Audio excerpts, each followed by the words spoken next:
And hello. We're doing watch party. Still working, but crew's getting on the capsule, so we're watching it. Get you into the NASA comms. And good to have you on board. They have an echo, not Good me. luck today. Somebody has an OBS setting wrong. And so now these two closeout crew members will finish up what they're doing here.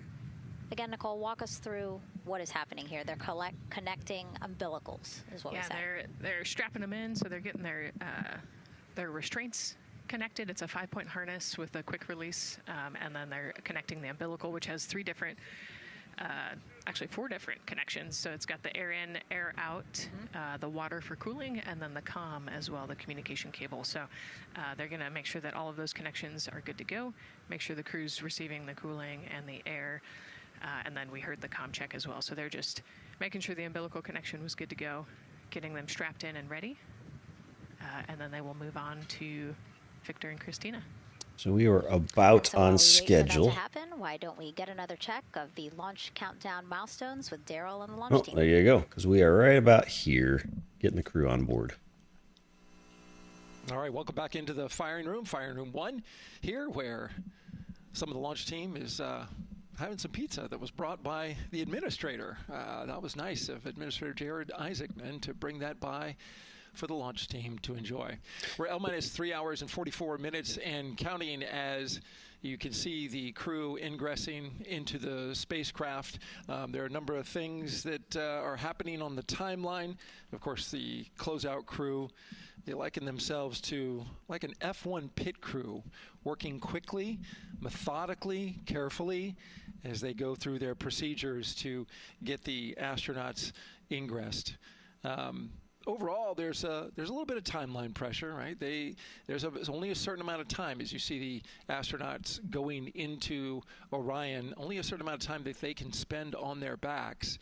They will be there for a few hours, right? So we're sitting at 2:40 p.m. Eastern time, and the window opens at 6:24 p.m. Eastern time and runs until 8:24 p.m. Eastern time. So 4 or 5 hours or more on their backs, and then they'll hopefully lift off for a launch. So, of course, the crew is mindful at the time. They don't want to slip into the window if they don't have to. And so they're keeping a tight lock on the margin, the amount of time that they're working there. And there's a heart from Christina Cook. Great to see that as she gets ready to get into the Orion spacecraft, one that they named Integrity. It certainly fits this crew from what I've observed. Now, right now, the rocket's tanks, they're in what's called replenish mode. So another factor for this closeout crew is, and the crew themselves, this is a fully tanked, almost ready to go rocket. It's got all the propellant it needs to go to the moon. It's just a matter of getting the astronauts in, getting them configured, and getting all the systems, the high energy systems, bringing them all online in order to launch this rocket. As they sit there, there is propellant boil off that's happening. All tanks are at 100%, but the propellant, which is liquid oxygen and liquid hydrogen, those two propellants are minus 423 for hydrogen and minus 297 for the liquid oxygen. They are boiling right now. They've been boiling the entire time and they've been in the tank. And that is vented out, as you can see.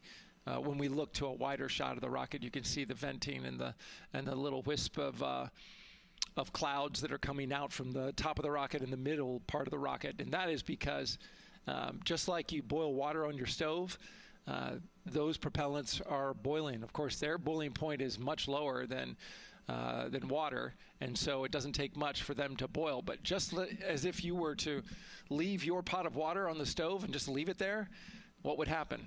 Well, it would completely boil off, and all the water would be gone. Basically turned into water vapor inside your house. Well, it's the same case here. So we are continually replenishing the rocket with propellant, liquid hydrogen and oxygen, running from those propellant lines that you see there going into the rocket. So that continues to go well. Overall look from the launch team here, this has been a very smooth countdown so far. The cryo tanking went exceptionally well, and the launch team is really in a good mood right now. Cautiously optimistic, understanding that with a system this complex, you can have something unexpected happen. But to this point, the firing room is really encouraged by what they've seen so far, and are especially excited to see these astronauts getting inside the spacecraft. L-minus 3 hours and 40 minutes and counting until we open up that window for launch. For now, we'll send it back to Megan and Nicole. Pause them for a second, and I got to mute it so I can't hear it because it's hard to talk over them. So we are letting them do the little spiel while we got here. We've got crew getting on board. What you're seeing, I got 3 different streams, and then just whatever I feel like pulling up over here on the right, the bottom right. But the top left is the official NASA stream. Top right is NSF, and the bottom left is Everyday Astronaut. Everyday Astronaut doesn't have his logo on there, surprisingly. It's weird, but their links to their YouTubes will pop up in chat occasionally if you want to go see them. But the reason for it is they show different views. Like, obviously, they have feeds directly to the cameras, whereas we just have what everybody is showing, what NASA decides to show us, or what they decide to show. So they've got different views to the different cameras to show us different things. And NASA does some weird stuff occasionally with dancing and singing and stuff, which is fine to celebrate it, but it's unnecessary for the rocket. But yeah, so we've got crew getting on board. I think all 4 of them are in there now. They're getting them strapped in and everything. They'll get everything closed out. We are at in this point here. I think they're a little bit behind, but this point here is where this is the time frame we're in right now, where they're closing the crew module hatch preps and closure, which they can be just doing some of that since they've already got the astronauts in there. So they're pretty much on schedule. Everything's been going well. No hydrogen leaks of significance. They didn't have to stop filling or anything like that. It went without incident. So now we just wait and cross our fingers that nothing else crops up, no other weird things happen, and the weather holds out, and we'll be good to go from there. So I'm doing some work on the side. So I just want to start a little earlier because they were getting the astronauts on board, but I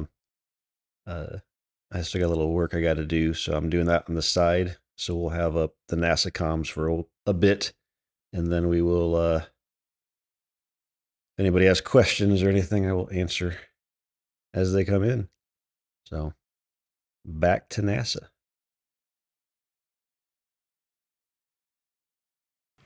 And so here we are again, still inside Orion with the closeout team, putting some final touches on, it looks like Victor's configuration there. Again, making sure that his harness is set and that he's connected to cooling, he's connected to communications, and he's connected to any other umbilicals that he needs to be connected to for Orion. Again, we are sharing so much information with you, and we hope you find it educational and fun. But we do know you guys still have some questions, so why don't we take another one now? Tell us what the moon is like!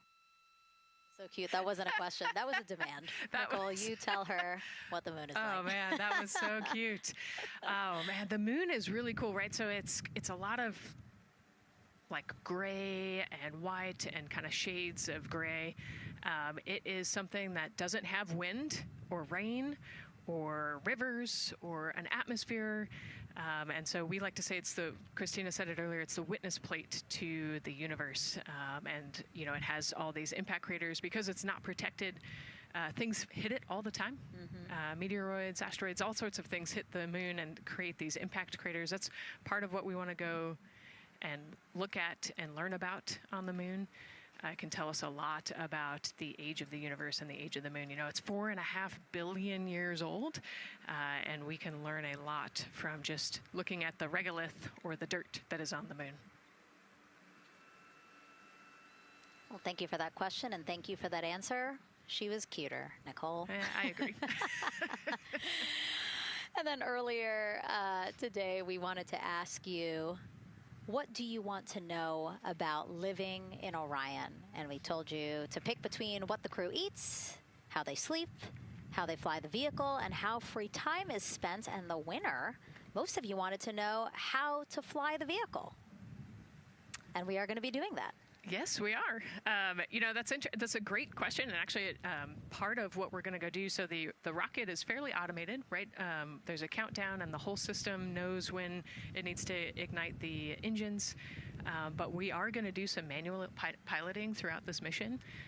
Once they launch and they separate from the ICPS, they're actually going to do a rendezvous and proximity operations demonstration. So what does that mean? They're going to take that portion of the rocket and they're going to try to fly closely to it. And so they will actually take manual control of the Orion spacecraft and try to get nice and close to the other portion of the rocket that had just separated. And so you can see actually a little bit in the view that you have right now. So for Reed, the left-hand person, his right hand, there's a kind of a joystick, if you will, on the right side, and then on the left side there's something similar. And so they've got, you know, translational and rotational hand controllers in order to command the rocket in different axes. Yeah, it's really exciting. I mean, Victor said it himself, like one thing that he's really looking forward to is piloting Orion manually. So we'll get to see that during our continuous coverage. Again, we are covering this in entire mission. We started with tanking, and we will go all the way through splashdown, so you will see what Nicole was just talking about, that proximity ops demonstration, where the crew will pilot Orion manually. And so, speaking of their 10-day mission, why don't we take a closer look at the crew's home away from home for the next 10 days. Here's Megan Carter again from the KSC Visitor Complex. All right, thanks, Megan. Yeah, it's getting real out there, so I am going to bring you back to the moon board so I can show you just a few things about the Orion. Obviously, it is going to be very compact, sitting up there on top of the SLS rocket. Very compact, like I mentioned, over 355,000 pieces. So let me show you a couple key components, starting with these 3 fairing panels right there. When the rocket blasts off, obviously it is going to get very fast. It's going to get hot and windy, and so we have these 3 fairing panels in place to help protect our astronauts. I am also going to take you into a little bit closer look and talk about the LAS, or the Launch Abort System. This is the one piece that is going to be in place to protect the astronauts should something happen to go wrong in the first few minutes of launch. They can actually hit those abort motors, and these can activate within milliseconds, basically faster than you can even blink, and that is going to pull the crew and the crew capsule away from any danger. Now, obviously, we hope that those are yes, sir. If that is the We're case, going to the then moon. about 3.5 minutes Turn these into guys flight, off. the LAS and You guys can be quiet and in my head. Thank you. So yeah, we are looking good so far. They're 15 minutes behind, but they've got some hold still coming up where they'll make up for it. It's fine. I think the astronauts took a little longer to get out to the pad than expected because they talked to their families a little bit more than you expected, but can you blame them? So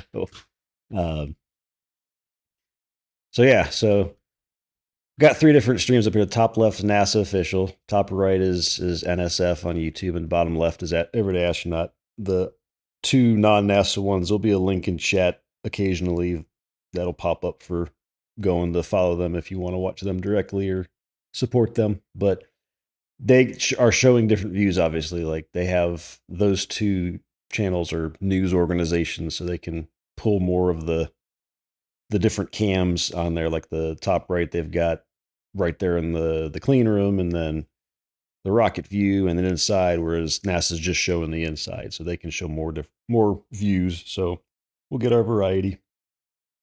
Bottom right is just the current plan, current countdown where we're supposed to be at different times.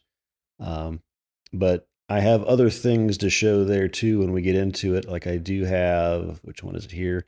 This is the actual timeline of what they're going to do once they go up. So ascent and all the way through their ProxOps demo and sleeping, and then their translunar injection and all that stuff. So as things happen, we will go through them.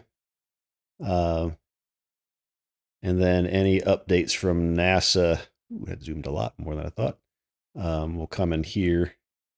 So 231 was their last one, saying they're getting on there. So everything's looking good. All the tanking went well, thankfully. No major hydrogen leaks. Or at least nothing that was concerning. The white room, yeah. But not everybody knows what white room is, so I was trying to be simple. It's a clean room. That's why it's called the white room. But yeah, so we are loading everybody up, and it's looking good. So now we just wait. I'm still doing a little bit of work on the side here, so I'll be a little quiet here at the beginning, but once we get closer, I'll tell work to shove it, and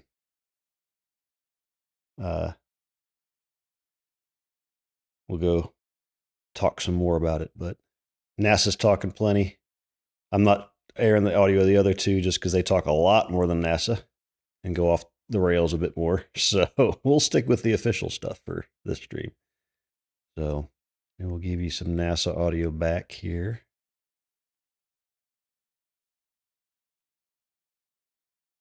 Although I just turned it on in my head only, and it's just a noise of the silence on comms. There we go. We did confirm from our IVA officer here in Mission Control Houston that all 4 suits have plugged in umbilicals. And CDR, NTD. Go ahead, NTD. Yeah, Reed, we're ready to proceed with the voice checks if you and everyone else is.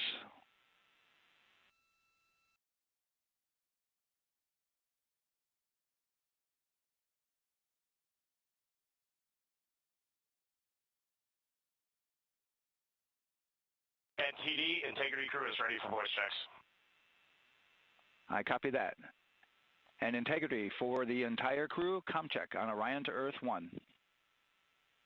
CDR, PLT, MS1. MS2. Good ComCheck by all. NTD moving to Orion to Earth 2.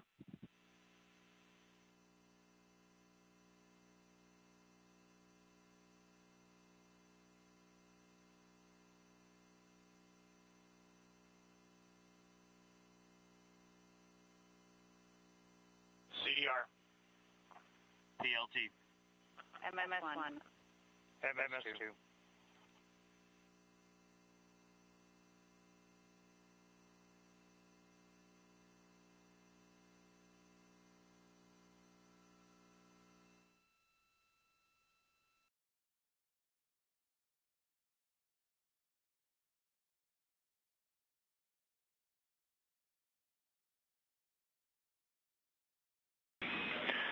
Integrity Houston on Orion to Earth 1. Voice check for the entire crew.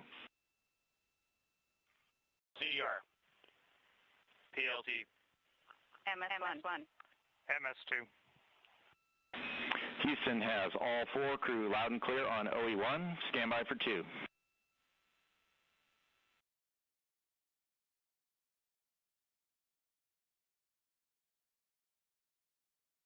initial word was broken.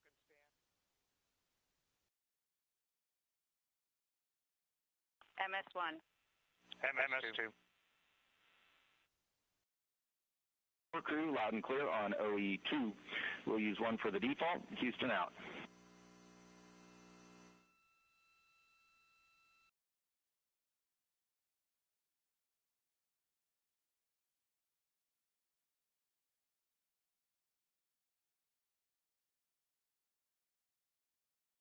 And CDR, NTD?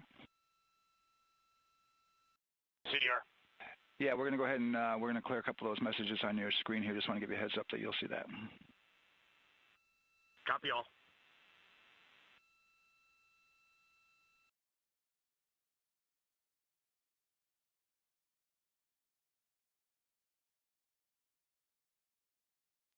CDR, OTC, Orion to Earth 1.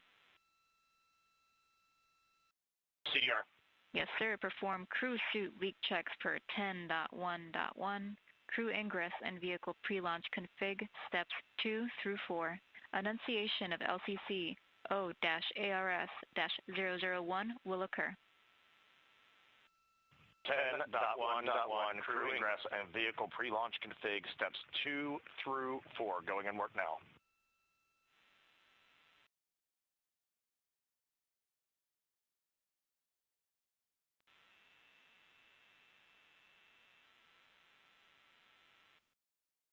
This is Mission Control Houston. We are following along as the 4 crew members of Artemis 2 work through their voice checks, then the umbilical connections and various pathways to get communications from all of the... refresh on your screen.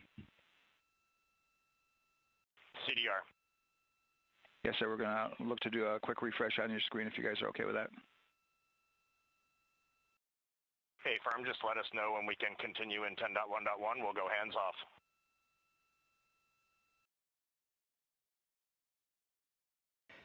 .1.1 referring to the procedures that they have through the various phases of ingress and some of the checkouts needed to prepare for today's launch. Here in Mission Control Houston, the IVA, or Intravehicular Activity Officer, will be confirming the leak check status and watching as the suits pressurize to once again confirm that the suits are in a good configuration ahead of launch. Of course, for the teams here in Houston, launch is just the beginning. The first flight day is jam-packed with activities. Shortly after main engine cutoff, Integrity will enter into a coast phase while still attached to the interim cryogenic propulsion stage, or ICPS, and prepare to deploy the solar arrays. With power being generated, Integrity prepares. Go ahead, MTD. With that refresh, and you got to go to proceed with your 10.1.1. Picking up 10.1.1, step 2.3 through 4.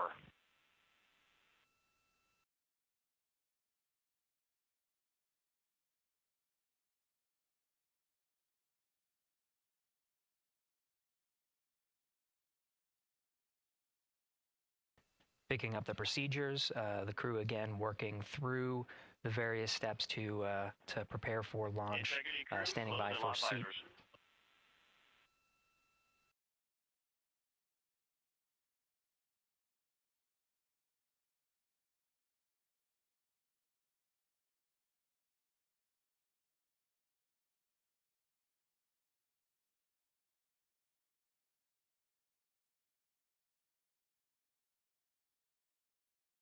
This is Mission Control Houston. With visors closed, the pressurization tests can commence.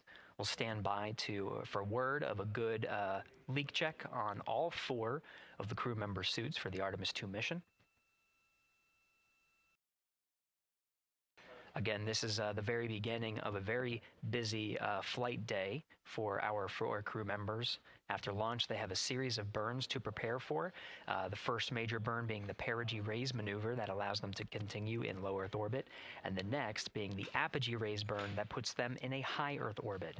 This is an orbit that takes them around the Earth for nearly a day, 23.5 hours to be precise, and allows the teams, including the astronauts and the flight control teams, to check out critical systems ahead of committing to the next day's translunar injection.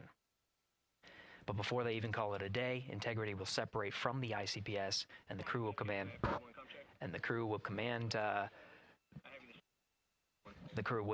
Command the Orion capsule to separate from the ICPS and turn around and approach the upper stage, but not dock. This is to test Orion's in-space maneuvering capabilities and provide further confidence in docking to another lunar space vehicle like the Human Landing System that will be part of the Artemis 3 mission ahead of future moon landings.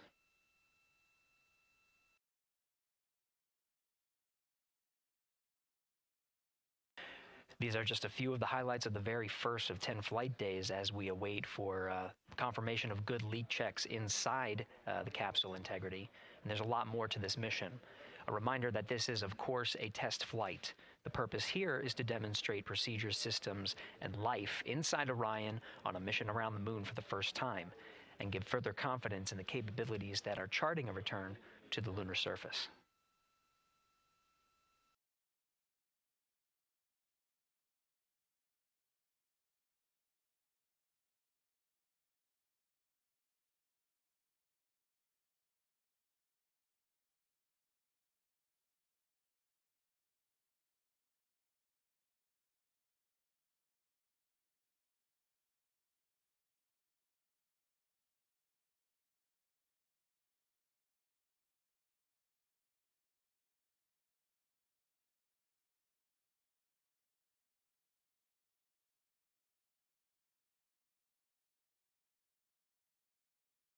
You may be able to see from this view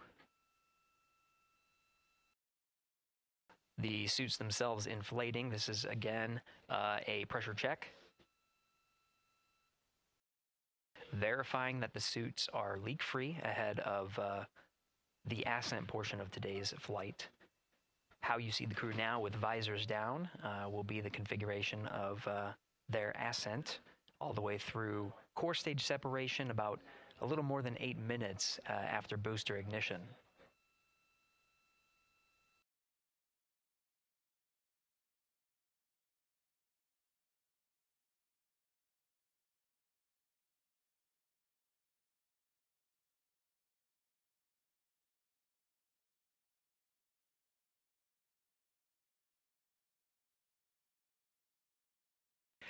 All right, here in Mission Control Houston, we are continuing to follow along, standing by for confirmation of good leak checks. In the meantime, there are no showstoppers here in Mission Control Houston, and we continue to monitor the countdown to launch. Megan, we'll send it back to you over at the Space Coast.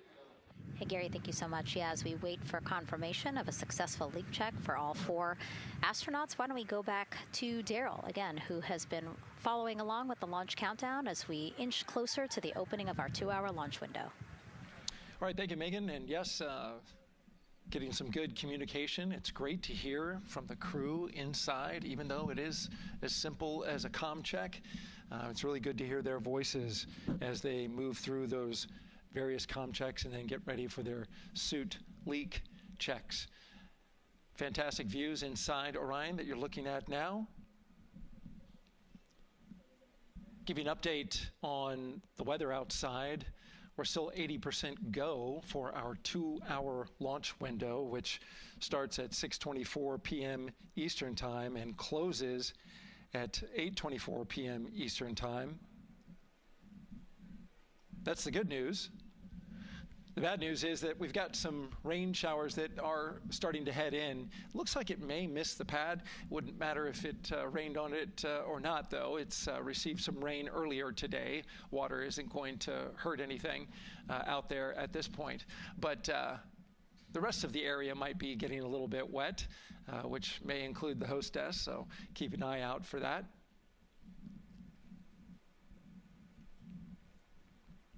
As we're watching with the astronauts inside the Orion Integrity spacecraft, you'll be hearing more and more from them, especially Christina Cook, who is mission specialist number 1. She not only is going to be making history. All crew, visors open, suit loop leak check complete. OTC. Okay, there you heard the suit leak check complete. They check those suits for leaks in astronaut crew quarters. They check them again inside the spacecraft. As you can see, the closeout crew, our astronaut support person moving around, turned off the camera, and so now we're looking from outside the Orion spacecraft looking towards, oh no, let's see, get oriented here. Well, there we go. Back inside, we've got the view. But basically what I was saying about Christina Cook is that she will have the role of reading. CM is ready for closeout, performing. All right, so just a weather update. He mentioned showers there, so I wanted to bring up that really quickly here because nothing bad is happening. I got to get this thing out of full screen mode so I can pull another tab in. There we go.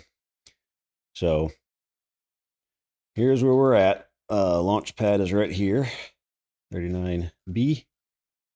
There are a few little showers, but all of this stuff is moving to the west. So it's onshore, offshore flow coming in to the west. And it was expected. Nothing severe, no lightning, none of that stuff. And it's expected to taper off in the next hour or two anyway. So this should not be a problem, but that's why there's a 20% chance of a constraint violation for weather right now.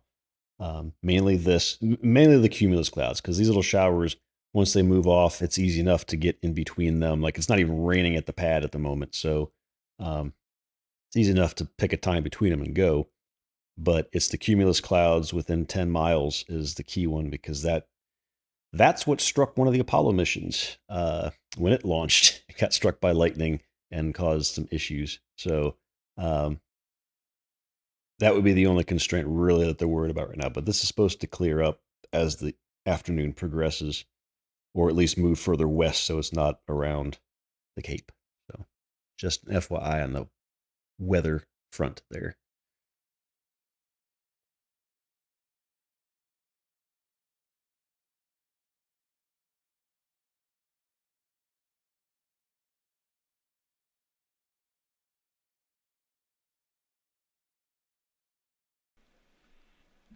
And just an update on the launch countdown, continuing to monitor the team's communications here in firing room 1. Everything going really smoothly so far. We don't have any significant open constraints to launch at this time, so we continue counting down. And for now, we'll send it back to the host desk with Megan and Nicole. Thank you so much, Daryl. And so we heard some of the communications over Orion to Earth 1, and it sounds like we are now moving into the hatch prep and closure phase. We will now start to see the closeout crew getting out of Orion soon so that they can start getting ready to, again, close up Orion, close the 2 hatches, and then get out of the pad. Yeah, the closeout team will take the hatch seals off, and they'll inspect the seals, make sure everything's ready to go, and then do a few last-minute configurations before they close that hatch. And then, like Daryl talked about, then Christina will have a role in looking at the CBA there. So. Yeah, you might have heard them say over the loops again that drag-on camera. So basically, it's a camera that they can move around, and you might have seen it in a couple of our shots already. But they will take that camera and literally go and inspect the seal that. There's 2 seals, actually, 2 seals that go around the entire area of the hatch just to make sure that everything looks good. And that camera feed is being directly shown to NASA teams who need to monitor that. Yeah, they want to make sure there's not a single hair or a piece of dust on those, make sure that there's no damage and everything's ready to go so that the seal, they will do a leak check on this hatch seal as well. Make sure it passes. Yeah, and we'll know they're doing that because we will actually see one of the closeout crew members with a hand pump, and they will pressurize, again, just the seals, and they have to see if it will hold pressure for just a minute. And if it does, then they will go ahead to pressurize the entire Orion spacecraft. And then that, again, is to make sure that the spacecraft is holding the right amount of pressure. And that one's a lot longer. It'll take them like 8 minutes. Like it takes time to pressurize it, then they have to hold pressure, and then it takes time to depressurize it. Right, and they want to measure the difference in pressures at the beginning and end of that and make sure that it holds the right amount of pressure so that when they get to the vacuum of space, obviously the capsule holds its pressure. Yep. Okay. Well, again, as we continue to watch operations that are happening at the pad inside of Orion, why don't we go over to Banana Creek? It's one of our viewing locations here at Kennedy Space Center. They will have a spectacular view, and we actually have NASA's Leah Martin there chatting with a big group of people surrounded by a lot of folks on bleachers there.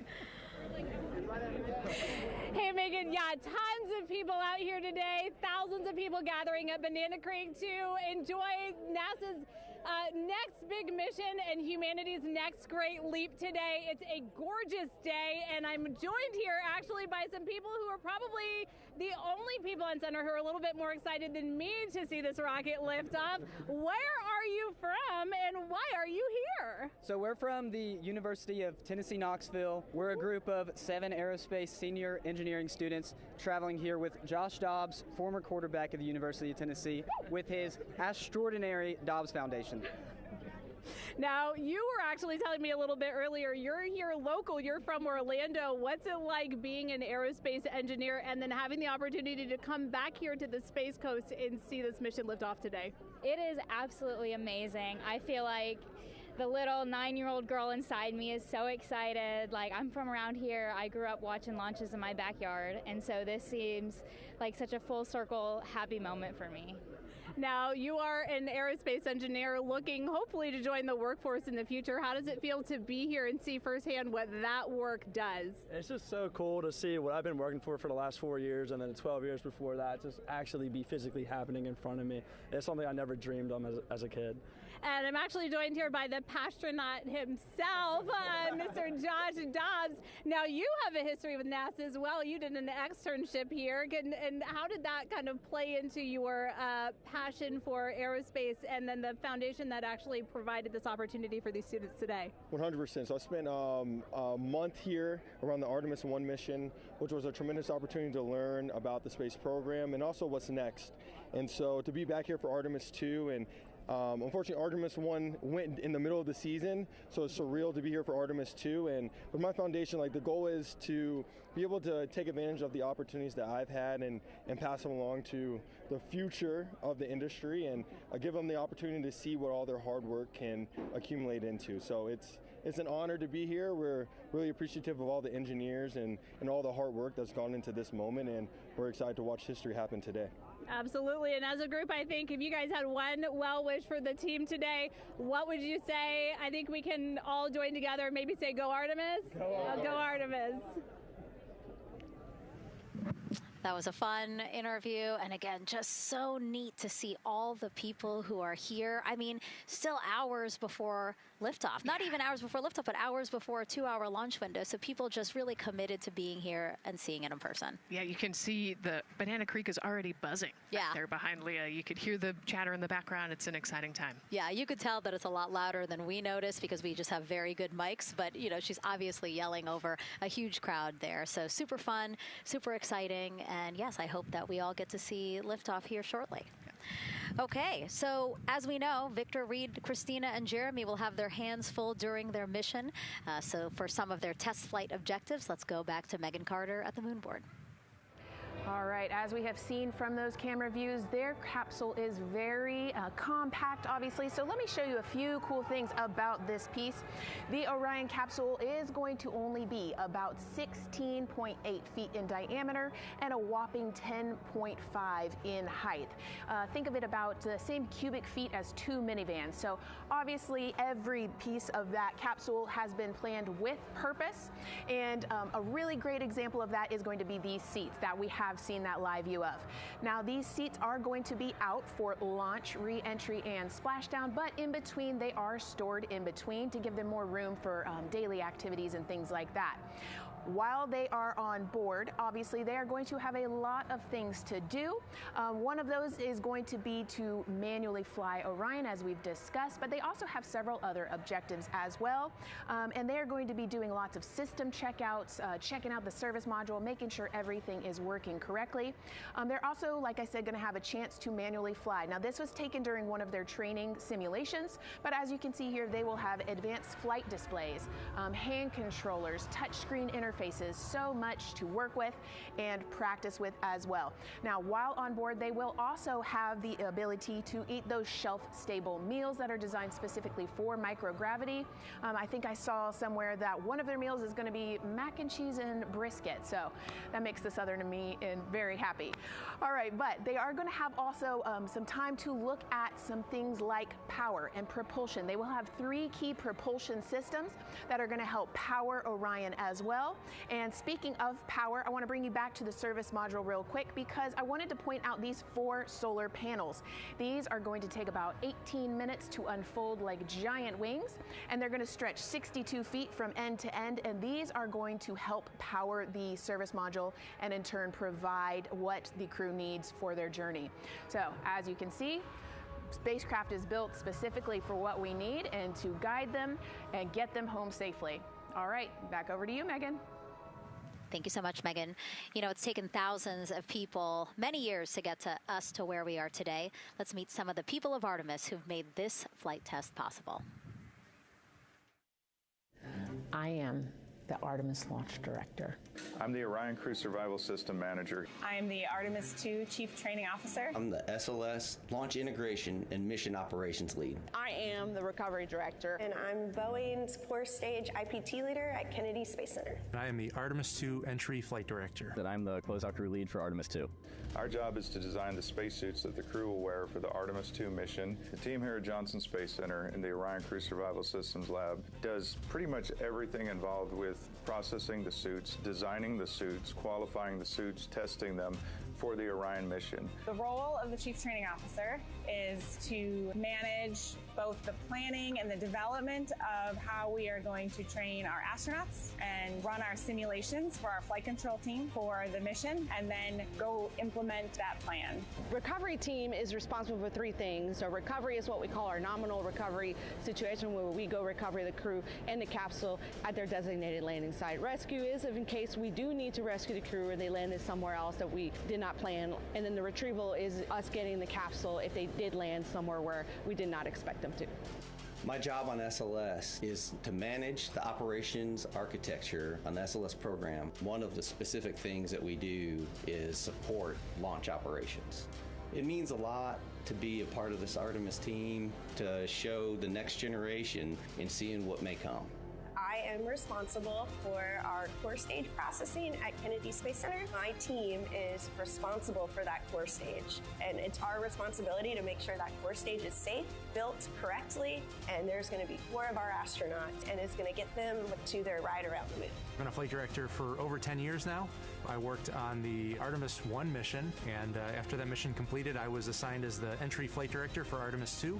I can't wait to see the hatch open after splashdown. That's when we know that our mission will be complete and the crew will have safely returned to the moon and back to Earth. Closeout crew is responsible for getting the astronauts up to the White Room, getting their helmets and gloves on, getting them into the vehicle safely, connecting all their umbilicals, making sure they're ready to go for launch, and then closing the crew module hatch. The reason we do this is to expand mankind's knowledge. If I can be a part of that, doing anything, I want to do that. The launch director role really is to step back and kind of take that big picture view of launch. How are we doing on any NCs? How are we doing on our timelines, our procedures? Artemis 2 is a beginning. It's going to inspire a new generation. It's going to uncover science. It's going to serve as a pathway to places that we have never been before. And to meet more people of Artemis, you can head to the link we're going to put up on your screen there. Just, again, really nice to see all the faces that have put in the work, the time, the hours, the dedication to get us to today. Yeah, so many professionals that worked so hard on this mission. And what was really fun to see is, you know, we interviewed Taylor Hose, closeout crew lead, as he said, and that's who we are now seeing inside of the White Room as they are getting ready to close out Orion and close one of 2 hatches. We have the side hatch of the crew module as well as the launch abort system hatch, correct? Yeah, the astronauts are in the capsule. They're ready to go, and now the White Room is very busy as they're getting ready to close both of those hatches. It's a great shot right there where you can see them. Almost looks like they're doing that hatch seal inspection that we talked about.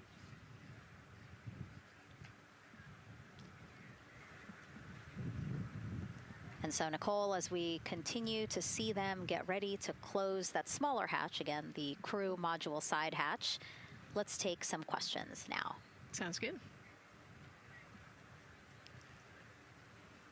A lot has changed since Apollo, and I have a few questions about what's next. What part of the moon are we exploring through Artemis, and what are some of the key points that NASA needs to consider when planning missions like this? Were you expecting to see Scarlett Johansson? I think that took you. Yeah, I mean, took you aback. We've talked about this, but everybody has an interest in this mission. You know, it's humanity trying to explore and go back to the moon. And I love this question. You know, what part of the moon are we going to? You know, eventually we want to get to the polar regions, the South Pole specifically. We think that there are volatiles there, so water ice, something that can be harnessed as a resource as we create the permanent base on the moon and then try to get onto Mars. But getting to the moon is a tricky mission. You know, we're going further than we have in a long time, and you know, on the International Space Station we're 250 miles from the Earth, and so we're pretty close. We resupply that spacecraft pretty often with cargo missions, but the further and further you get away from Earth, the more you have to think about the lack of cargo, the comm delay. You know, there's a communication delay the further away you get, and so there are different and unique problems as we continue to explore further and further out into the solar system.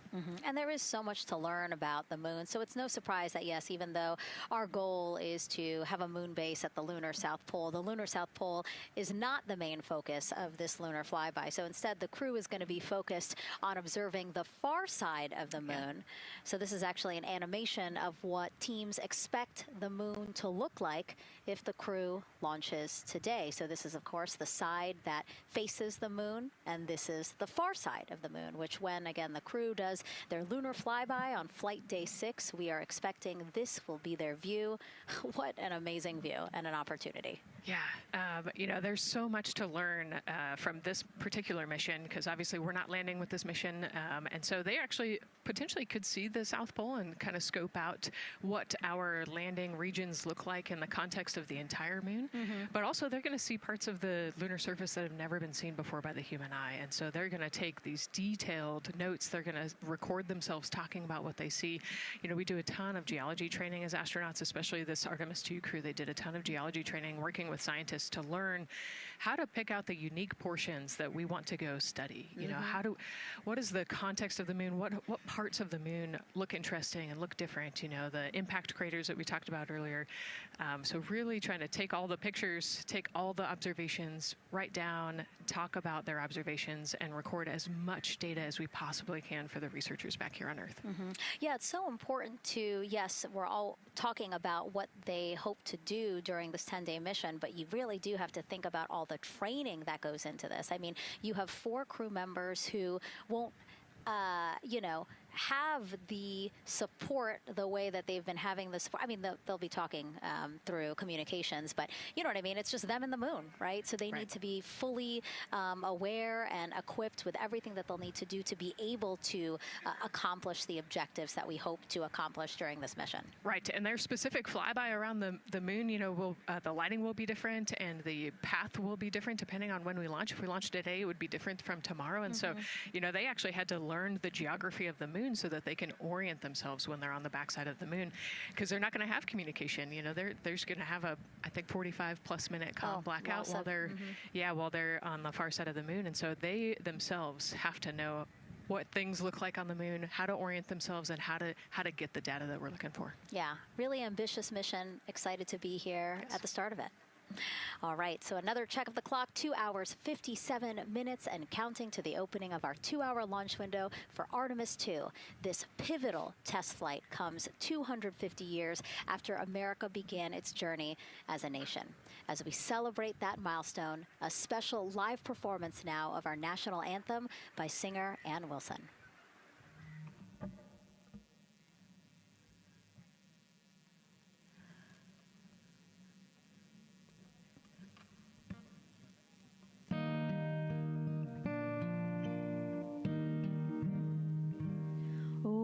Say, can you see by the dawn's early light what so proudly we held at the twilight's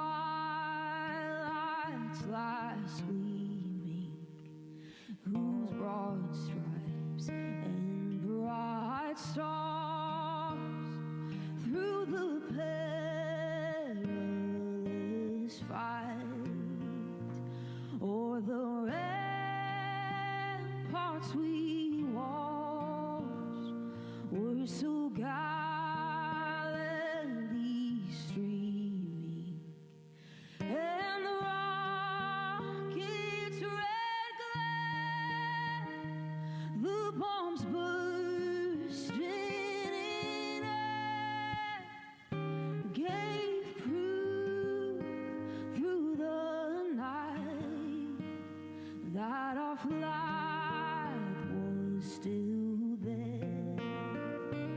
Oh, say does that star-spangled banner yet wave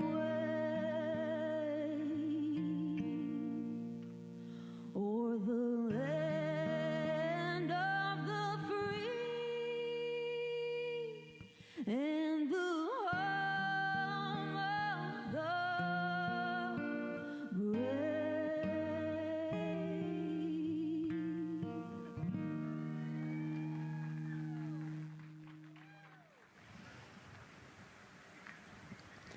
A beautiful rendition. Honestly, I'm a little emotional, a little speechless. Yeah, that was gorgeous.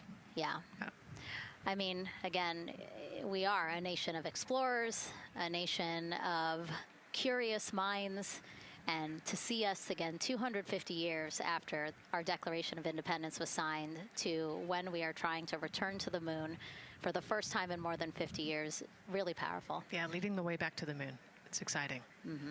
And that's so important to us. You know, we do want to be the leaders in exploration, but we definitely know we can't do that alone. You know, we often hear NASA leadership say that, you know, this is not something one nation can do. This is something that is a collaboration of nations, and that's why we have European countries. We also have Canada, again, joining us on this ambitious test flight.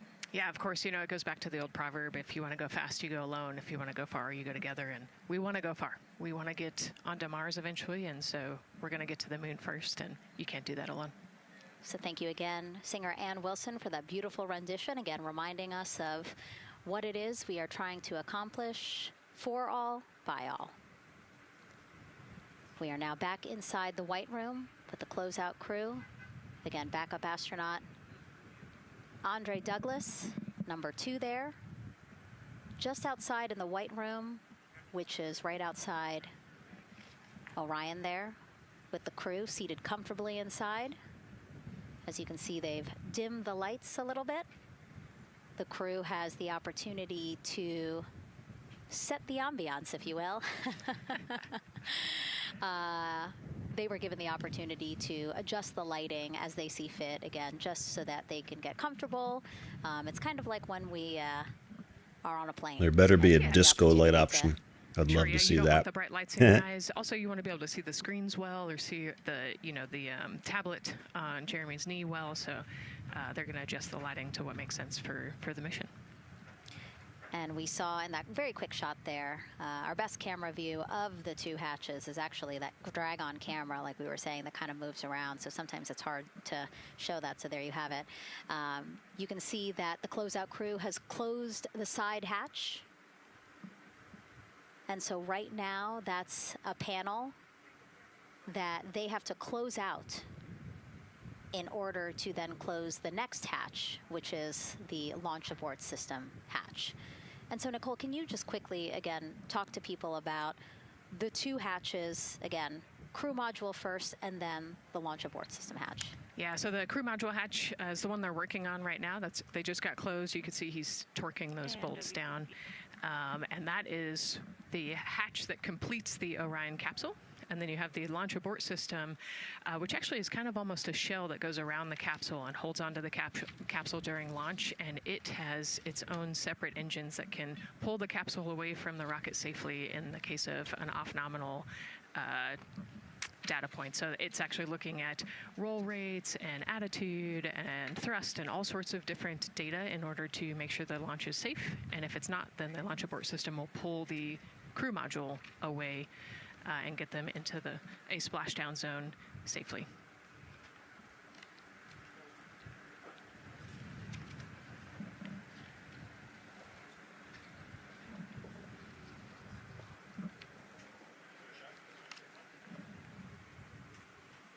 And as we wait for the crew to complete closing that side hatch of the crew module, let's head over back to Banana Creek, where we have Leah Martin standing by with the person who designed this mission's zero gravity indicator, named RISE. It was 2nd grader Lucas Yee from California. Hey, Leah.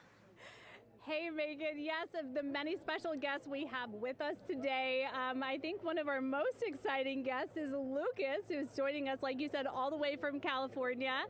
He and his family actually worked this as a group project to design the zero gravity indicator.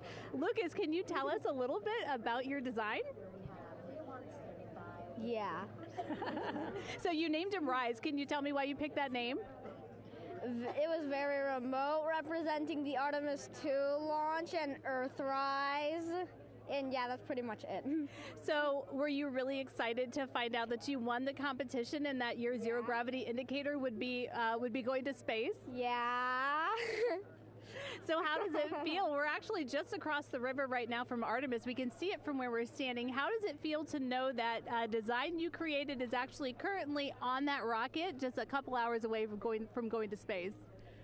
Really, really, really, really, really, really, really surprised and very happy. And very happy. Now, Mom, you were telling me on the way over here that it was kind of hitting you what was happening. Tell me a little bit about that. It's definitely very surreal to be here in person. It's definitely very surreal to be here in person. That Commander Weissman said that it's for all and by all, that we couldn't have said it better. We're just very grateful to be here. Super, super excited.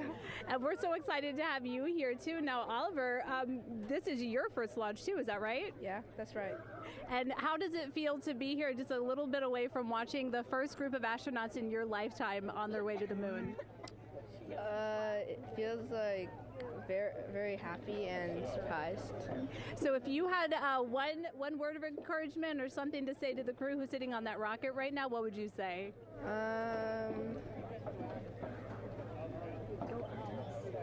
What? Go Artemis. Go Artemis. Go Artemis. Thanks so much, Megan. I would say have a nice trip. Yeah. You would say have a nice trip? I did hear that answer. I would say have a nice trip. You know, Leah, that was a hard question. You know, it's really hard to come up with the spot what to say to the crew who's about to make history today. Yeah. And so the Artemis 2 crew, again, ZGI, Zero Gravity Indicator. It's a plushie, a soft toy that is brought in to the spacecraft with astronauts so that it can be a visual indicator for when we have reached the weightlessness of space, right? Yeah, you saw a little replica there that Lucas had, and then in some of the views in the cabin view, you could see it swinging and hanging earlier. So I think actually Jenny was the one who installed it into the capsule. Oh, really? Yesterday, yeah. So. Oh, we have to unpack a lot here. We got to talk about Jenny, who we will get to here in a second. But then, yes, we will also go back into the capsule so that we can show you where the ZGI is now. But the ZGI was chosen by the crew after a contest where the crew asked for submissions. They got submissions from around the world to, again, design their ZGI that is going with them to the moon.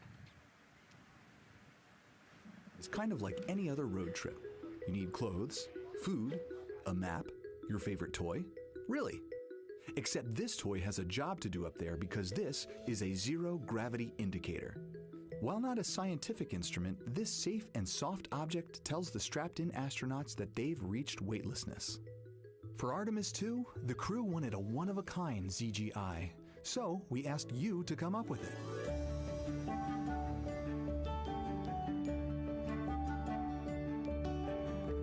Thanks everyone for sending in your entries from around the world. Over 2,600 of you submitted. And we loved seeing all of your contributions. It was a really difficult decision because each design had a unique quality that stood out to our crew. In the end, we were able to narrow it down to a top 5 from Finland, Canada, Peru, and 2 from the United States, Kansas, and California. In the end, we went with one called Rise. It was a design inspired by the Earthrise photo taken on Apollo 8, which is very special to our crew.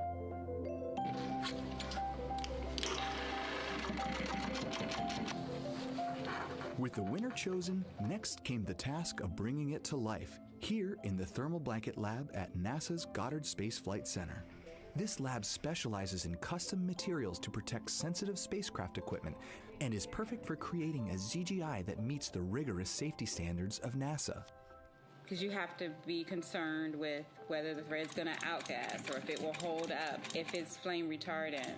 This is the Rise ZGI doll. All I have left to do is to close the opening here and hand sew the hat on, make sure its stuffing is stuffed in there, and we have our pocket here for the SD card. And on that tiny SD card will be millions of names submitted to virtually join the crew aboard Orion. Got Rise. Not the real one, obviously, but this is a replica. I mean, so clever for Lucas and his family to design. Yeah, I love that he replicated the famous picture that we all love of Earthrise, and then I love that the bill represents the space in between the moon and Earth. It's just such a cute and wonderful way to represent this mission. Yeah, and again, Earthrise, very important to this crew. It harkens back to the picture that was taken by the Apollo 8 crew where they saw Earthrise, and so very appropriate since, again, now here we are going to see Earthrise again with this mission. Yep. So yeah, so this is little Rise here. And then you heard in that video that there is an SD card that is zipped inside with the real ZGI with the crew. So get this, more than 5 million people submitted their names as part of NASA's Send Your Name to Space campaign. And actually, Christina said that her niece and nephew's names are inside that SD card. How cool is that? Her nieces and nephews are going to go with her. Yeah. Love this. love that people are engaging in such a cool way. And actually, if we take a look back inside of Orion, we can actually see the actual ZGI inside with the crew. As we said, the purpose of zero gravity indicator is to show when we've reached the weightlessness of space. Now, I know that it's probably dark in there because, as we said, the crew decided to just dim it a little bit for them. But here again, as we see Reed on your left, Victor on your right. Below Victor, or next to Victor, again, because they're on their back, it's a little weird. It's a little hard to explain their orientation. But between basically Victor and Christina is where Jenny Gibbons has placed the zero gravity indicator. And Jenny, who, again, Nicole just brought up, Jenny is one of the backup crew members. So we mentioned how Andre is the backup crew member for the NASA astronauts. Jenny is the backup crew member for Jeremy. Yeah, Jenny's one of our Canadian astronauts, and yeah, so she's been also helping with preparations for today and helping get the white room ready, get the capsule ready, and she's actually going to be a Capcom for Artemis 2 as well. Yeah, she's from Calgary, Alberta, completed astronaut training in 2020, mechanical engineer, combustion scientist, and actually before becoming an astronaut, she was an assistant professor. So again, another very well-accomplished person on the team. And I know the Artemis 2 crew has really enjoyed working alongside both Andre and Jenny. I gotta say, that interface is a little old school. Not that everything has to look all fancy and futuristic, but we got better screens and smaller screens and things that'll go to space better than that. But this was designed 10 years ago, 15 years ago. I forget when they started the whole design on this. I know Constellation got canceled during the Obama administration. So then this came along and they started reusing hardware. So this is probably a lot of reused hardware, but man, that's one reason I don't think this particular rocket's going to last past. Well, I mean, this is the Orion capsule. That's going to last past Artemis 5. SLS may not. Artemis or Orion will. I don't know. Just feels like we could have done something more modern for this. But, that's picky. We're going to the moon. That's what matters. Ocean. And so the winds are pushing onshore. And because they're pushing onshore, the launch weather officer is keeping a close eye on the strength of those winds, because if the Orion were to come off the top, and it's powered by 3 rocket motors which can propel it or pull it especially fast off the top of the rocket, it would go up into the air thousands of feet and then splash down in the water. And if you've got wind pushing against it, you don't want that spacecraft to come back and land on land. So they're watching that very closely because of the onshore flow. That onshore flow is also what's giving us a little weather action down to the south of us along what's called the beach line, 528. We got a whole lot of people out there. We're getting ready to watch the Artemis 2 historic launch. Well, they just got a good soaking. Line of rain showers, I should say, passed through that area and soaked the place.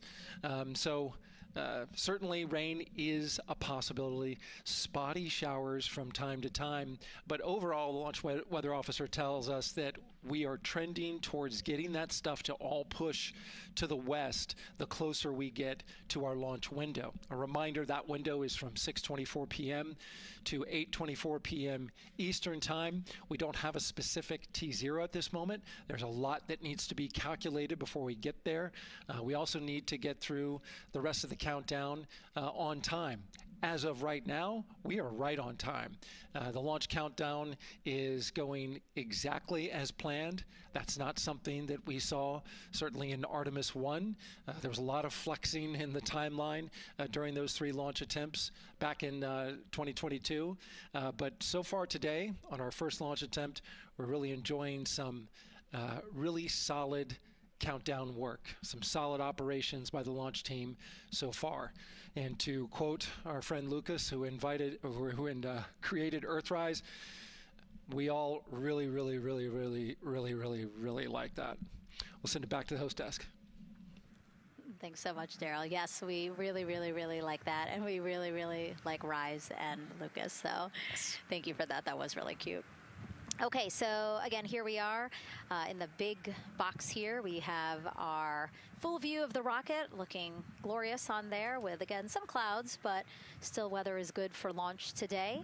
And then we have the closeout team continuing to do work in the White Room. We got confirmation that they have successfully completed pressurizing the counterbalance pressurization. Basically, as Daryl explained. Oh, so they are exactly on schedule. I thought they were a little module behind. is very heavy. So in order They to just open finished this. there needs to be pressure Moving applied on to to it, this. and that's what we just completed, right? Right, that's exactly Like it. another hour to do the CV, that last counterbalance hatch. assembly that we're talking about has to be pressurized. It's a pneumatic system to help. So in the case of an egress, Christina's the one that has to open that hatch. So once she gets it unlatched and unlocked, then that pneumatic system will help move the hatch. It weighs a lot, and so the average human cannot open that hatch by themselves. And so that's why we want to make sure that the system is pressurized, that it's not going to leak, and that it is ready to go in case they need to open the hatch. So that is complete, and now what is happening are the seal leak checks. So that is in progress. Again, 2 seals go through the entirety of the hatch, and we will take the seals to pressure, hold it for about a minute, and just make sure that it is holding pressure. Again, we want to make sure that the crew has a safe, pressurized environment in any sort of situation while they're in Orion. Yep, that's right. So we're going to take a look at it. We're going to take a look at the starting pressure, and then after a certain amount of time, we'll take a look at the ending pressure, and then there are certain tolerances that we will accept for flight. 2 hours, 37 minutes and counting from the opening of our 2-hour launch window today at 6:24 p.m. Eastern Time. After liftoff, it takes less than 10 minutes to reach Earth's orbit. Let's learn more about today's ascent profile with Gary in Mission Control. Hey, Megan. We are monitoring here in Mission Control Houston. Flight controllers are looking at data from integrity in the Space Launch System during the countdown. We're looking at some of the events happening in the White Room now and just making sure that all criteria is met to commit to launch and ascent today. It's the team you see in this room that would be looking after ascent, which is a very dynamic phase of flight. And after solid rocket booster ignition of the Space Launch System, it's this team that takes over control of the mission. There are voices you'll hear upon ascent, calls being relayed between Stan Love, the Capcom you see here in this shot in Mission Control Houston, that's the voice from this room, and the Artemis 2 crew on a communications channel aptly named Orion to Earth. Here are the calls you may hear during this part of the mission. Capcom Stan Love, his first call after responding to the crew's successful roll pitch maneuver at 30 seconds is AMT high. This notes that should we lose just one of the main engines, an alternate mission in low Earth orbit can still be achieved. At 1 minute 25 seconds, you'll hear max Q on PDL. This notes that reaching the moment of maximum dynamic pressure on the spacecraft. This event happens to be in line with a communication switch to another ground station, the Ponce de Leon Inlet Tracking Annex, located about 35 miles north of Kennedy. At 2 minutes 45 seconds, you'll hear SM primed upper stage RCS ready. This means that the European Service Module propulsion system that's prepared for the next phase of aborts after the launch abort system jettisons, and the reaction control thrusters on the inner rim cryogenic propulsion stage that enable pointing and maneuvering are ready. At 3 minutes 50 seconds, you'll hear voice check on TDRS at the Kármán line. At this point, the launch abort system has jettisoned and revealed the Orion capsule underneath. This check verifies that the now exposed Orion antennas have a good signal over the tracking and data relay satellites, which is part of a geosynchronous satellite network and the same assets that are used aboard the International Space Station. This communication switch happens to be at the Kármán line, a widely recognized boundary about 62 miles, statute miles, or 100 kilometers above the Earth's surface, where the air is too thin for conventional aircraft to fly and marks the point where our astronauts leave Earth and enter space. At 5 minutes 16 seconds, you'll hear the call 3-engine press. This notes that if one of the 4 main engines on the SLS core stage were to fail, 3 engines can carry the crew to a nominal main engine cutoff and proceed with the expected mission timeline. This is an important call that gives more assurance of continuing today's moon mission. At 7 minutes, you'll hear expect nominal shutdown. You'll hear this call should the main engine performance be as expected up to this point. Shutdown plans can vary and may impact G-forces experienced by the crew or future burn plans, but a nominal shutdown is more indicative of continuing the mission on the expected timeline.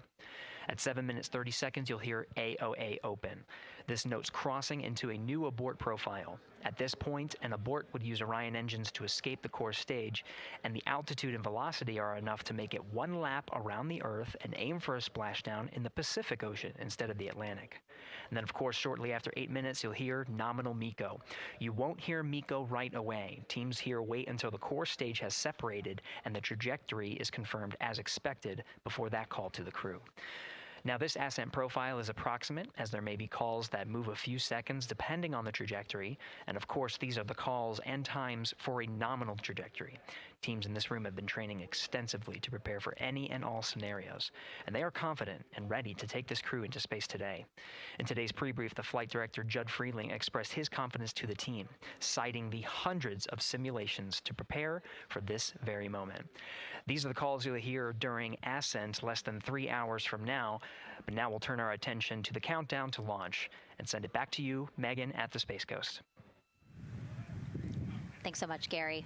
Now, one of today's 4 astronauts, of course, Canadian Space Agency astronaut Jeremy Hansen.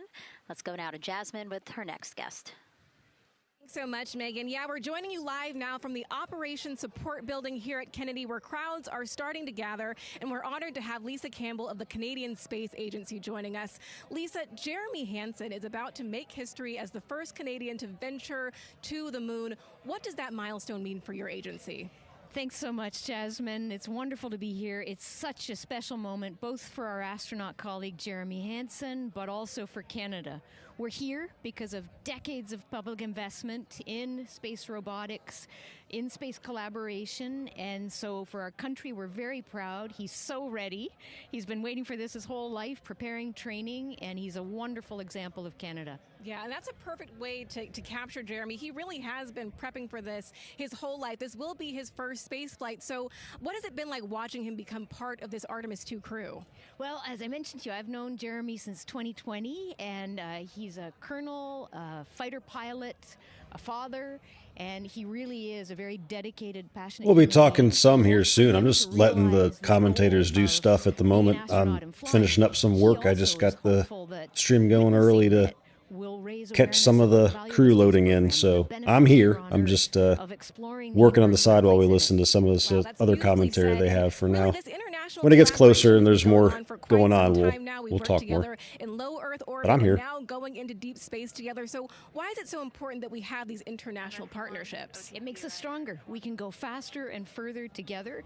Canada is one of the original signatories of the Artemis Accords, and Canada and the United States have been partnered for more than 60 years in space.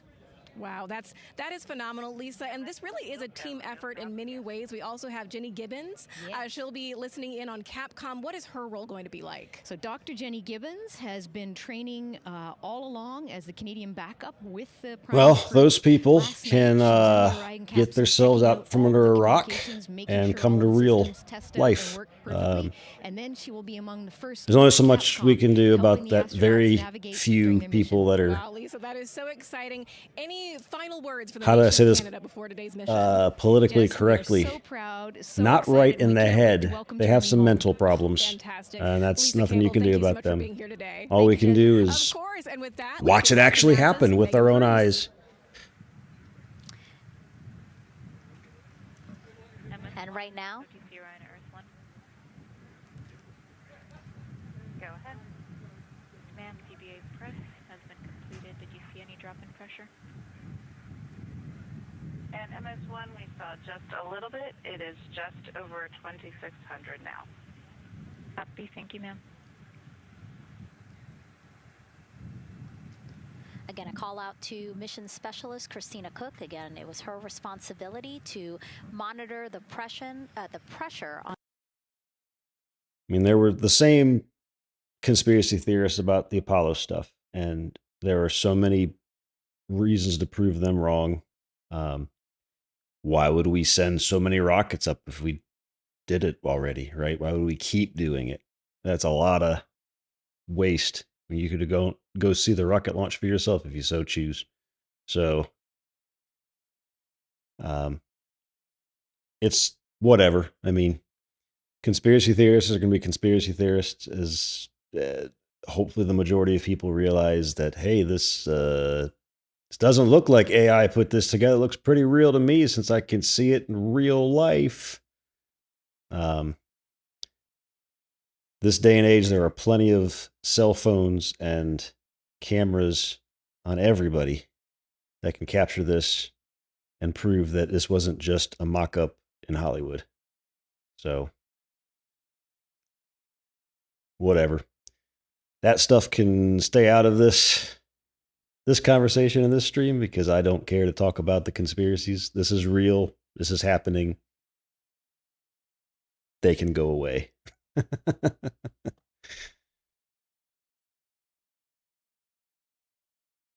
Through the milestones in this countdown.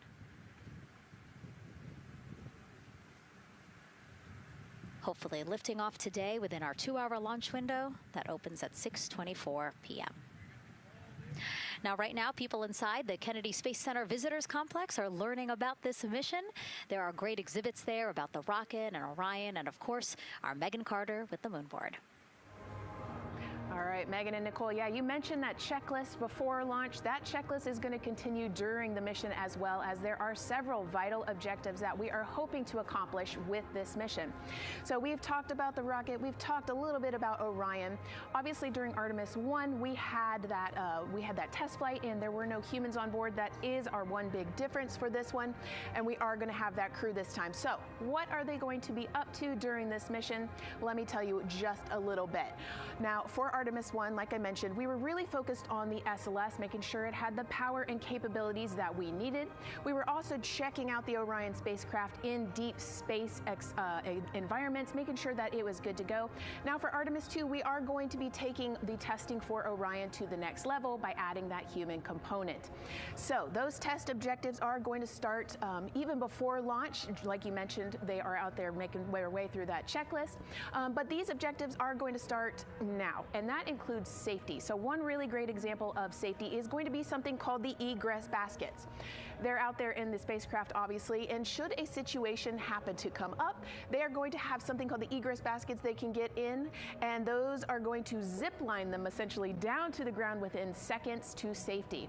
Another great example of those safety procedures are going to be the LAS, or the Launch Abort System that I mentioned earlier. Just a reminder, that's the one that can pull the crew and capsule away from any danger within a few minutes of into the launch.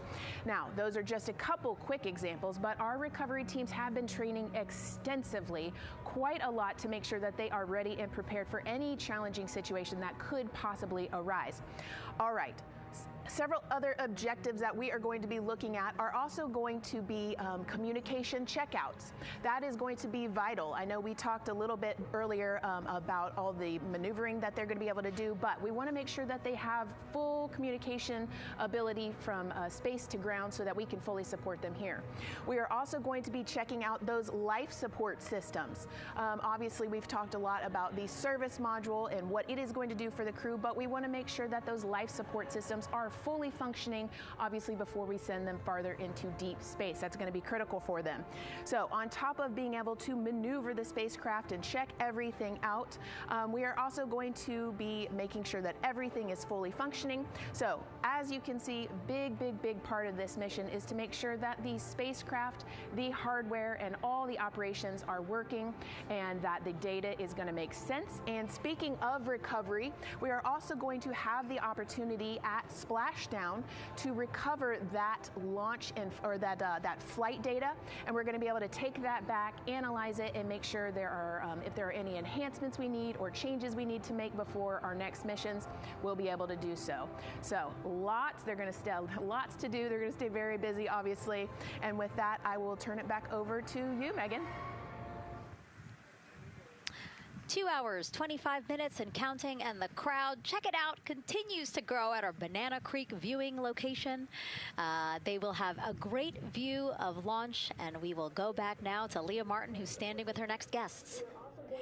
Hey, Megan. Yeah, we're surrounded by thousands of people, some here local from the Space Coast, but we actually have quite a few people who have traveled a pretty far distance to be with us today. I'm actually joined here by a group from the International Space Station Ambassadors Program who have come from all over the globe. Saku, you're here from Japan. You've come, Val, from Mexico, and then we have brother and sister Cosma and Jesco here who are visiting from Germany.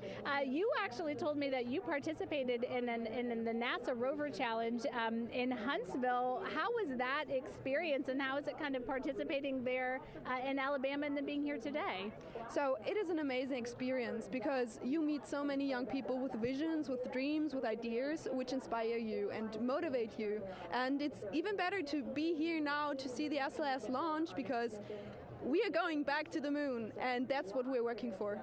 Absolutely. And, you know, the Artemis missions, we talked a lot about the Artemis Accords and this being an international effort. You were actually telling me, Saku, that you're interested in becoming an astronaut with JAXA, pursuing your PhD to be able to do that. Tell me a little bit about that. Yes, actually, I applied for the Japanese Aerospace Agency, the astronaut selection like 2 years ago, and then I didn't make it all the way, but I'm still working on it, and hopefully I can be at the launch pad sometime, and then I hope to go back to the moon and Mars, and yeah, I'm working on it.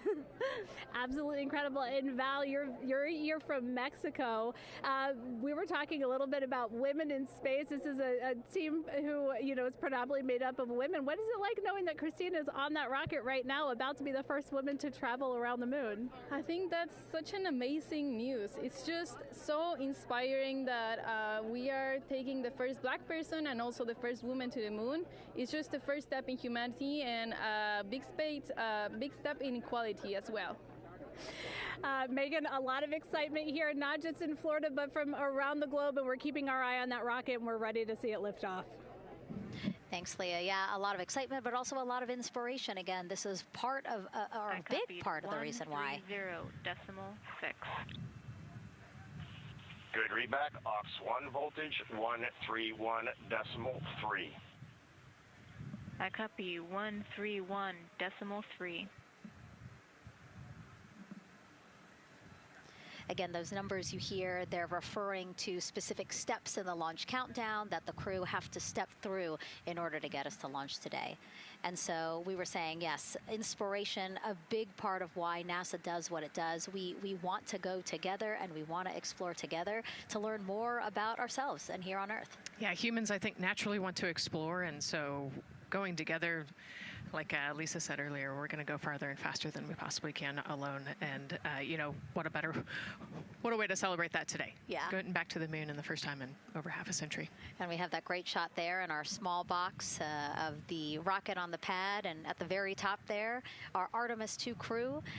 Right now, we know that the crew has begun the closeout crew has begun doing that cabin leak check. So they are currently pressurizing the cabin, and it sounded like it would take about 6 to 8 minutes for them to get to pressure, and then they have to hold that pressure for 5 minutes, right? Yes, that's correct. Yeah, so there's quite a bit of volume. You know, we talked about it being a 6-person tent. I think it's 330 cubic feet. Don't quote me on that number, but you know, they have to, like we talked about, take that initial pressure, wait 5 minutes, and take the second pressure. Yeah, and then it takes about 6 to 8 minutes again to depressurize the cabin. So this process will take a few minutes. Ascent switch configuration complete. OTC copies. Thank you. And then after the cabin leak checks, then they will finally close the last abort system hatch. So again, chugging along in the countdown, really excited to, again, continue to hear the crew's voice inside Orion, stepping through all the procedures. Yes, it's exciting to hear them making progress, right? It's all good news hearing the crew talk to the ground and working together to get to the launch. And what I think is really cool is that this is the first time NASA is going to have astronauts in low Earth orbit, but also in deep space at the moon. So here's a message from some of the crew aboard the International Space Station right now. Hello, Megan. And a big hello to everyone around the world counting down together to the launch of this historic flight test. If we weren't in microgravity, we would also be on the edge of our seats. Here on the International Space Station, all of us are honored to have the chance to wish our fellow explorers Godspeed. Throughout human history, the moon has sparked our imagination, curiosity, and wonder. With our return to the moon, we're not only going to be learning about its history, the history of our solar system and of our planet, but also... Don't scream too loud. We are so proud of the Artemis team. And It's gonna close. It's gonna close in the next, where are we at? Next 35, 40 minutes. Of exploration and expand our knowledge with scientific discovery. Yeah, so L minus 1 hour and 30 is when it's supposed to be closed. So test flights are crucial to the mission I exploration. I'm not holding my breath, but I'm waiting to hold my breath until we get to the test should be. This Artemis 2 like mission under 10 is minutes, one more because increment up on the until way that to point anything further could put a hold on this, Thank you to the weather, other our things. friends, for your And then and from the entire once it goes to internal power and the rocket's taken over terminal count, in getting the Artemis 2 mission all those automated checks have to be perfect for it to go. Back So to you, Megan, as the countdown continues. I will release my emotion when those solid boosters light, because once they light, it's going. There's no stopping it at that point. You can't turn those off. So basically 2 seconds, 1 second, I'll be ready. I'll be good. And we're going to learn so much more from Artemis 2, because this isn't just a test flight, it's an opportunity to Yeah, when we get to when it gets closer, I've got a view in here, and over here.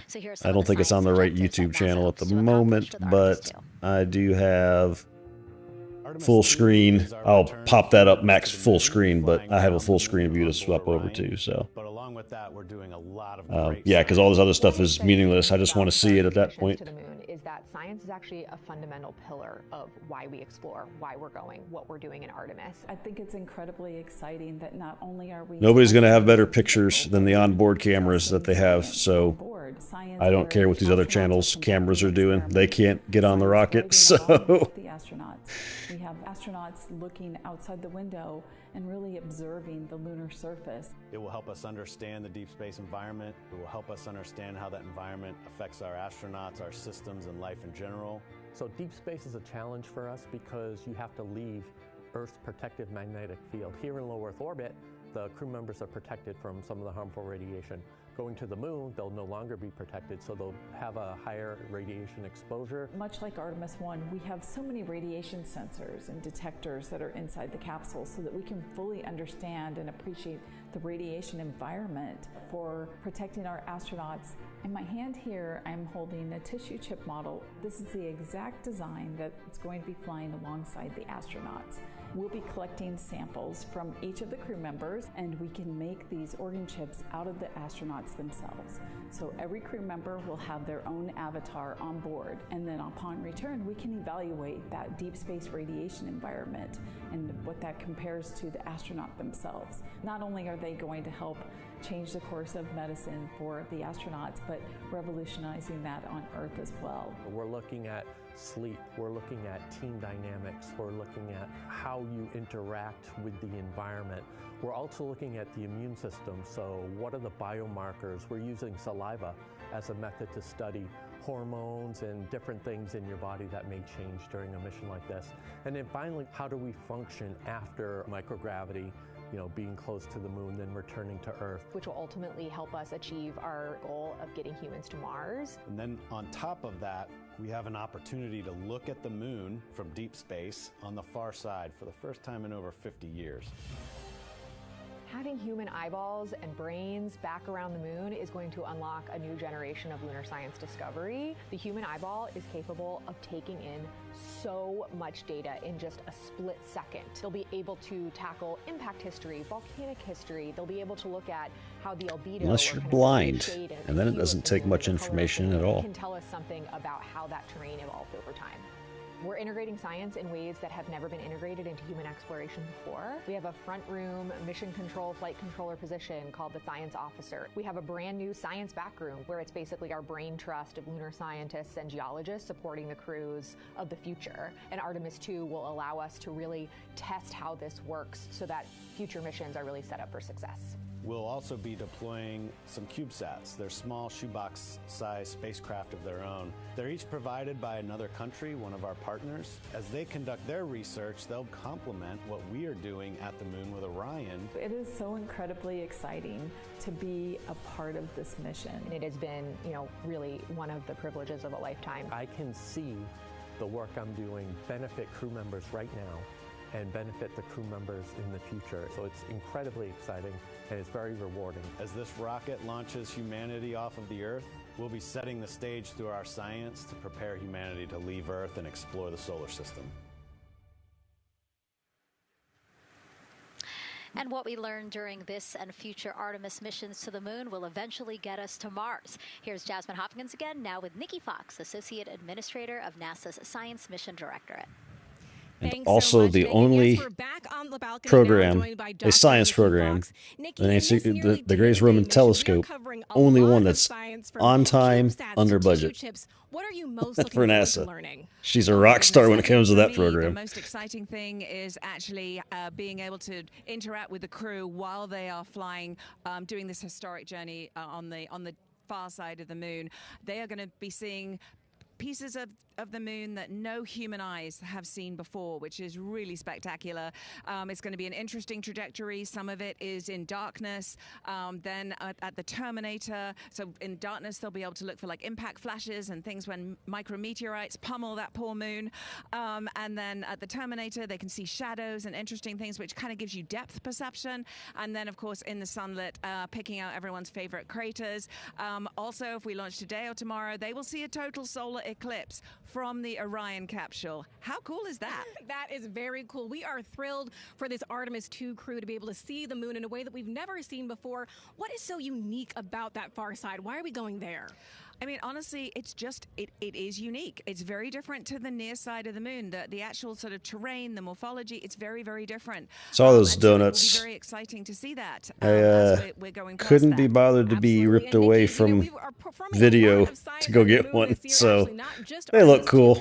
They wouldn't have lasted long, unfortunately. So yes, we are very, very proud of our commercial partners. and I don't need that much sugar. There was so much stopping on those. To the lunar surface, and very excited. Next one up is Blue Origin's Blue. Oh, I don't doubt it. Krispy Kreme is good. Science on it. It's got the scalps that went on the Blue Ghost, so we'll be able to sort of look at that plume as it's coming down onto the lunar surface, and then also the laser retroreflector that will be the array that's up there too. So even on that first test flight, packing it with science as much as we can. Wow, Nikki, so much science. It's hard to keep track of everything, but the unique thing about Artemis 2 is we're sending crew. Can you speak to the importance of the human element of science? Absolutely. I mean, we can program, like we do with our beautiful rovers on Mars, we can program them to do certain things, and it's what we think we need them to do.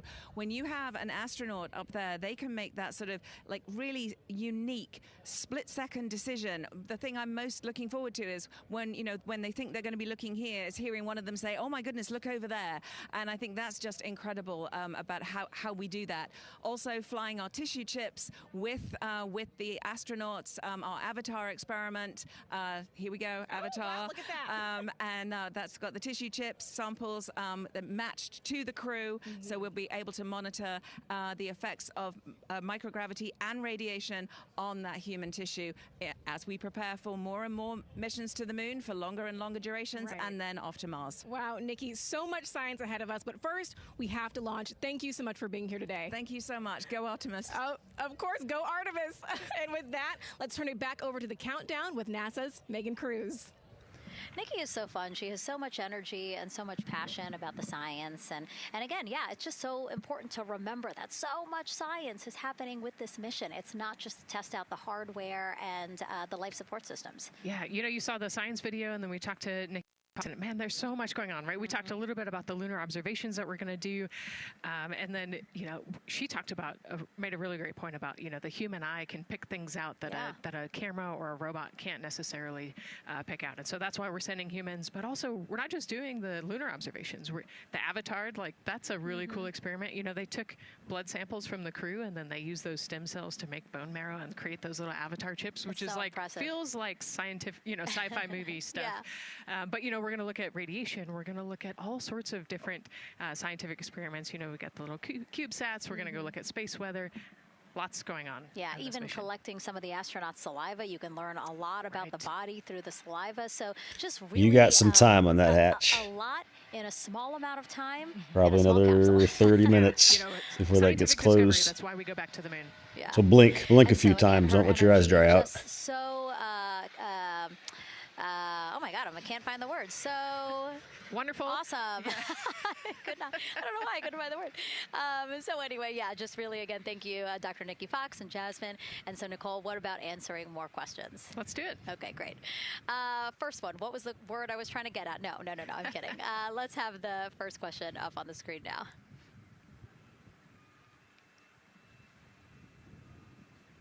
I know we got him. I see him being asked. And CDR OTC Orion Earth 1. Go. For your awareness, scrubber cycling is about to be restarted. Integrity copies.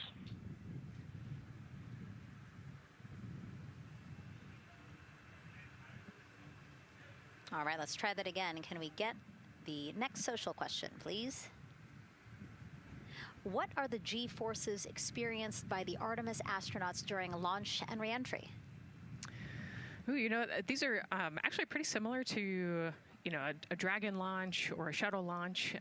We have to accelerate to get out of the Earth's atmosphere, and then we talked about the secondary burns that they will do to get away from Earth. But, for me personally, it kind of felt like we got slingshotted off the Earth is how I like to describe it. So, you get set back in your seat and the G forces are into your chest. CDR OTC Orion Earth 1. Go ahead. When leak check complete, the cabin is going to be vented to flight pressure momentarily. Integrity copies.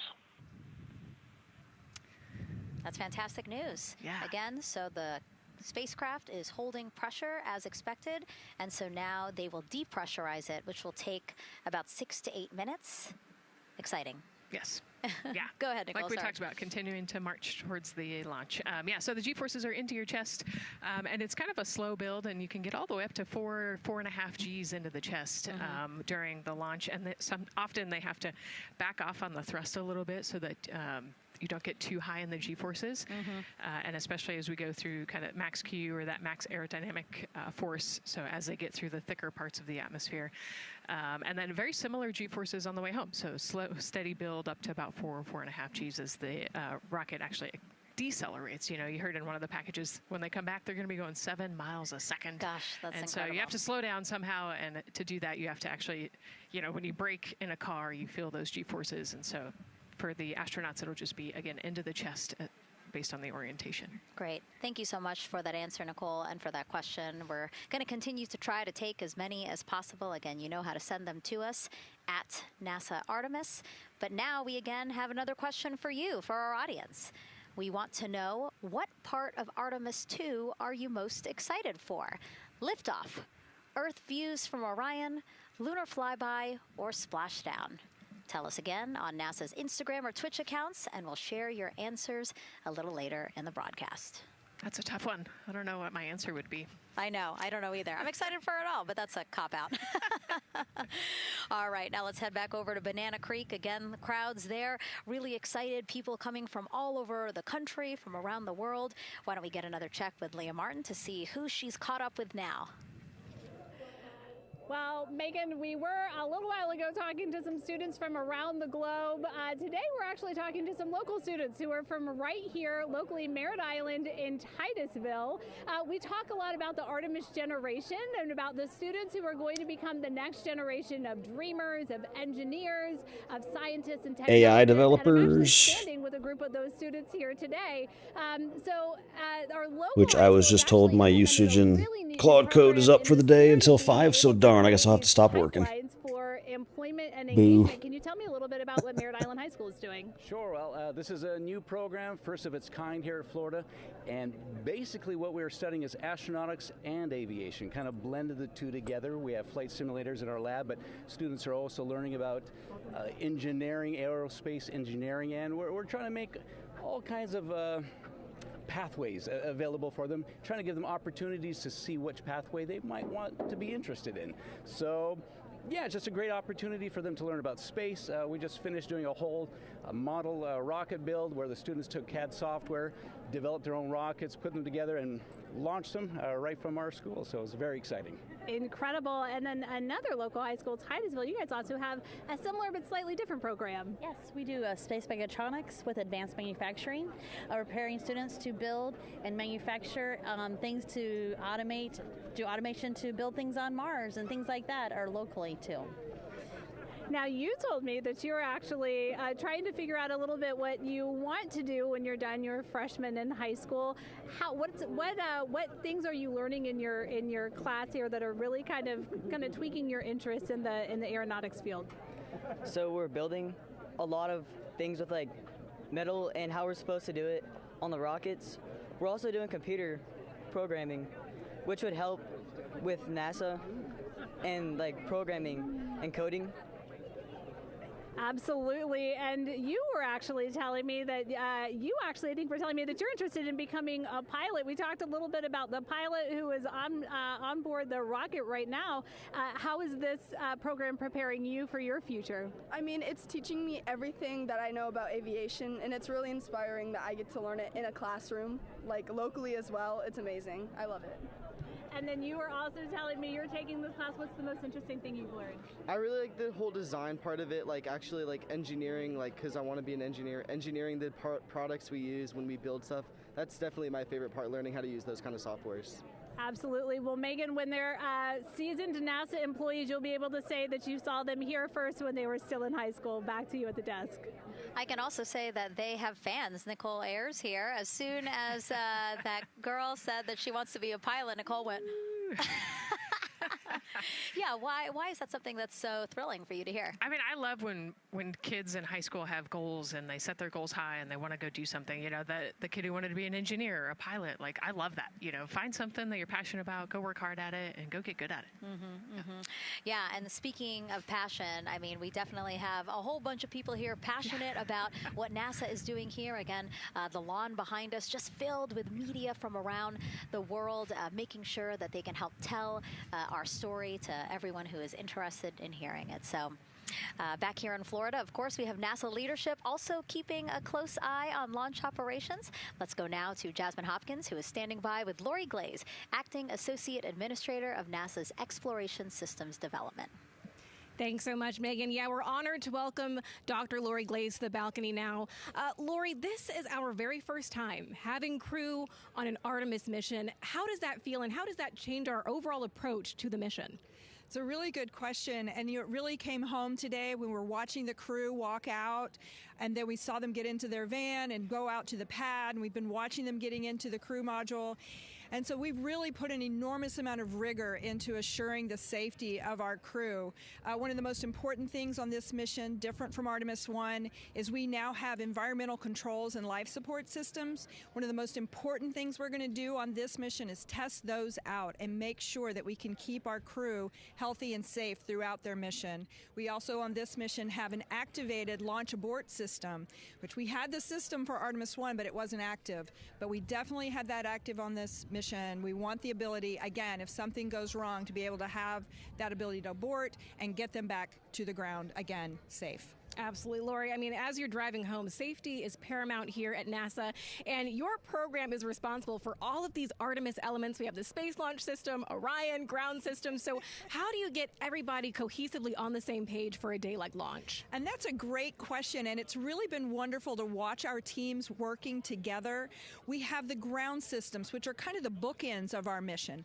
The ground systems help prepare us to get the rocket ready to take off. They're doing all of the loading of the tanks right right now and getting the crew into Orion. And then at the back end, they'll be there to recover the crew when they land in the ocean. But they know that their job is to make sure that that rocket is ready to go and that the crew module is ready to go.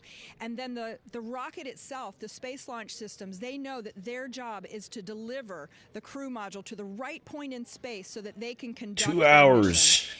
And then again, they have to make sure that everything is ready, that they set them on the trajectory. Work has been that is put gonna away. bring them around the moon and set them up to land in the right place in the Pacific Ocean. And that's their job, and they know how important Let's that light is. this And they candle. have to work closely Well, with Orion, which again, 6 candles, they I also guess. have to work with all the other teams to make sure that everything's working together. And then on top of that, our flight operations teams, all the people on the ground, they're all working together. They know this mission doesn't work unless every single part of the mission works. Right. Lori, there are so many things that have to work together today. We can't wait to see what happens next. Thank you so much for being here. It's my pleasure. Thank you. Of course. And with that, let's take it back to the countdown with NASA's Megan Cruz. All right.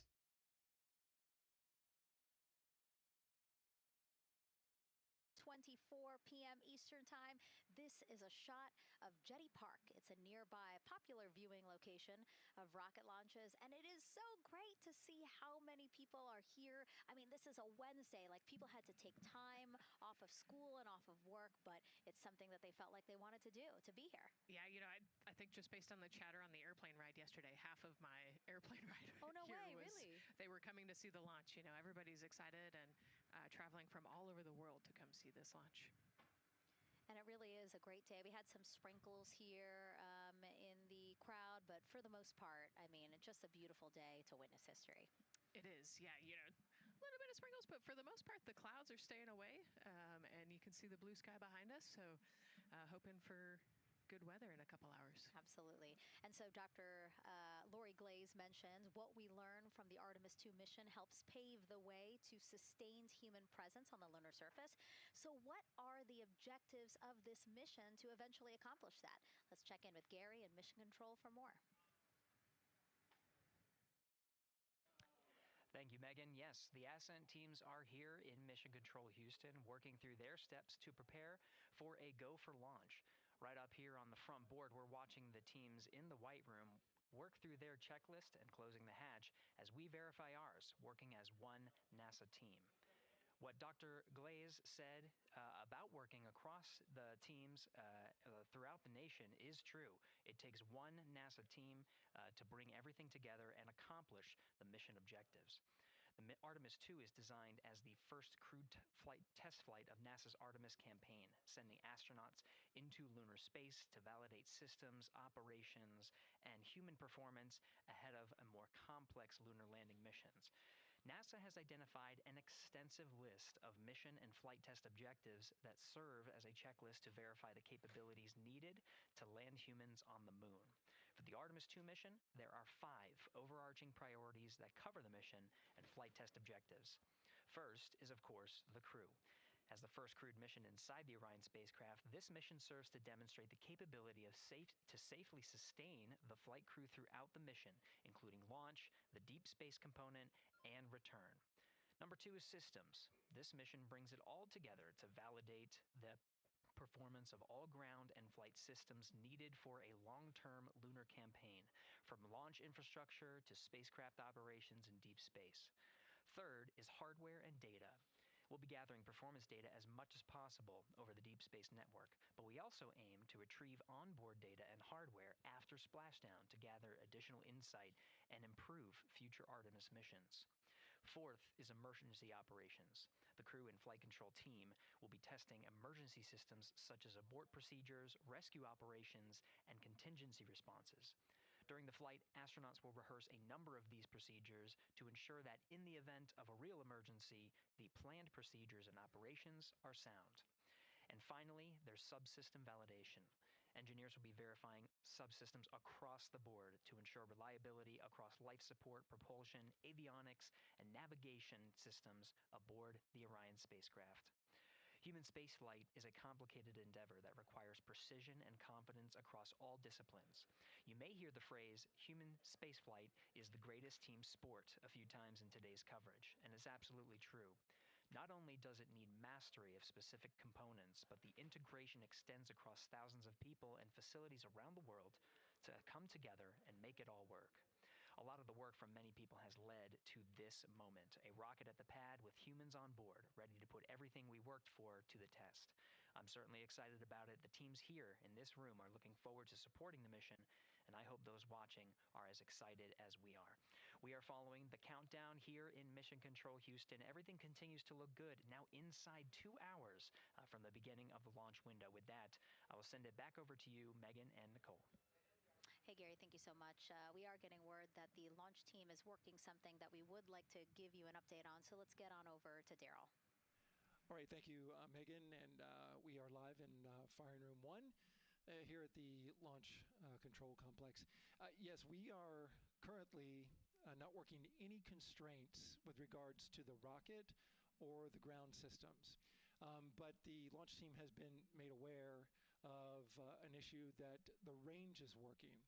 And currently they're monitoring that work that is going on over at the range. We understand that that issue is related to the flight termination system. Now, the flight termination system, just to give you a quick explainer, every rocket has a flight termination system. It's the system that the Eastern Range here uses in order to send a destruct signal to a rocket in case it veers off path. So it's a very critical, important safety component in terms of how the range keeps the public safe here. We understand that the flight termination system, they're working an issue. And so as they continue to work that issue, they've asked for some assistance from the launch team to help verify some of the work that they're doing on their FTS system. And this is where it gets a pretty unique situation here. The assistance they've asked for is to verify what's going on with their system. They want to check it to see that the work they're doing is okay. And in order to do that, the FTS console operator inside the firing room has been asked to help them verify it. And the way that they're going to do that, and the solution that he proposed to check and verify the system with the launch director, and she gave the approval, is to go get a piece of heritage equipment from inside the VAB that was used during the space shuttle program.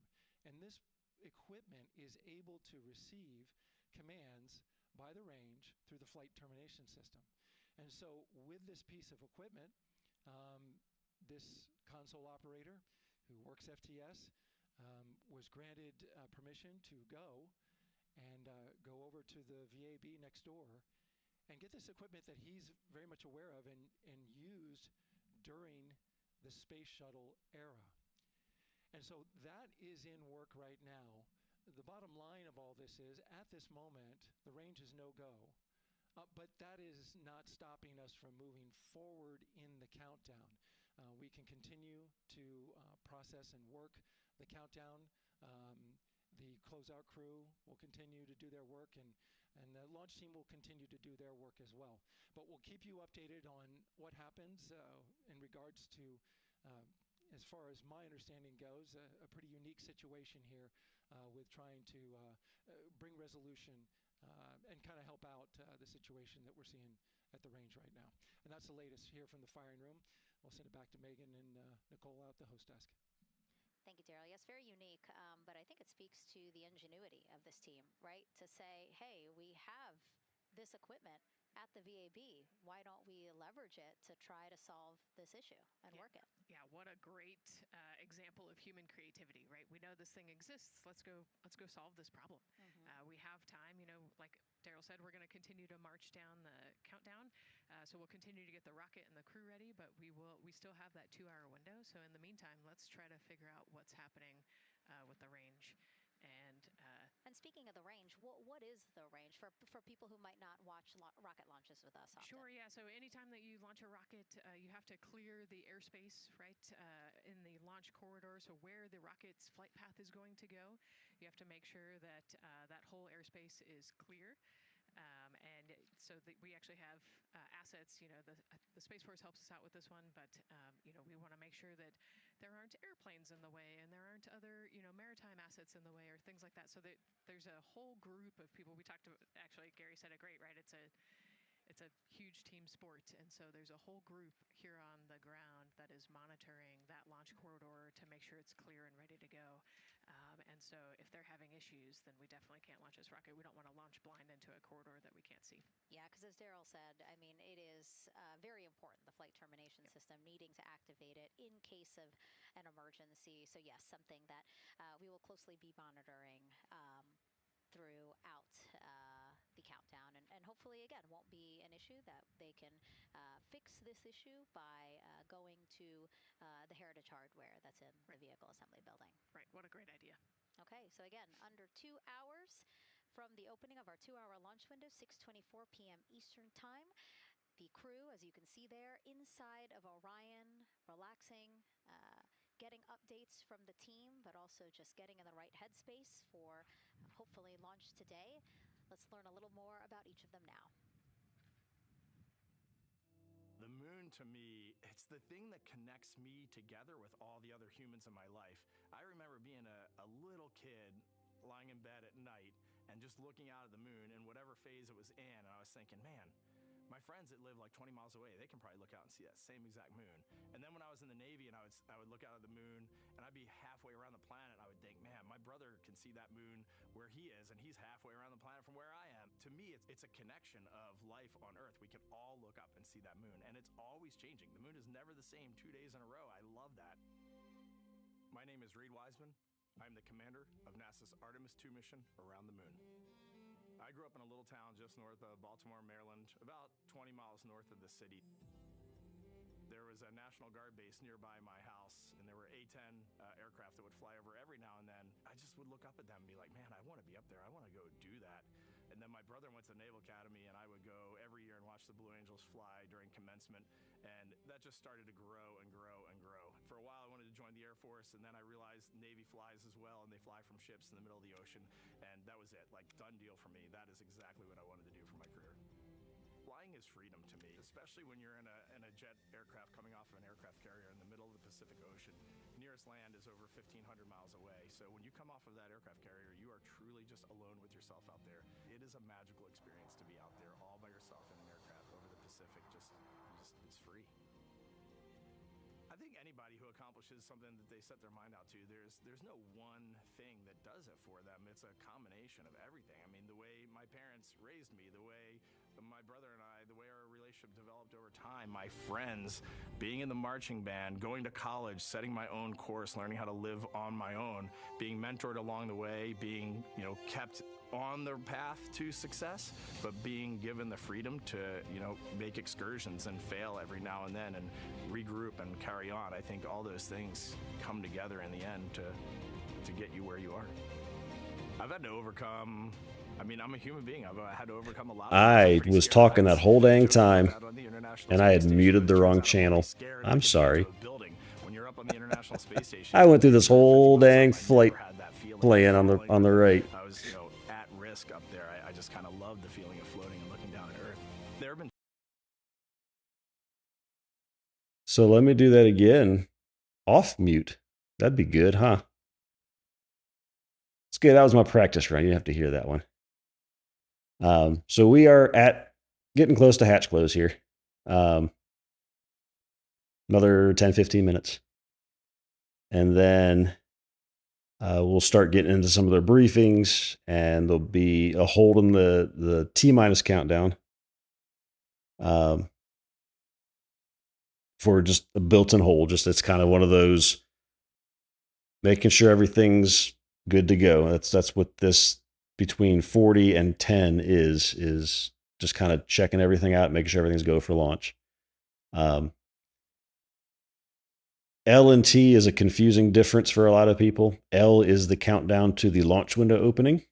T is the actual terminal count to when the rocket launches. So we will roll past T-minus 10 minutes when they are ready to go. So it might not be 6:24 when they go. It might be later than that. Just depends on weather and everything. But a lot of stuff happens in there. The most obvious things that happen that people see is 12 seconds before you'll see the sparklers light up at the bottom to burn off hydrogen so that you don't have a detonation when the engines ignite for latent hydrogen around down there. The core stage engines will start, ramp up to full power, and then once the boosters light, it's going, since you can't turn them off. Boosters there are ways to turn them off, but not in the way they're built these days. Once they're lit, they're going. And then we have our ascent. It'll be some rapid stuff here for the first 10 minutes or so, because you'll have the solid rocket booster separation, the abort system separation, and you'll have MECO at about 8 minutes. And then the second stage will separate from the core stage. They'll coast along for a little bit, and then they'll do a perigee raise maneuver and an apogee raise maneuver. Perigee being your closest point in your orbit to what you're orbiting. So in this case, Earth. Apogee being the furthest away. So if you look at an orbit that's oval around the Earth, so you got the Earth on the left side of it, and then you got an oval going out to the right. The part that's farthest from the Earth on the right is your apogee, and the part that's closest to the Earth on the left is your perigee. So when they raise their perigee, do their perigee raise maneuver, they are making that altitude at their closest point to Earth be further away. And the apogee means you're moving that part furthest away from Earth, further away. But that's like 50 and an hour and 50 minutes into the flight. So there's going to be a lot of just kind of sitting and watching for a bit. But they're supposed to be having live views as long as they have communication with the capsule, of course. I mean, when they go around the backside of the moon, we're not going to have it, but that's just, you can't physically shoot the signal through the moon. But for the most part, they're going to be live streaming this whole thing. So they'll do their ProxOps demo, proximity operations. This is to test how Orion works with manual control. They're going to kind of come close into the ICPS. So the middles, it's not your full second stage, it's your interim cryogenic propulsion stage.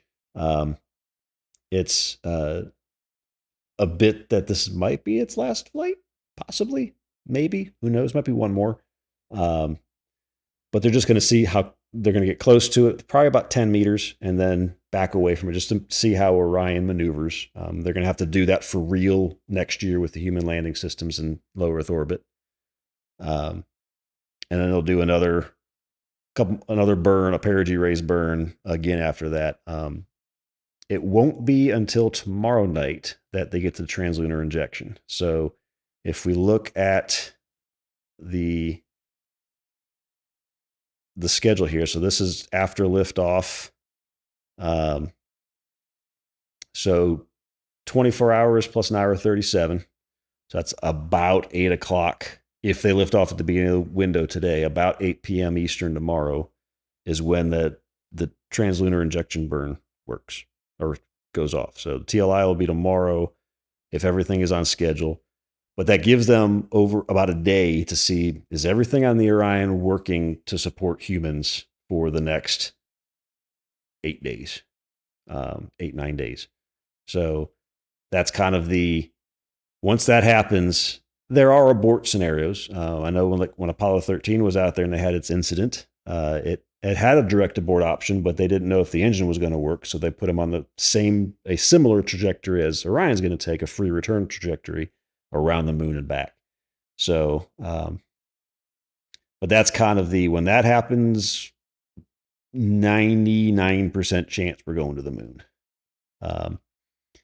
So, and then there's a bunch of stuff that happens. They won't actually get to the moon and get to the influence of the moon until into flight day 5, 4 days plus 6 hours, 59 minutes. And they won't do their flyby till later that evening. So, it will be, so that's basically 5 days. So it'll be about, if they lift off on time, about 4:30 p.m. on, need to look at a calendar because my brain doesn't do this well, 1, 2, 3, 4, Monday. So Monday afternoon, Eastern time is when they would do their flyby. And then later that afternoon will be closest approach to the moon. So, and then it's a flight back. I say it's just a flight back. I mean, we're sending people to the moon. There's nothing ordinary about this flight. So yeah, so that's what we got coming up. We're getting close to that hatch close. I don't know that we have, is there a picture of the hatch anywhere right now? No. So we're just assuming they're working on it. 140 was the lower end of them finishing the hatch service panel installation and closeouts. And then between 140 and 130 is when they're going to close the hatch. So anytime now, that hatch can close. So we're getting there. So hope everybody's getting excited. It's another hour and 40 minutes, and give or take a few minutes, probably. My guess is it'll be 10, 15 minutes into the window, just because, safety, check and double check and triple check everything. So, but I think we'll see it go. They did say earlier the weather was going to clear itself out before the launch window opens, so that's good, because there were definitely some clouds and showers in the area, but still looking good there. I see sunny skies, or at least sunny on the launch pad down there on the bottom left, so that's a good sign that things are clearing up. So we can see at the top right there, we've got the abort system hatch still open. Hopefully that's getting ready to be shut. And that guy's just standing there like, all right, we're just waiting for this measurement to go, which they do. They have to take a bunch of pressure measurements and seal measurements and make sure that it's got a good seal on everything and nothing's going to let loose or leak or anything like that. Just takes time, especially when you got humans on board. You don't want to take any chances.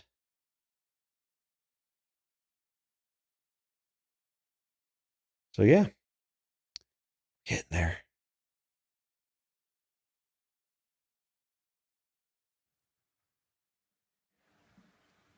One hour, 38 minutes and counting until the opening of the Artemis 2 launch window today, 6:24 p.m. Eastern Time.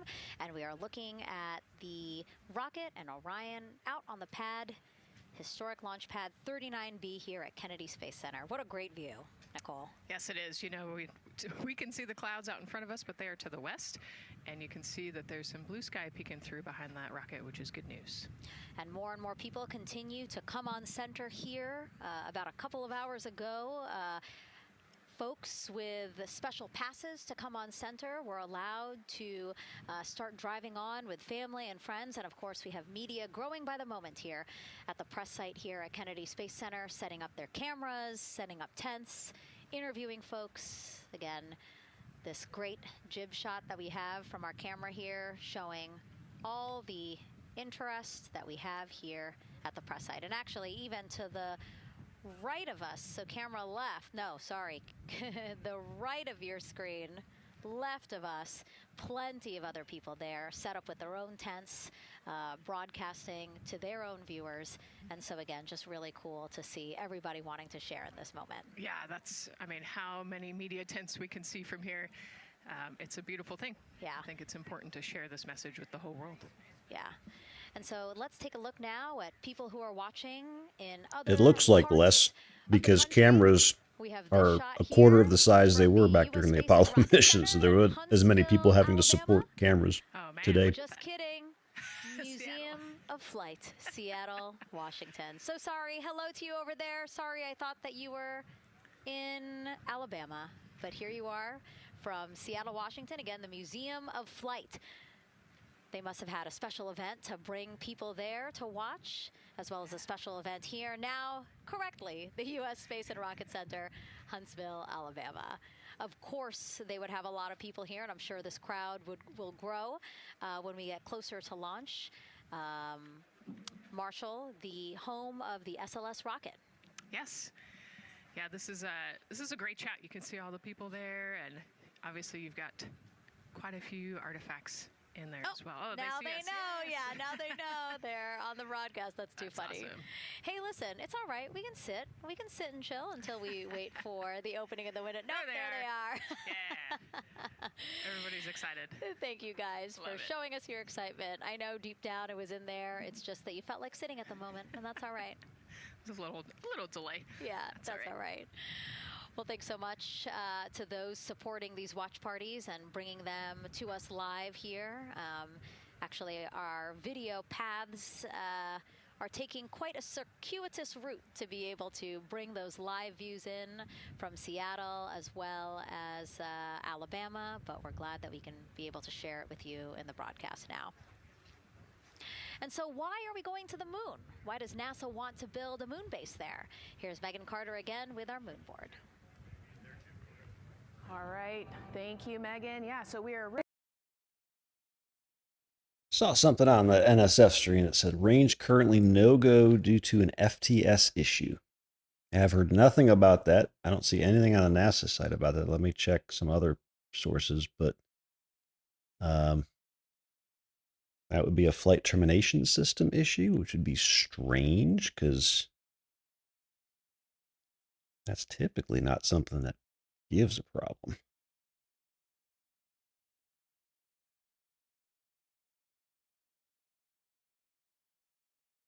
See if I can find anything about that.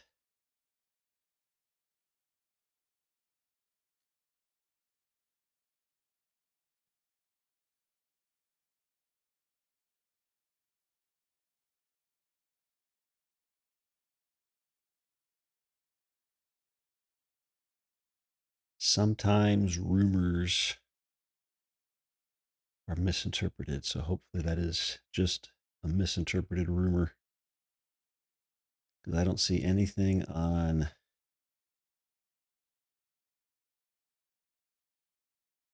the NASA feed.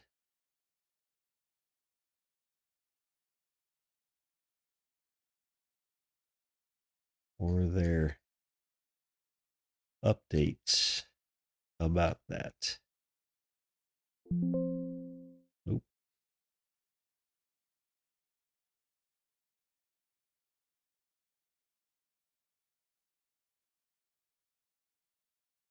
Because that would be a big bummer.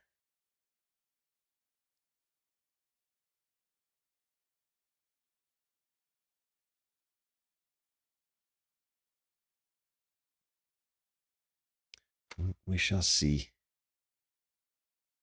I'm not seeing anything that says that, so could just be it's because the hatch isn't closed yet.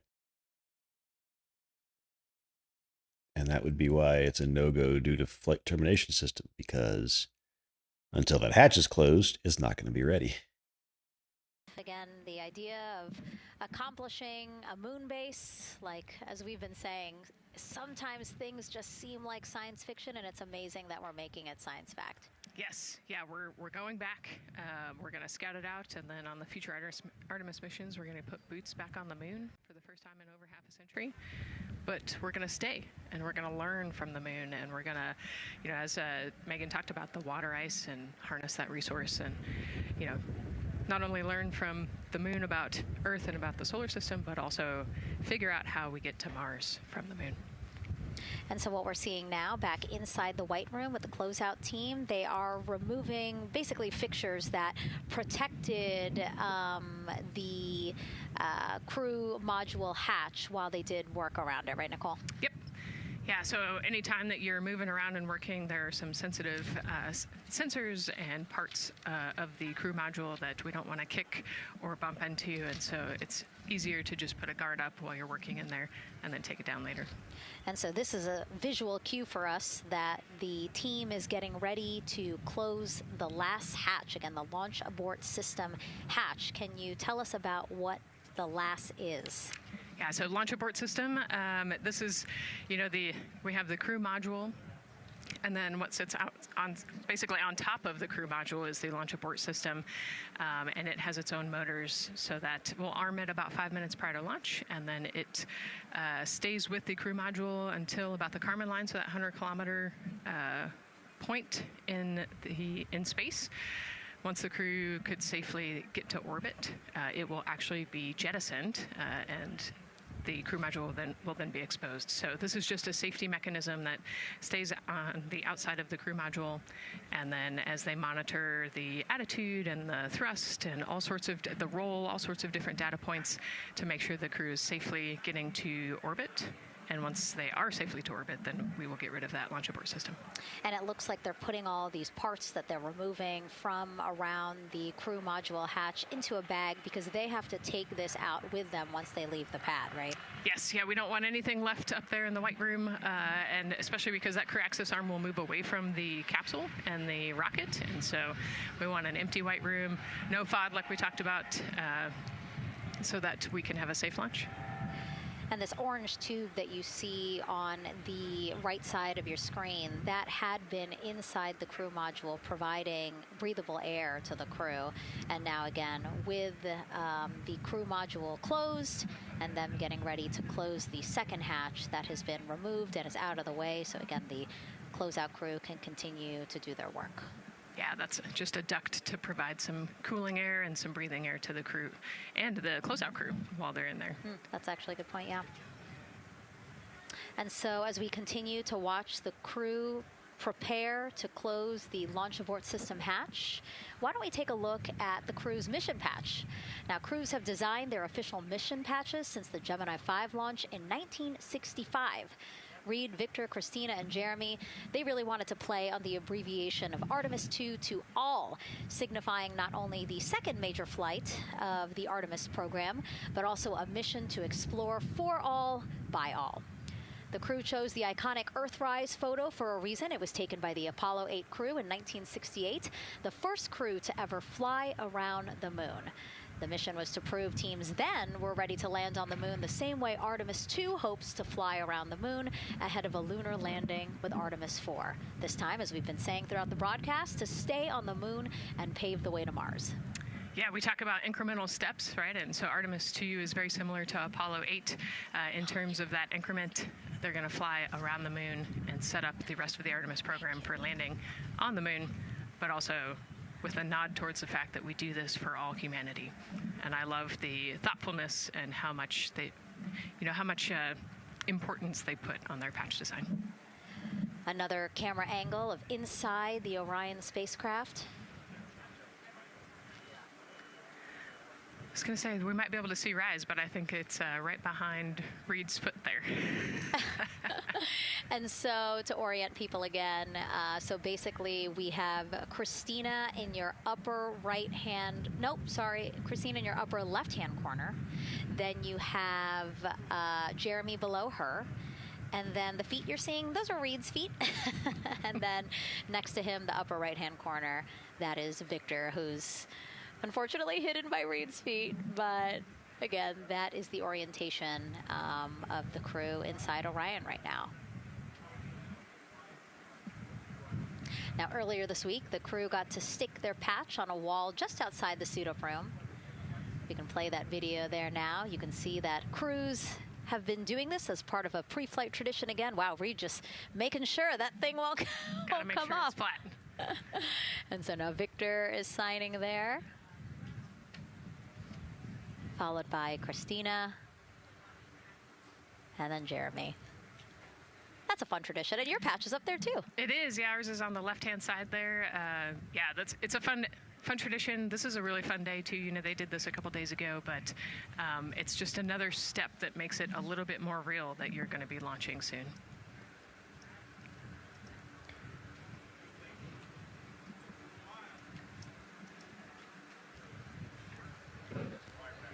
Again, we talked a little bit about this before. The basically like a computer there on Jeremy's leg, a way for him to just check out the data, see some of the data that also Reed and Victor are getting to see, but in those much bigger displays for Orion. Right, yeah, it's basically a tablet on his leg, and it's actually plugged into a cord nearby that allows him to have a screen repeater so he can see what they're looking at. And it looks like he's taking notes.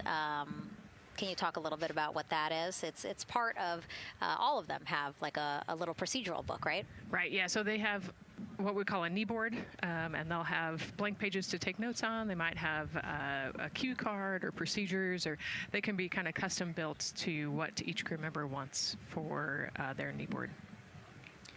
This mission, of course, built by people and companies in all 50 states, as we've been saying throughout the broadcast, and with our international partners as well.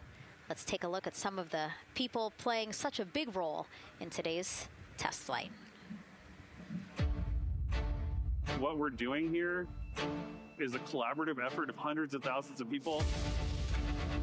This is about the parts, the hardware, the software, the services, all coming together to make that mission possible. My dream for this space program is that we would not just push the boundaries, but that we push them together. And liftoff of Artemis 1. We rise together, back to the moon and beyond. It takes a team to do great things. And Artemis has an incredible team. We have international partners. We have commercial partners and industry partners. It takes unity to accomplish great things, and that's what this mission's all about. We're not sending our money to the moon and lighting it on fire. We're putting that money right back into the economy in ways that benefit everybody. So every dollar that comes out of the Treasury that goes to support this mission goes back into the Treasury 3 times. What is very important to me is that we do it the right way, and that we do it with our values, that our industries grow, that our communities grow, that our families are healthy and safe and have amazing things to work on. Then we're going to build machines to go even further onto Mars. That is our generation, the Artemis generation, that defines the starting point of our exploration future. I just want to say thank you to all of the hands that have touched a part of this program and the hearts that have moved everyone to this goal, because we're going to the moon and we're going beyond. One team. One team. One team. One dream. What I really like about that package is, again, just reminding people that this is spurring so many jobs across the country. Yeah, across the country and across the world, right? The whole world has a part of this. The Artemis Accords are signed by over 40, 50 different countries. And so, yeah, we're taking all of the taxpayers' money and we're putting it right back into the jobs here in the U.S. And the money, too. You know, when we have more disposable income because we have good paying jobs, that's money that goes back into our economy as disposable income. So really, it is just an ecosystem that NASA is proud to be a part of. Right. And not only is it about the money and the economy, right, but it's also about the science and what we're going to learn and exploration. You know, we, on top of all of those things, we benefit the economy as well. Obviously, Nicole is a wealth of knowledge. We're very lucky to have her. We're going to be tapping into that knowledge throughout the broadcast, and we have been for now close to 4 hours. So thank you, Nicole. I hope you're holding up okay. Yeah, I'm loving it out here. It's been great. Let's learn a little bit more about Nicole. Her first mission to space was actually last March. She launched from here at Kennedy Space Center as pilot of NASA's SpaceX Crew 10 mission to the International Space Station. And what a beautiful launch that was. She spent 148 days in space conducting science experiments that could benefit us on Earth. For example, one studied the physics of liquids, which could help researchers deliver medicines more effectively. She also conducted an almost 6-hour spacewalk to help upgrade the orbiting lab's power system. Nicole is a lieutenant colonel in the U.S. Air Force and flew one of its most advanced aircraft. She was born in San Diego, California, and is a twin. That's a cute photo of the two of you. Oh, that one too. Young explorers, yeah. Yes, yes. That's so great to just see how far you've come. Again, I think that speaks to what we've been saying. Like, you know, just if you're passionate about something, go for it and see where that takes you. Yeah, I think that's a great example. You know, I was a serious little kid with really high goals, and just kept working hard and never got bumped up the path and ended up here. And I think it's a testament to the human, like we talked about, if you're willing to work hard, be a good team player, you can really get anywhere you want in life. And that's what I love to talk about. Christina has mentioned similar things. And so it's been kind of a theme for the day. Yeah, definitely a theme for the day, a theme for the team. The team has said the same, the crew has said the same sort of things. So absolutely, Nicole, thank you so much for being here. And hopefully only a little bit more until launch today. Hopefully. So today's Artemis 2 test flight will mark only the 7th time NASA astronauts will launch on a new NASA spacecraft designed for crew. And then controlling the flight will be Mission Control in Houston. Our Gary Jordan is inside with flight controllers. Hey, Gary. Hey, Megan, you are right. This is a significant milestone, and we may be putting the names of a few more astronauts in the history books today. The Artemis 2 crew is set to launch today will join a select list of humans to fly in a spacecraft for the very first time. And Artemis 2, like missions before it, is a test mission. During ascent, the crew and the teams here in the room are prepared for a variety of scenarios. Some of these will be called out directly by Capcom's Stan Love during ascent, and some are a little more subtle. These calls can be split into 2 categories: alternate main engine cutoff or MECO targets and aborts. First, there are 2 alternate MECO targets, or AMTs. These note milestones to give flight control teams and astronauts an idea of what would happen after that moment should the core stage lose one of the main engines. First is AMT low. You won't hear it called out by the crew or Capcom since this happens right at liftoff. If the core stage loses one engine at this moment, an abort once around option could be made at main engine cutoff, meaning the crew could target a splashdown in the Pacific. The second is AMT high, which will be called out by Capcom's Stan Love around 22 seconds. After this moment, if the core stage loses an engine, we can still pursue an alternate mission in low Earth orbit to accomplish some of the test objectives. And at about 5 minutes, 16 seconds into the flight, you'll hear the call 3-engine press.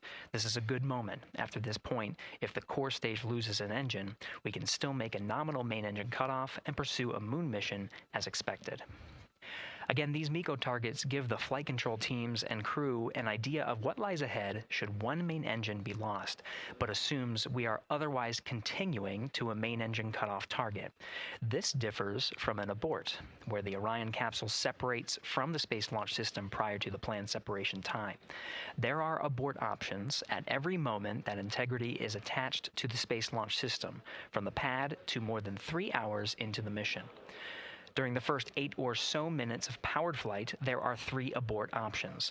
First is the use of the launch abort system, which you see at the very top of the rocket and here in the White Room where the hatch is open and teams are working to close it. This particular abort capability can be used from here at the pad through roughly 3 minutes and 22 seconds into the flight. Next is an untargeted abort splashdown, or UAS. This uses Orion's service module engines to escape the SLS and becomes available immediately after the launch abort system jettisons. Third is an abort once around, or AOA. You'll hear Capcom's Stan Love call AOA open around 7 minutes 30 seconds into the flight. This also uses the service module engines, but the burn profile is a bit different to aim for a splashdown in the Pacific after one trip around the Earth. NASA's expedited recovery teams are staged off the coast of San Diego to get to the crew and integrity quickly for this abort option. An AOA option continues to be available until solar arrays are deployed on the Orion service module a little more than 30 minutes into the mission. At this point, an abort to orbit, or ATO option, becomes available until separation from the upper stage around 3 hours and 23 minutes. Mission profiles can vary depending on when an ATO is executed in that window, but with power being drawn from solar arrays, it buys more time for astronauts and flight control teams to make decisions and stay in Earth orbit, return for a splashdown, or continue to the moon. The Artemis 2 crew and flight control teams are well trained on all of these scenarios, and the calls you'll hear to the crew on Orion to Earth may help them be in a ready state for whatever challenge may come their way. At this time, we're not tracking any significant issues here in Mission Control in Houston, Texas that would be showstoppers for today's launch. We're continuing to, of course, monitor the countdown along the way and make sure all systems are go for when we reach T0. With that, I'll send it back to you, Megan, at the Kennedy Space All right, we are ready for another reading if you are ready over there. Yes, sir. CBA is steady at 2,600 PSI. All right, copy that. And you know, the more times we ask you to do that, the closer we get to launch, so that's a good thing. Copy. And he just said there were no major issues you're tracking, so this thing on NSF saying is a no-go. More that they keep on asking her The flight how termination the system pressure is doesn't holding arm the until like 4 minutes assembly or so mechanism is a before good launch, thing because so it means I think that's we are just getting it hasn't closer armed to yet. launch. So that's And they're amazing misinterpreting news that. over the loops that we just heard on Orion to Earth Making 1, again, that news out of communication nothing, channel hopefully. with the crew. But now I want to get back over to Daryl with the launch team. He has an update now on the flight termination system that the team Or is I'm tracking. completely wrong. All right. Thank you very much, Megan. And we're getting an update. Or maybe they fixed it. Now from the launch team as we speak.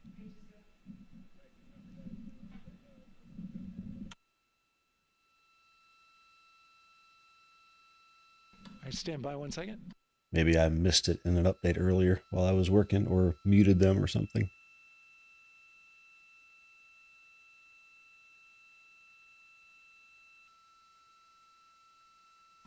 Okay. Sorry about that. We're just getting an update, in fact, about what I was about to report out on the range. And the good news is the range is go. So Yay. we reported that they were working to verify their equipment regarding the FTS system. And they asked for a little of that verification work to be done by one of the FTS engineers here in the firing room.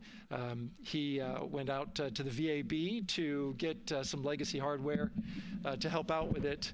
But in the end, this is a fix that the range had come up with to get clearance, to clear the range rather, and to as well work the FTS system. And so now they are go.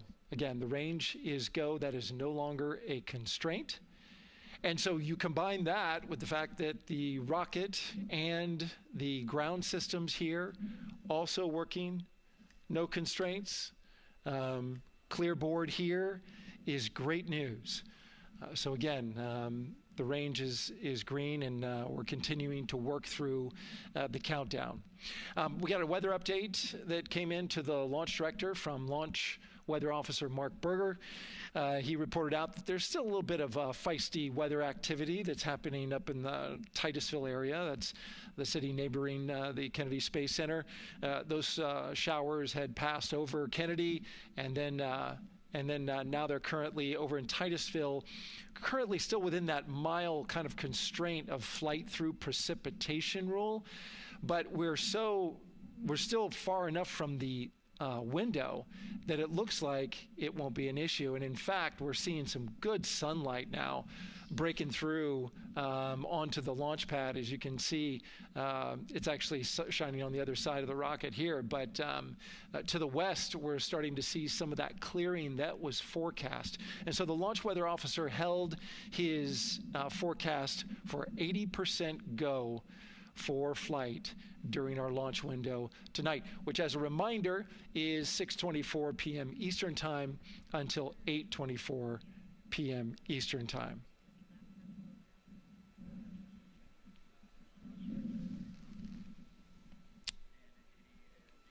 And we're also hearing that the last there goes the hatch. Closure, as you can see in the bottom corner of your screen. Go ahead and they're starting to scream. work on that. Since the that's your launch screaming abort point.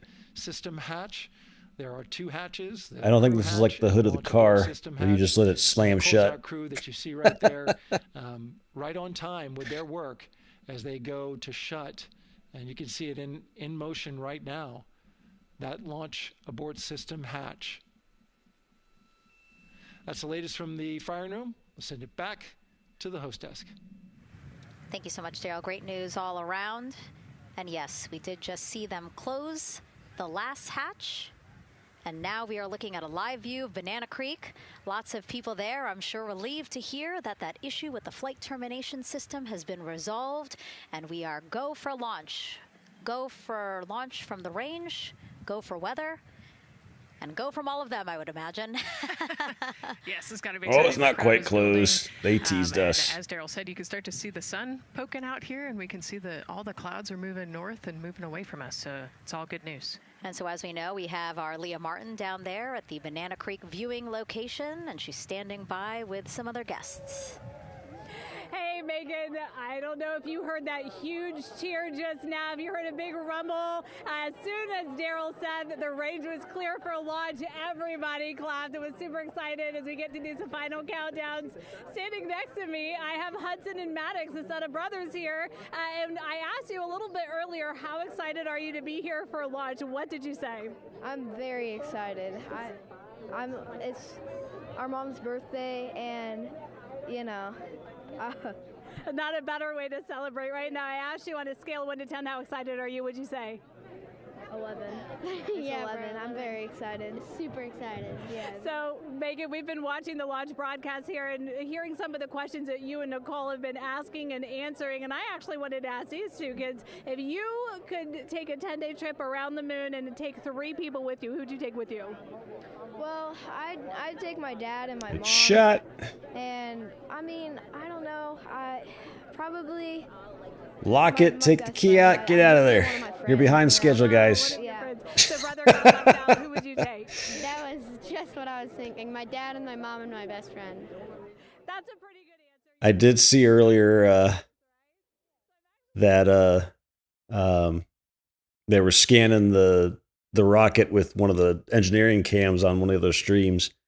That's coming up now, where they are reviewing the results of the imagery, that just to make sure nothing looks wrong. I mean, just looking at something can tell you if something's wrong. So that they're doing that now.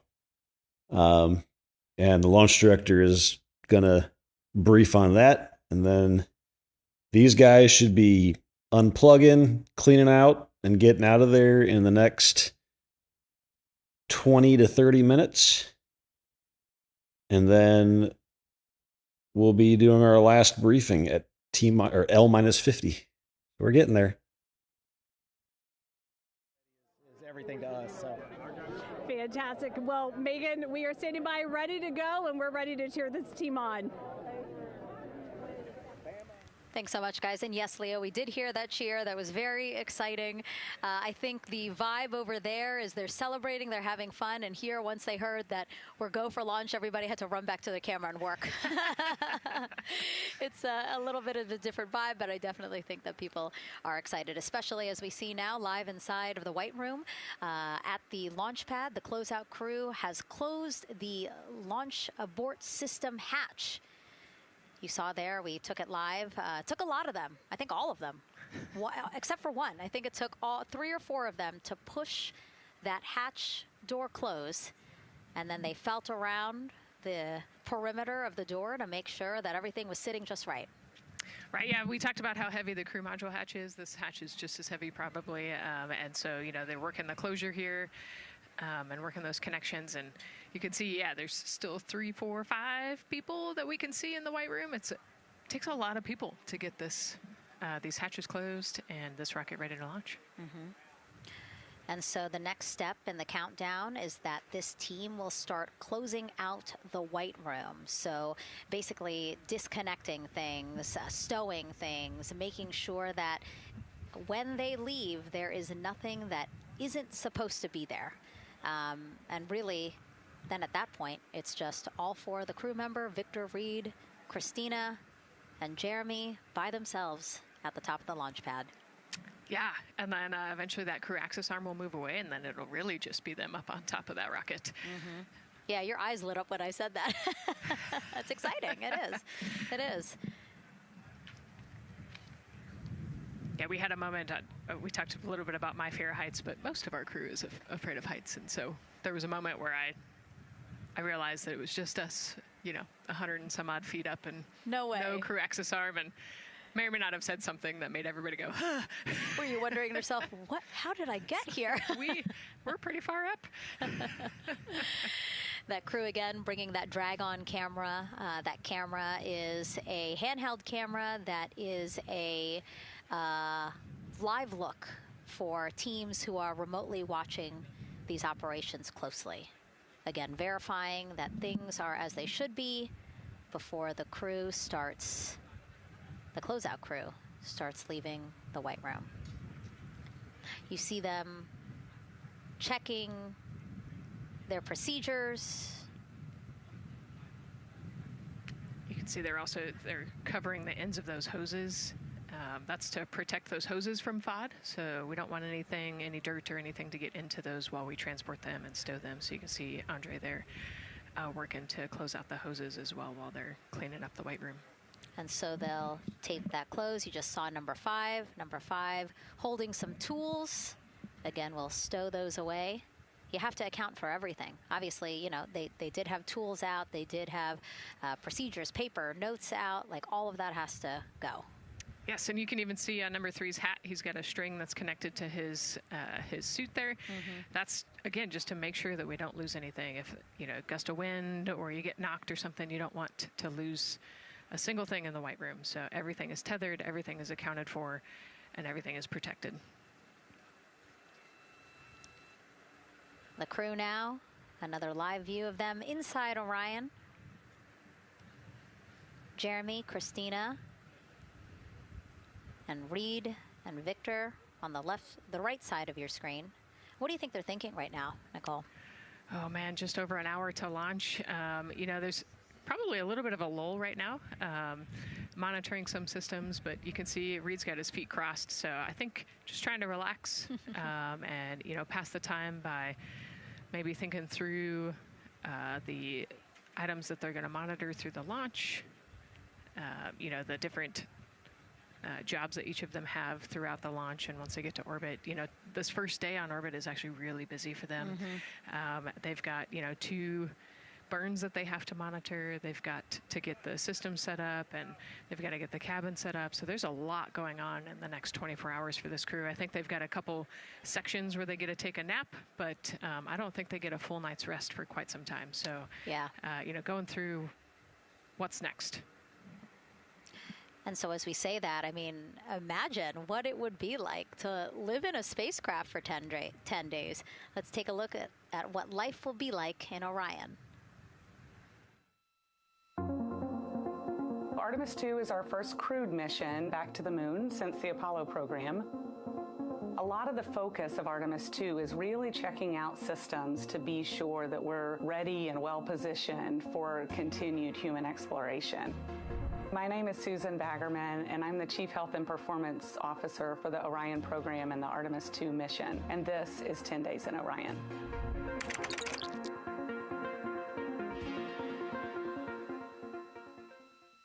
For this mission, the crew will launch in the Orion spacecraft on top of the Space Launch System rocket, or the SLS rocket. Once they've launched and achieved orbit, they'll continue on checking out many of the different critical Orion systems, check out some of the critical medical systems, and be sure that we understand how the crew would do that successfully within the volume of Orion. We also have, of course, systems to feed the crew. They have a potable water dispenser that they'll check out. And then we also have a food warmer, kind of looks like a suitcase that the crew can use to heat their food. They're also going to check out the flight wheel system. We'll have the crew perform some initial exercises. Part of that is to ensure that the flight wheel is actually working, but part of it is actually to be sure that our environmental control systems are actually working. For sleeping, the crew will sleep in sleeping bags. Some crew members like to be very tightly bound up, and some like to float very free. They'll use the toilet for the first time and be sure that it's able to flush. While they're on their journey, they'll do some testing that they quickly don their suit just to be sure that we would be ready in the future for an emergency. They'll also check out our radiation shelter. If we were to have a solar particle event, we would be asking them to take stowage out of the stowage bay and put it in some specific locations on the vehicle, basically for it to serve as shielding.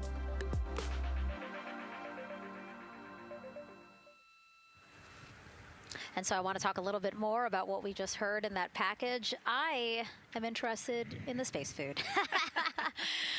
So Reed, Victor, Christina, and Jeremy have a pretty big menu to choose from, so that's really cool. We're actually going to pull up a graphic now that kind of shows you some of the food that they're going to have with them on their 10-day journey around the moon.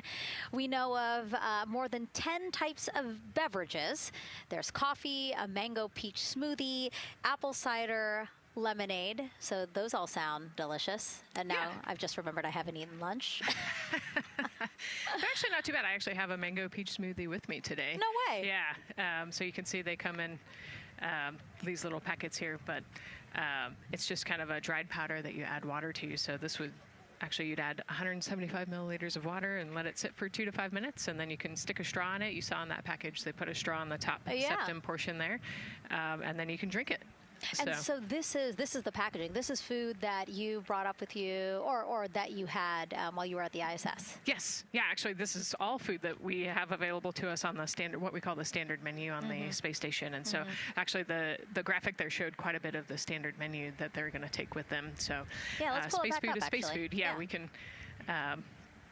we can use the food that we have been using. You know, our food lab at Johnson Space Center actually creates that food, and then they stabilize it and they package it for us and everything. So they do a really wonderful job out there. We've got different types of food.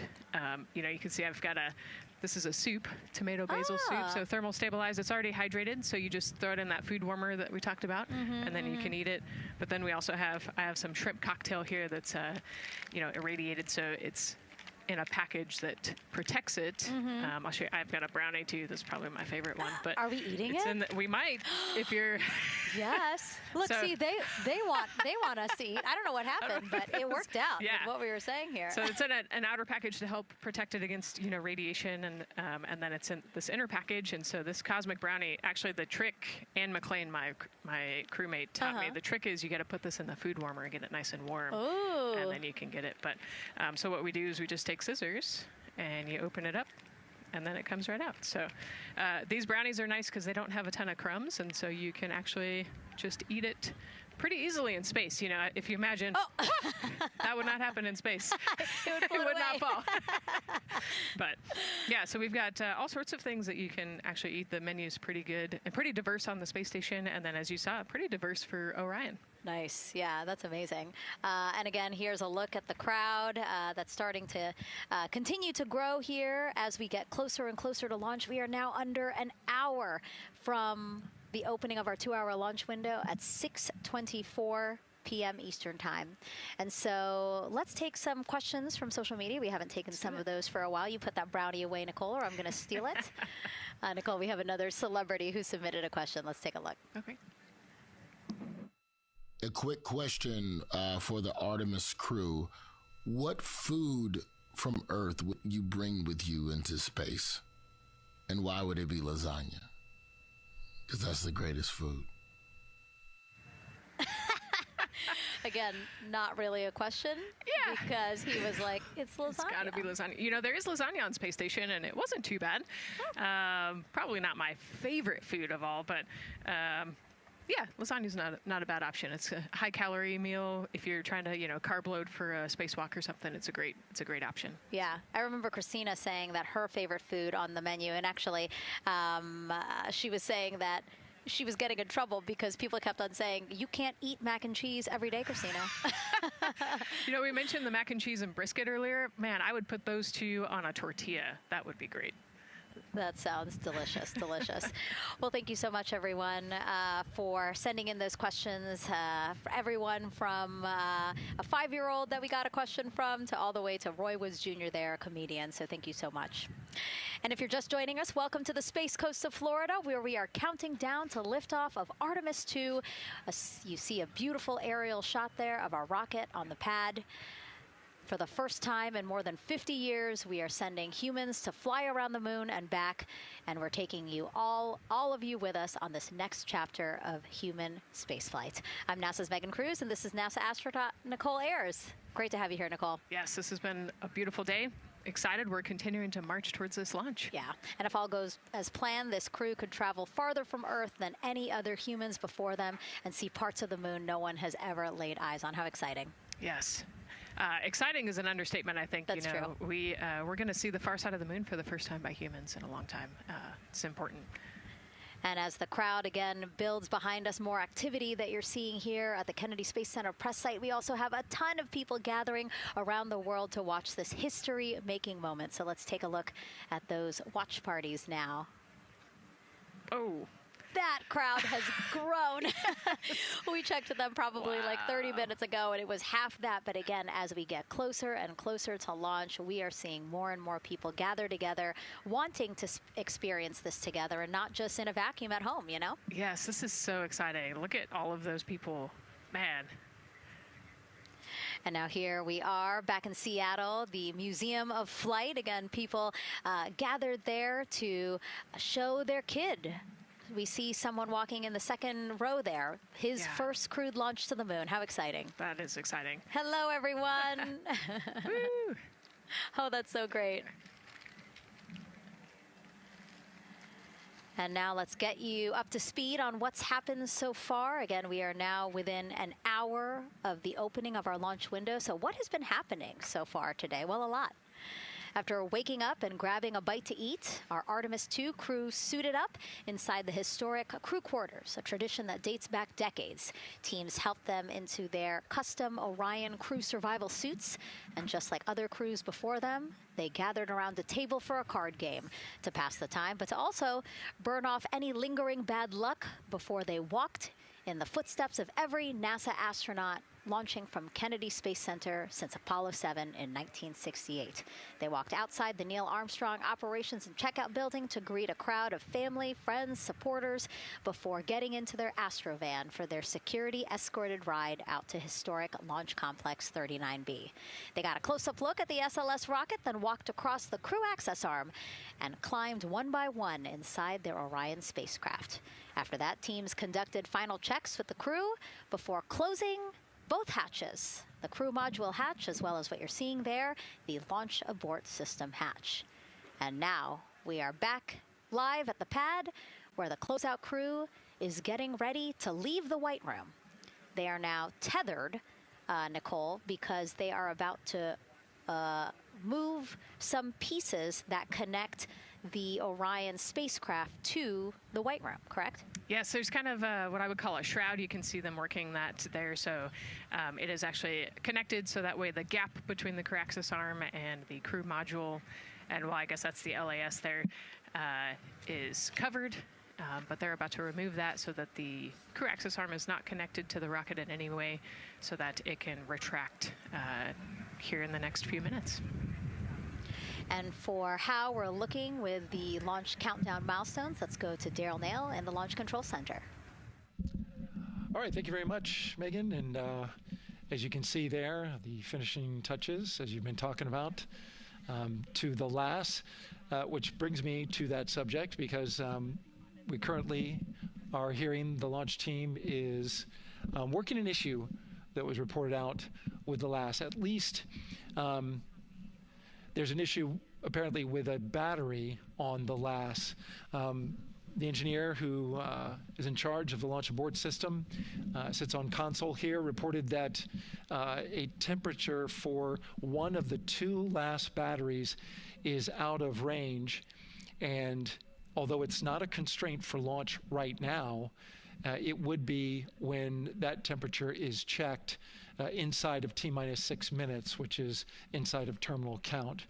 So right now the team is working some troubleshooting on this issue.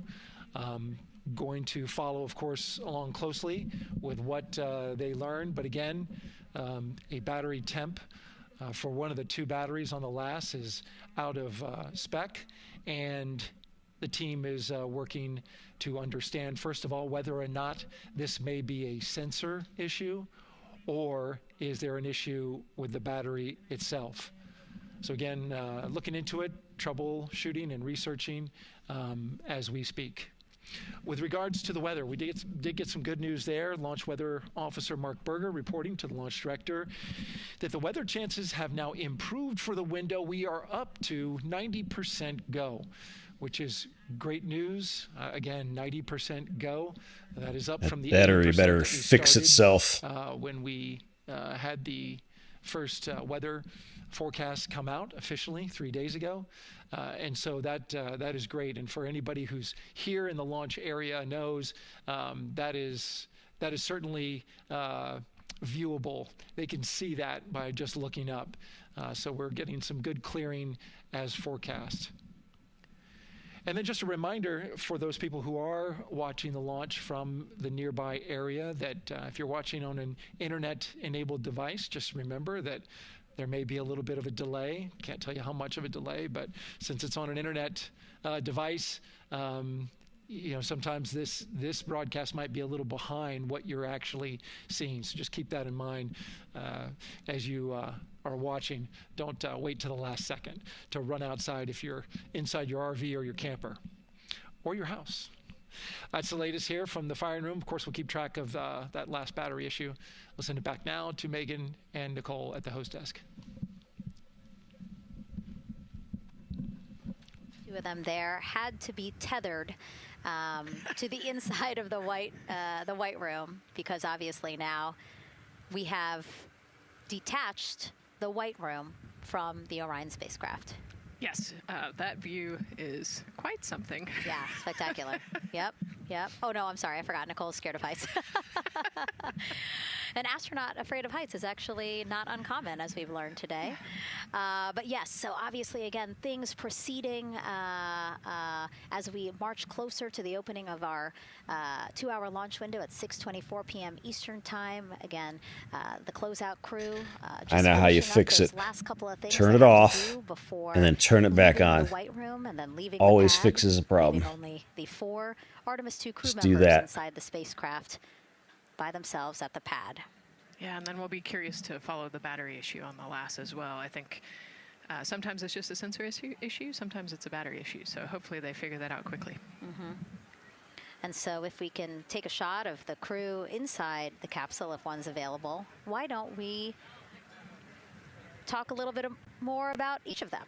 So we have Artemis 2 Commander Reed Wiseman, Baltimore native, and he's actually, you see his feet in that shot there from inside Orion. He's been in space once before as flight engineer for Expedition 41 aboard the International Space Station from May through November 2014.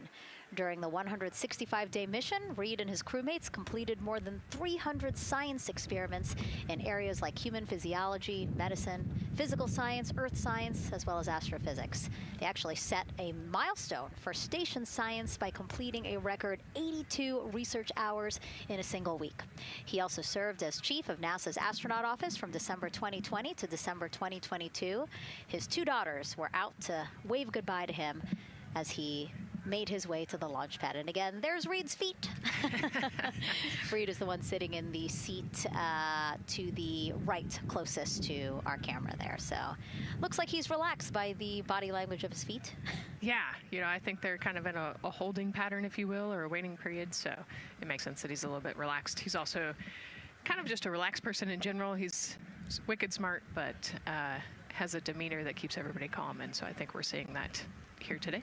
And so in this shot, Reed is the one sitting on the left, and to his right, Artemis 2 pilot Victor Glover.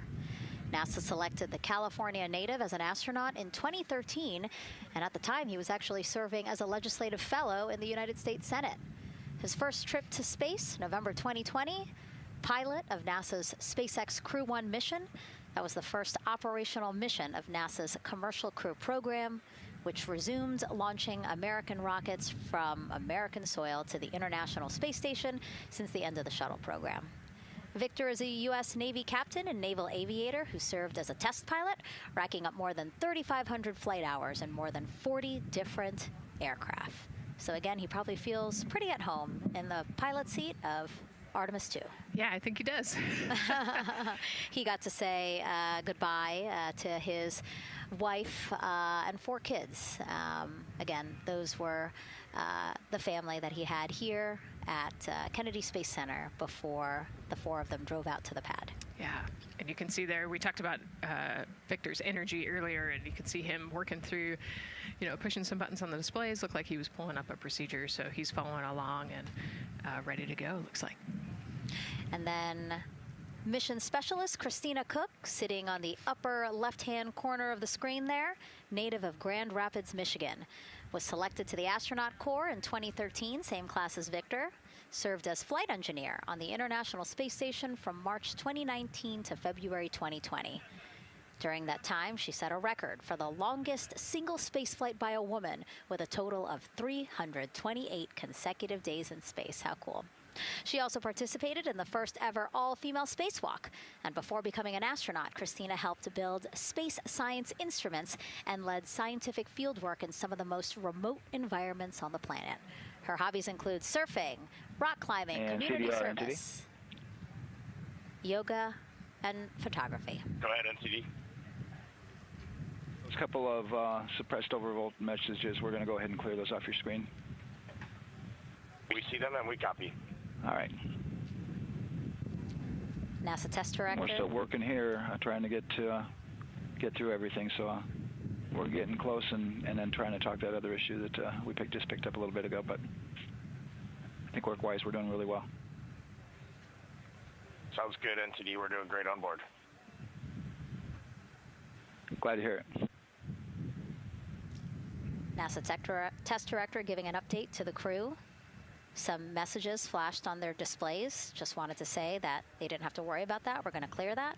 And that also just reassuring the crew, again, that they are tracking and working the issue with the launch abort system battery. Yeah. Well, they got And then first time 2 hours and Canadian 45 space minutes to figure it out. Jeremy Hansen Otherwise, this will is fly to the moon as going mission tomorrow, specialist on the hopefully. Artemis 2 mission. The London, Ontario native, Although I selected as an think astronaut they in said 2009. After that, he they worked might as do a Capcom 48 at hours. NASA's Mission Control Center in Houston. Capcom's It's not a stands for recycle Capsule because that's recycle on launch days. Communicator, and is the It's sole I'm trying not to direct say voice the S word because it's communicating jinxing it. with astronauts while in But space.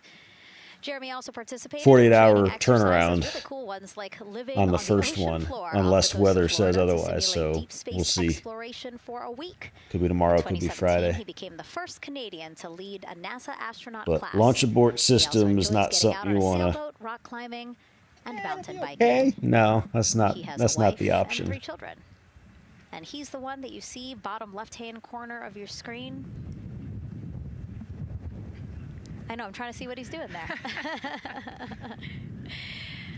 Christina's looking too. And so there is your Artemis 2 crew inside the Orion spacecraft. And this is actually the 7th time NASA astronauts will launch on a new NASA spacecraft designed for crew. And if you're wondering about the first 6 crewed test flights, here they are.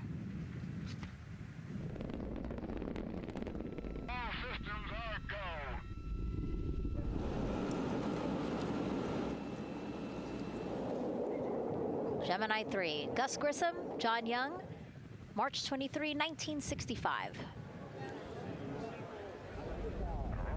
Apollo 7, Wally Schirra, Don Isley, Walt Cunningham, October 11, 1968. Space Transportation System, or STS-1, John Young, Robert Crippen, April 12, 1981. Then NASA SpaceX Demo 2, Doug Hurley, Bob Behnken, May 30th, 2020, followed by NASA's Boeing crew flight tests. Butch Wilmore, Sonny Williams, June 5th, 2024. And now, Artemis 2 with Reed, Victor, Christina, and Jeremy. It is really surprising, honestly, to hear that through all these decades, through all these launches we've had, this is only our 7th new vehicle that we're testing for crew. Yeah, you know, we have so many different missions that we think about and we talk about, but really 7 vehicles that we've tested and that we're flying. You know, I like to think of spaceflight really as a permanent test, right? We have, you know, hundreds of missions or so. You know, an airplane that gets tested and then flown has thousands of data points. And so really spaceflight is always going to be in the test field. And I think it's important to remember that, especially as we put humans on rockets that we never have before, or for the 7th time we start a new vehicle and a new mission. Just getting word now that White Room closeouts are complete. And so the closeout crew is preparing to leave the pad. It's exciting stuff. We are making good time, and the closeout crew is doing really well. 41 minutes. See the truck in the bottom left, bottom left side, bottom left stream, bottom left of the pad. You can see their truck. Trying to see it on the other ones. Well, there's them on the elevator. It will be a critical step towards future lunar and Mars missions.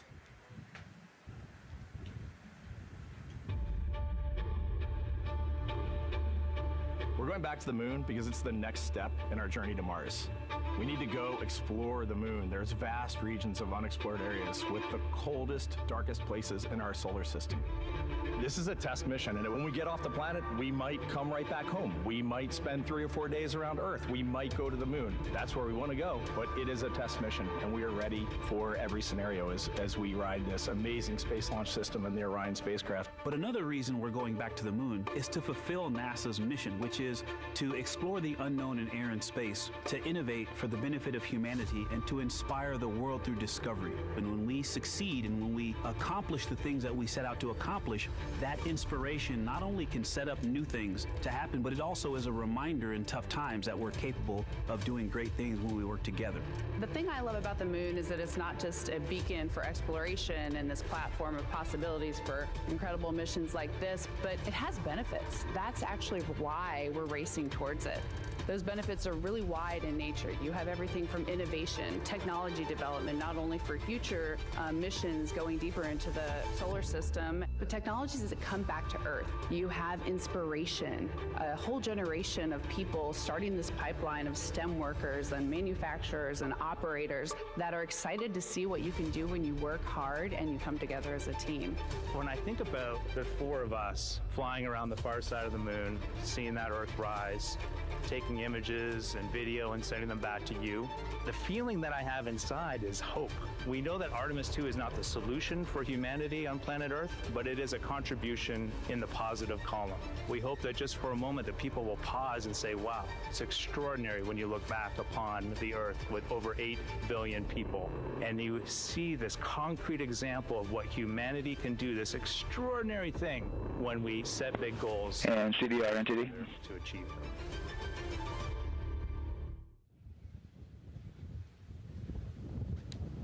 And so Mission Control Houston will control the flight of Orion after a liftoff here at Kennedy Space Center. Here's Gary Jordan, who's embedded with that team. Gary, you might have to pause because we did just hear a call out to the commander in Orion. Will do, Megan. I think that was Commander Reed Wiseman responding to prepare for some of the next steps. We are now holding at the T-minus 10-minute hold. Expected a 30-minute hold. So we are well on the countdown. We are well on the timeline to meet this L-minus time and launch towards the beginning of the window, but continuing to track progress along the way. Again, I'm here with the Artemis 2 flight control teams in Mission Control Houston. The team in the room behind me has been monitoring the countdown and verifying their own mission-specific launch criteria of the Space Launch System, the Orion spacecraft integrity, and its crew. During the final poll before launch, if all looks good from each of the flight controllers in this room, Flight Director Judd Freeling will report a go for launch from Houston Flight. Upon liftoff, teams here take control of the mission and communicate with the crew while they fly on the Space Launch System. This phase of flight is highly dynamic, and each console position has a dedicated and important role of looking after critical systems. You'll hear calls from Capcom and NASA astronaut Stan Love in this room to the Artemis 2 crew as milestones are reached during the more than 8 minutes of powered flight on the core stage. Liftoff and ascent are just the beginning. This room will be staffed around the clock over the next 10 days to oversee every moment of the mission through splashdown. Here from the Johnson Space Center, we'll be streaming the mission live 24/7 so anyone can follow the crew's journey, take peeks inside the spacecraft, and share the experience of a lunar flyby with astronauts looking down at the moon's surface. Teams here have been rehearsing tirelessly in simulations to throw every conceivable and inconceivable scenario their way. We are ready and eager to begin the Artemis 2 mission. Still milestones to come as we continue the countdown, but we'll be right back with you during the ascent phase of today's flight. With that, Megan, I will send it back over to you at the Space Coast. Thanks so much, Gary. Under 37 minutes until the opening of our 2-hour launch window, 6:24 p.m. Eastern. I've never been more excited for a time. But why don't we send it back over to Megan Carter with the Moon Board to learn more about what happens after ascent. Absolutely. I am definitely also getting excited. Things feel like they're starting to pick up a little pace here. A lot is about to happen within the first 10 minutes of launch, but what happens after those first 10 minutes? Let me take you over here to my mission map so we can kind of jump ahead and let me explain a few things. So, our main engine cutoff is going to stand for MECO, and that is essentially where the rocket's job is done, and it is then going to turn the propulsion duties over to our ICPS. That stands for Interim Cryogenic Propulsion Stage. Don't try and say that too many times fast, but the ICPS is going to be right here, and that's our in-space propulsion. About 50 minutes into, after about 50 minutes into launch, it is going to conduct that first burn, and that's going to be the perigee raise maneuver. Essentially what that is going to do is going to raise the spacecraft from a lowest point of Earth just a little bit higher into space, and then they are going to conduct that nice path. It's going to set them on that nice circular path around the Earth. That's when they're going to start to be able to really check out this spacecraft. The Orion spacecraft is going to be able to, like we've talked about, be maneuvered by the crew. They're going to check out those life support systems, and communication checkout's going to be vital at that point as well, obviously. Then they will be conducting that another burn, and that's going to raise them just a little bit higher again. And then they will, it'll be about time for the ICPS to separate, and they will start another lap around the Earth as well. Now, the ICPS, but even after it separates, its job will not be done because they will have the opportunity to conduct something called the Proximity Operations Demonstration. And this is going to be really important for our future lunar missions because the ICPS actually has a target on it, and the crew is going to have the opportunity to manually maneuver these spacecraft like we've mentioned and practice those docking maneuvers. Now, obviously, they will not be docking for this mission, but that is again going to be critical for those lunar missions in the future. Now, all right, after that ICPS has separated and they've done that second lap, they're going to conduct 2 more burns. And what these burns are going to do is set them up to the high enough orbit and a fast enough speed in order to conduct the translunar injection. This is going to be that critical moment and that critical milestone where they are going to produce about 6,000 pounds of thrust. And this is that point that is going to take them out of low Earth orbit into deep space, and it's going to set them on that nice path towards that lunar flyby. And I know we have talked a little bit about why this could be a record-breaking flyby and journey to the moon. And with that, I'm going to turn it back over to Megan so she can tell us just why. Yeah, she's talking about the distance record set by the Apollo 13 astronauts in 1970. They were 248,655 miles away from Earth, and this Artemis 2 crew might surpass that on flight day 6 when they fly around the moon by more than 4,000 miles. Yeah, it's a long ways. It's tough to fathom 250,000 miles from Earth, right? I mean, space, the space station is only 250 miles, and so we're going, I don't want to do the public math, but we're going much further than that. But it's important, right? Because we want to get back to the moon. We want to see the surface. We want to see the far side of the moon. And the way we do that is by breaking distance records. Yeah, and the exact distance record depends on exactly when they launch, like the time, the day. So we'll learn more as we go into this 10-day mission with the Artemis 2 crew. But here we are, 32 minutes, 50 seconds and counting from the opening of our launch window. Feels really, really surreal here as more and more people come to gather on the press site lawn here at Kennedy Space Center. Why don't we take a look at this video that we have here? Some familiar faces who wanted to wish our Artemis 2 crew a safe journey. Reed, Victor, Christina, and Jeremy, you are the real deal. You're flying to the moon for all of us, and we are in awe. You're the true heroes. You are not just astronauts. You are pioneers, venturing deeper into the unknown. But you are not alone. We will be all cheering you on from planet Earth. Hey, I'm Victor Wembanyama, and I play basketball in the NBA. But I'm not only interested in shooting hoops. I'm also interested in shooting stars, dark matter, and all other types of astronomical phenomenon. And to the Artemis 2 astronauts who are shooting for the moon, I wish them good luck and Godspeed. Hi everybody, I'm Ryan Gosling and I play a biologist who goes to space to save the planet in the film Project Hail Mary. But the Artemis 2 astronauts are going to space for real and they will travel farther from Earth than any humans in history. Sending all our best wishes to the Artemis 2 crew. I just want to say how proud I am of each of you and how inspired you make me. But it's not just about me. Your mission is going to inspire future generations of scientists, engineers, athletes, and dreamers to do something that they never thought possible. Hey, it's Roy Wood Jr., and I want to wish the Artemis 2 crew a happy and safe journey to the moon, well, around the moon. To go around, I know what you're doing. You got to look for a parking space. This is to go around the moon, make sure somewhere to park, and then you park journey. Good luck. It's actually a really good way to explain what how this mission builds. Again, we are hoping to land astronauts on the surface of the moon in maybe 2 years. So yes, we are looking around the moon on this lunar flyby mission to see where we might park. Thank you, Roy Wood Jr. Okay, and as we look at this live view of the rocket on the pad, there is a spectacular place here at Kennedy Space Center to watch launch from, and that's the Banana Creek viewing area. Why don't we go back there where the crowd is excited, and Leah has the best assignment ever, talking to people who are super excited about being here for Artemis 2. Oh my gosh, Megan, you talk about the excitement being palpable. I'm telling you, everybody here on pins and needles as we get just about half an hour away from launch. I've been walking around talking to people, and I'm just struck again and again by how many people are here from across the agency. I want to introduce you to just a small portion of the people across NASA who have been supporting this mission. Patty Ortiz, NASA Armstrong Flight Research Center, Orion Program. Orion. Kathy Graves, Glenn Research Center, Office of STEM Engagement. David Alexander, NASA Glenn Research Center, Office of STEM Engagement. Jennifer Becerra, Johnson Space Center, the Office of STEM Engagement. Here we go, right back here. Where are you from? I'm from NASA Glenn Research Center, Joseph Panakitis. Joseph, here we go. Wes Furman from APL. Maria Arredondo from Headquarters, Next Gen STEM. Mark Robinson, Stennis Space Center, Commercial Space.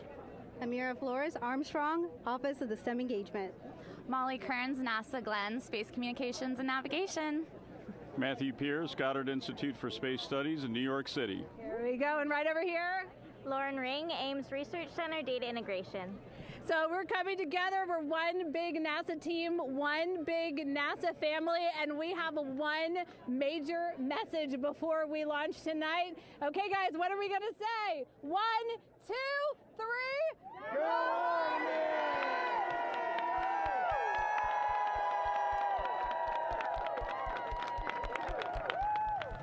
Oh my gosh, that made me so emotional. That was so inspiring to see. I mean, wow, yeah, that was great. I mean, just to hear everybody say their position, what they're doing to support this mission is amazing. And I'm sure this was something that really rang true and resonated with NASA's Administrator Jared Isaacman, again, to see the workforce come together to do the work and then to be here for launch. So why don't we actually go over to him now with our Jasmine Hopkins at one of our other viewing locations. All right, Megan, thank you so much. The energy here on the balcony is honestly becoming electric as we get so close to launch. And now we are thrilled to welcome NASA Administrator Jared Isaacman.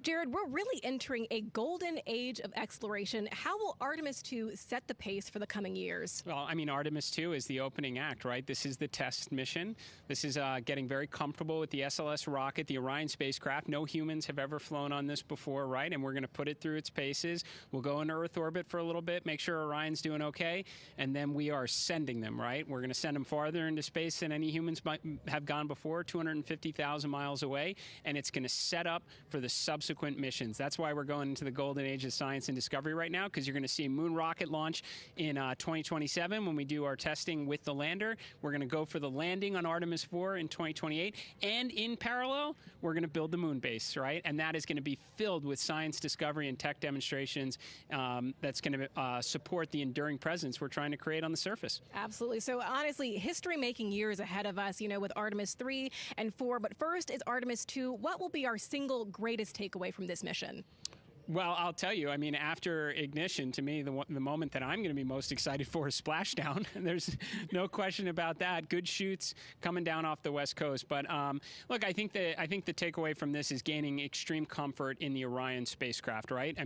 This is very different than what we've done for more than a half century, right? The velocities that spacecraft is going to re-enter at, it's going to be new territory for us. We want to get our arms around that completely. So I would say the performance of SLS plus Orion is everything on this one. We want to make sure we do it in as a safe way as we possibly can, understanding what we are undertaking right here, bring our crew back, learn as much we can from the vehicle, set up for Artemis 3 in 2027. Right. And Administrator, we've actually had a pretty young audience today here, some kids running around the balcony. How do you hope Artemis 2 inspires that next generation? I talk about this all the time. One of our overarching KPIs that we should always be tracking is the number of people living and working in space. Well, what's another strong number 2 on that one? It's the number of kids that are dressing up as astronauts for Halloween, so that they grow up, that they're inspired to want to join in this grand endeavor, whether they come work with us here at NASA or they join in industry, but they're helping humankind venture out farther, pursue all the secrets of the universe. Yeah, I think we'll see a lot of kids dressed as astronauts this year. And finally, Jared, you've really made it a personal mission to get to know the people behind the work at NASA.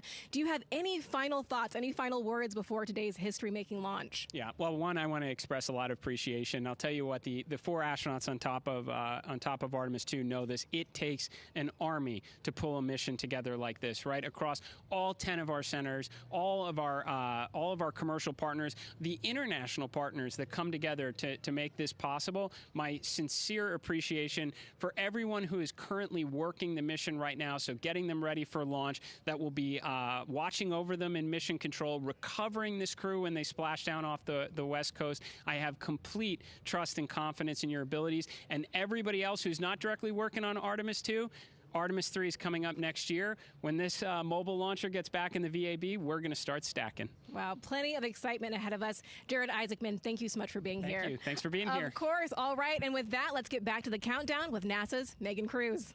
Under 25 minutes and counting from the opening of our 2-hour launch window, and take a look at all these people behind us. I literally, every moment I turn around and I see the clock, I am like, oh, wow.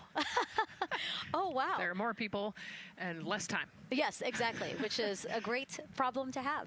Yes. Now, this first crewed test flight of NASA's Artemis program coincides with the 250th anniversary of our country's founders signing the Declaration of Independence.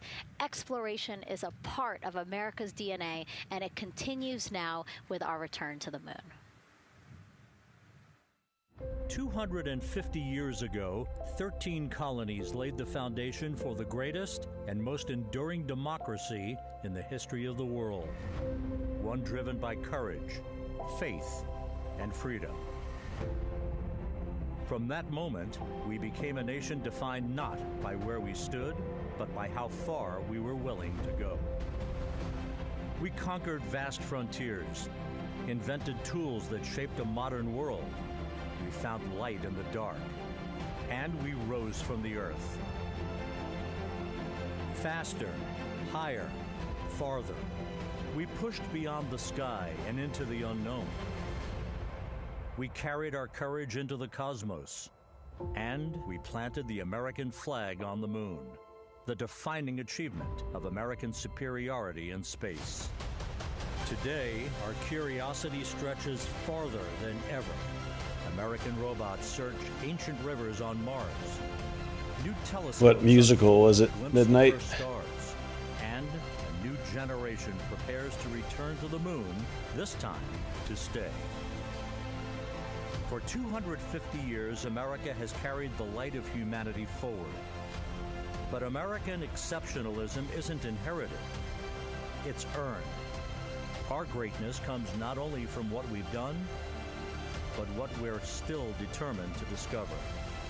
Because in every era, across every horizon, America is at its best when it's reaching for something greater. America celebrates 250 years, and we are leading the world into the future.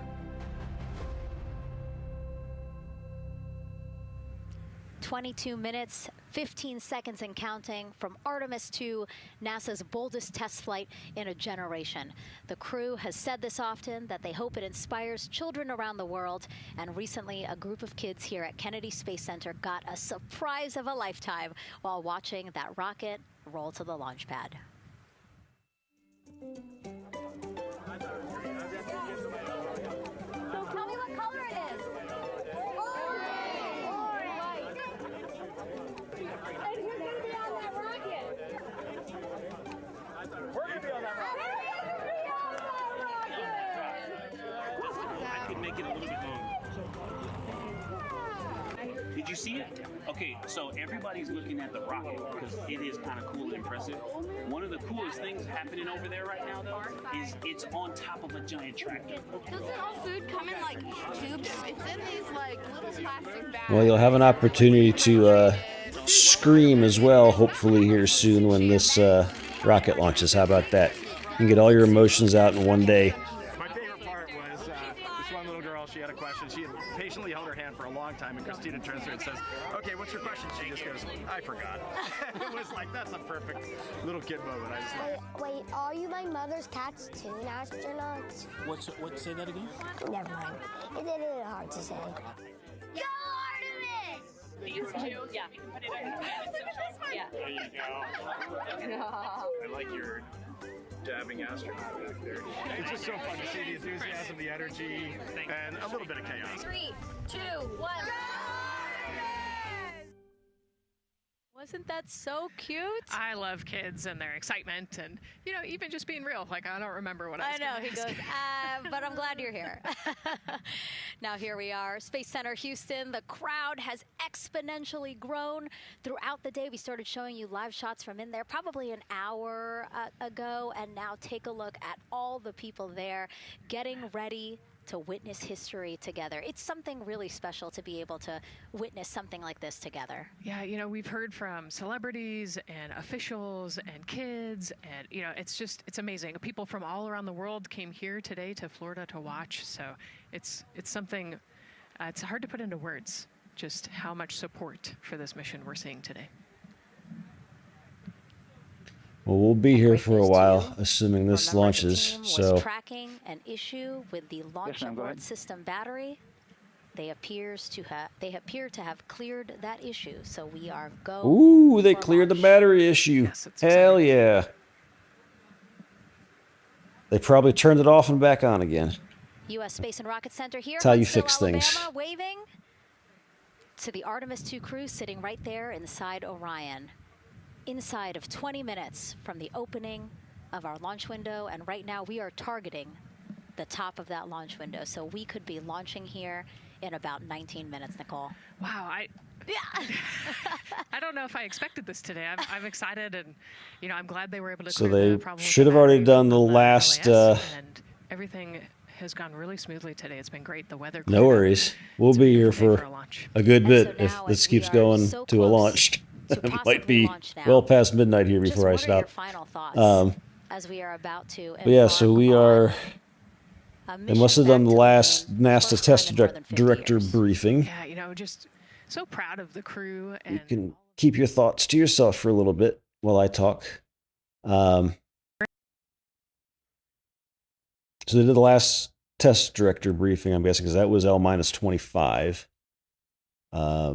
The launch director is about to poll everybody to see if everyone is go for launch. So that's a key one. That's in a minute at this point. And when we see the flight crew put their visors down, that's L-15. So that's in 3 minutes. L-14 says flight crew short purge verification. My dirty mind goes to saying, oh, they're going to go pee a little bit, but that's not what they're going to do. That's what I would be doing, but that's me. And then we get in the terminal count whenever they're ready to go. So if everything keeps going, it might just drop straight into the terminal count at T-minus 10 minutes, and we'll start seeing stuff happen. Crew access arm will retract, and we'll be on our way. One question for you guys. We asked you earlier on today, what are you most excited for? And we asked you to go vote on Instagram and Twitch. Instagram, you guys said launch. Twitch, you they guys turned the said battery off and on flyby, again. so That's what they did. I think Guarantee you guys it. will all be very excited since we are We're now about to hear from Daryl, obviously. From the opening of our launch window today. And so somehow NSF has a earlier stream than everybody else in the world. All right, thank you, Megan and Nicole, and just want to give you an update on the launch abort system that you just reported that they cleared.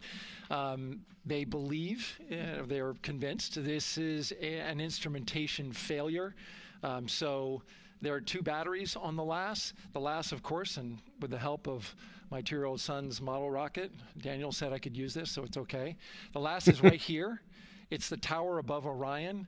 Orion capsule's inside of here. It's used to pull Orion off the rocket in case something's going on with the rocket, either on the pad or in flight. 2 batteries are bad. Well, I'm sorry, one of the 2 batteries reported an out-of-family temperature, and it was very much out of family. And so they checked their data going back into the vehicle assembly building where they recharged the batteries and worked on them. And they have good, solid data, they reported, that tells them that this is an instrumentation failure, that there's something wrong with the sensor. And so they took it before the mission management team, which has to accept the risk, any changes to launch commit criteria, which this would be one, and they all fully accepted it. So now we are clear as far as that constraint is concerned. And one quick thing as we Howdy Zaz. We are getting into the and yes, Midnight, this is the first human launch to the moon, just to fly by the moon since but this is a the list 70s. of cutouts. There are 150 cutouts that are included for this 2-hour launch window. And that's important. They're in very small print. That's important because there's basically 16 minutes inside this window that they cannot launch. And these are because of small things flying in orbit. There's a lot more things in orbit than So that's why I said you can scream when this launches, because that's people going to the moon.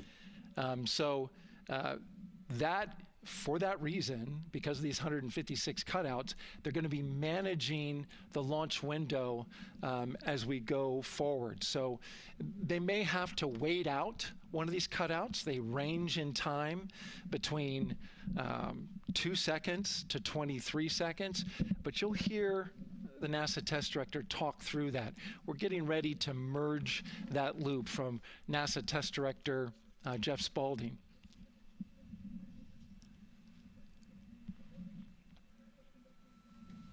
Oh, it's not that they're not working, Midnight. It's that there's a bad sensor. They've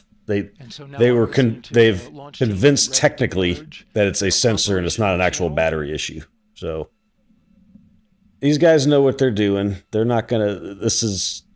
You don't risk a flight crew because of a battery. They would if it was a bad battery, they would have called it already. We're now entering one of the most consequential phases of launch day, and that's terminal count. The final 10 minutes. And OTC, NTD on 212 for comm check. Good comm. How me? I hear you the same. STC? 2. GTC? GTC is on 212. All right, copy that. NASA Test Director Jeff Spaulding confirming communications with his team.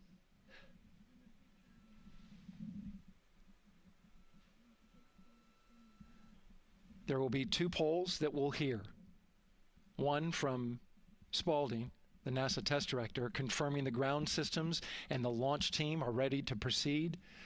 At this point, we have a clear board,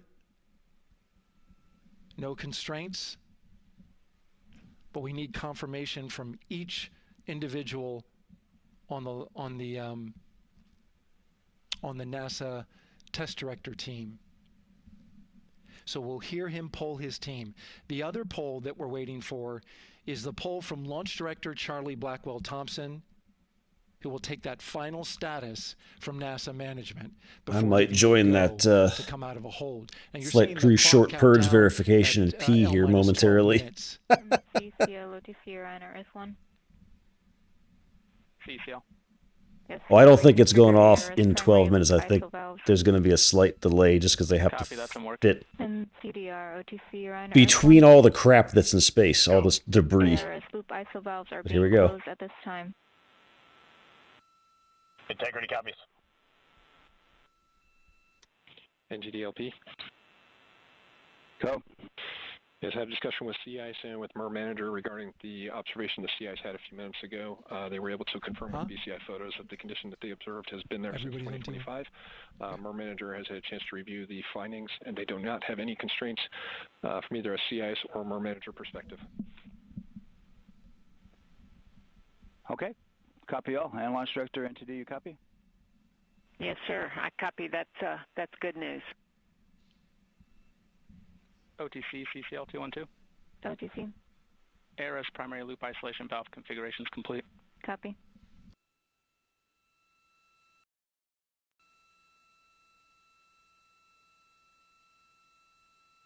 And CGLS NTD, cancel pending, please. GLS copies, and that's complete. All right, and for all personnel, we got a little bit more work to do before we pick up the clock, and we're about a little over a minute from getting to T-minus 10 minutes, but we've canceled the resume time there, and then we'll pick it up after we get through all of our work and anything else that we need to do. Knew it was going to pause at T-minus 10, but that's to get to our designed that way. So when we get to about 50 seconds from now, we'll extend that hold. CVSC OTC. And they can hold here for the entire 2-hour launch window. So 290, looking to verify that we are configured for ascent. Yep, give me about 2 more minutes. I'm going to start CMA2 streaming. Copy. NTD, COSE, hold requested. Copy that. I have an LCC violation of O-CT-004, S-band transponder anomaly. This was a transient LCC violation, so transponder 1 had a demodulated SNR estimate that went down to 2 dBm when it should have been between 10 and 13. It is now back up to 12, but we did lose that for just a moment. It does not appear that we lost our bit sync or carrier lock, which would be indicative that we lost our lock with the vehicle. So at this point, recommendation would still be go. However, we do have a pre-planned contingency procedure if we want to look at that. But again, this is transient, so we're back in a nominal range. All right, let's see, LPE NTD. Yeah, we're not seeing that hit. So I guess the question for COSE, was that less than 3 samples? Is that below our persistence? Stand by, let me look. It did look like it did persist for several seconds on mine, but let me take a look at the number of samples. Could I get a repeat on the affected LCC, please? Yes, ma'am. That's going to be O-CT-004. Thank you. and yeah, they're always having to avoid stuff in space midnight. There's legitimate satellites. There's the space station. There's second stages that are just up there. Everything's tracked though. Like every single bit that is up there is tracked. So space is huge.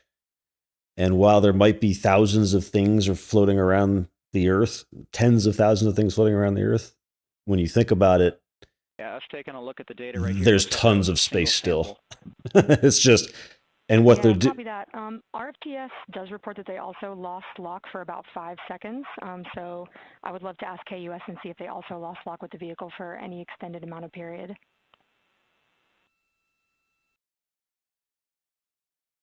And the holes they're hitting aren't. While we're doing that, these are 1/10 hertz measurements, correct? So we would have had to lose it for over 10 seconds to get a second sample. Yes, sir, that's correct. It is 1/10 hertz. Yeah, so from our perspective, the allowance is effectively up to 30 seconds, up to 3 samples based on the 1/10 hertz. This is not an LCC violation, I believe. Yes, sir. I would agree with that at this point. Copy that.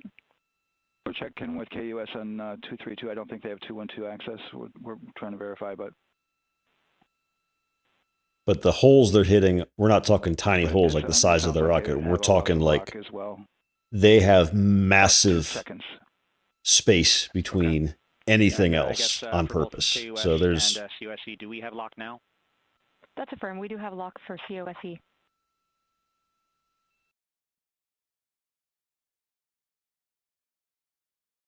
Yeah, so from the integration console perspective, we did have a temporary loss there within the allowable, and per the requirement, let's go. And this is Houston Flight. We have lock and we have good telemetry here in GSE. And KUS is reported to they have good lock now.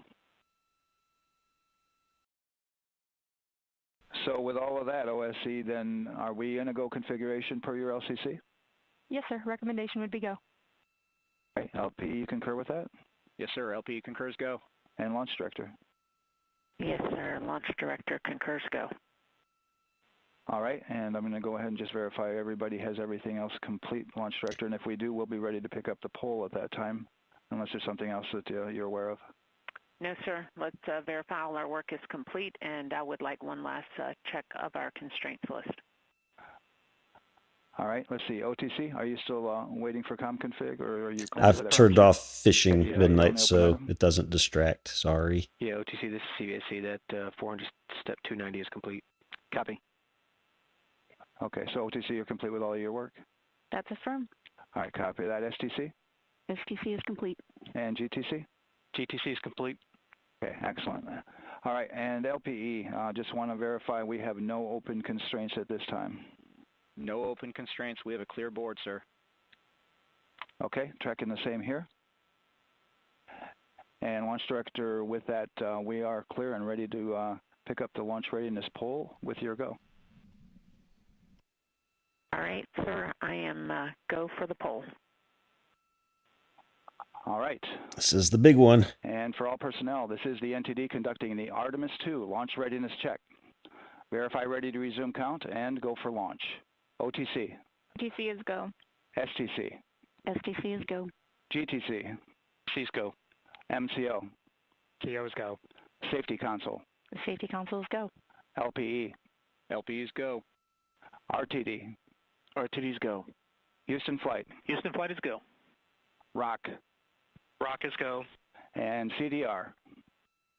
Crew is go. Copy that. Thank you, Reed. And Launch Director, NTD, our launch team is ready to proceed at this time. All right, NTD, I copy all. At this time, I'll perform my poll. Attention on the net. This is the Launch Director performing the final poll for launch. Verify no constraints and go for launch. EGS, Program Chief Engineer. Artemis Chief Engineers are go. Copy, thank you. EGS, Chief Safety Officer. The Artemis CSOs are go. Copy, thank you. Range Weather. Launch weather is go. Thank you, LWO. And Artemis MMT Chair. MMT's go. Thank you, John. And That's a big one. Integrity Launch Director. Good air your voice, Charlie. PLT. Thank you, Charlie. This is Victor. We are going for our families. MS1. This is Christina. We are going for our teammates. MS2. This is Jeremy. We are going for all humanity. All right, Charlie, your Artemis 2 crew is go for launch. Full send. I copy that. Reed, Victor, Christina, and Jeremy. On this historic mission, you take with you the heart of this Artemis team, the daring spirit of the American people and our partners across the globe, and the hopes and dreams of a new generation. Good luck. Godspeed, Artemis 2. Let's go.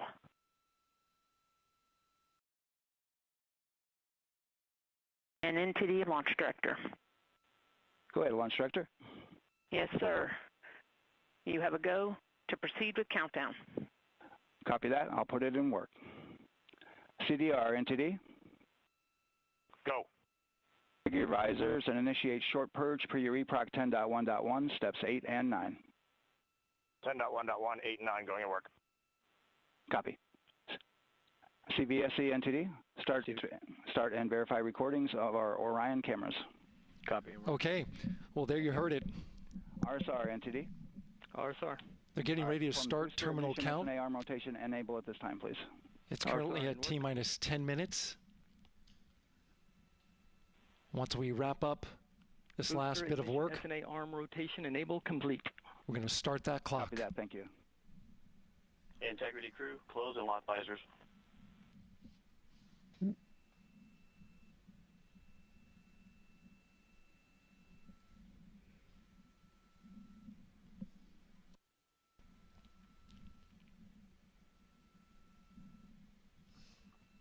You heard an issue, worked in real time with telemetry lock on the Orion. It was transitory. It was very short. They checked the data, confirmed that they had a good lock. This was with the S-band transmitter on the Orion. Worked through that issue, looked at the data, and cleared it. All with the world watching. Impressive work by the launch team. So we have a 2-hour window, which starts in just a few minutes at 6:24 p.m. Eastern Time and goes until 8:24 p.m. Eastern Time. And ECL NTD will be waiting for your verification on the short purge. ECL copies. And for all personnel, once we get that short purge verification, we'll verify that we are clear to go, and then we'll proceed with the terminal count.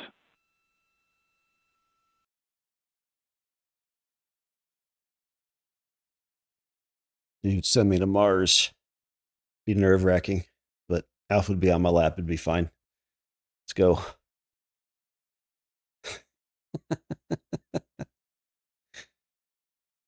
You'd go, wouldn't you, Alf? Yeah. All right. ECL time estimate? About a minute. Copy. I'm going to stand up for a minute before this gets real, and I shall be right back.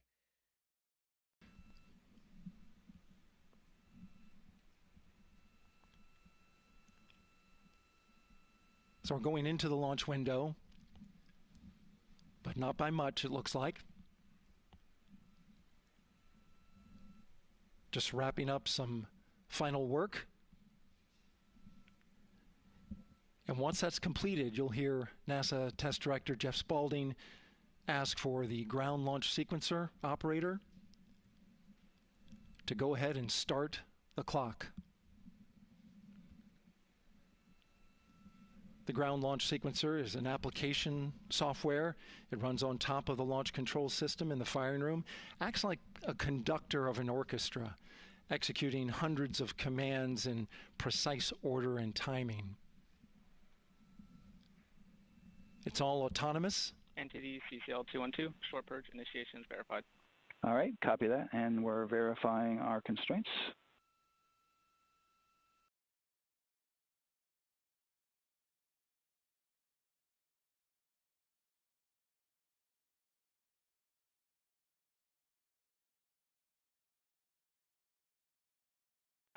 All right, and we're clear from cutouts. And with that, we're going to resume the clock momentarily.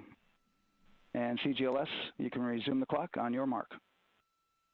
GLS copies. 3, 2, 1, mark. GLS mainline has been initiated. T-minus 10 minutes and counting.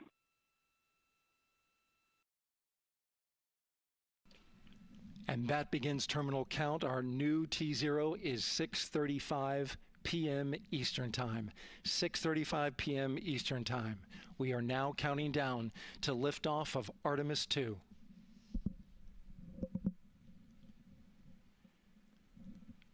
From now on, you're going to hear two voices on the loops. If everything goes nominally, NASA Test Director Jeff Spaulding, who's directly managing the launch team, and Alex Bendelos, the GLS operator who closely monitors the software. He has the ability to stop and restart the countdown. Directly managing the launch team, and Alex Bendelos, the GLS operator who closely monitors the software. He has the ability to stop and restart the countdown.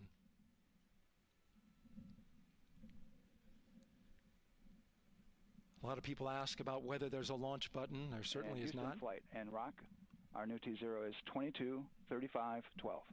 Houston flight copies. 223512. Affirm. There you heard confirmation of the exact T0, 6:35 and 12 seconds p.m. Eastern Time. Again, our T0 is 6:35 and 12 seconds p.m. Eastern Time. But as I was saying, there's no launch button. This is autonomous. But there is a button that keeps you from launching, and that button allows the GLS operator to pause the countdown outside of terminal count and during terminal count and submit a hold to the next holding point. So the clock won't stop right away. If there's an issue, we'll go to the next stable holding point. This is how GLS configures the rocket and ground systems to a stable point where they can stop the countdown if that's needed. But right now, we are counting down. Our next big milestone, looking to retract the crew access arm. GLS is go for crew access arm retract. And there you see the crew access arm moving away.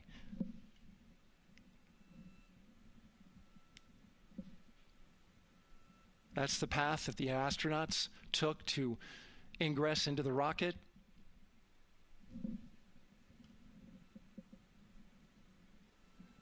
Until this point, that was their way off the pad if they needed to evacuate. But now with that arm retracting, the backup transitions to a launch abort system. And they'll begin arming that shortly.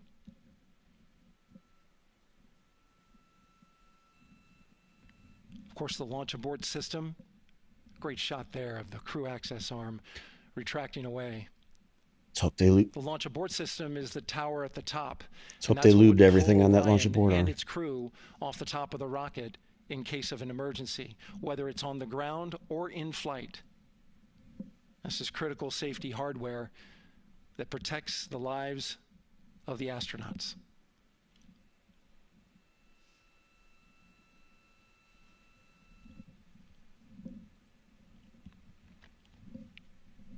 Starting at T-minus 6 minutes, the GLS will start bringing that and other high-energy systems online, starting with core stage pressurization.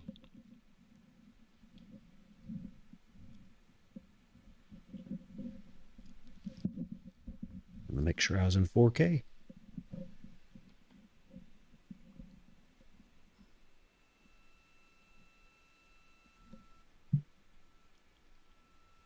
Weather is 90% go. The range is go. All systems are go.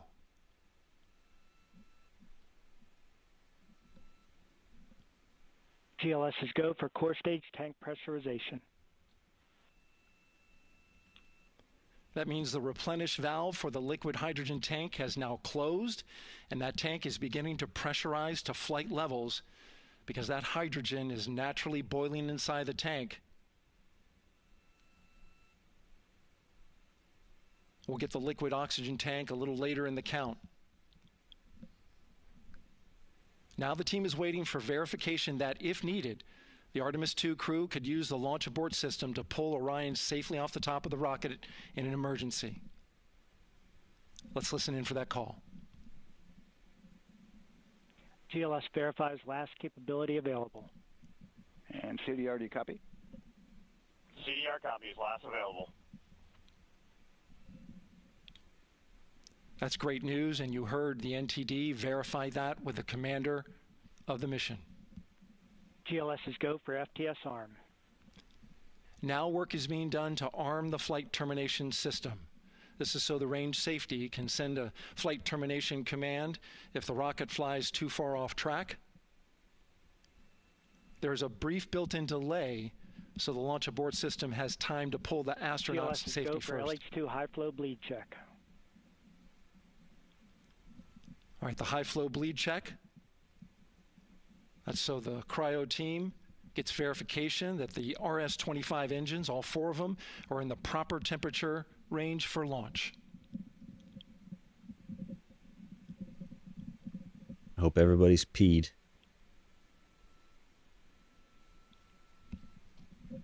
Or if you crap yourself with excitement, get it out now.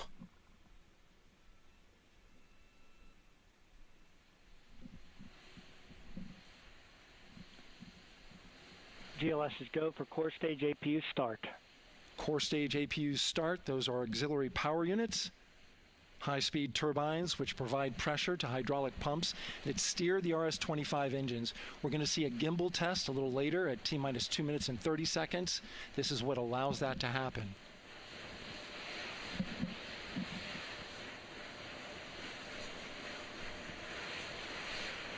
Coming up in about 20 seconds, we're listening for go for purge sequence 4. That's a helium purge of the 4 core stage engines downstream of the propellant valve. This gets all the air and moisture out of there.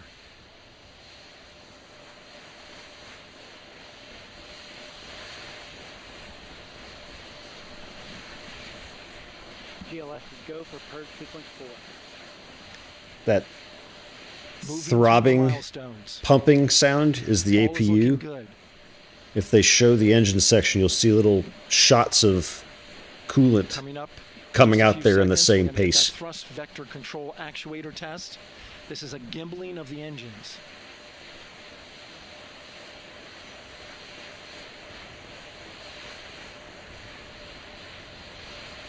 There are the 4 RS-25s. It's not saying ads are coming up anytime soon. If it does, I will snooze them. I got 3 snoozes left this stream. There's your gimbaling. There's the APU little exhaust little bits coming out there. Now we're going to start moving the power from both the upper stage and the lower stage of the rocket to internal, taking ground power away and now going to battery power. GLS is go for upper stage to internal power. All right, power is removed from the rocket's upper stage, the ICPS, and it's been switched to battery. Same milestone for the lower core stage coming up at T-minus 1 minute and 30 seconds. Right now, the 4-person Artemis II crew is 248,000 miles away from the moon. And if all goes well, they will fly by it in 6 days. GLS is go for core stage to internal power. All right, there's the rocket's core stage, which houses 3 flight computers, is now on its own power. There's no more hold time because there's no more margin on these batteries. So we would have to recycle back to T-minus 10 to recharge if we have. They'll be up there for 10 days, midnight. That's 6 days to get to the moon. 1 minute. Right now, the rocket does not know what the T0 is, but coming up at T-minus 33 seconds, control shifts from the ground launch sequencer to the rocket's onboard autonomous launch. 33 is the big one. It's got to get past that. The rocket will count itself down, but honor any holds that could come from the ground. Now, shortly after liftoff, Houston will take control of the rocket, and my colleague Gary Jordan will take over commentary. GLS is go for area left. Great call out. The rocket is on its own. 4 brave explorers ready to ride the most powerful rocket NASA has ever launched. Sound suppression water is flowing. 15. And here we go. 10, 9, 8, 7. RS-25 engines lit. 4, 3, 2, 1. Booster ignition and liftoff. The crew of Artemis II now bound for the moon. Oh my God. Humanity's next great voyage begins. Fix your cameras, NASA. Good roll pitch. Roger, roll pitch. Holy shit, first try. Now controlling the flight of Integrity on the Artemis II mission around the moon. Integrity, AMT high. AMT high. On time passing 30 seconds into the flights. Integrity passes the alternate beacon. Target milestone. Mission Control Houston seeing good performance on the 4 main engines. Space Launch System core stage. Integrity, 3 miles in altitude. Traveling more than 1,200 miles per hour. It's gonna be a long night tonight. Huh?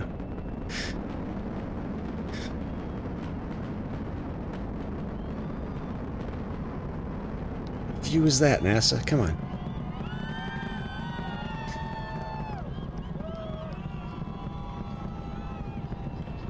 Mission elapsed time, passing 1 minute, approaching max Q. On, Ponce de Leon. Stan, we have you loud and clear on Ponce de Leon. Have you the same? Communication signal transfer confirmed as Integrity and its crew go supersonic. Approaching 90 seconds into the Artemis 2 mission. Well, they're past max Integrity Q. is 14 miles in altitude, 8 miles downrange, traveling more than 2,600 miles per hour.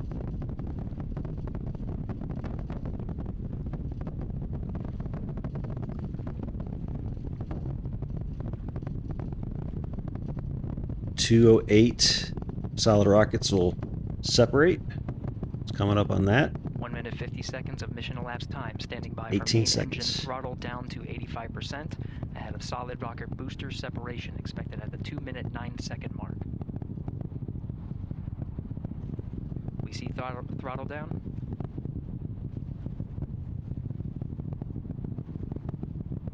What are you showing people for? We want to see the rocket, NASA. Good Lord.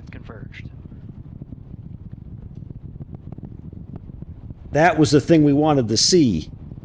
Idiots. Integrity, guidance converged, performance nominal, upper stage RCS ready. Copy all, Stan. Integrity, SM priming complete. SM priming complete. 2 minutes 45 seconds of mission elapsed time into the Artemis 2 mission. Thrusters on Integrity and upper stage confirmed in a ready state ahead of service module fairing separation.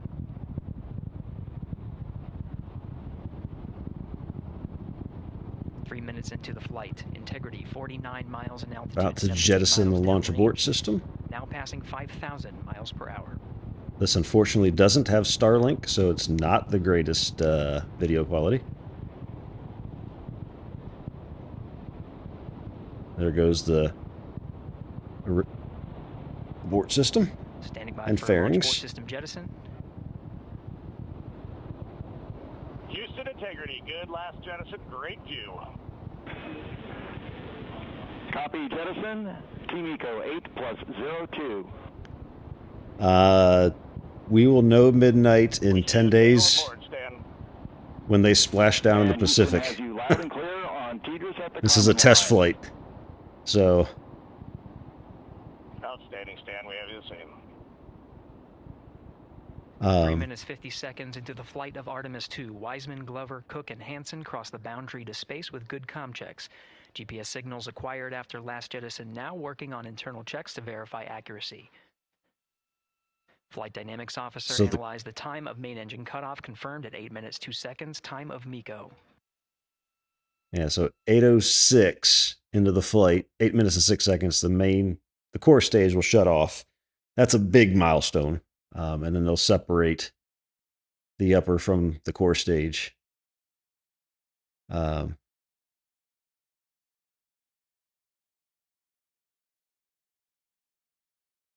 then it'll be another 40 minutes until they fire their perigee raise maneuver. They're just going to coast for a bit. GPS processing. Outstanding, Stan. We see the same, and we have a beautiful moonrise. We're headed right at it.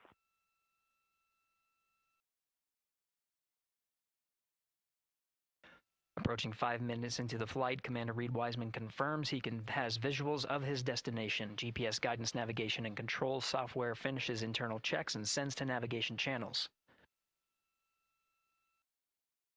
Integrity, 3 engine press. Which means they're going to the moon. 3 engine press is the last abort stage. 20 seconds of mission elapsed time into the Artemis. And even if they lost an engine, they'd still go to the moon. Engines are all that's needed to carry Integrity to a nominal main engine cutoff target. Though at this time we're seeing 4 good engines here in Mission Control Houston. Integrity, 75 miles in altitude, 330 miles downrange, approaching 10,000 miles per hour.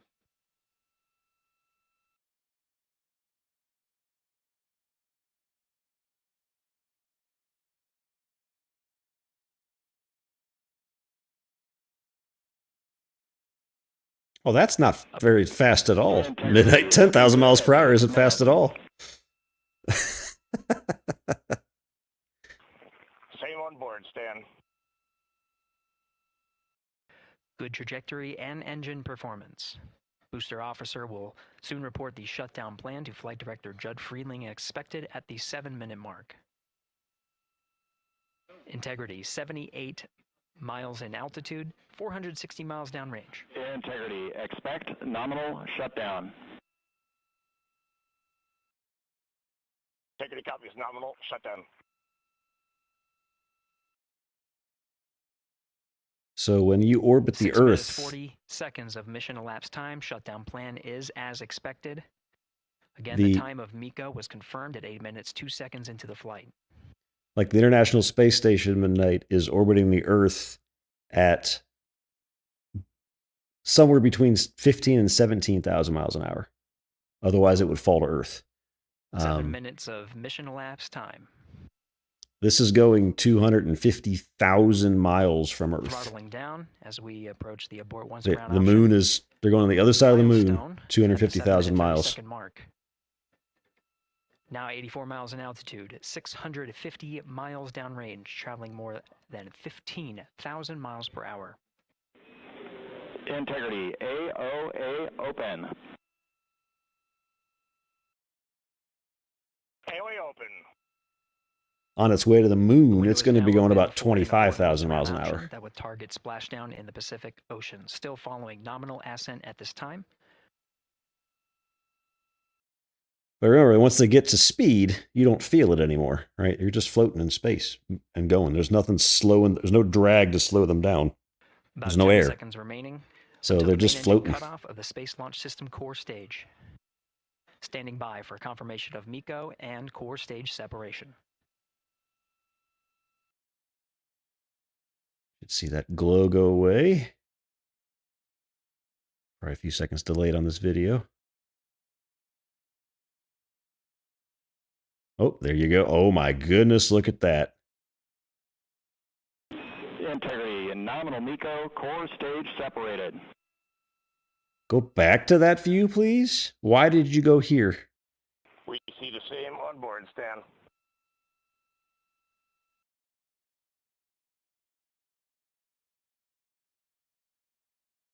Eight minutes, 40 seconds into the flight, we have a nominal main engine cutoff heading in the right. That's probably one of the trajectory on the way fairings to swing falling around that they're the moon. tracking. Core stage has separated, done its job. The Space Launch System upper stage, the Inner Rim Cryogenic Propulsion Stage, or ICPS, still attached to the Orion spacecraft.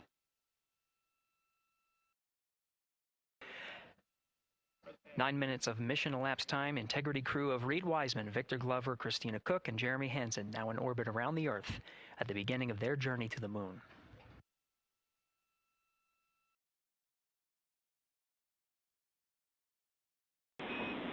Integrity Houston, looking ahead to PRM numbers so far per the pad.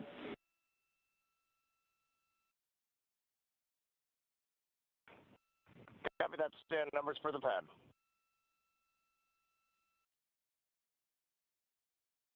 Capcom Stan Loves now reminding the crew that the perigee raise maneuver time of ignition is as expected prior to booster ignition. That time being 49 minutes, 50 seconds of mission elapsed time.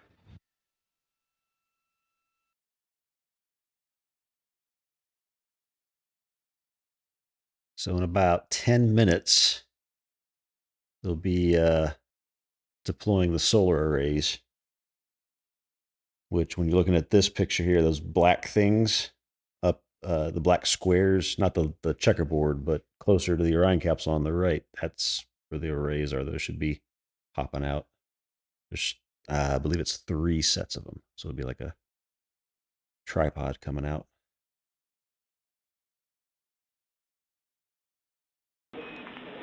Integrity, good. NEDS deploy.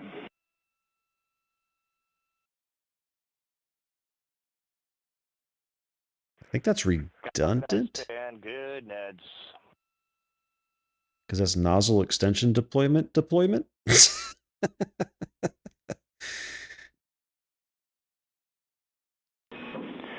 Span Integrity Houston for PWD setup. Just a reminder, halfway open on the secondary.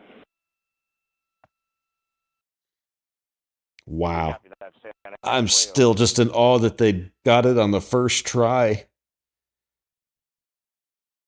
And everything that they said they were having any issues with, like the Passing 11 minutes batteries. of mission elapsed time. Here, overhearing the conversation between Capcom Stan Love and Commander Reed Wiseman, already passing some milestones. We have a good nozzle extension deployment system. That is confirmed. Complete. We also have the visors are confirmed up. Now past the dynamic phase of flight, that is ascent. Their launch and entry suits that provided them an extra layer of protection. Now not as needed. They're going to raise those visors. And later in today's mission, they will begin to egress or get out of the suits to begin some of their initial tasks of activating some of the systems aboard in the Integrity spacecraft. It's passing 12 minutes of mission elapsed time. Again, the perigee raise maneuver that's targeted near 50 minutes of mission elapsed time, 49 minutes, 50 seconds. That's what the crew is going to be working towards. The Commander Reed Wiseman, pilot Victor Glover will focus on preparing for that milestone. So all the Meantime, bits. mission specialist Christina Cook and Jeremy Hansen will start Try to some talk. of the activation of environmental control life support systems. You may hear confirmation of their activation over the Orion to Earth communication network. So all of the things that they were, the issues that they were working. C3 aux power back in auto. Copy C3 aux, and we're 2 minutes to maneuver. So the battery on the launch abort system, that whole piece is gone. So even if it was actually a problem that they misdiagnosed, not a problem anymore. It's not even on the spacecraft. The issue they had with the flight termination system, where they thought there might have been an issue, and there wasn't. That's gone because that was on the core stage. That would have. Minutes and 30 seconds that's gone. Mission elapsed time. We're going to continue to follow the crew of the Artemis 2 mission. Ooh, look at they that. are beginning their journey around the moon to verify the systems that will take us to its surface. An incredible ascent. Artemis 2 is underway. Reed Wiseman, Victor Glover, Christina Cook, and Jeremy Hansen begin their journey to the moon. Still milestones to come up as we await solar array deploy and the critical burns that will get Integrity into high Earth orbit around the Earth before engines are fired to get us around the moon. We'll keep tabs on Integrity and its crew from here in Mission Control Houston. But for now, we're going to send it back to you, Megan and Nicole at the Kennedy Space Center. Very jealous to hear how the launch experience was over on the Space Coast. Yeah, Gary, for people who are just joining us, welcome back to the Space Coast, where we just saw Artemis 2 lift off 14 minutes ago. And wow, what an amazing launch. So all the stuff that all the issues they had before launch, those parts aren't even on the spacecraft anymore. So good riddance. Not that they were big issues and they resolved them, but don't have to worry about it.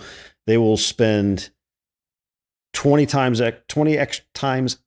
extra the amount of time on those two bits that they saw this time on Artemis 3, because every time they encounter something, they learn something and they put something into place for the next one. So that's good. We should be coming up on solar deployment here, and then they'll start doing their burns to raise perigee and apogee. But yes, midnight. So let me go back, since we're kind of in a different place now. Are these all muted? Those are all muted. Okay, so if I turn these off, we're back to our 4 screen. Okay. Oh, you got my orbital speed because I forgot what the orbital speed was, so I was looking it up. So let's go back here. That's the flight plan, the ascent. I don't know if they have a picture of the descent or not in here. Pictures of people, more people. Okay, so no pictures of the descent stage, but so basically at this point on this picture, let me pull this over to the other monitor because it's a different resolution and it's jacking it up for you guys. There we go. So basically on this, we are now right here at this point. They've done the separation. We're in between that and the perigee raise maneuver. 20 minutes is the solar array deployment. So, so the plan here is they're going to go around the moon a couple times, or not the moon, the Earth a couple times first. I wish they had a picture. Oh, they do. Here we go. So these are numbered in order, 1 through 15. So they launched from Florida. They're heading around the Earth here. And they're going to do 2 loops, basically. They're going to loop here. They're raising their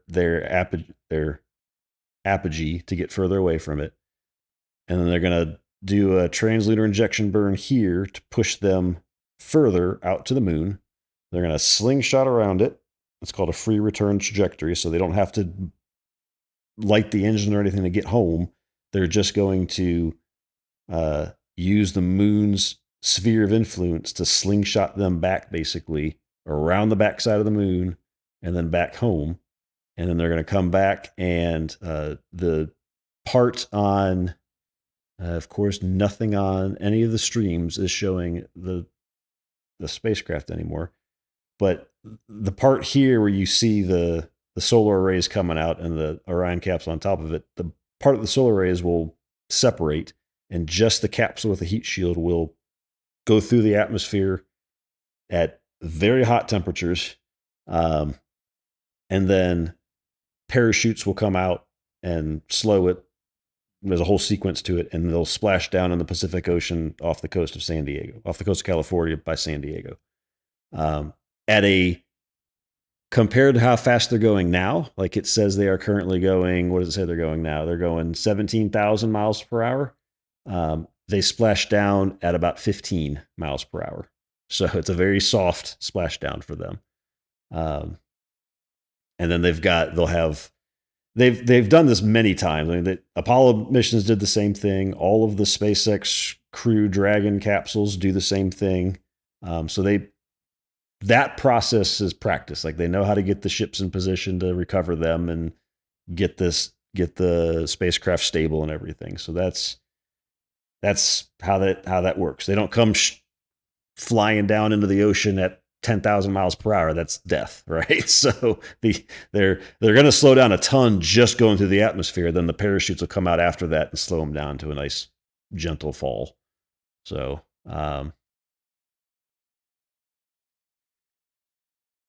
yeah, they did it on the first try.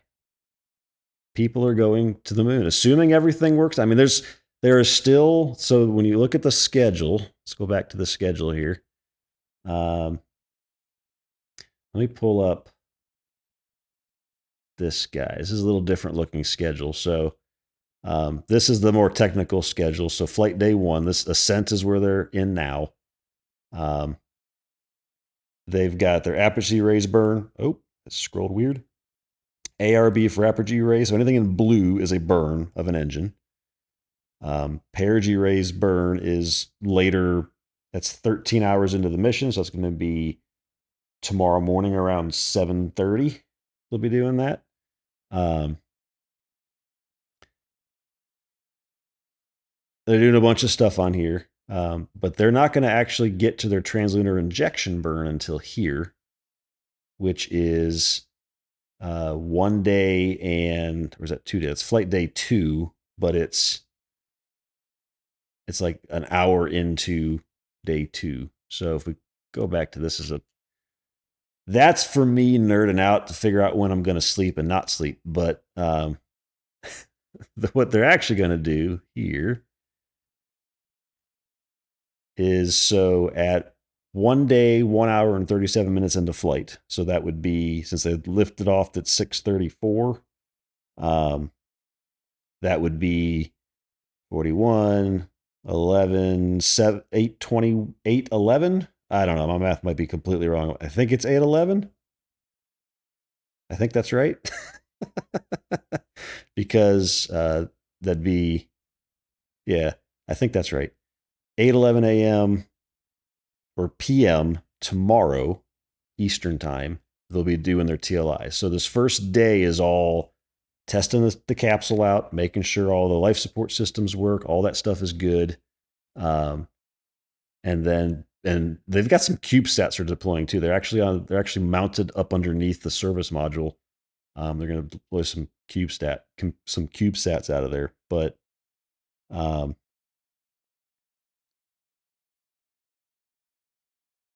so yeah, and they separate from the ICPS too. So just 3.5 hours into this, after they do their perigee and apogee raised burns, they're going to get rid of that bottom section of it and just have the solar array service module and the capsule left after that. So that's going to happen here this evening. But tomorrow night, this is the big one. If that happens, they're going to the moon. So let's check back in with them and see if they're saying anything.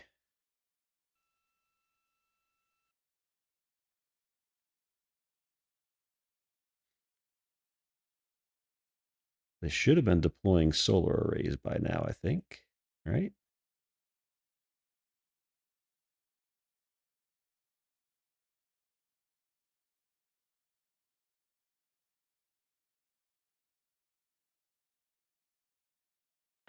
This is Mission Control Houston, passing 23 minutes of mission elapsed time into the Artemis 2 mission. Thanks. I can read. This is after a launch that began at 5:35 and 12 seconds Central Time, 6:35 and 12 seconds p.m. Eastern Time. Right now, the orientation you're seeing from our arrow visualization that translates some of the telemetry that we're getting from the spacecraft and puts it into a model so you can follow along on some of the milestones that we are following here.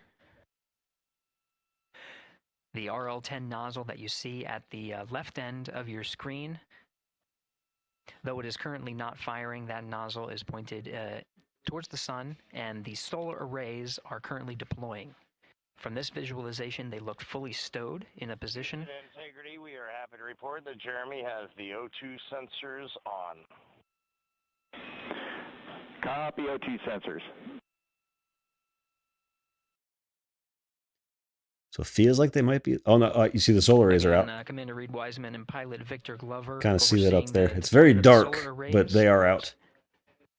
And we'll follow the attitude maneuver changes ahead of the first burn of the ICPS engine, the perigee raise maneuver. Integrity Houston, we see 4 saws deployed and latched, ready for ATO preferred. Yeah, we're almost there in the procedure stand, and we see the same thing. And Integrity Houston, we are seeing a 7-second miscompare between the MET on Orion and ICPS. We'd like you to read us the MET from your center status bar and for the ICPS on StackSum. So far, everything's good, Midnight. I mean, are there going to be a few seconds off here and there? Fine. I mean, there's. We see a absolutely precise alignment. MET 25, 14, 15, 16, precisely aligned with ICPS MET. But this is the kind of stuff they're going to work on, is little kinks like this. Investigate a ground issue. Like that sounds like there's a lag on mission control side. Copy, ATO preferred. Not the spacecraft, so that's good.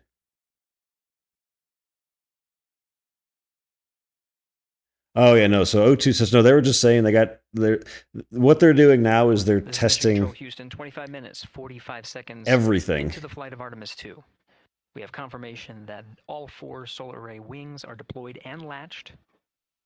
This is the configuration needed to switch to ATO preferred, which you did hear confirmed from pilot Victor Glover. That mode has been switched. There's also a discussion with Capcom Stan Love and Commander Reed Wiseman about the alignment of the MET clocks on the Orion spacecraft and the ICPS. Commander Reed Wiseman confirmed the clocks are in sync, no issues. They're going to investigate it on the ground. We're proceeding with today's mission. 26 minutes of mission elapsed time and counting. But they're configuring all the life support stuff in Orion and just testing everything out. I mean, that's part of this first day, is to make sure that everything is working as expected. So there's probably going to be a lot more comms back and forth between the crew and the ground, just saying, hey, we checked this. Hey, we checked this. This all looks good. Or they're going to do all of that stuff extra, and it's not going to be the normal flight plan going forward, but this is a test flight. So they do a little more rigorous testing and validation of everything. So at this point, nothing sounds concerning. I mean, there hasn't been anything that sounds concerning. It's just them checking everything and testing everything. There's going to be little bugs here and there, and they know that. I mean, it's the first time a crew's been on here with the life support system running and everything, so they're going to test everything out. But I mean, they tested a lot of the stuff on the ground, obviously, but everything works differently in space, so you never know. But we're getting some good replays down below of Everyday Astronauts cameras.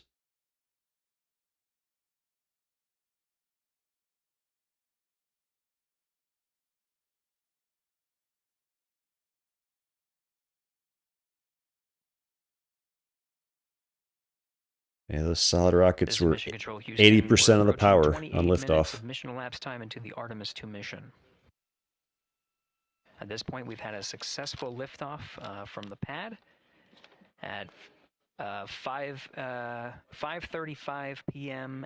and 12 seconds p.m. Central Time, 6:35 and 12 seconds p.m. Eastern Time. We've had a good main engine cutoff, core stage separation, and a good trajectory to begin today's mission. Right now, the spacecraft has maneuvered tail to sun. We're standing by for another maneuver to maneuver into the burn attitude. This is where the RL-10 engine of the ICPS is pointed in the correct orientation for the perigee raise maneuver. We did hear confirmation that the perigee raise maneuver time of ignition has been confirmed per the pad, which means it was the predicted time. There's that separation of the solids. That's so cool. GNC, we're taking channel 1 to unfiltered and to BFS. I wish, Okay, Stan, we're watching. Go ahead. I wish they had an onboard of that, because there's little thrusters on the sides of those, on the insides of those solid rockets that thrust them away for that angle going away from the rocket. Capcom Stan Love reading up to the crew of Integrity. They will switch the navigation source from channel 1, standing by for confirmation that that switch has occurred. That was a pilot Victor Glover picture perfect launch. Will receive confirmation. Nothing seemed to be off at all. At least watching to confirm that that switch has occurred. Again, the waiting for some replays from NSF as well, because they got tons of cameras out there. We're actually inside 20 minutes at this time from the time of ignition of the perigee raise maneuver. So if you look at the stats on the... We did have a successful deployment and launched of all 4 solar array wings. This is the... the bottom there, the metrics that they're showing for velocity and distance from Earth, you can see that the velocity is slowing down. It's not because of drag, it's because of gravity. The Earth's influence is pretty large, but you can see their distance from Earth is still increasing. So they're 891 miles above Earth right now. But their velocity is slowing because Earth is still trying to pull them back. Gravity is still trying to pull them back down. So that's slowing them down ever so slowly. They'll do these burns to make it so they don't fall down to Earth. So basically, while they're in orbit, if you think of orbit as you're always falling to the Earth, like it's not that you have that Earth's gravity all of a sudden stops at some delineation above Earth. Like it's not at the Kármán line at 100 miles is not gravity stops all of a sudden, right? It gets less and less effective as you go. So to counteract gravity to stay in orbit, you have to go a certain speed, which is more than they're going right now, but they're about to fix that and raise their perigee so that when they do keep falling toward Earth, they just fall past it. That's what the International Space Station is, just constantly falling past the Earth. It just never touches it because it's going so fast horizontally. It's keeping ahead of gravity. And on the space station, they still have to do they have to do some maintenance burns to keep it up there, just so it stays up high enough, because it's a big thing. So that thing has a little bit of drag because it's not perfectly vacuum. There is a little bit of drag there, and it does need some burns occasionally to keep it up there. But they've got all that. It's all just science at that point. It's just math, and they know exactly when to do it and how much to do and everything. Same with this. They know exactly. That's how we got to the moon in the first place in the Apollo program. It was just math that figured out how to get to the moon. So yeah, so they'll do a burn here soon. What about 17 minutes from now? And that speed will go up again, and they'll get a little further from Earth. But then that'll make it so they don't actually come back down to Earth quite yet.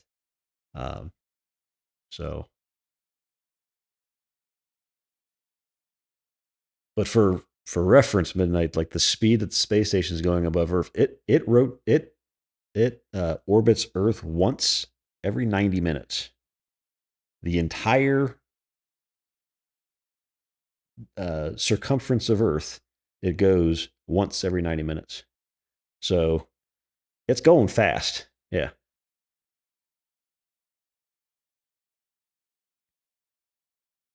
No, that's exactly what it's doing. Let me see if I can find.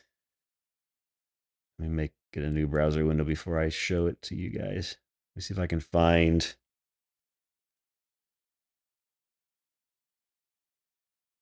Does this thing have a good picture?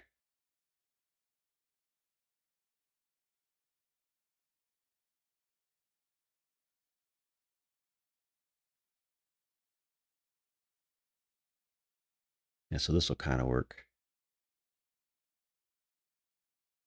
So here you go. Zoom this. Pick it up. So this is a map of the Earth. It's obviously the left and right overlap, right? Like this Oceania spot ends up over here. But the space station is traveling in this direction right now, down here. It's going to do this whole green line in 90 minutes. If you look at this here, its current velocity is 27,575 kilometers an hour at an altitude of 424 kilometers. So it's going that fast around the Earth so it doesn't fall back to the Earth because of gravity.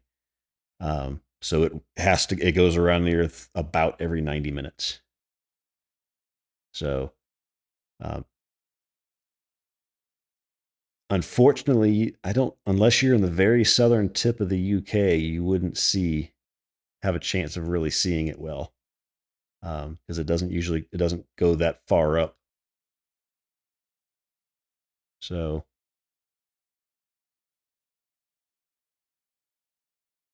but yeah, no, I mean that's what it does. Oh, you have seen it. Okay, you're far enough south. Okay. There you go. So that's live from the space station. Look how fast the ground is moving below it.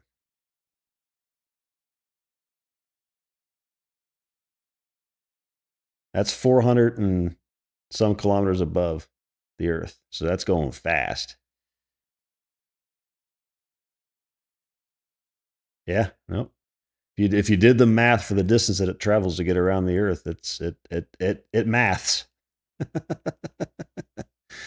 So there you go. You learned something today about how fast that thing's going.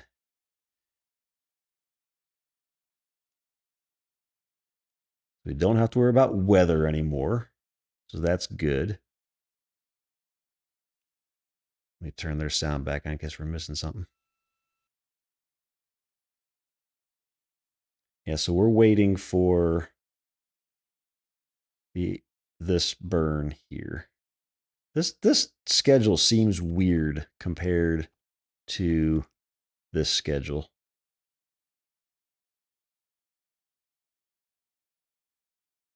This is Mission Control Houston. With that update, we are approaching a little more than 13 minutes from the time of ignition of the perigee raise maneuver. That time updated to be 2 seconds earlier was 49 minutes, 50 seconds of mission elapsed time. Will now move to 49 minutes, 48 seconds. The duration of the burn, that's what was referred to as the T-GO, will still remain at 26 seconds. Relatively short duration burn, again, just raises the perigee of the orbit today.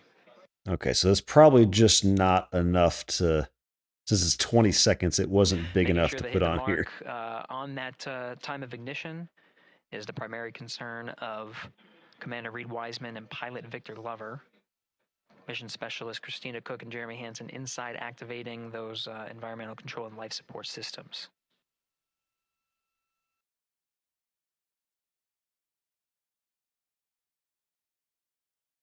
At this time, all 4 crew members are wearing the launch and entry suits. Integrity Houston, for Optimus on the PCD, we have time update instructions when you're ready.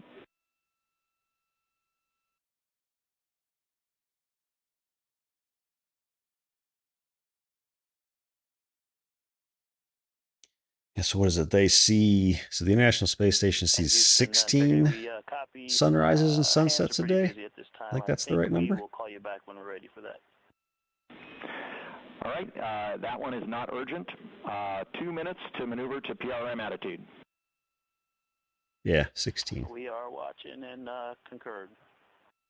90-second-ish, maybe.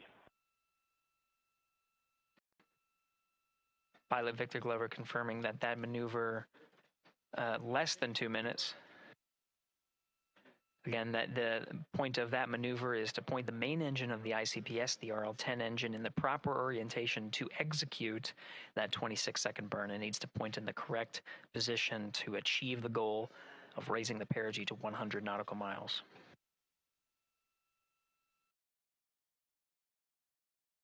You heard some of the environmental control system activations over Orion to Earth. Jeremy Hansen activated the O2 sensors. They'll be measuring the cabin of Orion. So there's your O2 sensors.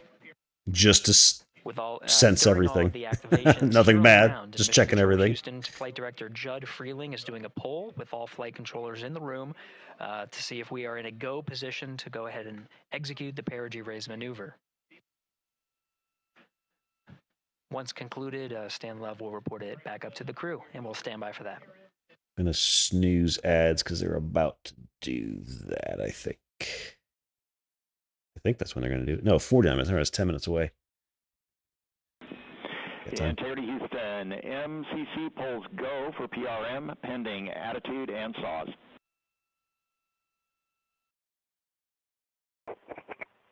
Hey, we copy. MCC is go. Hi, Alf. Maneuver Thank starting. you for the good juju to get the rocket off the ground. Thank you. You didn't bark too much. Didn't have to mute too many times. 40 minutes of mission elapsed time. The maneuver to the burn attitude has begun. The maneuver also is paired with reorientation of the solar array wings that have been deployed. They will have various positions throughout the duration of the flight. Of course, solar array is meant to maximize the draw of power from the sun. So when deployed, we're in a biased solar array wing configuration that was called solar normal. This allows for the greatest surface area of the solar array wings to be drawing power and powering up those batteries of integrity, of which a cross-tie was enabled between the 4 batteries, the 4 battery buses that are inside of Orion.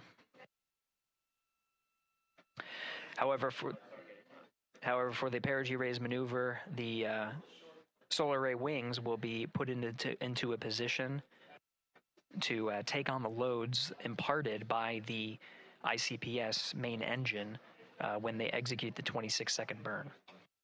You can see in the animation here, the solar array wings are in motion, and the attitude is being reconfigured to point the engine in the correct direction, those solar array wings being pointed forward.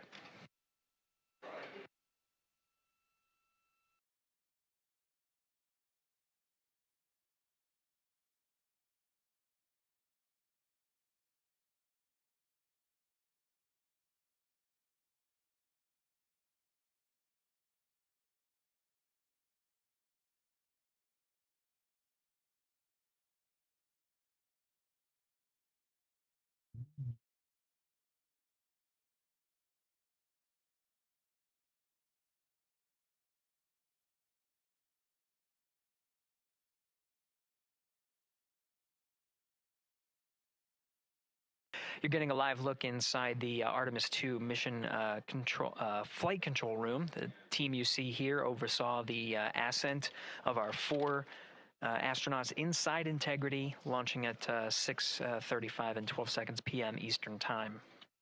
Now again, this room will be occupied 24 hours a day, 7 days a week, with flight controllers shifting on 3 shifts to oversee 24/7 operations of Artemis 2 while in flight.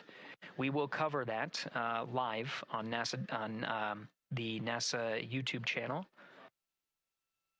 and we'll be covering that around the clock as we begin to wrap up our coverage here on NASA Plus. Before I do want to send it over to our colleagues at the Kennedy Space Center. And to my colleagues, it was a pleasure to join the teams at the Kennedy Space Center and be a part of such a historic launch. Here in Houston, again, we're turning our attention to the mission. And for now, we'll say farewell and thank you to our colleagues there for today's launch coverage. We'll see you again soon. I want some replays from these guys. This is Mission Control Houston. Not seeing anything. Back over to Megan and Nicole at the host desk.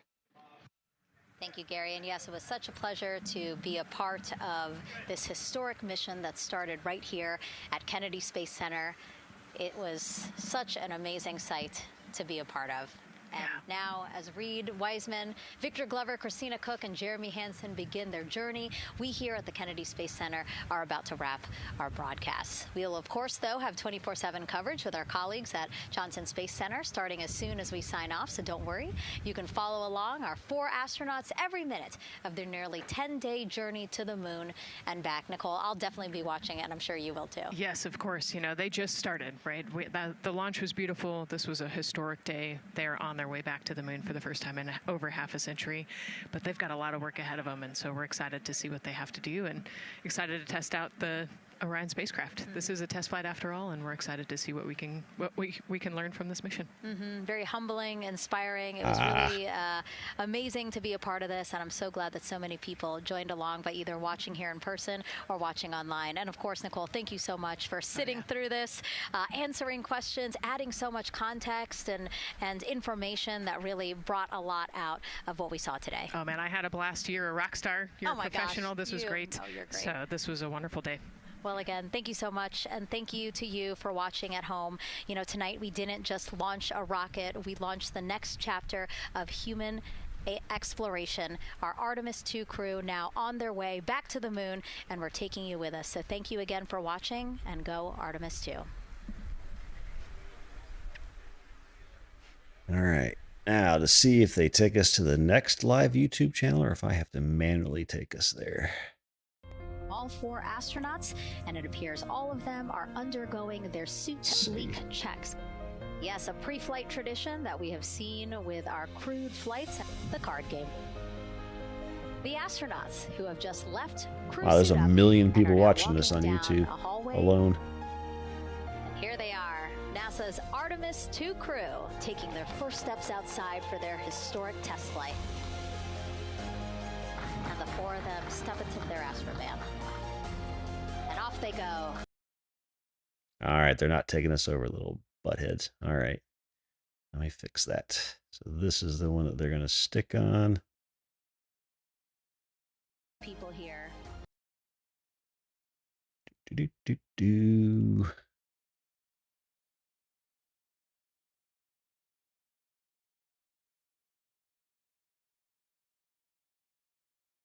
abort system hatch. 3, 2, 1. Booster ignition. And liftoff. The crew of Artemis 2 now bound for the moon. Humanity's next great voyage begins.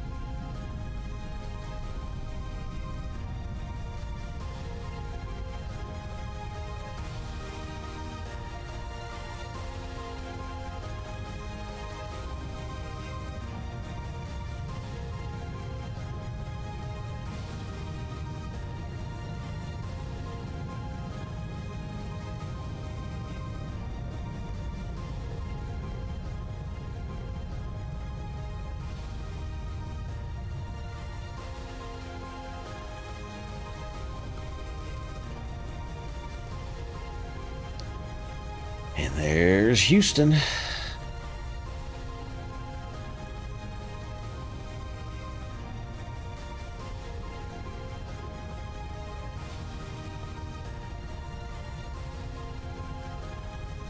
It's a long song.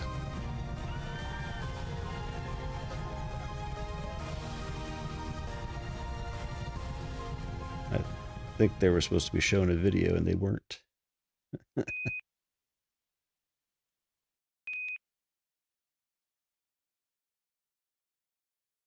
All right, so that's probably the end of commentary. I don't know how much comms we're going to hear. We'll find out here soon, I imagine. But that is now the, oops, did I minimize that? Yep, let me do that. He didn't realize he was still on comms. Oh, we're still here. Yes, we are.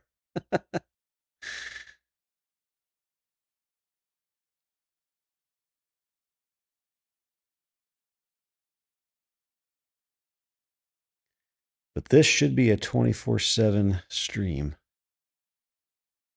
All right, this is Mission Control Houston. There we go. Welcome back for our 24/7 coverage of the Yeah. Artemis 2 mission. Let's At this go. time, we are a little more than 1 minute from the time of ignition of the perigee raise maneuver. At this time, the Orion spacecraft integrity has been maneuvered into the burn attitude, is pointed in the right direction, and the solar arrays are in the position to take on the loads imparted by the 26-second burn.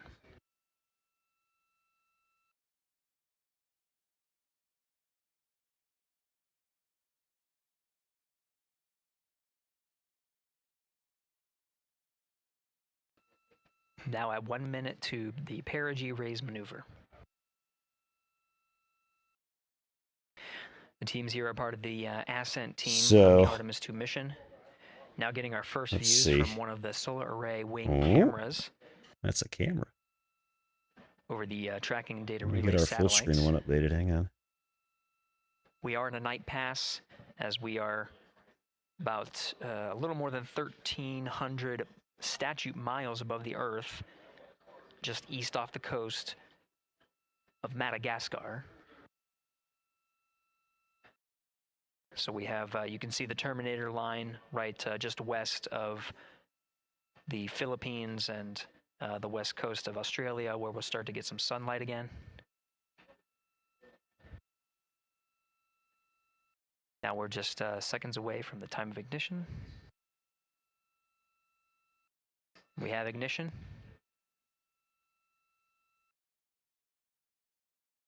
Oh, you can see a burn. Look at that. Maneuver from the main engine of the ICPS firing. The from the solar array is flapping a little bit, as expected. Coming to an orbital sunrise. Thus the light increasing. Cutoff. And then it's RCS thrusters stabilizing it. Integrity, good PRM, and 1 minute to Teeter's handover. That just means I got to swap satellites for the Tejas network, Stable on board, and the sun is rising on Integrity. which is the communication network they use in low Earth orbit.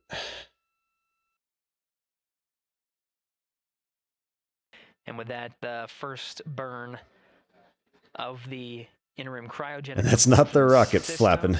That's just the solar array stabilizing on the right as the camera's on it. to get them to the moon. Houston, There are integrity for toilet setup, step 2.5. Oh, that's the important one, setting the toilet up. Yes, there was not an installed Oxon inlet filter, even with empty Oxone in the hose when I opened up the filter. Uh-oh. They have replacements, I'm sure, but that's important to pee and poop in. It's the first toilet on a spacecraft to the moon. To the moon. Because there is one on Dragon. And they have Tetris hand deliver. So now they short comm break. So they can swap satellites.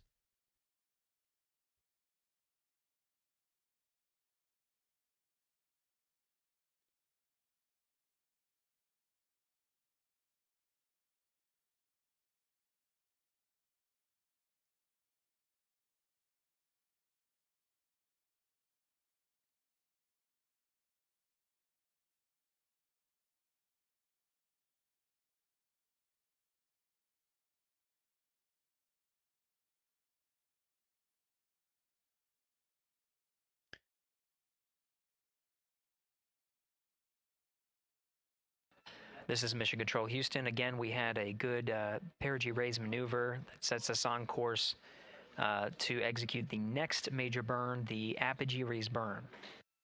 Now, the perigee raise maneuver just adjusts the orbit while we are in low Earth orbit, but the apogee raise burn is quite a significant burn, just shy of 18 minutes long.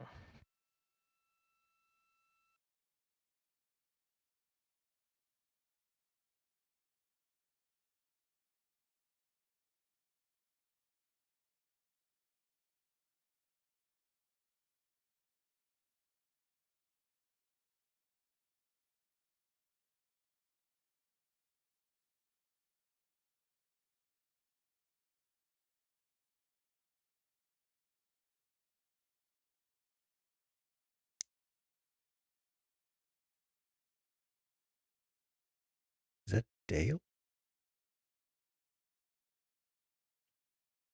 Or not Dale, Daryl? Kind of looked like Daryl. He didn't flub up the engine ignition phrase this time. On Artemis 1, it was... He just couldn't get the words out of his mouth because he was so flabbergasted that it went.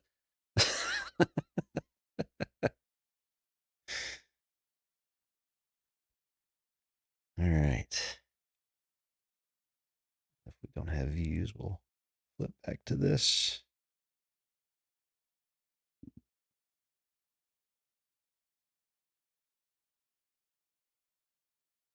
An empty mobile launcher on the bottom right there.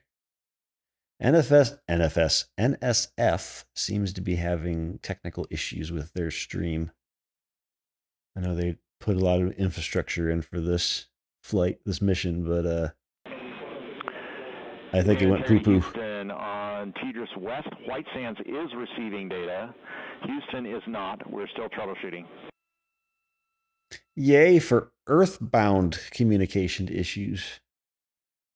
The internet is so fickle.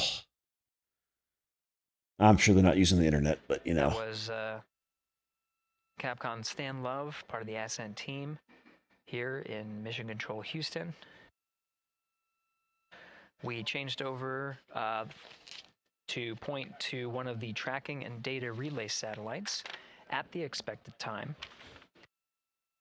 AKA Tidris. That time was updated TDRS. to 51 minutes, 26 seconds of mission elapsed time, going from Tidris East to Tidris West. On switching to Tidris West, Mission Control Houston, not seeing some of the data coming from Orion, coming from Integrity. So we're standing by to regain the ability and troubleshoot some of the rationale as to why we are having some intermittent gaps in our data and communications with the crew. Well, the communications are working. It's just Houston is not getting what White Sands is seeing. So this sounds like a Houston problem, not a anything else problem.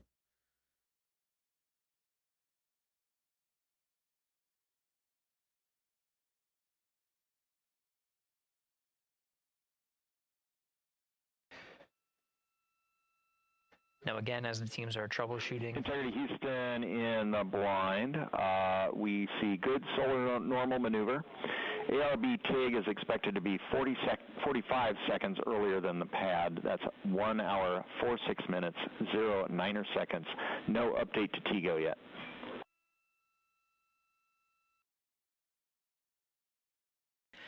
That was Capcom Stan Love here in Mission Control Houston. He used the term "in the blind."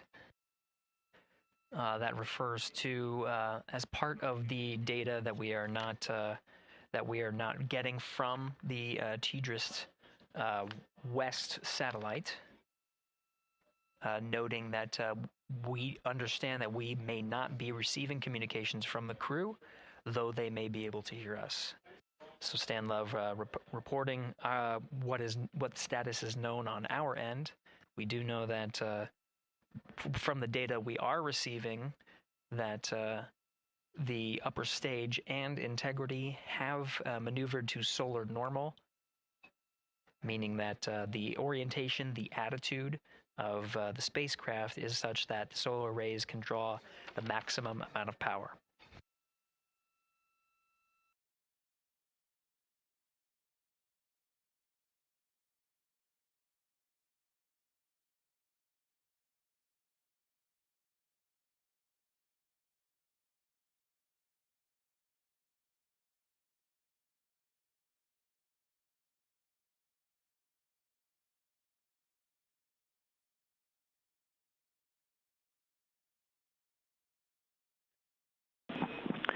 Integrity Houston in the blind for Christina. Just before the TDRS handover, we heard your report about the lack of an oxone inlet filter. We copy that there is not one installed as expected, but please put in a new one. So that you can go pee. The first time a toilet flies to the moon and you didn't check that it had all its parts to start with. That guy's getting fired. You see in this row at the Capcom console is NASA astronaut Stan Love. The voice that you're hearing from the teams here in Mission Control Houston up to the crew of Integrity. A Capcom voice that you'll hear throughout the mission as well.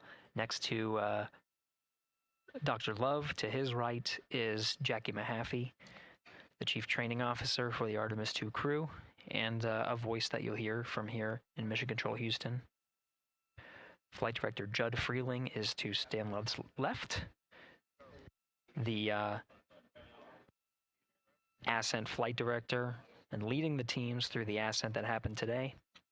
And to the left of Judd Freeling is Flight Director Rick Henfling, part of the entry teams here on console to oversee the ascent portion. He'll be returning to console on flight day 9 to prepare for the splashdown on a nominal timeline for flight day 10. Houston in the blind. We're rebooting some ground equipment to try to recover the link. Expect 10 minutes.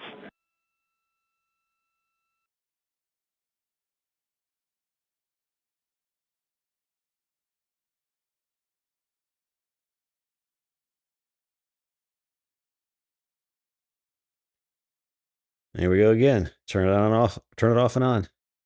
Probably fixes the problem. Somebody forgot a network route or firewall port or something somewhere. Probably what it is. Again, the teams here are troubleshooting the lack of a forward link. They called it the network guy, and he was like, did you turn it off and on again? Well, he scrambles to his computer to check the routing. Ground equipment as the forward link was dropped at the time that we switched from TDRS East to TDRS West. That happened, that handover period started at mission elapsed time of 51 minutes, 26 seconds. Capcom Stan Love reporting some updates, what is called in the blind, meaning that though we... Integrity Houston in the blind, expecting an imminent automated swap to string 2 on board. Also, reminder, we are still receiving good ICPS data. Still waiting for NSF's replays. I'm curious what they're saying over there. Let's see. They are Again, two. On the comms hiccup that's happening right now? Yeah, they're getting some downlink from they're getting data obviously from the spacecraft, but they're having a comms issue. So they have voice here, but no video. Where they cannot get downlink. All right, I'll go back Data to NASA. from the upper stage, and that allows us to understand and confirm Feel like the attitude and Tim has done an everyday of both astronaut showing stuff, so we might replace him with something. knowing that they are at solar normal. And with the reboot, we're starting to get some data here. We'll confirm that the data we are receiving is good. We're getting video.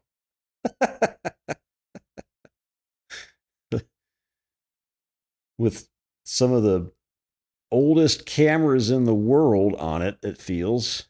Like, what did they put? With the regain of comm, we're starting to get some views aboard the Orion spacecraft. Integrity Houston, voice check on TDRS.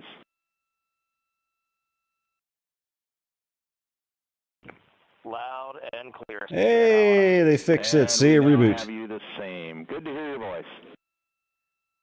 Turn it off and on again. And good to hear yours as well. All right, we are still trying to understand whether the automated swap to S-band string 2 recovered comm for us or what was going on the ground.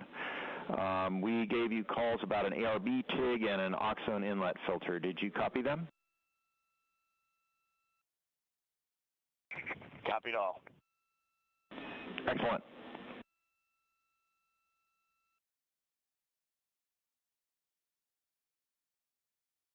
This is Mission Control Houston, though the solutions that were applied to regain the communications from Integrity is not known which one worked. We do know that we are receiving data.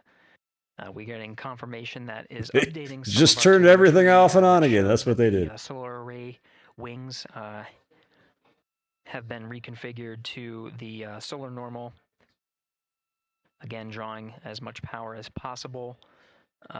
While Integrity is in flight and awaiting the next burn, the apogee raise burn. And you just heard confirmed, though Stan Love was reporting some things in the blind, meaning we could not hear the crew respond to any of the calls that were going on Orion to Earth. We did confirm from Reed Wiseman aboard Integrity that they did hear all of the calls that Capcom's Stan Love was reporting. And Integrity for comm, while we are sorting out the earlier comm loss, we plan to remain on S-band string 2. Trying to see. see 2 and Quid 19 has been inhibited for right CCD. if NASA Quid 19 is publishing a mission clock somewhere, because they're not showing it on stream, and it's kind of annoying. Let's see.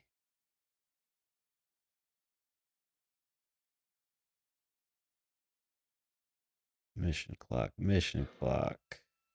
They got to have something somewhere, right? This is Mission Control Houston. They had a countdown clock. Commander Reed Wiseman working through his steps.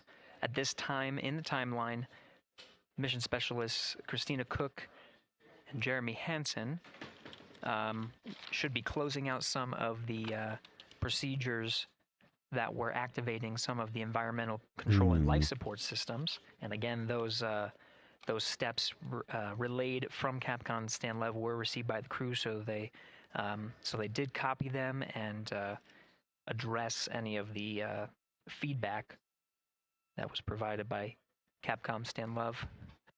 The launch and entry suits for Mission Specialist 1 and 2, that's Christina Cook and Jeremy Hansen, per the timeline, they are in the period of time to doff or take off the suits.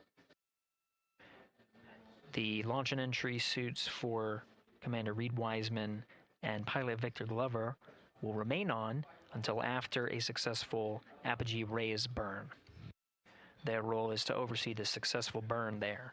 In the meantime, they're configuring some of their equipment and configuration that's needed ahead of the day's activities, starting with covering a CCD cursor control device. And they're well on their way to a nominal timeline, of course, addressing the communication link by resetting some ground equipment and changing the string of communications, which addressed the issue, and now we're getting full data from the ICPS as well as the Orion spacecraft. Will this work? Hang on, I have a possible solution to our problem. Since I feel like Tim is, he's just doing merch plugs at this point. So let's see if this works. It seems to be working. Maybe. Integrity Houston, questions for Jeremy and for Christina. Tried to work. There we go.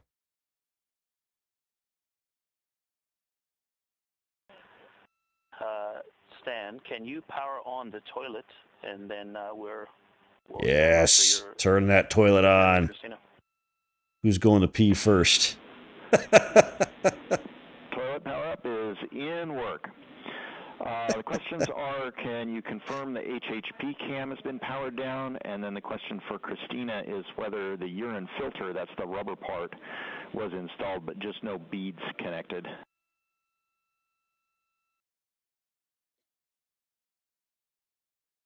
And that's affirmative. The filter was installed, no beads. Thank you. And Stan, we are wrapping up PWD right now. Jeremy will get the HHB cameras after that. There was a tremendous amount of back pressure on all those settings, so it's taken a little bit of all the connectors, so it's taken a little bit of time. Copy. Thank you. Ooh, we got a post-launch news conference in 15 minutes that we'll be watching. Commander Reed Wiseman aware of the steps, the initial steps for mission specialists Christina Cook and Jeremy Hansen working on some of the systems inside, while the commander and pilot monitor the flight of Integrity. Integrity Houston, toilet is powered, waste tank purged. Okay, we're going to go back to this. We copy that, Stan. Thank you. Not that one. This button. They're showing some replays on NSF finally. Needs to be activated by I don't know why we're looking at it all the way over from the port, but the activation of some of these necessary. Ooh, this will be a good one to watch the quick distance go. Ooh, that's cool. On their first day in orbit. That crap just gets out of the way from that fiery ball that's about to smash into it. Now the question is, did the elevator doors get blown in this time like they did on Artemis 1? The waste systems. Maybe we'll find out at the news conference. They're activated and purged. Jeremy Hansen working on the potable water display. Potable water dispenser, rather. One of his initial steps is to activate the equipment and start filling some bags as a reserve. So he's working through those steps. The HHP camera is one of the internal cameras inside of Integrity. HHP camera was one that was captured through the duration of ascent and recorded into the flight. Oh, these are the engineering cams that they had access to. Ooh. Wow. Yeah, I doubt it helps you at all, Stan. But that whole time that you all had, it seemed like you had a good forward link. We just had no return. We saw a good frame lock, and everything looked good. The only thing we did not have was a good ping. I don't know if that helps you. There's the Rainbirds. That helps a lot, Reed. Thank you for that report. Yellow. Camera destroyed.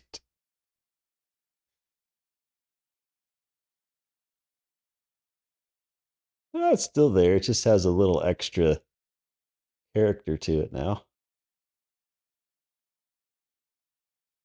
Yeah, the launch pad is there. I don't see a fire.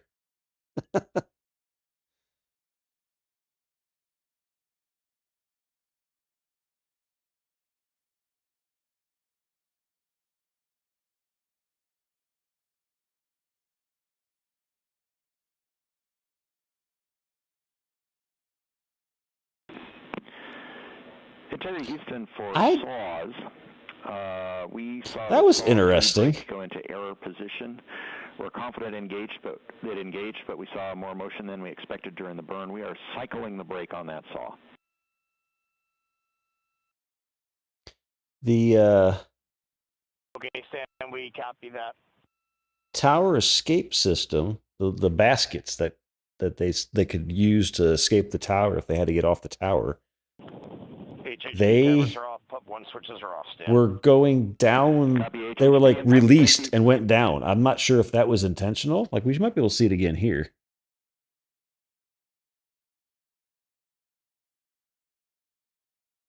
Yeah, you see behind that middle, you see those things moving behind the middle lightning tower?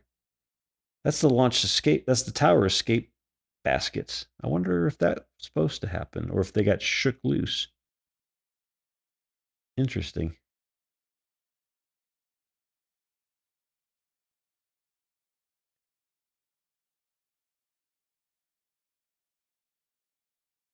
So they do have the bottom left, by the way, is a NASA website for Track Artemis. If you're interested, it is. How'd I get here?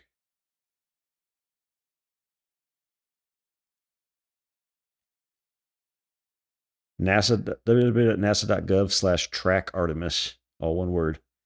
That's that bottom left to keep if you want to keep an eye on any of it.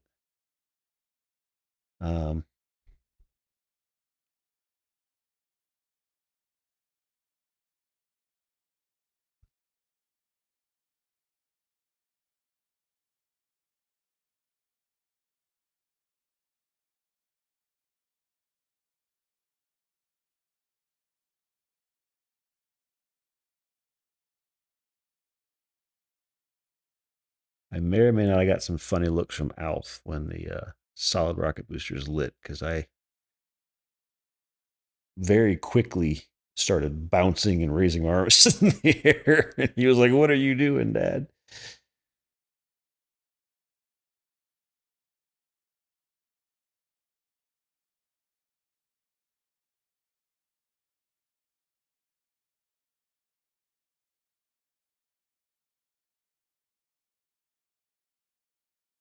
But at least now we've got a good mission clock in the bottom right. I'm trying to think. So I think what we'll do, 'cause I'm going to be up for a bit tonight. I'd normally be getting ready for bed in about an hour, but that ain't happening. There's too much going on. I would love to see these prox ops and everything they're going to do. Oh, the solid separating is so cool. Because that'll be in, so it's 1:15, about 2 hours and 10 minutes. So it's about 10 o'clock. That's fine. It's not late at all. That's going to last about an hour and a half. I'll probably stay up until the ICPS separates from the upper stage. And maybe the CubeSats deploy, because that won't be too late. Because then after that, it's another 8 hours until their next burn. So that'll be bedtime. Integrity Houston, starting thermal roll.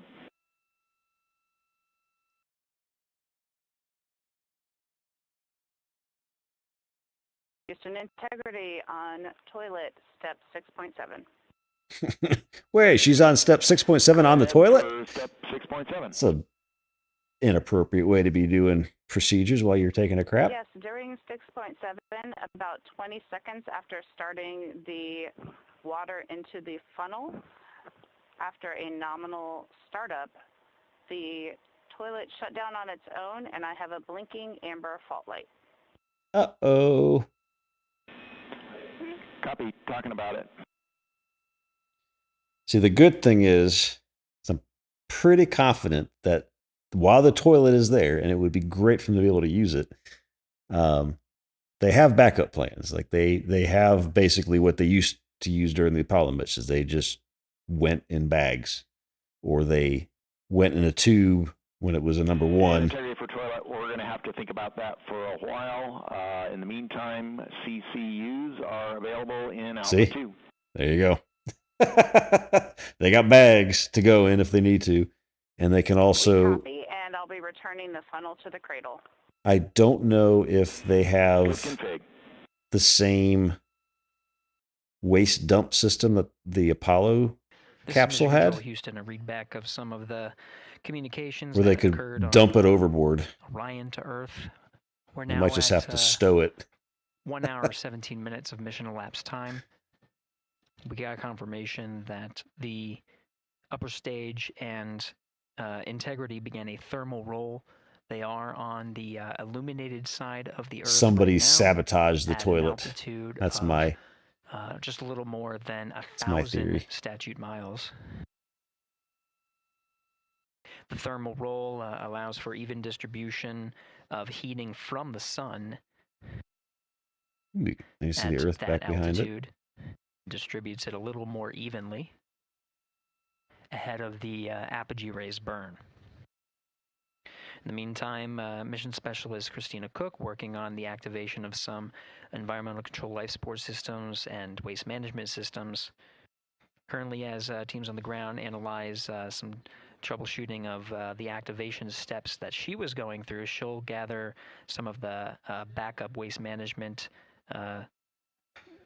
capabilities that they have aboard Integrity, just as a precaution while the teams assess how to address what was reported down from mission specialist Christina Cook on the fault light.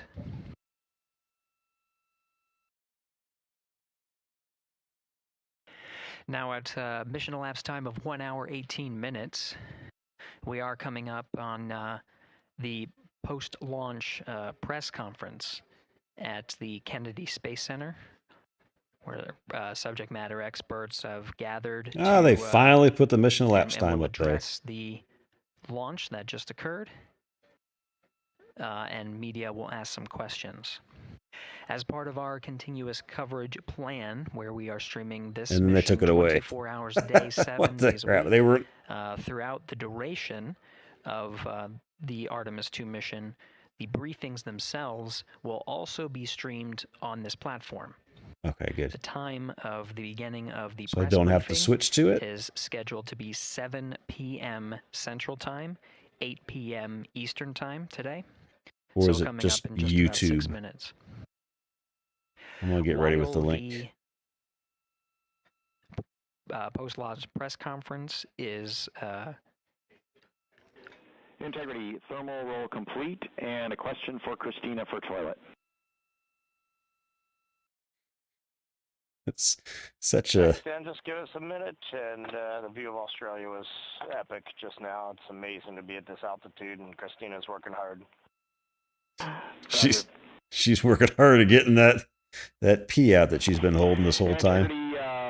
We also have a story about a water tank valve problem during powered flight. We saw an anomalous indication on the water ISO valve between water tanks Bravo and Charlie. Based on the signature we saw with the tanks during the PWD checkout, we think that valve is closed.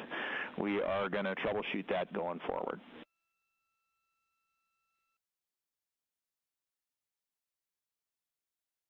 So far, all non-life-threatening issues. They just have to pee in bags and quick recap, open a the valve. thermal roll is complete, distributing. Dan, when you got Equalus.N2H2O up, give me a call. I'm looking at it. Tab stop 17, we show that valve closed, if that helps you. That is also what we see, and that's exactly the valve we're looking at. Related to that, question for Jeremy. For the PWD checkout, did you check out the primary first or the secondary first?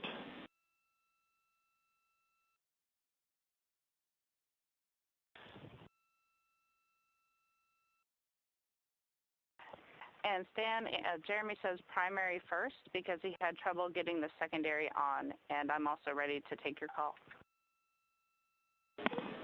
Copy primary first. We appreciate that.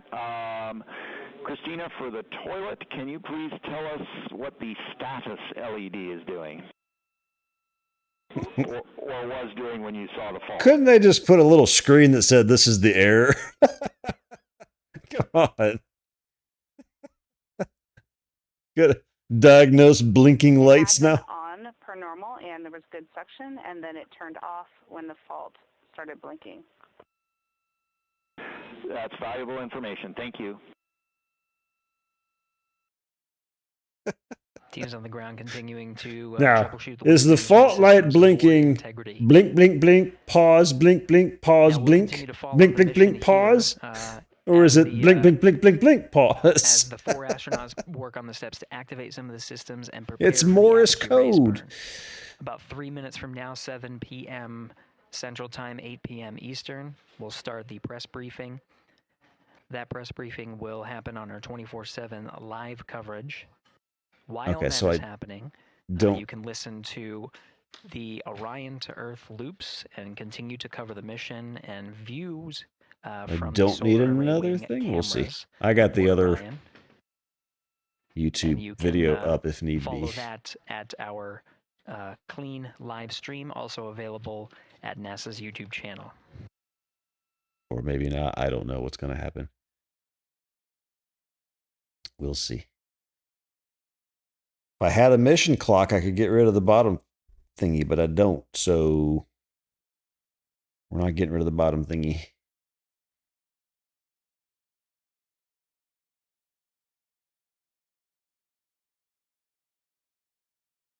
I like the replays we're getting on the right. Oh, there goes the separation. Oh, yeah. And then they flip.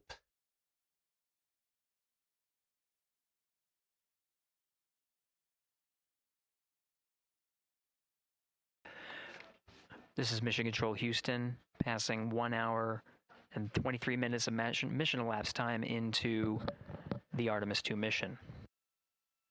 There are a lot of people scrambling right now, The Integrity crew, trying to fix things about 800 with computers. statute miles over the Earth.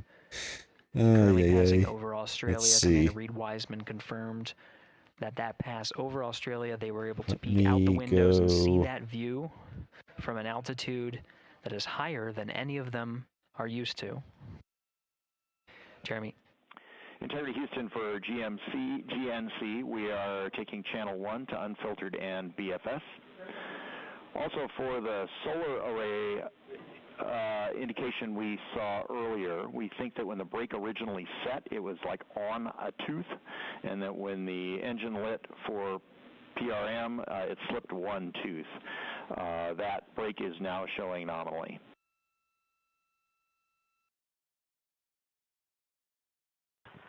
Okay, Tanya, we copy that, and I'm just curious. I feel like about a half an hour ago you took 1 to unfiltered in BFS. Is this nominal, or did something happen? Victor, this is nominal. Okay, thanks. Copy.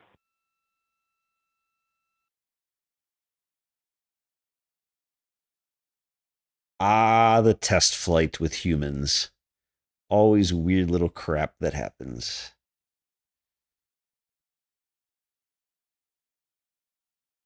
Now 7 p.m. Central Time at a mission elapsed time of 1 hour 25 minutes. An update for viewers. We are continuing to cover the Artemis 2 mission and see live views from the solar array wings. The press conference scheduled for 7 p.m.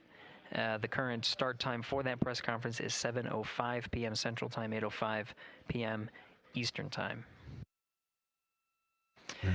During the conference, we are expected to execute the Apogee raise burn. We're a little more than 20 minutes from I'm just the going time to of get this ignition of one that set burn. up for the conference We because do I know don't that the trust time of them. ignition has been updated from the pad. This is the predicted Wait. time of ignition and trajectory. that was uploaded to the crew prior to liftoff. Oh, there it The goes. current time of ignition Oh, wait, is what? 1 hour, Just 46 happened? minutes, and 9 seconds of mission elapsed time. No, it is the press conference. Okay. The duration of the burn at the pad was 17 minutes, 52 seconds. Ahead of the We'll see execution if of the burn, any it shows on changes both or in that not. duration will be reported to the crew and uploaded to ensure that the apogee raise burn goes as expected and puts them on the predicted trajectory. That The Artemis being, tracker thingy 43,000 is not miles, working at the moment. 43,730 Ooh, miles. look at that right one. Those boosters by coming 0 off. statute mile orbit. This high Earth Good orbit slow-mo. will take the crew of Integrity past the tracking and data relay satellites that are positioned about 23,000 miles away from the Earth. Again, they're currently on TDRS West. And they will transition to the Deep Space Network. The apogee raise burn time of ignition again at 1 hour, 46 minutes, and 9 seconds of mission elapsed time. That is expected and will occur during the post-launch press briefing. So as part of our 24/7 coverage, the briefing itself will overlap with that particular milestone. To follow along on our 24/7 coverage, we won't necessarily stop our coverage. The clean Orion to Earth loops will be available on our clean feed that will show a view similar to what you're seeing now. This is a view from the solar array wings, and you'll also hear the communications between Capcom's Stan Love here and the crew aboard Integrity, and you can listen as they confirm the execution of the burn and any changes of the burn. When we come back from the press conference, expected about around 8:05 p.m. Central Time, 9:05 p.m. Eastern. Wait, We'll what? go ahead and recap any of the milestones. It's an hour longer now? While What? we transitioned to the press briefing to answer the questions that come from the press. Did you misspeak? And continue along on our 24/7 coverage. I'm so confused.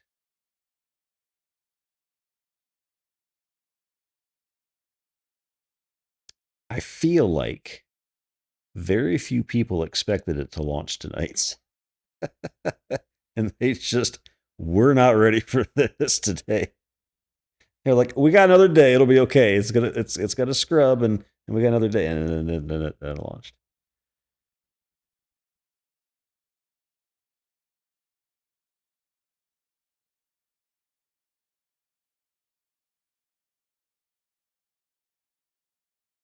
Because yeah, if this Integrity for CFC install. That is complete. Copy CFC, thank you.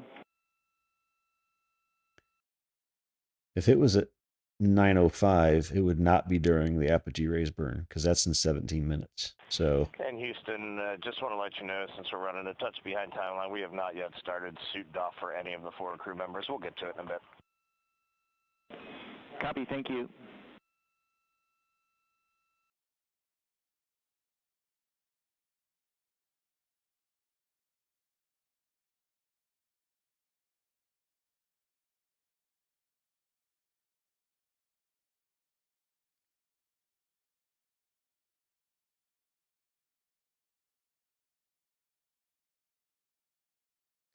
So what is NSF saying they're doing tonight? How long are they staying on? Because Wow. they're still going. If you It miss is. this, you're missing it. The mission's No still kidding. going.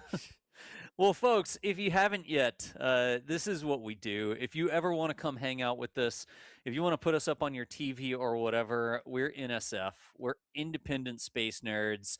You know the buttons to click, like save the channel, sub to the channel, whatever, turn on the notifications. We upload stuff multiple times a week. We cover just about every launch we can get to live. We have sort of a rule. If we can get our camera to the launch, we don't just like regurgitate the footage from SpaceX or whatever, right? We take our own cameras. We have our own commentary. We don't just like rely on the provider's footage anytime we can do that. But we cover all the Starship testing, that's happening as well. If you're a fan of Starship, you want to know what's going on with that part of the Moon/Mars project that SpaceX is doing. Integrity Houston, updated ARB numbers when you're ready.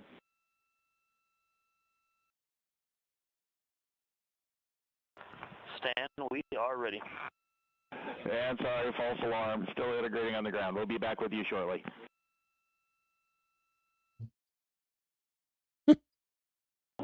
Good practice call. Talk to you in a second. At least they have a sense of humor.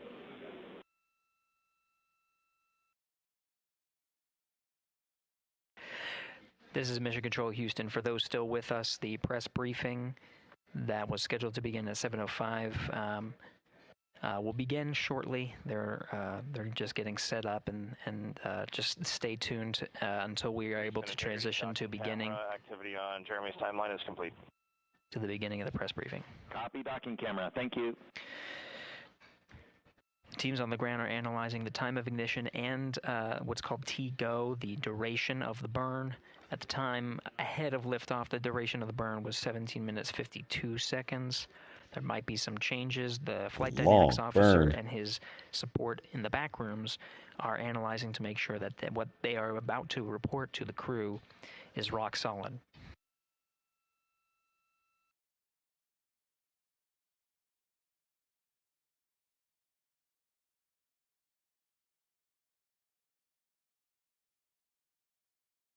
Starbase have our stream, Starbase Live, up on monitors inside Star. They're still promoting themselves. Integrity Houston with new ARB numbers. I feel like they're about to go offline. For realsies?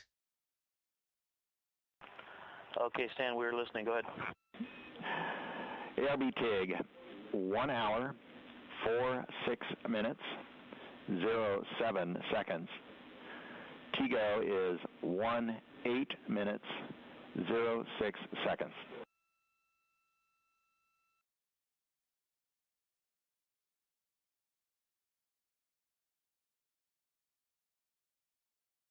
Okay, Stan, we copy and have entered 1 hour, 46 minutes, 7 seconds for TIG, and TGO, 18 minutes, 6 seconds. Thank you for that. With that, we also have an updated time for the handover from TDRS west to east. That is going to be over 6 minutes earlier than what's on your pad. You can expect that at MET 2 hours, 03 minutes, 04 seconds, 2:03:04. Right at the end of the burn. 2. Interesting. 3, 4. For handover west to east. Thanks, Dan. You're welcome.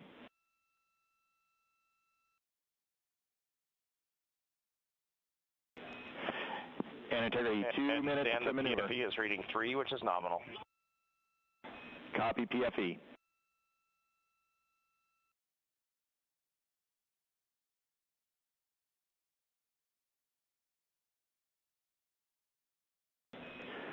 And integrity, we are ready for the Eclipse power down per your execute note.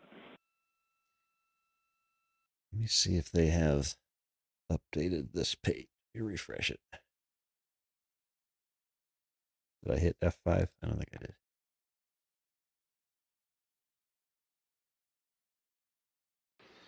All right, as we've continued to follow along on the mission with mission Okay, in here in Mission Control change. Houston and on the Orion to Earth loops, we'll take you over to the beginning of the press briefing, the post-launch press briefing over at the Kennedy Space Center. Are they both going to go? Because that would suck. Just do the bottom one. Just the bottom one go. Let me keep the views on one and the press conference on the other. Please? Pretty please?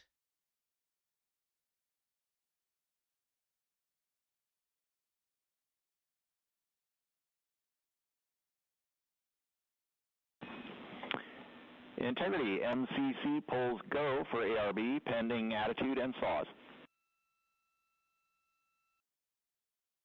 Integrity.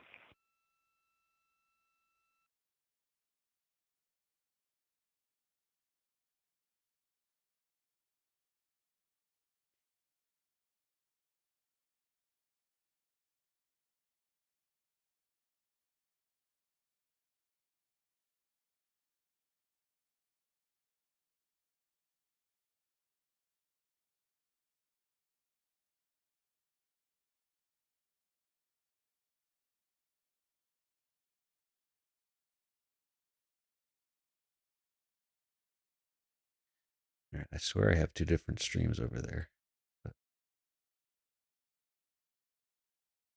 Is NASA just behind? Houston, integrity for power down. Go ahead. Okay, hang on. All right, we see the roll, Stan. And for power down, we believe our steps are complete. If we could get just some situational awareness on the DU brightness, Okay, we feel I like see we have what they them did. 50% down, but let us know. So this is the new Checking. top one, I think. Okay, so this guy needs to be changed to that.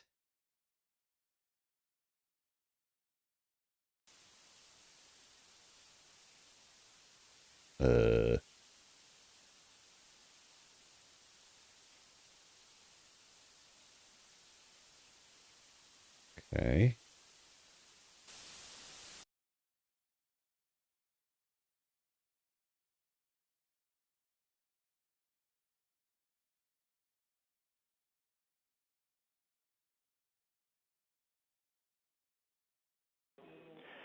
Integrity, we see DU3 right at 1 and 2. That's Stan, and obviously when we go into eclipse, we can bring them down a bit further. It sounds terrible on that one, though. Roger. All right, so Copy that, Stan, and obviously when we go into eclipse, we can bring them down a bit further. they'll fix that eventually, hopefully. I got a cable loose, it sounds. But I need to fix then When we get into eclipse, we would here. like those extra clicks on DUs 1 and 2. Get that volume up. Okay. Yeah, you got it. We did bring 1 and 2 down a touch, but we'll bring them down as far as we can when we get into eclipse. That's perfect. Thank you. It's just static on that one.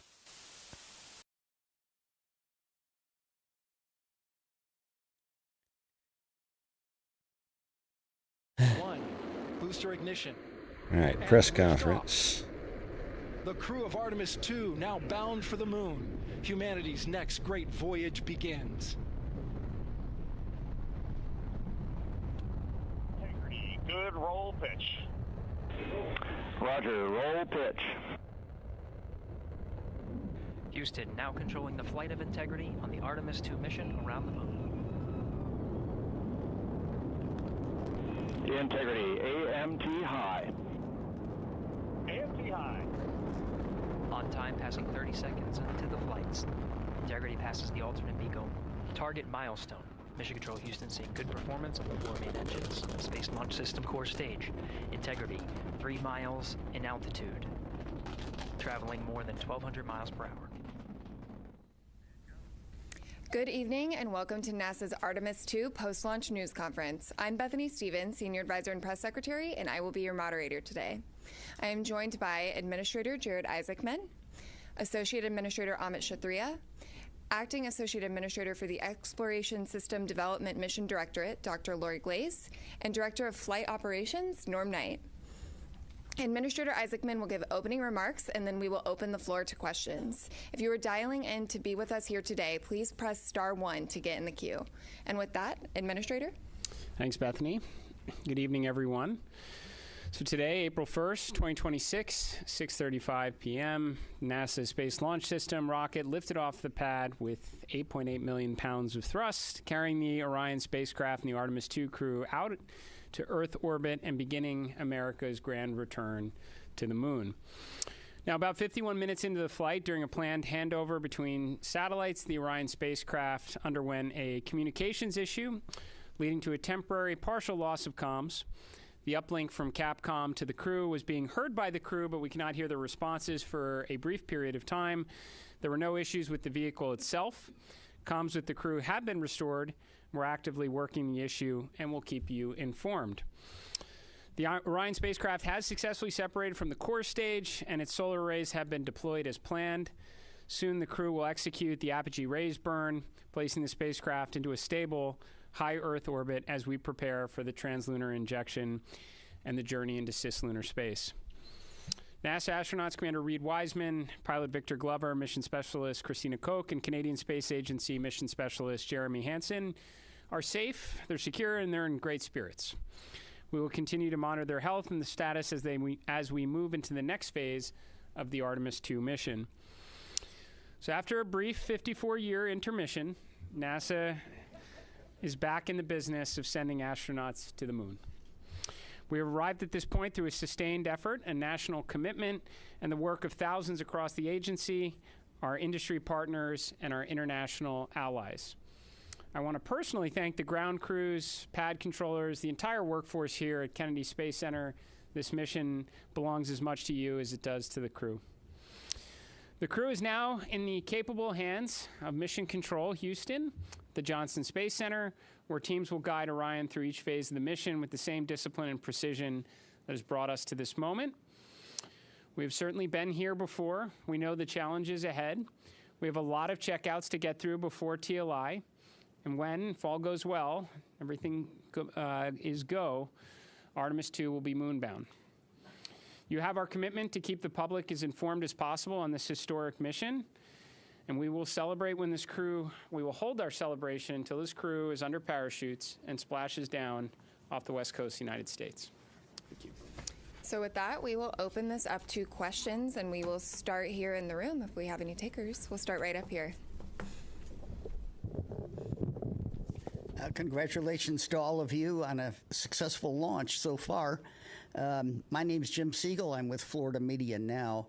And I'm curious about when the astronauts will have their first meal on this mission. And secondly... Why are you wasting your question on that? It's on the schedule. On the Earth here, back in Houston or somewhere, keeping track of what they eat during this entire mission. And yes. And how do they go about doing that? Do they tell them what to eat, or do they kind of select what they want? I don't feel like this guy has ever seen a space I'll jump flight in on this ever. Well, what I'll tell you is they do have planned meals, okay? So they have a planned meal today. I will tell you they're very busy. So ascent day is very tough. It's tough physiologically, and it's tough from a workload issue as well. And so this timeline between now when the crew goes to sleep, so MET of about 8:30 is pretty packed. They're going to snack. They probably have some pre-positioned meals. I know they did in their flight suit. Some of the snacks that they can use if they need. But I will also tell you that flight day 1 and flight day 2, you might not feel like eating a lot, and that's just part of it. Your body is acclimating to 0G. Your physiology is transitioning from a 1G environment to 0G, and it takes a little bit of adapting. So right now they're working hard. They are doing what they need to do. They sound great on the loops. That was really a good signal to us that they're feeling well. But just know that that's part of the equation, you know, when they get on orbit. As far as the food being tracked, yes, we have a food lab, and we have folks at the Johnson Space Center tracking what they eat, the nutrition, the calories. It makes a difference. They do this on Artemis. They do it on Space Station as well. So we're well versed in that. We want to make sure that they're healthy, and we also want to make sure we know what they're doing, what they're eating, so we can also track that and make sure that they don't need any supplements or anything additional. Thank you. We'll head over to Joey.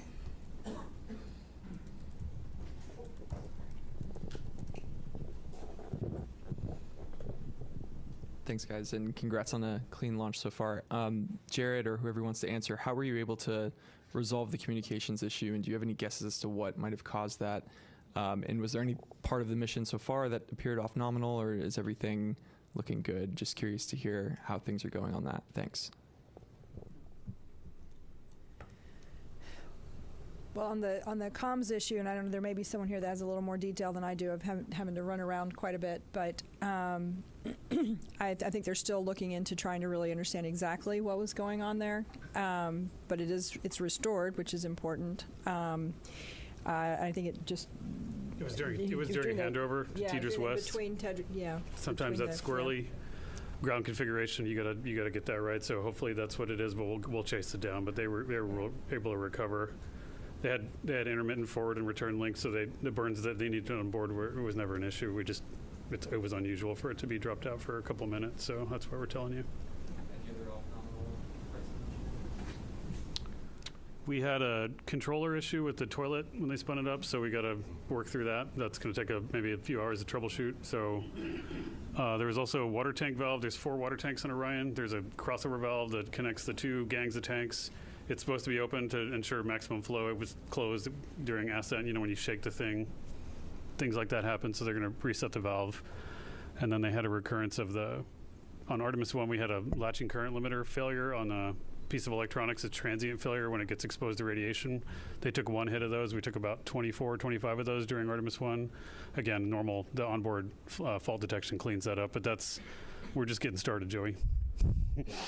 Just to be clear, right, this is a flight test, and a lot of what we're doing here is exactly this, trying to test out all of the things that require the crew interaction, right? And so I know. And then the toilet doesn't work, Zaz. That would be the worst. That dude is getting a talk from his supervisor. You were supposed to make sure that toilet worked when they turned it on, and it didn't. Explain.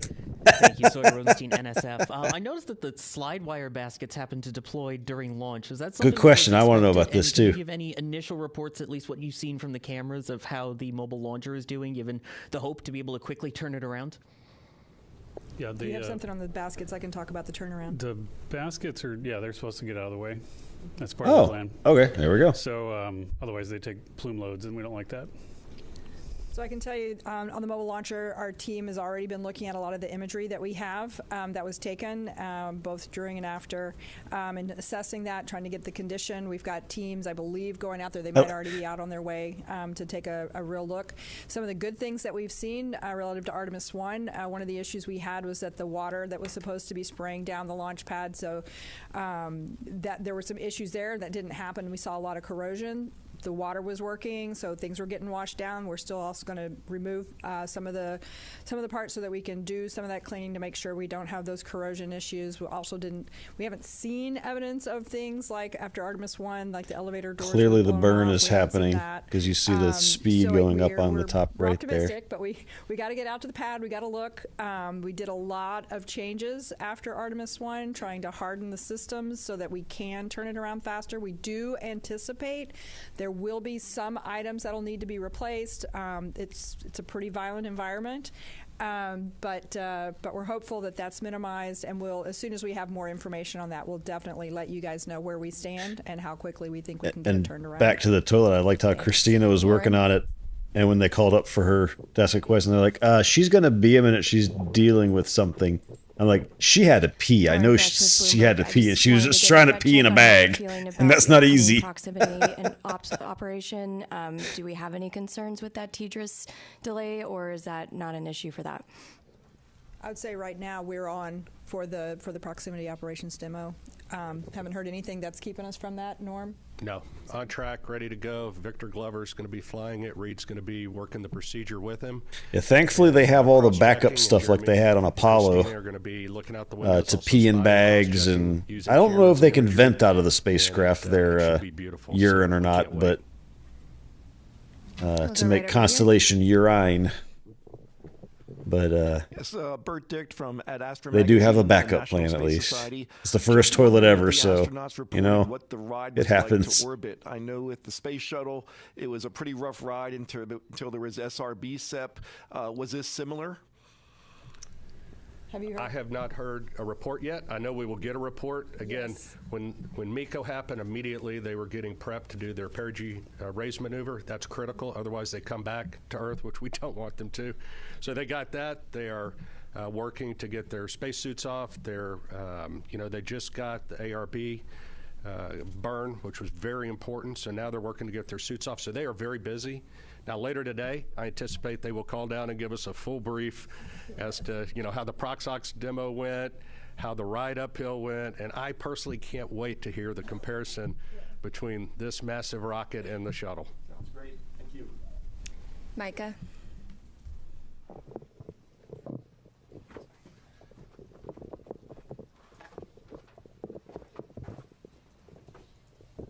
Thanks, Bethany. Mike Maidenberg, Wall Street Journal. Maybe for the administrator, I'd like to ask you, just, I know we're early on here, how you're thinking about success for this mission, defining success, a lot of tests ahead, and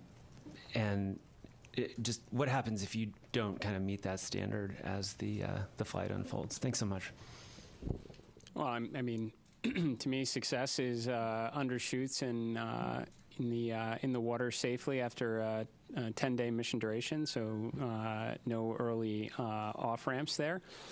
I think we're, right now we're already getting good ECLIS data. We've never flown Orion with crew on board, so that's pretty important. I mean, understanding the Orion spacecraft is, is paramount in this one to progress on to integrated operations of Orion with a lander. Every day we're getting data. It says, it was mentioned from the get-go, this is a test mission for sure. No crew have ever ridden this before. We'll keep gathering data over the next 10 days. We'll share updates, but we'll call a success when they're in the water safely, and we'll start working on the next mission. Jackie. Hi. Right here. Sorry if I missed it. I just wanted to check in on the status of the perigee and apogee burns. Are those both finished at this point? And then I also wanted to check how best way to explain to the audience why we're doing that apogee raise maneuver and why we go into that high Earth orbit. Thanks so much. Do you want to take that? Oh, I mean, I can certainly say we completed the perigee raise maneuver. That was done pretty quickly, as you heard, and the apogee raise burn should have already happened. That should have been happening while we sat here. They were getting ready as we were walking in. And then if you want to talk maybe about the rest. So we go into a high Earth orbit. It's still going. It's a long burn. The perigee is about 1,000 nautical miles, rough, give or take, of the Earth, 25,000. So it's pretty elliptical. That's getting us, everything we do is getting us set up for the translunar injection burn. And so it's getting these burns, it's all converging down to what we call TLI. So we got to get the ECLIS system checked out. We got to make sure we have a redundancy. We got to make sure these burns go off where they should go off, and get Orion and the SM configured exactly where it needs to be. So when it comes around and it's time for the translunar injection burn, off we go. And that takes us really, that puts us outbound to the moon. That's a real big commit point. And so you'll be hearing more about that tomorrow. You might mention it not only sends us outbound to the moon, but it also sets us up for the gravity assist that brings us back. So we are set all the way. Yes. Once we make that burn. Go right back here. Hi, TJ Mosquera with the Epoch Times. Thank you all so much. Something that hasn't been really talked about is that the Space Launch System predates the Artemis program, going all the way back to 2011. So 15 years really invested in this. And just how does it feel to... So the burn is when, so the top right picture there on the left, it's kind of hard to see, but there's an engine there. Right now, we're focused on and burn just means they're firing the engine, like it is on and it is creating propulsion. And it's called burn because you're literally burning, right? You're taking a fuel and an oxidizer, mixing them, and it is burning fuel to move. So yeah, they just say burn. Up to the standard for crewed flight. That's a big, even though the mission is a complicated mission, moving the entire organization to a mindset of and thinking about risk in the right way to fly crew. Two burns they're doing now, the perigee and the apogee raise, that is just to get their orbit around the Earth correct, so that when they come around it tomorrow, they've got the gravity assist of Earth plus the burn that they're going to do to put them toward the moon to get the speed and trajectory to get there with it. So that's what these two burns tonight are for.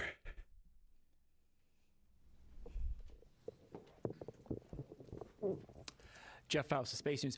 During the countdown, we heard controllers working through a few issues, one with the flight termination system, one with the launch abort system battery, and it sounded like there was a brief telemetry dropout. Wonder if you could provide a little bit more details about those issues. No worries. That's why I'm doing this, just to share and answer questions, inform. Yeah, so Jeff, the FTS issue was we were doing an end-to-end test. We typically have to confirm that we can get a signal from. Not everybody has to be a nerd like me about all of this, but it's fun to share the experience. This is not something you see every day. This type of launch, at least. At the range, they were really quick on their feet. They swapped to a different range receiver, which is a slightly different heritage, but has the same fundamental algorithms on it, and they were able to switch over to that and able to confirm a good end-to-end signal, which is really clever.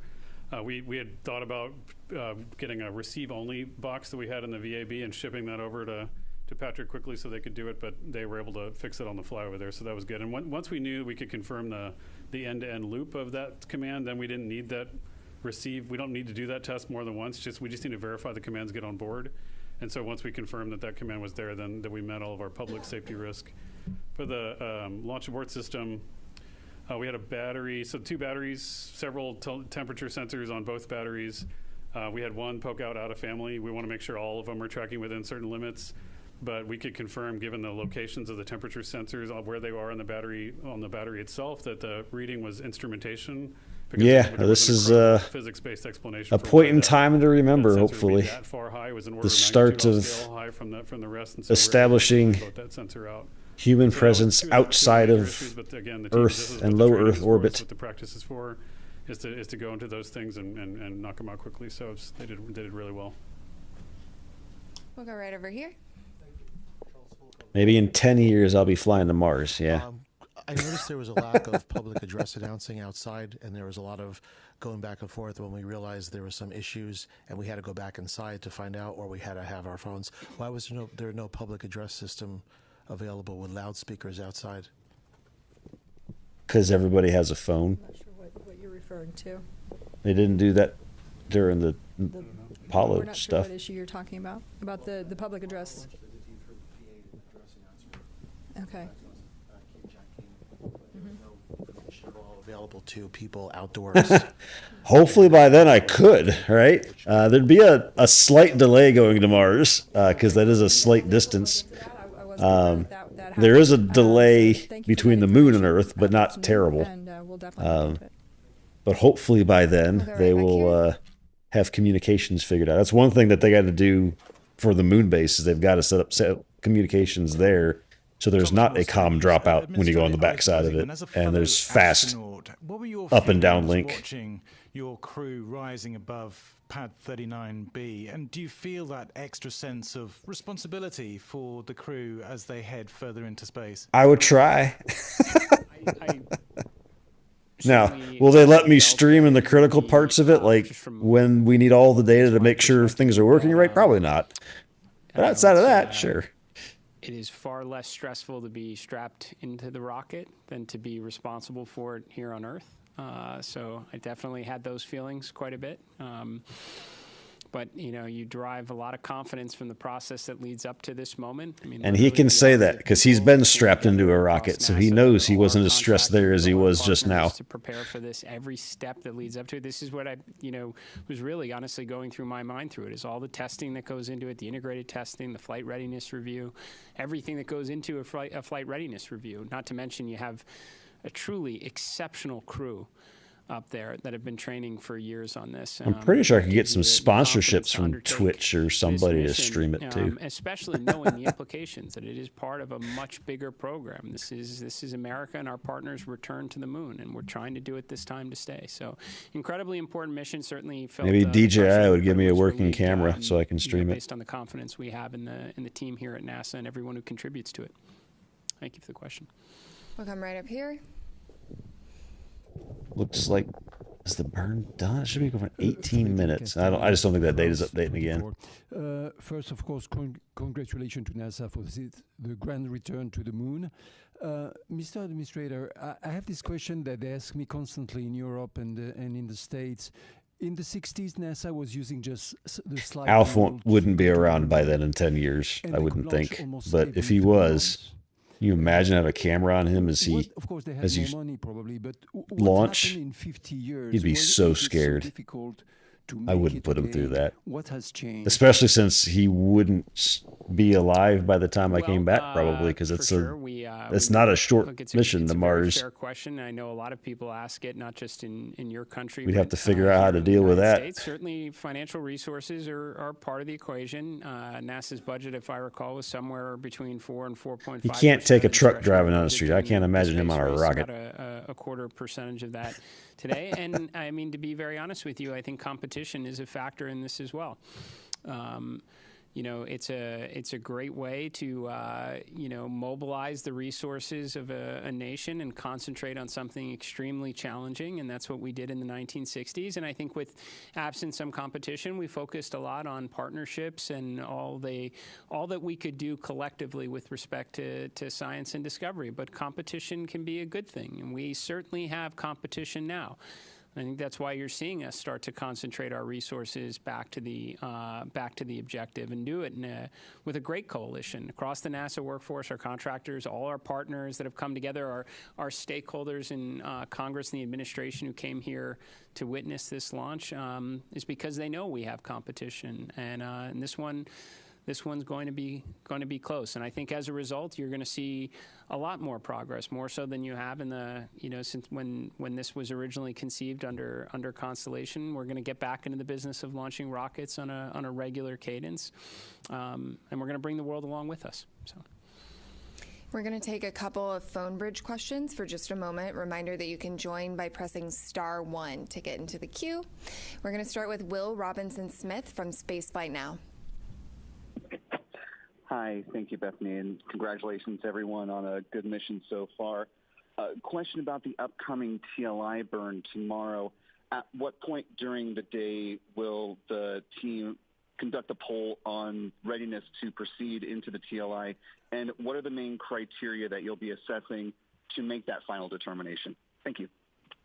Okay, well, the TLI burn actually happens about the time that launch happens, so it's 1 day into the mission. So tomorrow, Eastern time, would be about 6:35-ish. Obviously, those burn times can change, so check that before tomorrow. But what are the teams looking for before TLI? We're looking to make sure that the life support systems work, that the vehicle's healthy, the life support systems have been checked out, they're ready to go. We assure that those are functional, because once we commit to TLI, they have to function. And so we want to make sure. So that's why we spend a day checking out the systems. Ascent is, you shake, rattle, and roll a little bit, the vehicle. You saw that today. And you can imagine what that does to the systems. The systems, though, are performing very well. We anticipate that they continue to, but we want to get some track record on them before we do that. We also want to make sure we have redundancy in the system for comm, for environmental life support, propulsion, those type things before we embark on that TLI mission. So that's what the mission control team in Houston will be doing tomorrow. Jeff Radigan and his team, as the lead flight director, will be well into that. I think the burn just finished, they have trained maybe? for it. They work very Is that closely solar in arrays conjunction with flapping the a bit? engineering team, the mission evaluation room in Houston, where the engineers that have the intricate knowledge of Orion come together with the operations team, and together they work with the crew to make sure that the vehicle, is doing what we want to and accomplishing the mission They objectives. can also that we need survive to. in But it their always comes suits, down to hooked up to safety, oxygen and vehicle whatnot, safety, for and mission 6 objectives days. in that order. If something were to happen to the ecosystem on the those teams are checking out all of those capsule, systems. so There will also be a meeting of the mission management they have team that's backups led for the by John backup. Honeycutt, whom I think many of you have seen before, and they'll be meeting tomorrow afternoon to hear all of the results from what's happened over the last day, in preparation to make the decision on whether or not we proceed with the TLI burn. We will next go right back here to Manuel. Thank you so much. Manuel Masanti with Exploración Espacial. I understand that the CubeSats are going to be deployed like 5 hours into the flight. Is there any chance we're going to see live images of the deployment? And then when is the crew, I know they're super busy right now, but when are they going to start using the flywheel machine on its way to the moon, when everything is more like... The second question was to do when they start doing the manual as far as... flywheel machine. Oh, the flywheel machine. Sorry, thank you. The exercise machine. I guess after the TLI. I'll do this exercise. Yeah, I'll hand that to you. But I can answer the CubeSats. So the CubeSats are installed in the Orion stage adapter, which is actually a part of the upper stage piece, right? So once Orion separates from the upper stage, we'll do the ProxOps demonstration, right?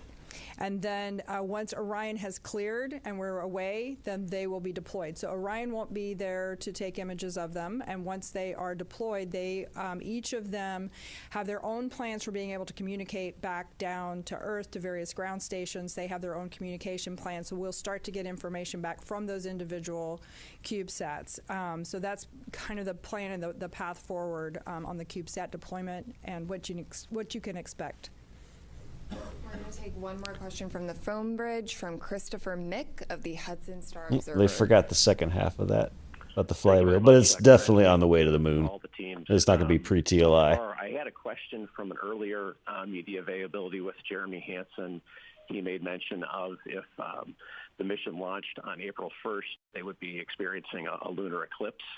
And I just want to follow up on that, if that's where that would be happening in the mission timeline, and if there would be any video perchance of that happening, or is that just going to be on the astronauts' photography at the time?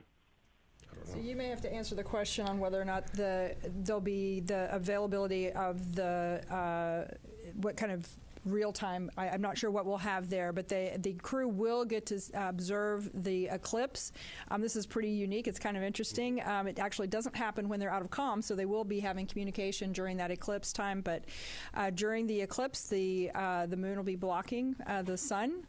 They will be able to see the sun's There's our sun's TDRS corona, hand over the which is top kinda left, cool. by So the way. they've been That's having a lot expected. of science lessons over the last couple of days to learn about that and the eventuality that we actually launched today. So they're prepared to make those solar observations.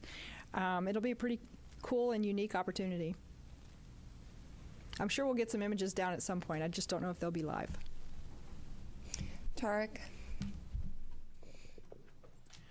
Thank you very much. Tarek Malik with Space.com for the administrator. There have been a lot of comparisons of Artemis 2 to Apollo 8, a pioneering mission, daring, that sent astronauts on an untested crewed vehicle around the moon. And I'm very curious, given last week's ignition event and how that really laid out an audacious and ambitious plan to really explore the moon Audacious? in a stepping I stone guess approach, the right where word. you see Artemis 2 in that plan, and basically the importance of riding on this mission before you can make that next step for next year. The lady next to him seems like she's about to fall So, asleep no and matter has a how fake smile. you slice it, it's the opening act for sure. I think there are areas where we're clearly combining, Apollo 7, Apollo 8 into a single mission. Which we should be able to do. There has been, to your question earlier, there's been substantial progress, over the last half century. We have tools. We've certainly been there before, so I would expect us to be able to get some, mission efficiencies through. But I would say that what we learn from this, for sure, will inform how we think about Artemis 3. Now, there's certainly big picture objectives in that. We'd like to get the lander together. We'd like to test that out in Earth orbit before we go to the moon with it. But if there are things that we don't see, maybe it is comm-related issues, then we're going to try and fix those. And then we're going to want to validate that on the next mission as well. So, and that should be the idea, right, as we progress forward. I suspect when Artemis 3 comes around, we're going to learn a lot about the integrated operations that we'll want to validate and ensure is rolled into the subsequent missions. But yes, this should be a philosophy that we take across all of the grand efforts that we are pursuing right now, to not necessarily jump to the ultimate desired state, but to build up to it. I'm going to jump right up here. Iterative development. Hi, Richard Hollingham, BBC Future. Related to Apollo 8 in a way, really. I just wondered what plans had gone into a new Earthrise image. A lot has gone into the aspirational nature of this mission. Have you a plan? I assume you have a plan. What is the plan? Go ahead. I do know that the teams have been looking at what the opportunities might look like. They've looked at the different launch dates, and so I know that they're really going to try to make that happen. I can't give you a confirmation on that yet, but stay tuned. There won't be any clouds in the way because there's no clouds in space. Camera imagery capturing, equipment. So we're going to do everything we can to try and make that happen. It'd be awesome. We're going to go right back A here. clear high resolution moonrise as opposed to the one that we got from Apollo. Crazy. I'm from a Japanese news agency, Kyodo News. My question is to the administrator. The United States and China are competing over moon development. What significance does today's launch have for the U.S. and NASA? Thank you.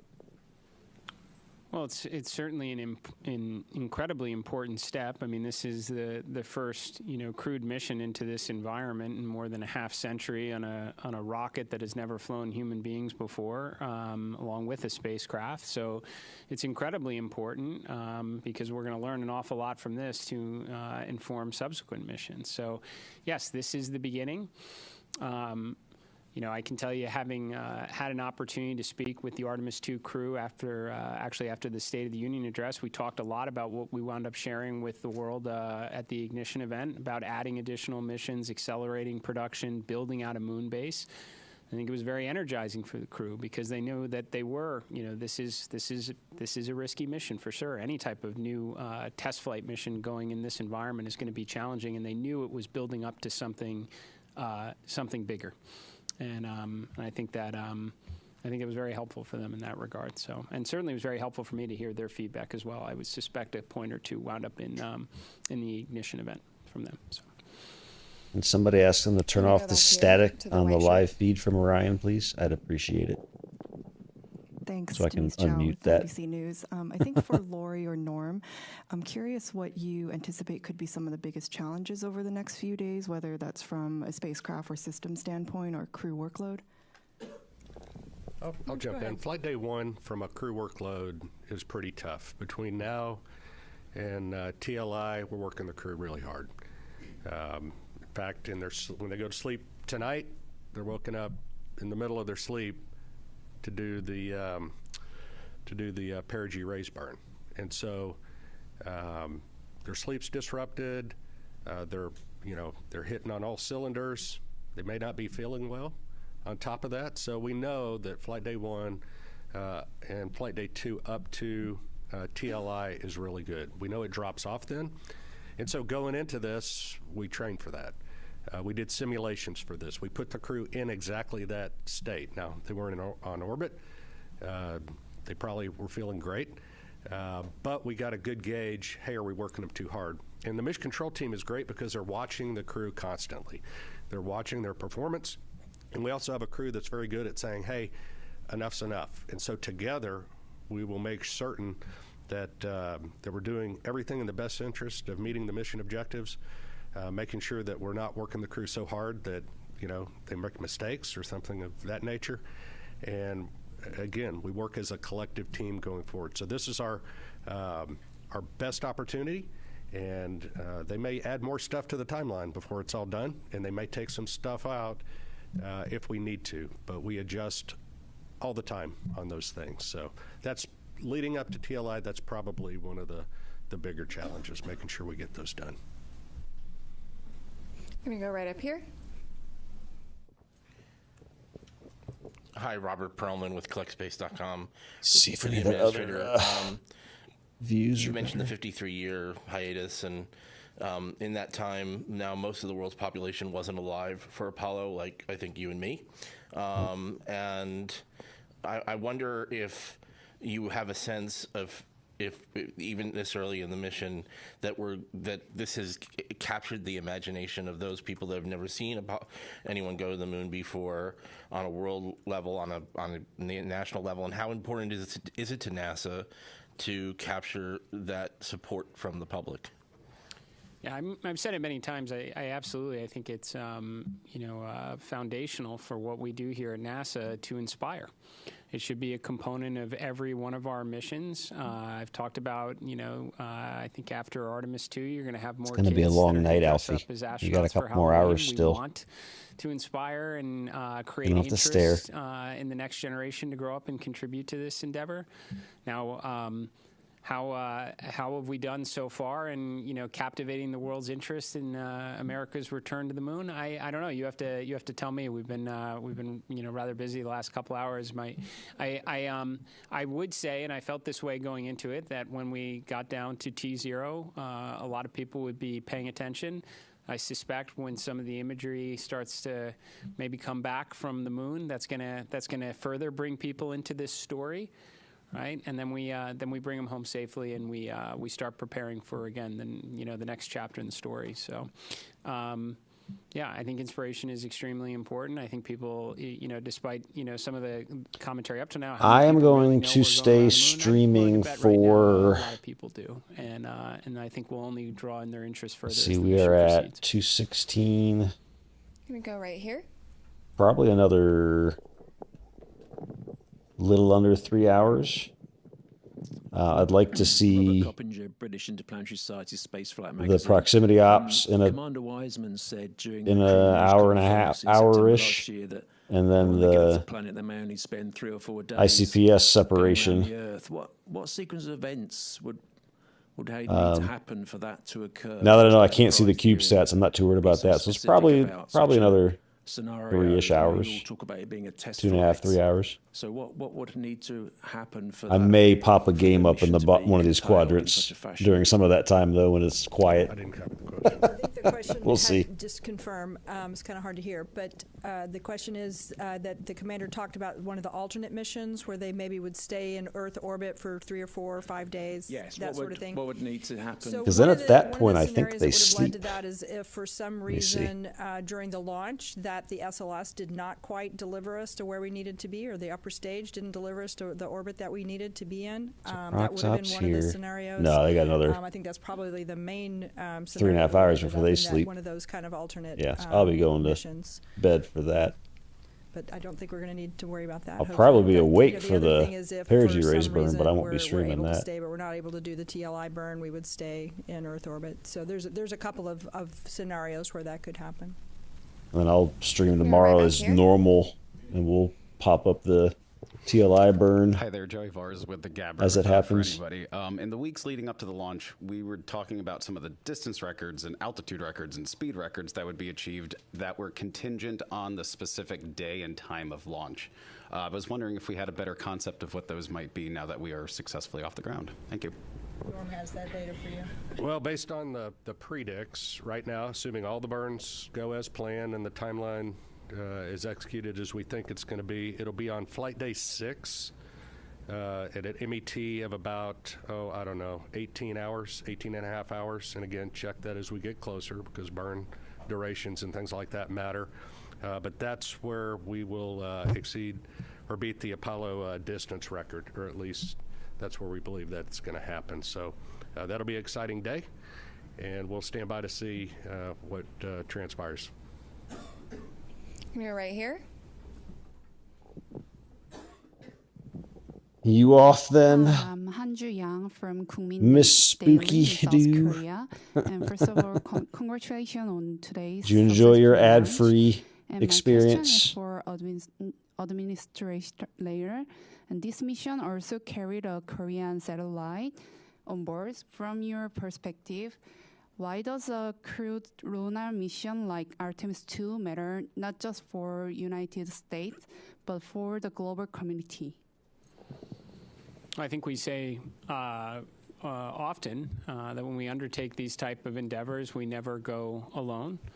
We go with our international partners. We have a Canadian Space Agency astronaut that's on board this mission. We are carrying a lot of CubeSats from our Artemis Accord. Could do phasmophobia. I have a working toilet here, so when I pee myself, I can go to an actual toilet that works. It's not going to give me a fault light. Contributing a pressurized rover, a major contribution to our efforts of having an enduring presence on the lunar surface itself. The Italian Space Agency, just a few days ago, we signed a memorandum of understanding for a habitation module on the surface of the moon, a component of the moon base. And to be honest, it was also a key component to the ignition event from last week. Half of the Artemis Accord partners were present. We spent a good portion of the second day talking together, recognizing that some of our partners can make contributions like a pressurized rover or a habitation module, and many others are going to work with their academic institutions and universities for science instruments that could wind up on the phase 1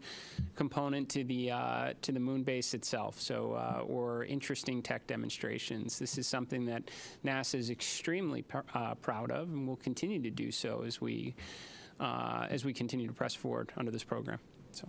We're going to do last question here. I'm going to go over to you in the back. It's Paul Brinkman, Aerospace America. Can you just talk a little bit about the propellant loading this morning? Was it flawless? Were there any leaks detected? Was it a repeat of the wet dress rehearsal? Did you learn anything? Yeah, go ahead. I think it went extremely well. It finished. That's what matters. And Amit may have an update from later, but some of the leaks that we'd seen of the hydrogen during the tanking for the hydrogen, we saw leaks below 1%, which was significantly lower. Again, the seals that we replaced seemed to perform extremely well. We did a pressure test kind of partway through, and the leak went up to about 1.4%. Still, well within the constraints, which 16% is the bound that we have. So I think it performed extremely well. We actually, I think, finished the tanking early, from what I understood. So I think it went extremely well. So again, the seals that we had replaced out at the pad after wet dress number 1, I think that was proved to be very successful. And with that, thank you all for coming out and covering humanity's return to the moon. Stay tuned for all right, updates fix on our NASA's live social feed channels, including our continuous coverage on YouTube and NASA Plus. Go Artemis. Bethany, get on the live feed now. It's a blue screen. We'd like more than a blue screen, please. At least give us that. This is Mission Control Houston. Thanks for coming back to us.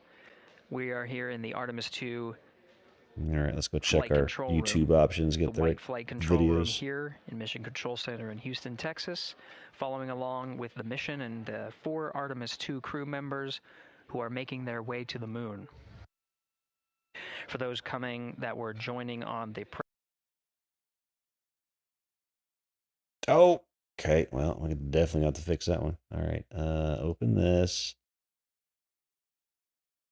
Copy.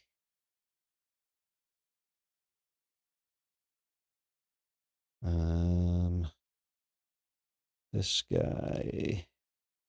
No, not that one. This one. This one. of MET 1 hour, 46 minutes, and 7 seconds. The duration of the burn was 18 minutes and 6 seconds. At this time, the flight dynamics officer confirms that it was a good burn, so they are on a good trajectory. Oh, it's actually the same thing as that 3D model website on the top right. Cool. The high Earth orbit puts them into a 43,730 by 0 statue mile orbit, which orbits the Earth approximately once a day. It's a 23.5-hour orbit. I want my live views back, but they don't have them, so they're not going to show them up there. At this point, the crew is working through a number of steps to prepare for their first day in orbit, their first night. They have a number of activities coming up, including the proximity operations demonstration, where Integrity will separate from the second Still static. stage. Integrity, those PCDs are located in Foxtrot 3 large.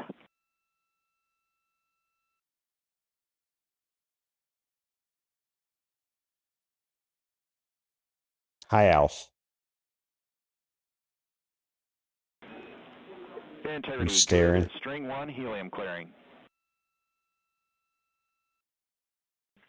Integrity copies. And stand in the docking camera checkout, step 9. Okay, so Would you like me to go ahead and configure for our pod at this time? Let's see how we're going to do here. Checking. Do I have any other video sources for that top one, or am I sticking a game there? Let's see. Continuing the recap, starting with the current discussion where integrity is now beginning a thermal roll. And integrity for docking cam, yes, please configure for RPOD.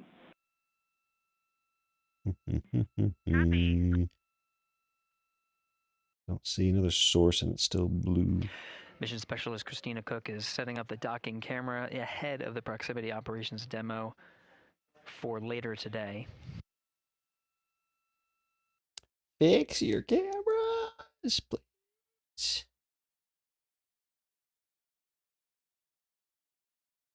Because we got if it's on schedule, which it may be a little late now, but it's on. If it's on schedule, we have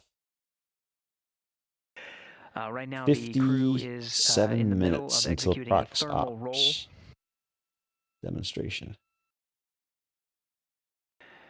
This procedure allows for more even distribution of heating on the interim cryogenic propulsion stage, as well as the Integrity spacecraft.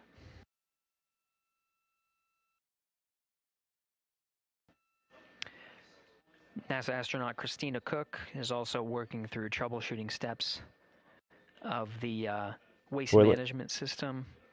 You can call it a toilet. It's okay. Spacecraft. The waste management system.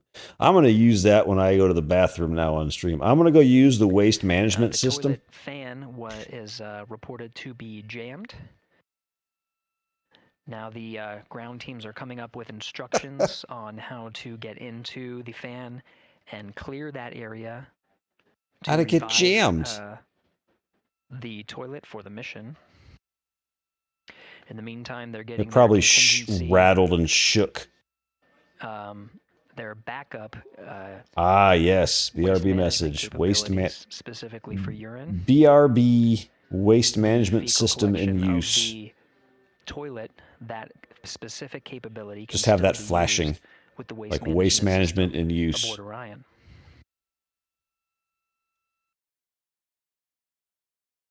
I'm sure I can get ChatGPT to give me a browser source for that. Because I have a BRB screen, and it has a timer on it now, but I could just have a single overlay when I don't go to that screen, because I don't always go to the BRB screen. Sometimes I leave the most of the time I leave the game up. At this time, and put a message. I can make a message that is waste management screen and system in use, flashing like a sign, like a neon sign. Led by Flight Director Judd Freeling are handing over. We got some time to kill. Let's see if I can make Flight Director Jeff Radigan to the left of Freeling. Right now, he is the one conducting the. I need a browser source for OBS all of the activities they have upcoming that for the rest looks of like the day. a. Namely, the one in the near term is a proximity operations demonstration. Why am I drawing a blank on the word? Neon sign. We are also anticipating neon light sign a crossover of the tracking and data relay satellites that says whatever I want it to and flashes on and off. Unfiltered in BFS with channel 1 again. And make transparent a transparent neon sign. Let's see what it says. It made other stuff for me, so no reason this couldn't make it. That call from Capcom Stan Love addressing the guidance, navigation, and control system navigation source, specifically channel 1. Now, does it work? That's another question, because I had to go through a few iterations to get this thing to work. Over to Flight Director Jeff Radigan to begin the Orbit 1 shift on Flight Day 1. They're preparing for the proximity operations demonstration. Ooh. Ahead of that, there's an expected handover from the tracking and data relay satellites to the Deep Space Network. Please make it do the power up effect. And and successful you execution of glitchy the apogee raise sci-fi flicker. puts the crew in the high Earth orbit. How does ChatGPT know me so well from my Which past will conversations? take, It's so scary. It knows what Integrity stupid and stuff its I want. crew far from Earth, with the apogee being upwards of more than 43,000 miles. With the geosynchronous TDRS satellite network in a geosynchronous Okay, let's see. positioning around 23,000 miles, the crew of Integrity will pass This works, I'll the be near freaking Earth amazed. network. This With that, expected a little less than 24 minutes from now, all right, will so be a what are my transition variables? from the TDRS to the Deep Space Network. The data rates gathered from the Deep Space Network may allow us Waste to hop on board and get some management first preliminary system views in of the use. crew prior to them being This is them RGB, needing to so let's prioritize the start proximity with operations demonstration. this. I'm going to adjust from there.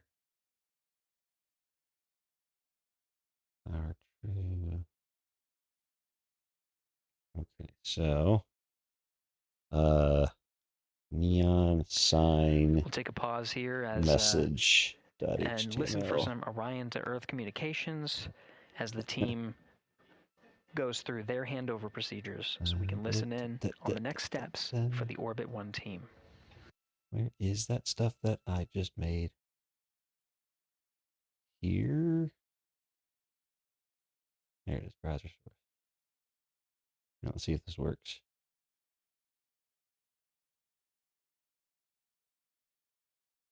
Why is it shaking?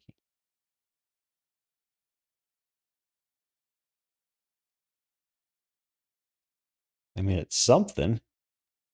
All right, but I don't know why it's shaking.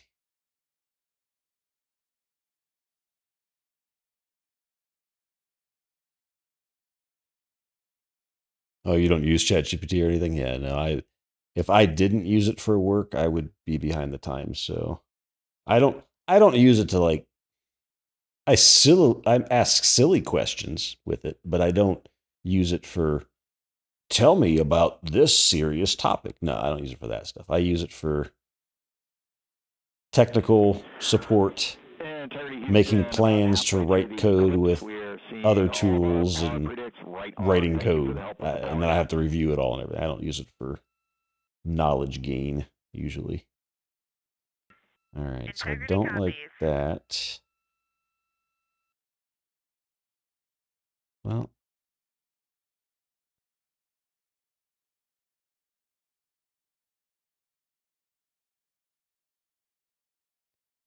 can it not jiggle?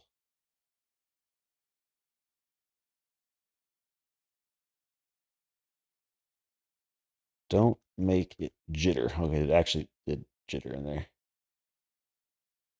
Don't make it jitter.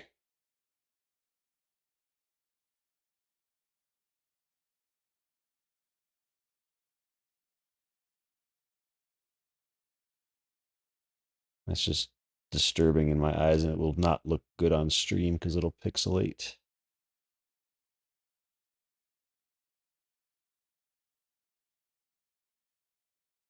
All right, and this.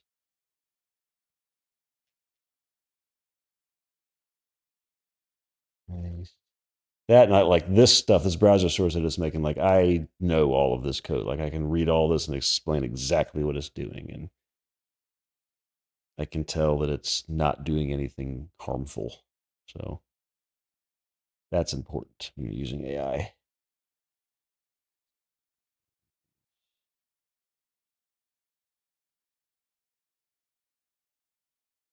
Okay, what does that look like?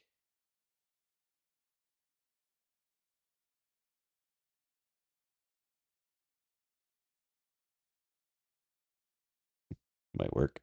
Now, how does that scale is the question. I mean, I can scale that with the browser source. That's fine. Okay, so if I take this and I say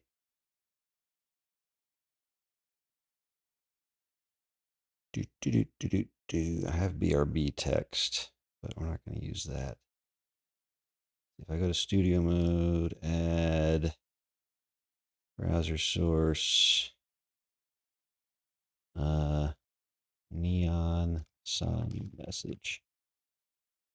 Don't make local file.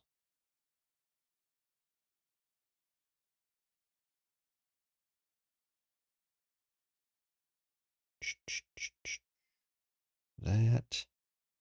Now, width and height of this.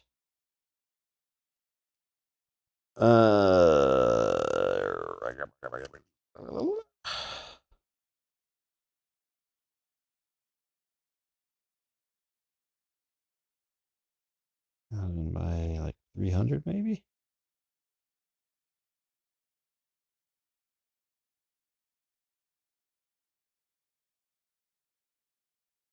I can't see it all the way over there.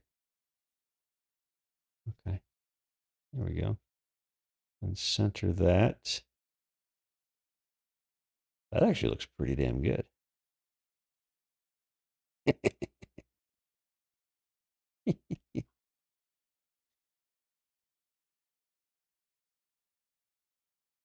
All right, so turn that off. Turn off studio mode. This is Mission Control Houston. Quick update on what you're seeing. This is What are we seeing? A blue screen still. Is brought up onto the front screen by the control officer here in Mission Control Houston. It's called the Ascent PFD and is available at the first phases of flight. It includes toggled settings between tanking, the ascent phase on the core stage, and now the ICPS phase. As you can note from the display here, we're in a post-apogee raise burn coast. Right now, the attitude for integrity is... Integrity Houston, 1 minute to string 2 helium clearing. Also, your PCL Rev 1 HEO deorbit burn plan is on board. That's in slot 2. The name is HEO D/O Rev 1. Copy helium clearing, and we see the burn plan. Thanks. All right, here's our neon sign. Boom. Outstanding.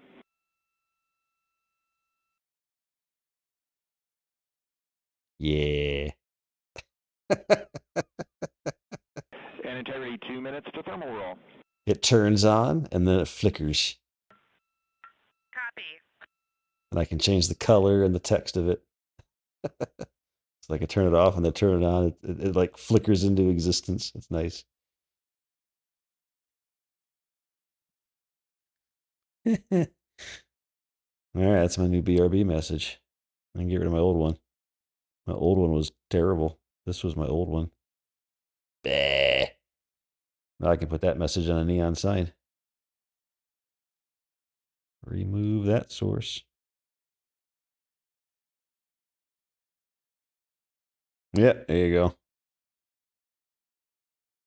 I mean, if I wanted to keep with the theme of space, I would do something different, like something weird on a display like this, like the green fixed width characters that flicker a little bit, right? The original BRB message that I had, is that an OBS? That is, yeah, that's just a text thing. And then there's a filter that goes on it to give it a, you have to add, it's a download, a plugin for it. It's called, what is it called? OBS Stroke Glow Shadow. But that'll let you add drop shadows and stuff to just regular text sources. But then this thing, where'd it go? I lost it. This is a browser source that is HTML and JavaScript in the background to make that happen. So I have to change that to use this. But yeah, there we go. New feature of the stream. Good. String 2 helium clearing.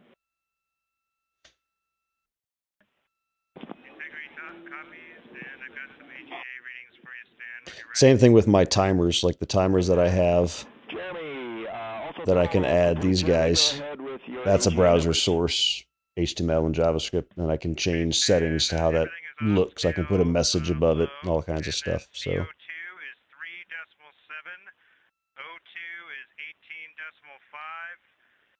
Temperature, well, temperature is 70.3, and pressure is 14.65.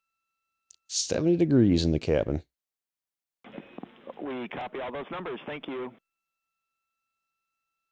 Yes, sauces, of course. You definitely want it to be not too hot, but just spicy enough to look cool. Yeah.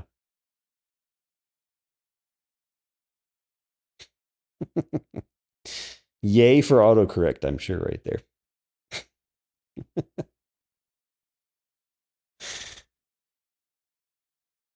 But yeah, browser sources is the key. Because I can, let's see. Can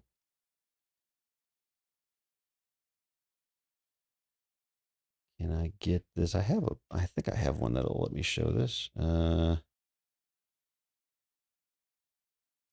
Yeah, I can just change this to this. There we go. So this is the timer one. It's just a bunch of style sheet stuff and then the config to pick duration, what the end text is, the effect. And then all this is just JavaScript that renders it and does stuff with it. And then this new one, this neon sign one, similar idea. Style sheet stuff for the different colors or just different base stuff. And then parameters here, I can set message and color and size of it, how heavy the glitch is, how long the power up takes, power up speed, glitch intensity. Yeah. So it's definitely technical. It's not something that you just quickly do. I mean, it is. I just asked ChatGPT and it made this in 2 seconds. But this kind of stuff is one thing that AI is pretty darn good at doing, is simple things like this, simple coding things. It's done some more complicated things for me, but it's what's the word I'm looking for? Is that the one? Yeah. Takes a lot more review and refinement of those. Integrity Houston, and I don't trust big ones at all. With an action on the DU. Like I had it build something last week and this week to generate a cost report from our cloud service provider. And for the docking cam, we see exposure set to 1 instead of 3. We think that'll be too dark. You can set that back to 3 on rpod.doccam HKL4. And I had to fight it a lot to get it to do what I wanted to do and do it in the way I wanted to do it, because I needed it to be secure. That's something that AI is not good at, is security. It'll function, but it ain't something you want to ship, because that's just like asking for it to get hacked. You have to build in a lot of skills and rules and stuff to get it to do that stuff right. With this simple stuff, whatever. Have completed their handover. Flight Director Judd Freeling sent some parting farewell words to the teams here, congratulating them on the milestone of getting the 4-member crew of Artemis 2 where they are now, at a mission elapsed time of 2 hours and 45 minutes. Integrity, thermal roll complete.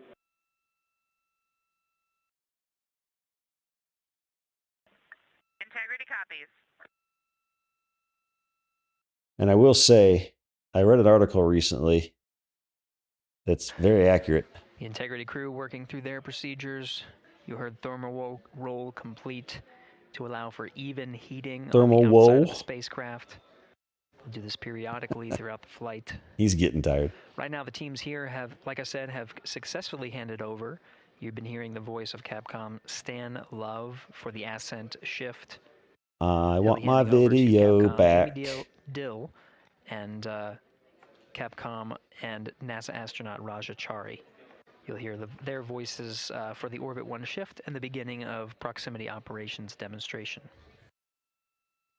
But there was an article about AI and how it is.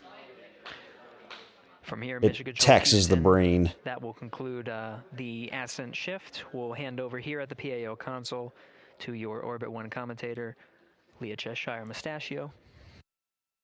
She'll take you through the proximity operations. Oh, she must have got married because it used to just be Leah Cheshire. Lead to the end of the cruise day and the beginning of their sleep period. That's it for the ascent team. This is Mission Control Houston. Stand by as we allow a few minutes to reconfigure the PAO console and provide 24/7 commentary. Integrity Houston, com check on Peltor. So much talking. Houston Integrity, com check on Peltor. Hello, Christina. You're coming in louder. How me? Amy, great to hear your voice. I have you the same. Good to hear that our Peltor is a little louder than the mic stub. We copy. But it was talking about that AI, while it can do a lot of stuff, it is actually not necessarily causing burnout in people, but it makes it's very exhausting keeping up with it. And I've started to find that as I've used it more for coding projects, it gets to the same place that I would get to. So simple example would be normally when I build something, I design it and I build it piece by piece, like one piece at a time, and then test those pieces individually and then as a whole and stuff like that, and review the code of it in smaller pieces as I go. But with AI, it does all of that at once. Like, it codes it and everything. Like, you say, I want something that does X, Y, and Z. And instead of me building X and then Y and then Z and then putting them together, it gives me X, Y, and Z. And it does that in, say, an hour, as opposed to me taking 3-4 days. So now I'm doing what I would have normally done in 3-4 days and having to review and comprehend all of that stuff and then tweak it and test it and everything in a much faster time and much more data coming to review all at once. So it is definitely more taxing on the brain. And until it's trustworthy, it's going to be that way. Like, it's going to take a long time for me to trust AI. It spits out something that I can say, yeah, sure, whatever. I trust you. No, I mean, I'll even, like, one of the things I built this week is not even in a language that I've written in before. I still went and looked at it to go, okay, I can read code no matter what the language is and generally get what it's doing. Will I know the syntax perfectly? No, but I can at least go, well, that seems reasonable. So I even look at stuff that I don't even know the language of and just see if it looks reasonable. So it's a thing. I mean, it's definitely useful in the tech industry. Outside of that, it's questionable at best. Like, for image generation, that's a touchy spot for copyright issues and getting creators there, getting artists credit for what they've built and not stealing it and that stuff, and trusting it as your source of truth is definitely not what you want to do. And that's unfortunately what a lot of people use it for. And that's scary because it is wrong a lot. Like, they gave it, I mean, this is wrong in a humane sense, but they gave it a bunch of different. Houston, 5 minutes to DSN handover. They gave it a bunch of scenarios for political conflicts. Integrity. And 95% of the scenarios they gave it ended up in a nuclear bomb being dropped. What? Like you can't, that's no. That's not good. So for that kind of stuff, you just can't trust it. It just does bad interpretations and bad stuff like that. I'm sure it'll get better in time, but at what cost is the question. Like, are we going to burn our Earth up because we build so many data centers and consume so much power to make it work? It ain't worth it. So we'll see. But anyway, so yeah, there you go. Browser source example of a good use for AI. It can do, since it's running locally on your machine and it's very simple stuff you're asking it to do, it's fairly safe.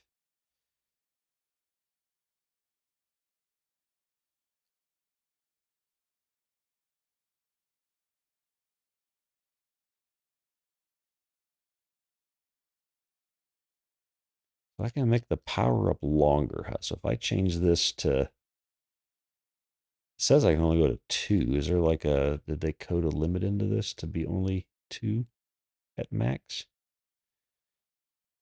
Set timeout. S.D divided by power up speed. What is S.D? Step.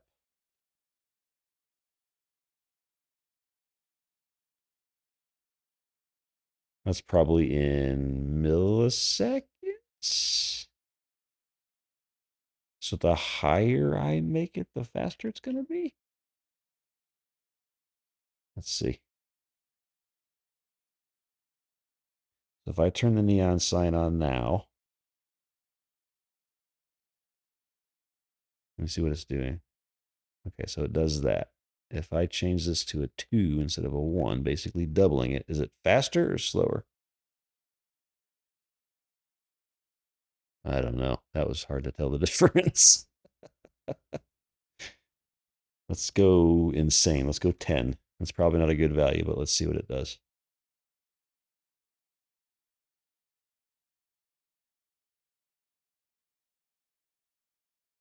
It's much longer. Okay. Because it's flickering a lot more on that power up state.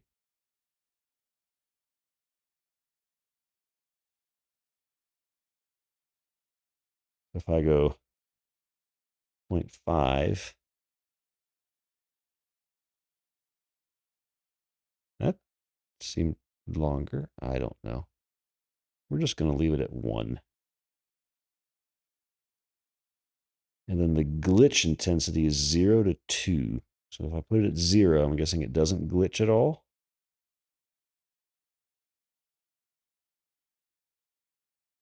It glitches a little bit, but not a lot. Very minimal. Okay. So you can't get rid of it totally. Interesting. 2 is going to be way too much, I imagine.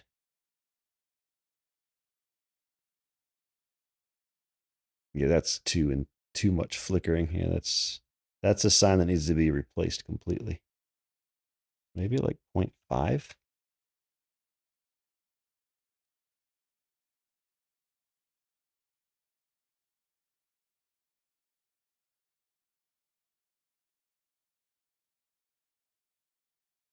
I don't know. I don't see the difference between 0 and 0.5 at all. All right, we'll leave it at 1.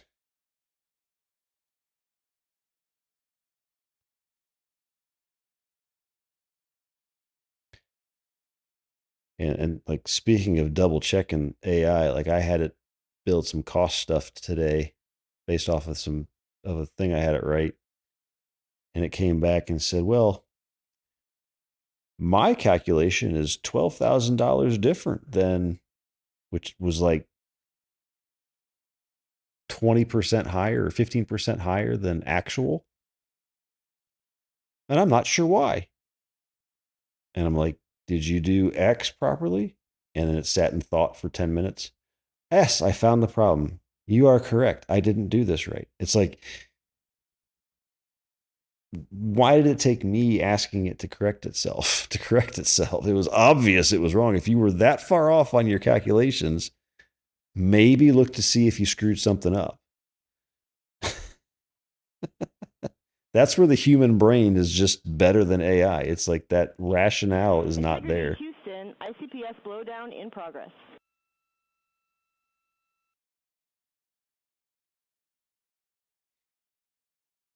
What is that top right source doing?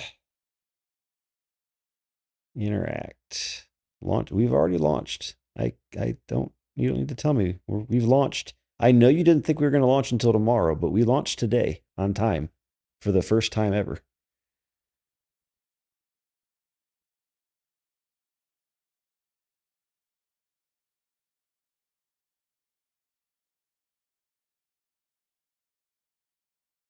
All right, well, I'm going to use this sign for the first time because I'm going to go use the restroom really quick. I'm going to go use my waste management system. So I will be right back.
Integrity, Houston, voice check on DSN.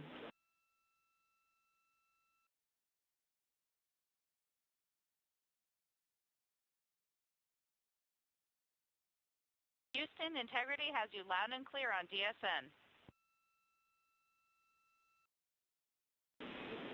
And we have you loud and clear as well, and while we were handing over, ICPS was in blowdown.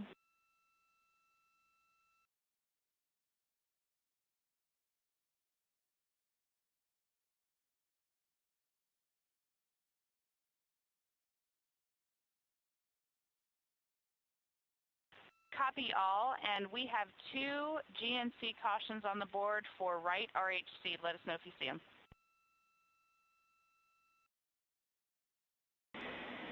Copy, Christina. We're seeing the same. We think we might have a channel failure. We are taking a look.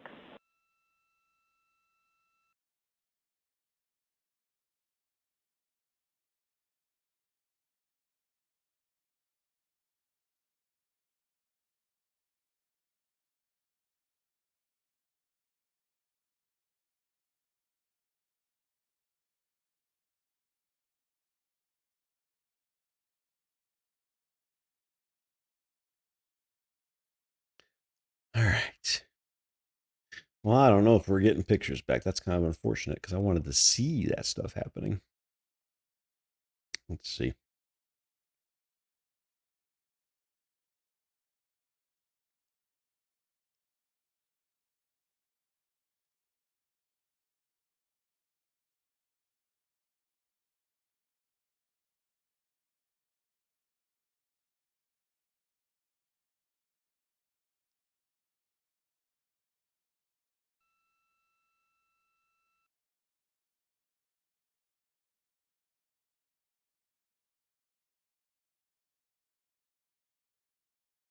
I guess we could put this up for now. Something other than a blue screen.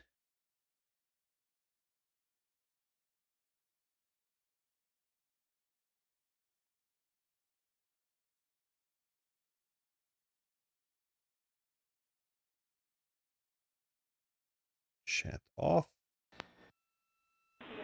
Integrity Houston for camera streaming.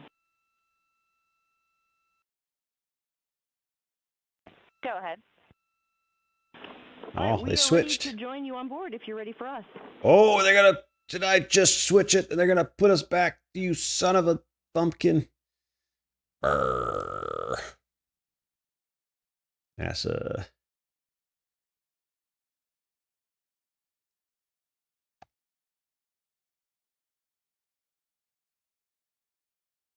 All right, we'll go back. Houston, we are ready for you to come on board. Copy. We'll let you know when we join you. Now. Do it now. Hey, we got a video. It's very dark, but we got a video because it's dark on there. Yeah. I just had to threaten to take that stream offline, and they immediately showed us video. That's all it took.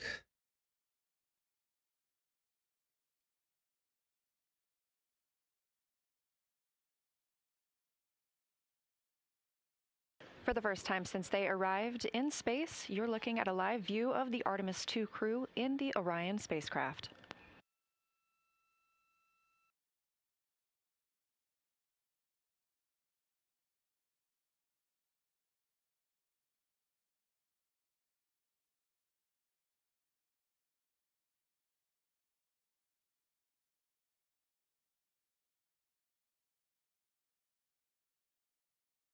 That's pretty good FPS from it, too. If they just need to turn a light on. Or let a little more light into the camera.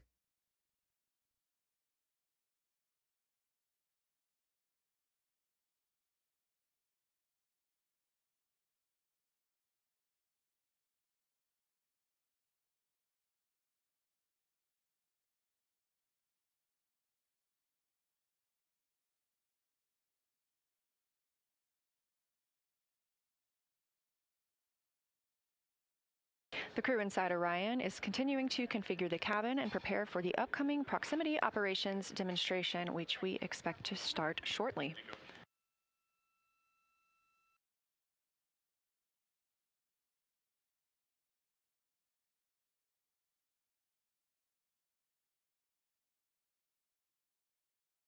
And as you can see, it's pretty dim in the cabin right now. The lights are dimmed as the vehicle is in an eclipse.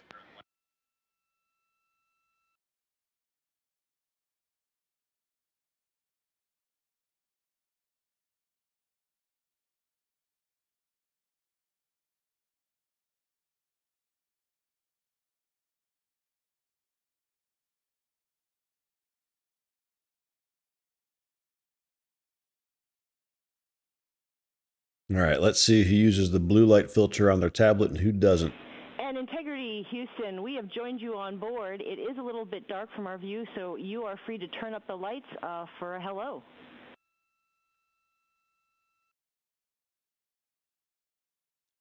Floating pigtails, gotta love it. All right, Houston, I just want a quick comm check. Can you hear this transmission? Loud and clear, Reed.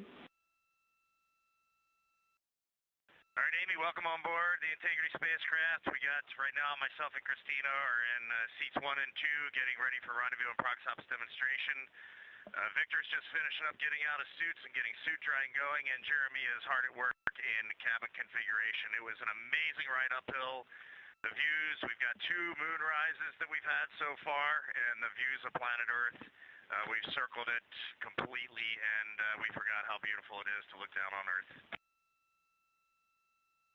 Wonderful, Reed. It's spectacular to see you all, and so far so good with the day.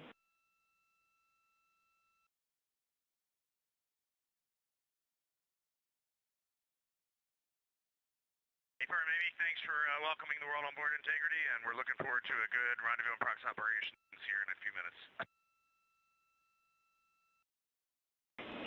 And on that note, Reed, we have the prox ops pad whenever you're ready to copy.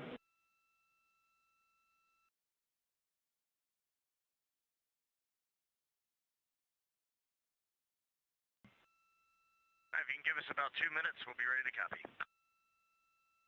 Standing by.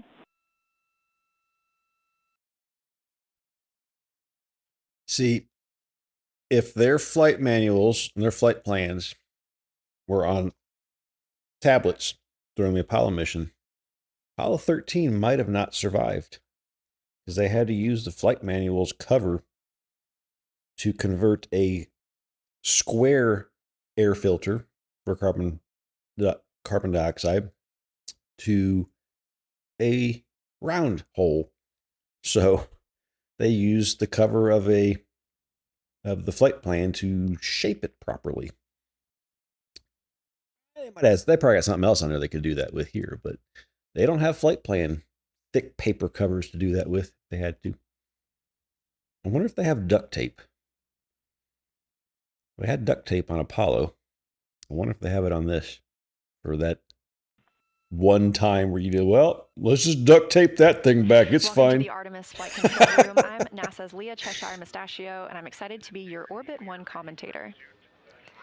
We're hearing some comms from the crew as they are preparing for their proximity operations demonstration.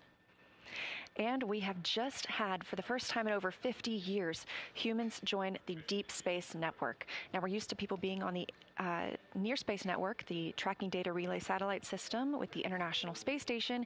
But again, first time in 50 years that we will have crew traveling far enough to be on that Deep Space Network. These are our first views of the... Integrity, we are ready for ProxOps pad. Integrity, all times MET. ICPS maneuver to SEP attitude. 3 hours, 18 minutes, 34 seconds. ICPS SEP. 3 hours, 22 minutes, 24 seconds. 15 minutes. ICPS thermal turn. 4 hours, 03 minutes, 34 seconds.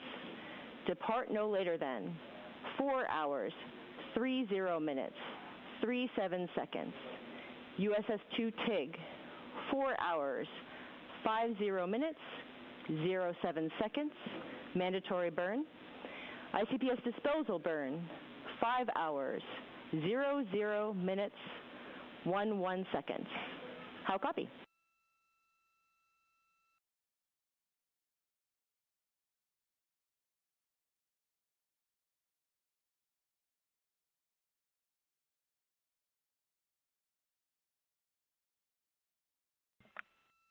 Okay, Amy, we copy all, and we are hopping over to 13.1.100 Pox Ops FTO, and confirm you hear this transmitter loud and clear. Confirmed loud and clear.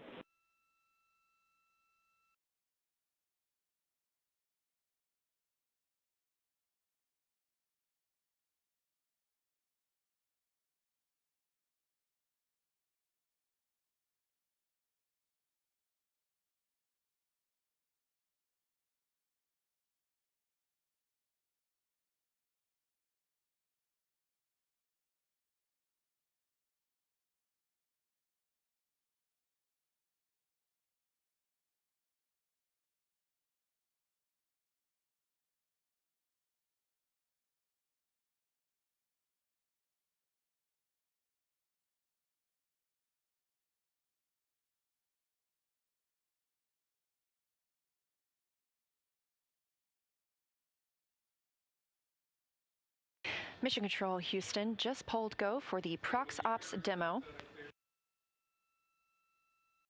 And the crew aboard Orion is starting to get into the configuration for that demo.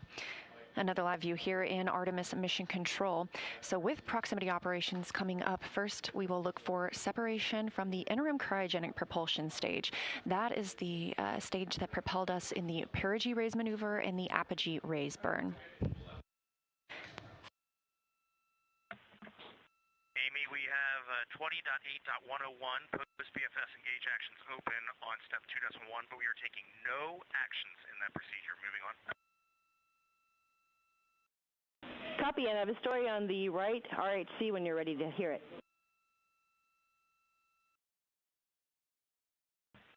We'll call you in 2 minutes. That is not the face I put to that voice. Interesting. The lady down in the middle of the bottom there. That's the voice you're hearing from Mission Control. That's not the... I didn't picture that at all. Peltor headset connected to seat 1 AIU. Loud and clear, Victor. How me? I have you the same. Thank you.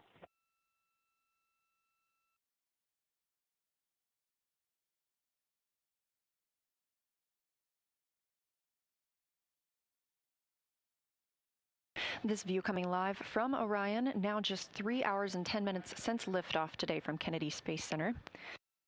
As you have heard, Mission Control Houston is go for the crew to conduct a proximity operations demonstration. Again, we will see the separation of the interim cryogenic propulsion stage coming up first in just under 12 minutes. That the top one doesn't have those little red dots. As we saw when we had The bottom video one does. of the crew on board, Victor Glover has now moved to seat 1.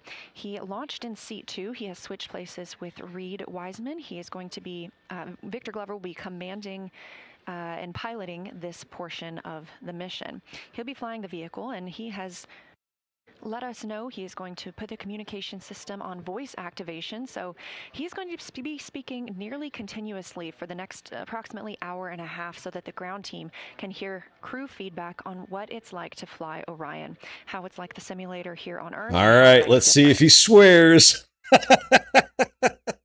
This will be his test. Will he say shit? During the proximity operations demonstration, Glover will use the translational and rotational hand controllers to command Orion. Is that anybody's bingo card? Oh, that's what we should have done. Oh, I missed a good opportunity there. Roll, pitch, and yaw from this commanding.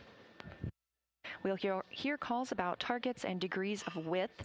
There is no rangefinder available between Orion and the interim cryogenic propulsion stage. So this crew is using other data, like how big the upper stage looks outside of the window or through a camera. So the degrees that you'll hear him call out are the width of the target on the screen that he is monitoring. That screen is going to be fed by the docking camera that was set up after launch. I should have had a bingo The target that he'll be reading for this initially launch. is the entire ICPS itself. We'll be about 100 meters or 300 feet away from the ICPS. Those degrees are going to be reported as greater on the screen because it's a larger target. Can you just confirm that we have a gas introduction of some sort, nitrogen, I'm guessing? Checking. Oh, well. It's too late now because all the good ones are done. Like all the stuff about tanking and Again, we'll start with the ICPS having itself holds being and that weather target. and As we get closer, the target toilet switches. not functioning. It's too late to make it. Like all the stuff that's gonna be broken has already been broken or taken care of. Oh well. As we get closer to the ICPS conducting these maneuvers, the target that Maybe they will we be can do reading it on the back next switches to the docking launch of targets this, that are on or the one that we go to cryogenic actually go to propulsion land the stage, moon on. as if we were going to fly in and dock. Of course, this is a practice, essentially, for our future Artemis missions in which we will be docking to a lunar lander. Once the initial checkouts are complete, the crew will get a go to move in toward that forward target on the ICPS. They're going to brake at 75 meters, and again at 30 meters.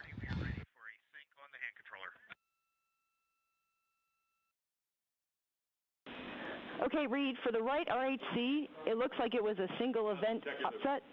We are now seeing all good channels. We did command a fitter reset from the ground. We do have a quick checkout that you could perform if you feel that you have time. We are showing on right-hand controller, RHC pitch, channel 3, deselected.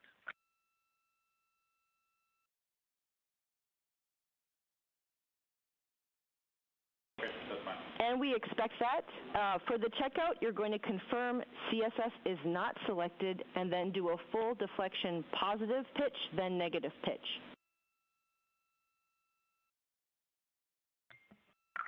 Okay, so the right RHC is powered on, control stick steering is not selected, and you want a full negative pitch and a full positive pitch. Affirm.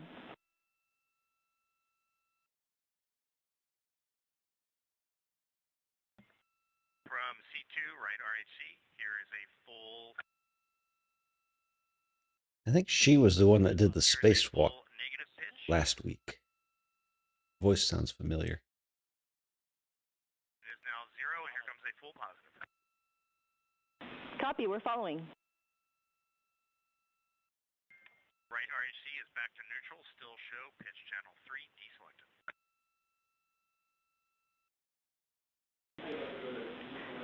Copy. That's a good checkout, and we'll do the reselection of the channel from the ground, and you are go for Orion 180 pitch ATP and Prox Ops FTO after set.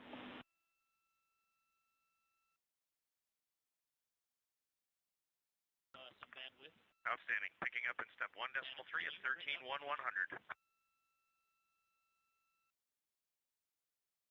13.100. The crew just did a couple of tests with their hand controllers that they'll be using to command the spacecraft. Again, we expect to hear quite a lot of communication from them during this time period, so I'm going to front load you with a lot of information of what you can expect to hear. So initially, front load away. What we'll be monitoring is the ICPS itself once we have undocked, and then as we move in closer, it becomes the docking target. The crew will fly all the way into 30 meters before, and they will break at 75 meters, braking again at 30 meters, and then arrive and hold at 10 meters away from the interim cryogenic propulsion stage.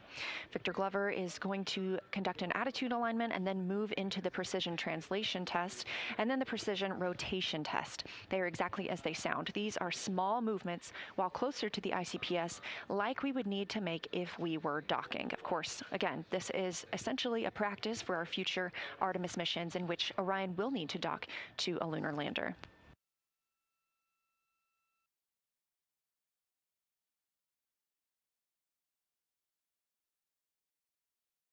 Orion will then back away 20 meters from the ICPS for the ICPS to complete a thermal turn, setting it up for the next portion of the proximity operations, where the crew... Less than 2 minutes for maneuver to SEP attitude.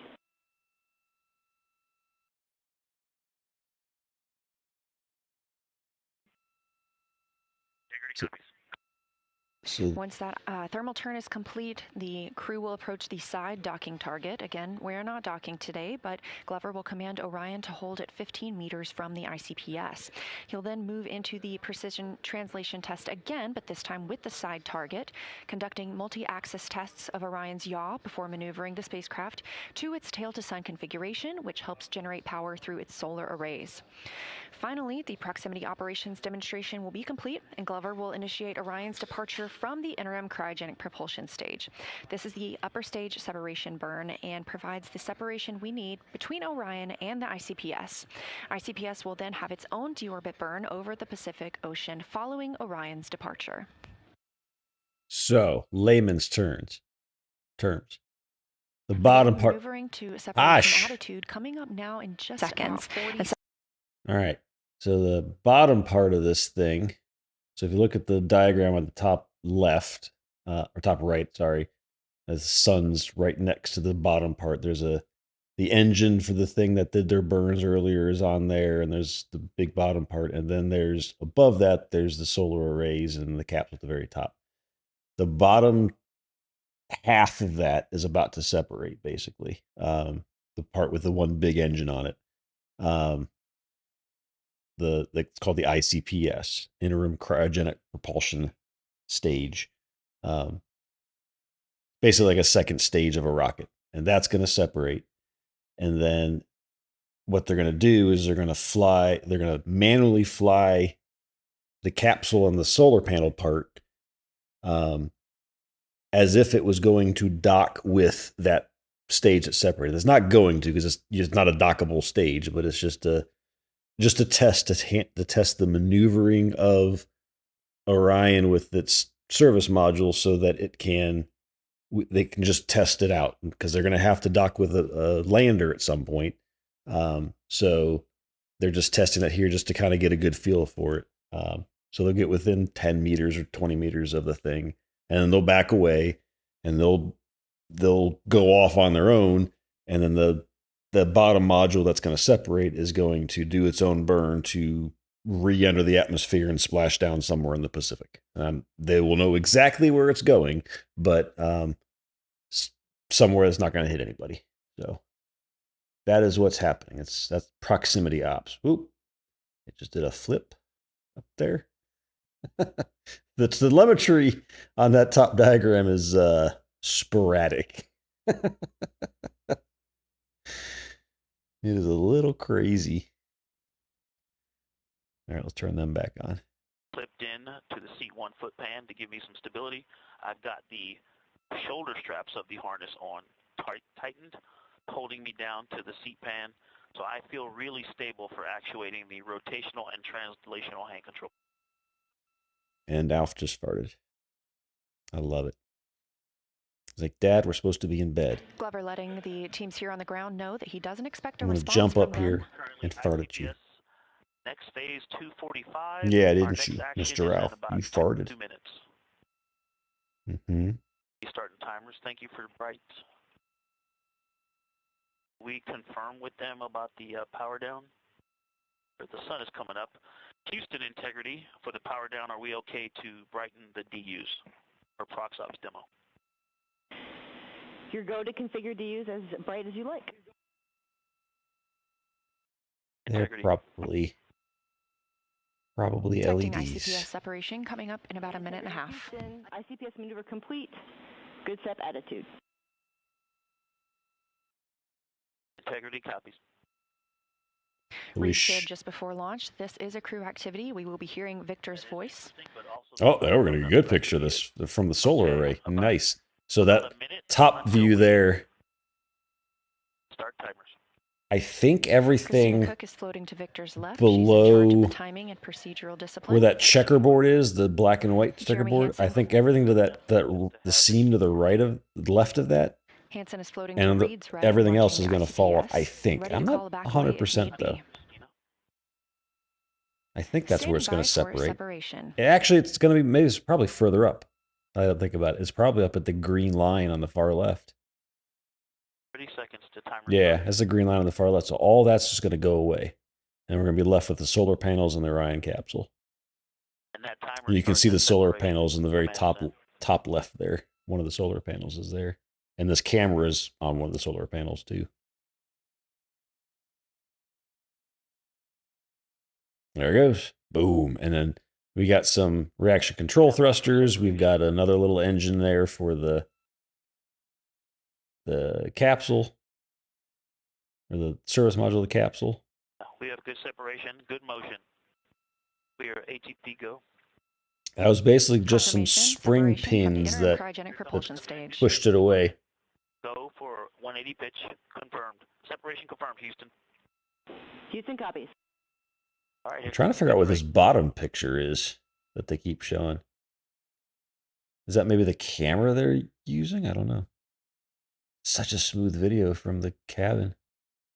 Video. I'm glad I had both those streams up since they're showing different stuff. Straight out. Cam selected.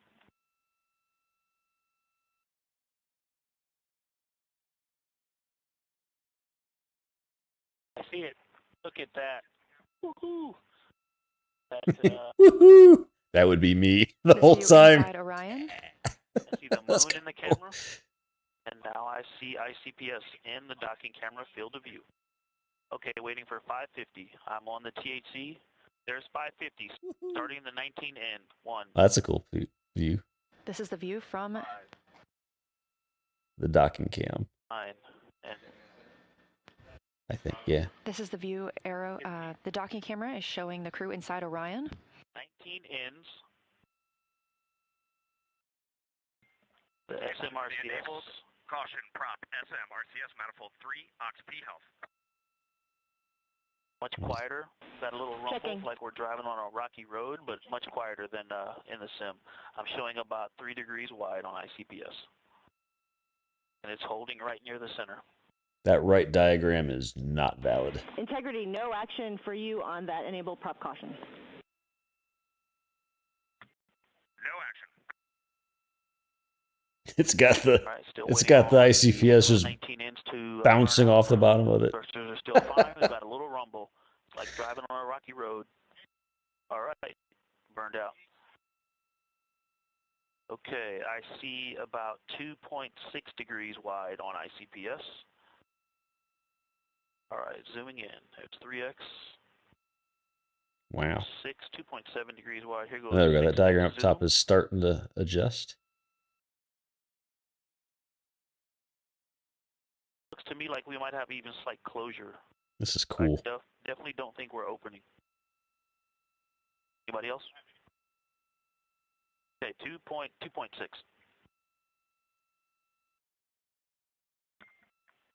Houston, hold confirmed at 2.6 degrees. Copy. Look at the exposure difference between 2 and 3. That's 3. It's quite washed out. When I go to 2, I can see the docking target. I'm going to leave it at 2 for now. Oh, so they added an actual target in there so it was easy. That's cool. The degrees Glover is reporting. Okay, 3 outpulses. 1, 2, 3. And it again is that rumble, a little bit of a rumble from the surface module. I hear them still burning. It looks like they just burned out. And I'm seeing opening. We definitely have opening. 1, 2. Yeah, 3, no, 4, they're 8 pulses. the drops have been on for a So bit far, though. We what I played can tell last you about weekend. this is it's much tighter than the sim. There's not a lot of. I thought about playing a game, but I'm too distracted watching all this stuff. I'm too big of a space nerd. I would have just been sitting there and getting lazy bearded off of the seas. I even had the shipbreaker thing It is 2.5 degrees wide. ready to play and I didn't touch it. Yeah, it was packed though. It would have been harder to get in there if you didn't have a plan. Very responsive. And the camera is also I thought about it, and then I was like, no, I don't have a place to stay. It would have been a pain to get there. This camera is much better than the sim. We will be less than 4 degrees. There will be more. I'm going to start left. I have scouted targets in like the Titusville area and down south of Cape Canaveral and stuff for Airbnbs that I can do stuff with. Well, thank you for the raid. I figured you were coming over. Waiting for 1 degree to the right. Welcome in, everyone. We are back to nerdism here in the We still got good motion. Space, so for correcting ICPS towards the center. Thank you for the sub, Bahama. And then when I get 1 degree of motion, copy. There is 1 degree hack. 1, 2, 3, 4 rights. Well, welcome in. It's been an all-out quad box most of the evening and afternoon, and copy. Again, pull full screen when it makes sense. Authority DAP is quite responsive. It's very intuitive. I got about 1/4 of a degree, maybe even less than that, of overshoot by starting at 1 degree of movement, and I've got good motion. So welcome in. We'll be here a bit longer. We'll probably be another capture with 2 lefts. hour and a half or so, probably. 1/4 of a degree. Here comes the kind of want to see all the 2 prox ops. So I'm going to let those down slowly correct themselves. So, all right. Again, that little rumble, it's like a very slight rumble, like just driving over a little slightly rocky road. Good the 2 riddle there. And we've stopped on the center line laterally and vertically waiting for it to correct back to the center. But yeah, so to clue everyone in where we're at, they are doing their proximity operation. They're testing how to control. Ike keeps talking about the rumble, and I think from the previous spacecraft that we have flown, Soyuz and the SpaceX Dragon, we're used to a more distinct popping sound out of the thrusters, and this is just more of a gravelly road, kind of very calm. There's not a lot of interesting. on board. Very smooth vehicle. 1 degree of motion. Here comes 1. Copy information. 3, 4. But they're testing how this spacecraft would dock with something. They're not actually docking, but they are testing it against the ICPS just to see how it handles. Seems like it's quieter, at least. It's different than other spacecraft they've flown. We'll go 2. They just compared it to the Dragon and Soyuz. We also had an up correction going in, so I think I didn't take that out before we started this. That may have So welcome in. Welcome to the nerdism. I had games ready to play in that bottom right corner, or bottom right quadrant, but just got carried away with everything going on, so I just didn't get to it. So we're staring at live views from space. All right. We're going to the moon. 2 downs to stop it in the center. So far, I think they might have found the problem with the broken toilet. That would have sucked, but they would have been peeing and pooping in bags. They're going to put that in. There's 1 down. Seems like most things are working so far.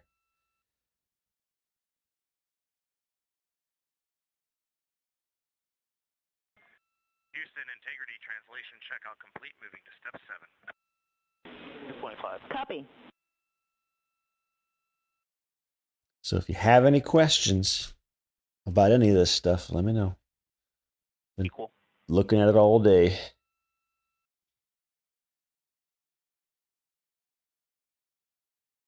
And I'm lonely now because Alf farted and left me because he didn't want to sit in his own fart.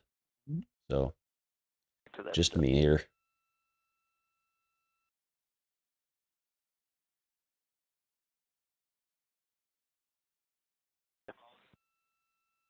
Okay, I'm good. Yep, good old Alf. And with the stable ICPS diameter, we do have the opportunity to do one in pulse, but we are going to hang here for now. Copy, concur. No, he went further than that because that would have been too close to his gas cloud. So he went and sat over by the other side of the room completely from me. All right, control stick steering. I can't even turn on the Alf cam if I had it plugged in.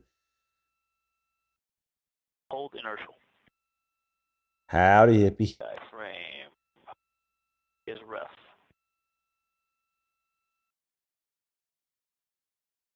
One degree on the rate scale set. Just trying to get that docking target background. So I'm going down exposure 1 now. I can see the docking target clear. Ready? Haha, the NASA engineers were wrong. 1, 2. They said, you should put it on 3. It'll be better for you. Well, it's clear at 1. 2 for 17. Okay, so they're doing a little rotating. And no cross coupling, no rate in other axes. 10 degrees for 17. Good motion. See ICPS center docking target 12 for 17. The degrees you hear Glover reporting are the amount the ICPS is taking up on the docking camera, which you see Were in the you left out side in the of your Atlantic screen. Ocean, hippie? All right, roll rate. Is it? Or did you just see them go up from where you were somewhere in Florida? Because they didn't fly over any land that I'm aware of until they got to Africa, I don't think. We get 1 down. 1 I think the flight path took them over Africa. Houston, roll alignment complete. Little gravel road. Copy. Gravel road. Take me home. Momentary enable caution prop SM RCS manifold 6 ox P. No impacts to Prox Ops demo. Good to continue. Integrity. Point 2. Set. Okay, let me center ICPS and get stable. I'm going to go up. I'm going to go right.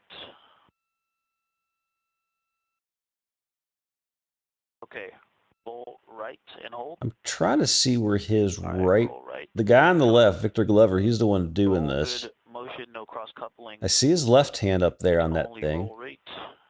I see Where is his right hand? Is it on a little control stick somewhere? Or is that thing on the left the control that he's using?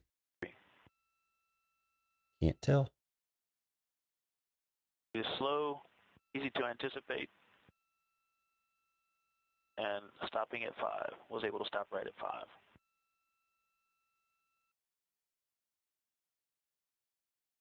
Houston integrity. Oh, sorry. Okay, going left.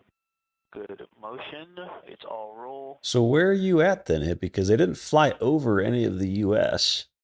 They went straight out to the Atlantic. Or yaw. To Unless you're in maybe the Bahamas. I have to look at the exact path, but I don't. They would definitely wouldn't have gone back over Florida. Released at 0. Back to the center. Roll is slow but nice and predictable. Easy to anticipate and stop with precision. Houston, roll checkout is complete. Copy. You're 2.6 degrees wide. Let's see if I can find the TFRs. Ready. Blank edge key. Pitch is in pulse. It's just greater than half a degree low.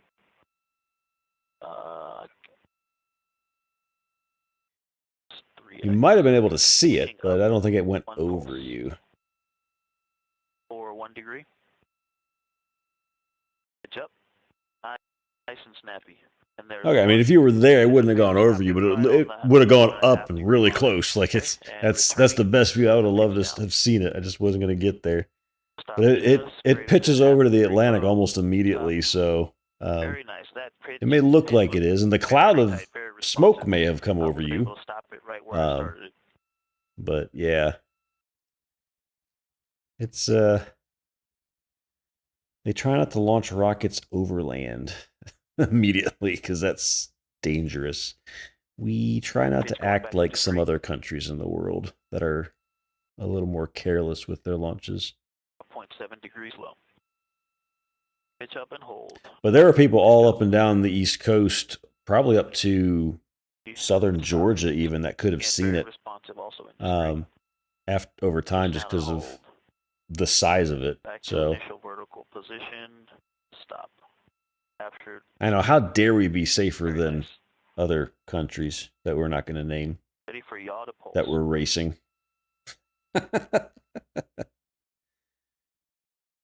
Going right, 1 pulse. A good motion. There's all right, and yaw left 1 pulse and stopped it right at 1 degree. Very responsive in yaw as well. I had a map. Here we go. This guy. Left 1 pulse, good motion, no cross coupling, and Oh 1 my degree. God, the ads. Stopped, overshot about 1/8 of a degree. Back to original position. Yeah, so Going back to discrete. take that out of that. Yawing right and hold. 1 degree. Good motion, no cross coupling, 1/2 a degree. There's 1 degree stopped, and So there you about go. 1/8 degree, but nice capture. So it didn't go this. I think it went more southerly, but I'm getting a little of a bounce here. I think that you could have seen it higher up. Obviously, you wouldn't see it low to the ground, but you could have seen it potentially in Savannah 70 seconds after launch. Savannah, Georgia. But 1 degree of motion, quite precise. if you were there in the Cape area, yeah, that was Initial position by yawing left and holding. that was something to see for sure. There's no bobble. Stop. But yeah, Released. the big rocket. A lot of people could have seen it from a decent distance away, even all the way down to Miami, Savannah, Georgia, down to Miami, Florida, and then technically west. Probably gets harder as you go further west. It's more so these coastal areas could probably see it better.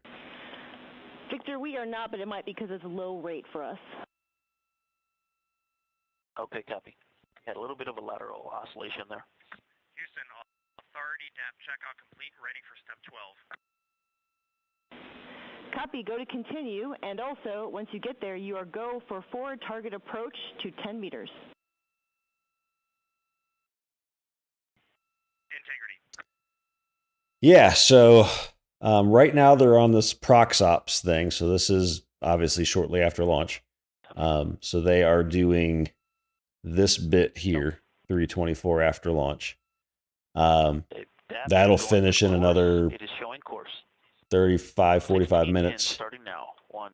But then tomorrow at about 7:30 to 8, we was the times are all. This was like an estimated flight plan, right? What they would expect it to be if everything was timed perfectly, but they launched 10 minutes late, which means everything changes. Copy 2.7. But sometime tomorrow evening, they'll do their assuming everything is good with their day of orbiting around the Earth. They'll do their translunar injection burn, which is what sends them to the moon. Basically, puts them on a free return trajectory back around the moon and then back to Earth. They won't get to the moon until early on. So this would be today's Wednesday. So it's Thursday, Friday, Saturday, Sunday. This view live very inside early Orion. Monday morning, they'll get in its sphere of influence. They'll do their flyby sometime Monday. Basically Monday, they'll be going around the moon. Looks good to us. Thanks. And then they'll start heading home after that on their trajectory.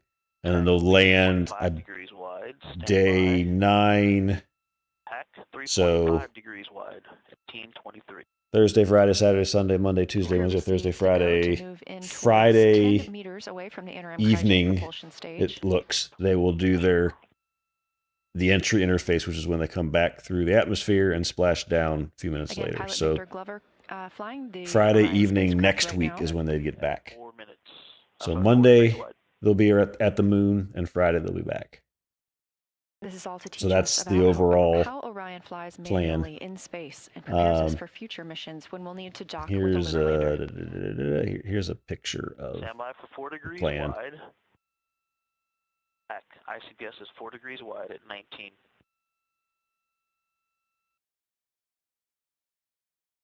Course, and here comes 10 outs. 2, 5.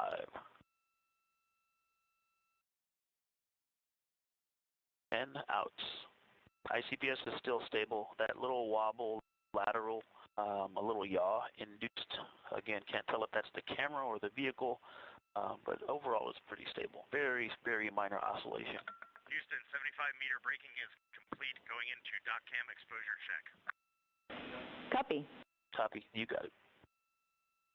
One pick that fine. You're fine, and one right. A standby for 4.5 hack, 1950.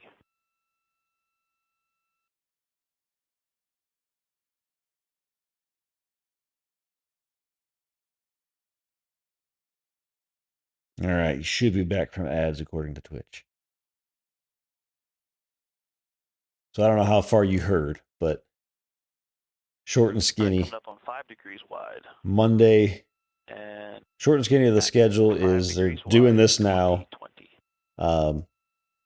Tomorrow at about 7:30 or 8, they'll do their TLI to take them to the moon. When the center docking target is 1 Monday they'll be flying by the moon, and then Friday evening, about 7:30 or 8 again, they should be splashing down next week in the Pacific. So this is a general view of what it looks like from in order by numbers. So launch, they do an orbit around the Earth, and then they raise their apogee here to get way. They're going quite a ways away from the Earth, and then they will do their TLI at number 9 here and go to the moon, free return trajectory around it, and then splash down off the Pacific. So, so yeah, so it'll be a bit. It's not a couple hour trip to low Earth orbit like the shuttle and Crew Dragon and all that and Soyuz. It's a trip. It's a 10-day trip. Mistake in slowdown, so going back course and 1 in, not as far ahead as we and we're at the very beginning of it. And they already got to fix their toilet. So we are in this right now. 6.5 hack, 6.5 degrees wide. Fine. You're fine. Going up, 2 ups. And no, I mean that's 6. Good grief. It's something that we need to get back to doing. We got some ambitious plans for building a moon base, so we've got to start somewhere. First human crewed flight of this rocket and spacecraft. So it's all a big test flight. That's what they're doing here. All this stuff that he's talking about, he's saying different numbers and scales. They are rating how well what they input into the spacecraft it is responding to and how well it handles. So it's a pure test. Like none of this is. They're not going to dock. They're just testing everything. Like they even put this fake docking adapter thing inside of the ICPS just so that they could do this test. Because this ICPS is gonna in an hour and a half or so is gonna burn, do an engine burn, and go back through the atmosphere and splash down in the Pacific somewhere. So it's not gonna be here much longer. 2322.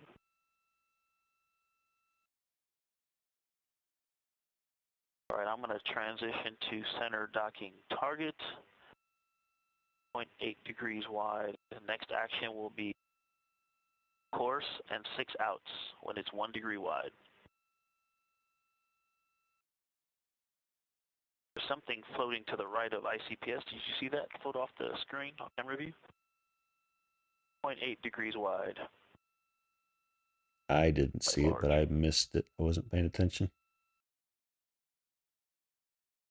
All right, I'm going to course. 0.9 degrees. Yeah, so the top left is on board in the Orion capsule. Victor Glover's on the left here. I'm pointing it with a mouse. You can't see my mouse on that view, but he's on the left. He is doing this proximity ops This view test. from Orion's docking camera looking at the interim cryogenic propulsion stage. And there you go. She just told you what the bottom camera was. And are flying in towards 10 meters away. And this bottom camera is the ICPS that's been separated from where the capsule. So the top right here is an animation of it, but that's what's left. And they're taking that to test moving the spacecraft in and around something with that ICPS before it gets disposed. So this is all live. Right. About 1.2, 1.1.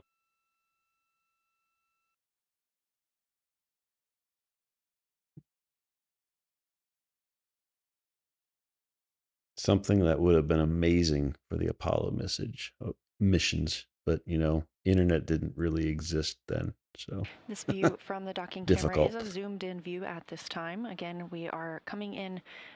We were at 30 meters, moving in toward 10 meters away from the interim cryogenic propulsion stage.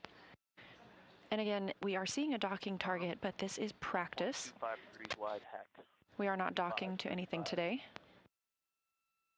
This is a test of how Orion flies when completed manually by the pilot. Oh, yeah, I mean, this is they had to. If they didn't show all this stuff live, they would not get the engagement and the buy-in from everybody to do this. Like they have to share this stuff.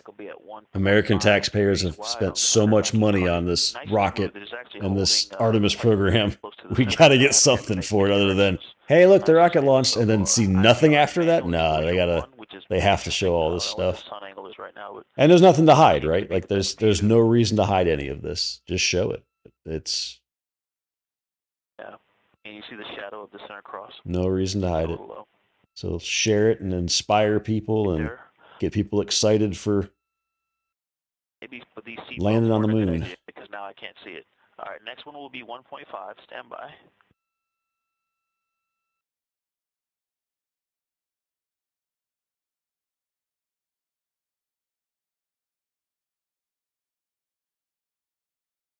Back 1.5 degrees wide at 2650. And then at 2.5 plus or minus a quarter of a degree, it'll be, of course, 4 outs. I'm a little disappointed that Victor hasn't cursed yet.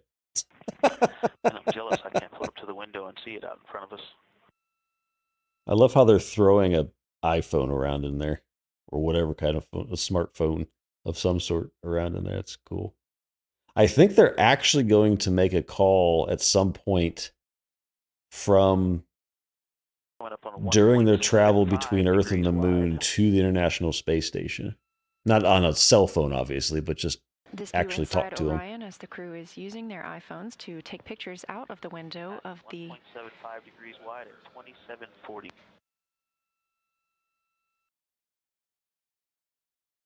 They're able to see the interim cryogenic propulsion stage outside the window. Oh, no, your English is perfectly good. 1.25 Suka. The window to start breaking, of course, and 4 outs. No, I mean this.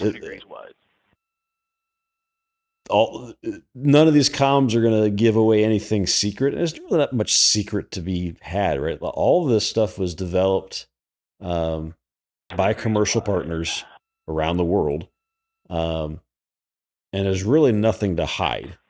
All the little details of how it's built and everything, you're not going to get that out of the comms anyway, or even the pictures. So even if they wanted to hide it, it doesn't matter.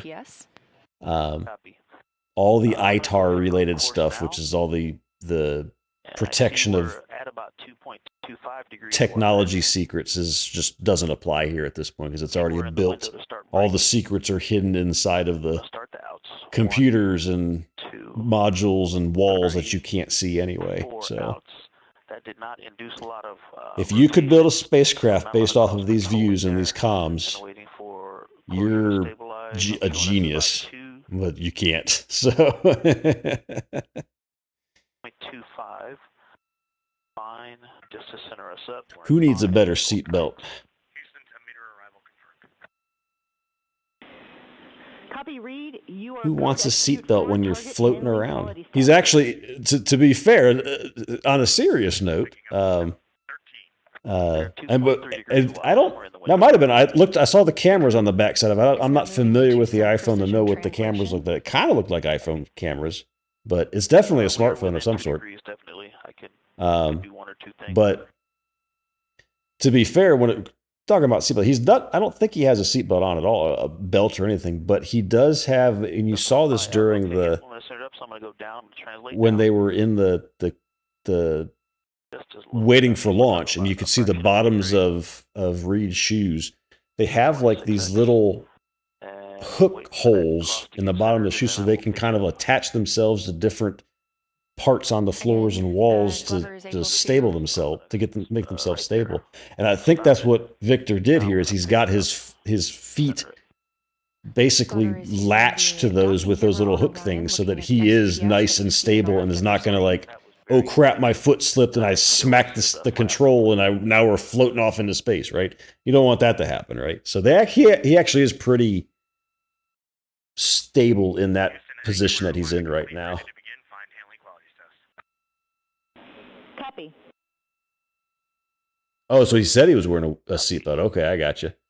Yeah, he definitely is firmly in place. I didn't hear him have a seatbelt, but yeah.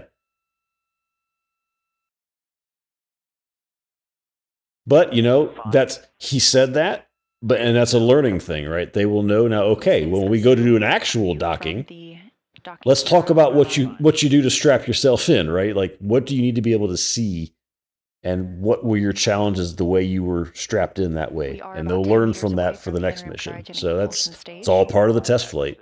Ready. Start in the center, and we're out and fine.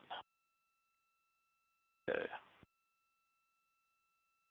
That'll be a little opening.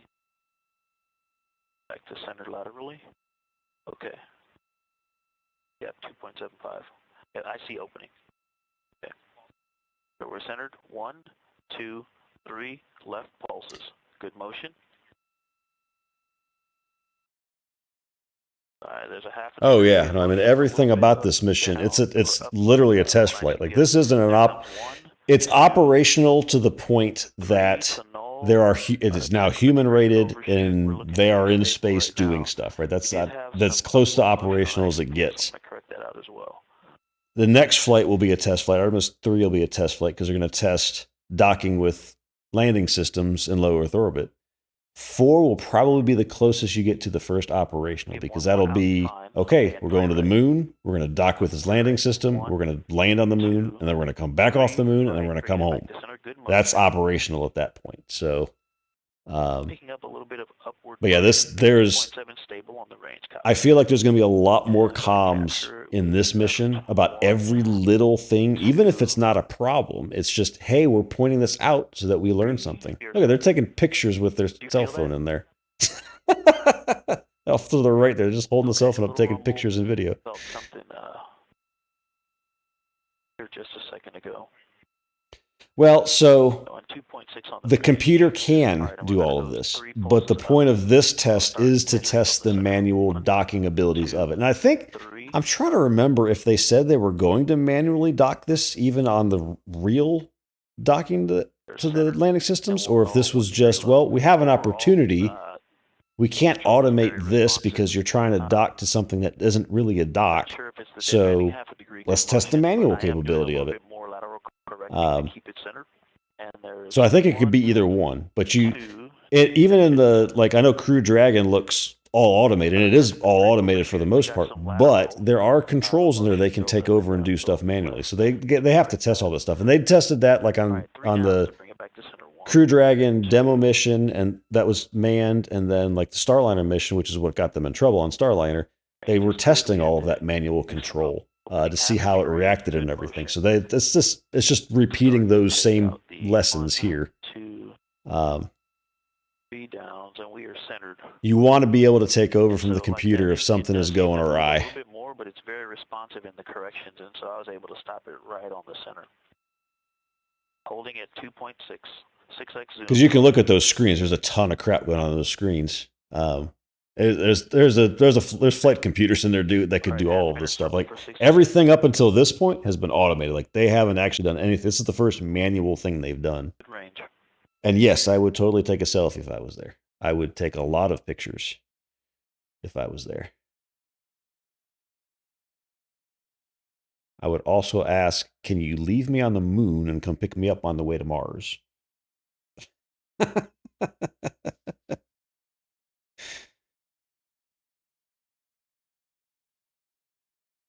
Happy minute.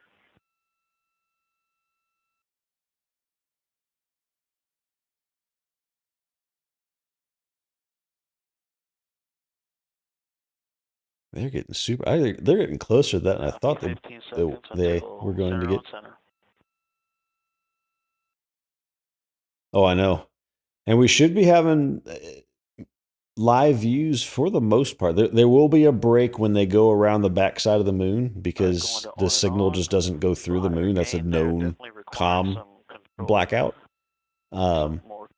But they'll be taking pictures and video and stuff that we'll get after they come out of the blackout. But the plan is there's a 24/7 live stream of this entire mission for as much as they can.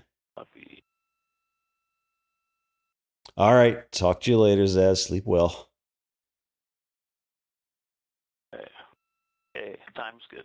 Houston, translation test complete. Would you like us to go to step 16 or 18? I mean, you can see the camera up on the phone there. It's literally the camera. You're just passing the phone around, taking pictures. It's funny. We're holding at 2.5. Well, now I can see his right hand too. The light is better. So so he does have a little thing down on his right hand that he's using to control it with, and he's got doing something with that left hand. I'm not sure what that left hand's doing. Waiting for 1 full degree of motion. Stop.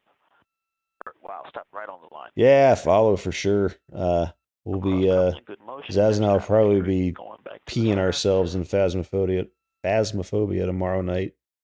That's very responsive. And I'll have this up. Probably have this live stream, one of these live streams, up in the top corner of the stream as well. Yelling left. So the crosshair, this is what you're seeing there is a 2D replication of a 3D object. It's just I think that's literally printed out.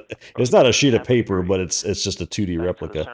But that is the universal docking adapter that they use on the space station as well.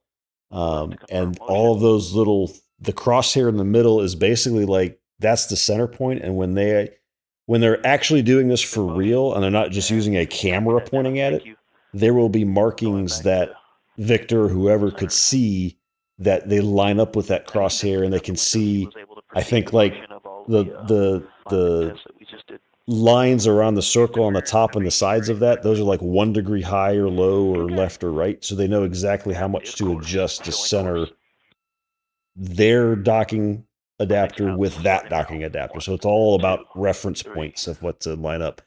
when the automation's doing it, it uses that plus. Pilot Victor Glover, he is backing away from the interim cryogenic propulsion stage, having completed this portion of the proximity operations demonstration. When the automation is doing it, it uses visual and LiDAR and radar to figure out all the ranges and alignments and everything. Yeah, I think 6 exposure, guys, is a bit much. It's a bit washed out. All right, picking it back up at 4. Keep it across. 2 is pretty better picture. Glover is also able to control the brightness of the screen and of the docking camera that you see. Again, we are not docking today. This is a test of how Orion flies when done so manually. Please don't leave it bright white. Thank you very much. But like you can see the picture that's on the bottom there on it's on both left and right screens in the cabin there.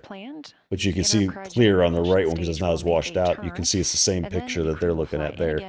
And conduct some similar tests with a side docking target. That's about 7. Oh, so they're going to do another test. So this was the first one. 4 hours since launch today. And they're going to go and rotate around to the side of the ICPS and do another docking test. Coming up on 1.5, going probably to get different lighting and tests. Submission elapsed time is 4:01. This was supposed to be done by 4:35, so they still got 30 minutes. 1.5. Back away complete. Copy. Confirmation the crew has completed backing away from the ICPS. We're holding right at 1.5. Expecting that thermal turn to happen in about 1 minute and 20 seconds. All right, I'm zoom 1. It's funny just seeing an iPhone float across the screen sometimes. Something you only see in space. Also able to choose the zoom on the docking target.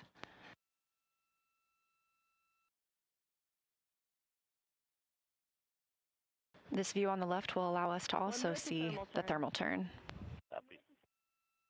Wait, did it lock and you had to unlock it for him? That's my finger.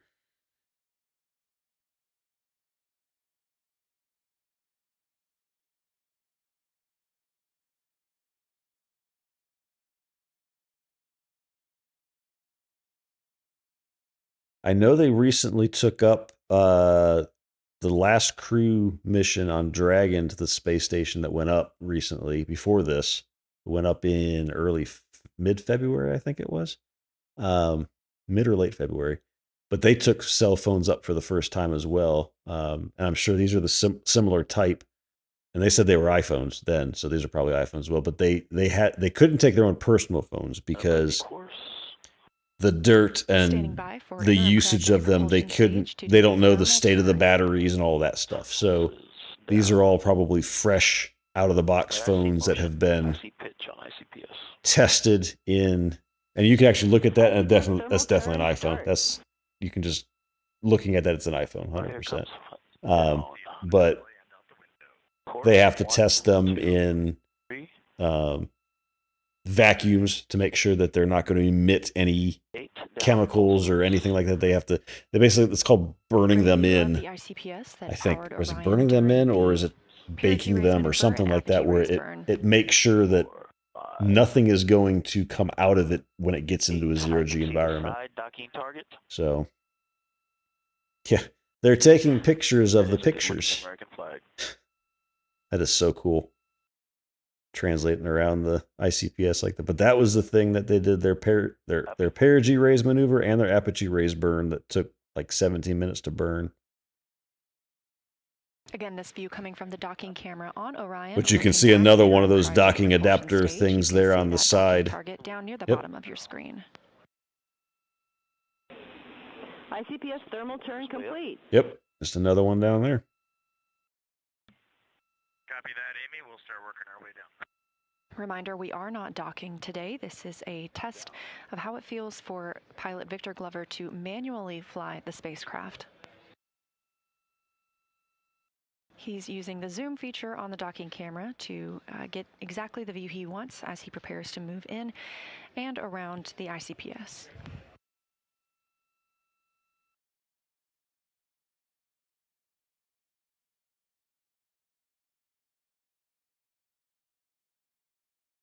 And docking target is about 1.75 degrees.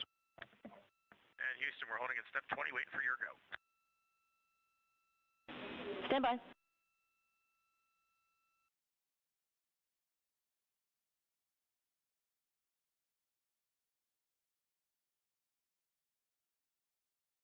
This is when they see, wait, that's not supposed to look like that. What happened on ascent? And I just don't want to lose this in the data, Amy. The separation was way back when we separated from ICPS. It was very aggressive. Integrity, you are go for approach to side target to 15 meters and to execute handling quality tests. NASA had drops? I don't think I'd been a part of that. What were they dropping? I don't know that was a thing. But not that I'm aware of. NASA Twitch channel drops. Oh, they got an emote? Okay. Their course, almost to 2 degrees wide, and here comes 4 outs. 1, 2, 4. Shh. Earn the NASA badge by watching Artemis 2 for 1 hour during launch day. I didn't know that. At 2 plus or minus a quarter, we Nope. I wish I would have known that. I would have watched NASA on Twitch. Dang it. Copy. Oh well. That's unfortunate. I didn't know that was a thing. They should have advertised that more. 15 meters away from the interim cryogenic propulsion stage. A couple outs. Yeah, it looks like that was just a NASA channel thing, unfortunately. They're going to continue piloting the spacecraft. 3 left coming in now. 1, Get this back to full screen. 3. Good motion. Lateral, we might have a tad bit of closure and coming right to 2. All right. Okay, about a quarter of a degree. Less than a quarter of a degree up to. I don't know what the participating channels are. 1 degrees wide. Let's see if I can turn them on. I'll turn them on. Half a degree. NASA All right, here Twitch come the lefts to stop it. emote. 1, 2, Participating. Got to spell it right. 3. Channels.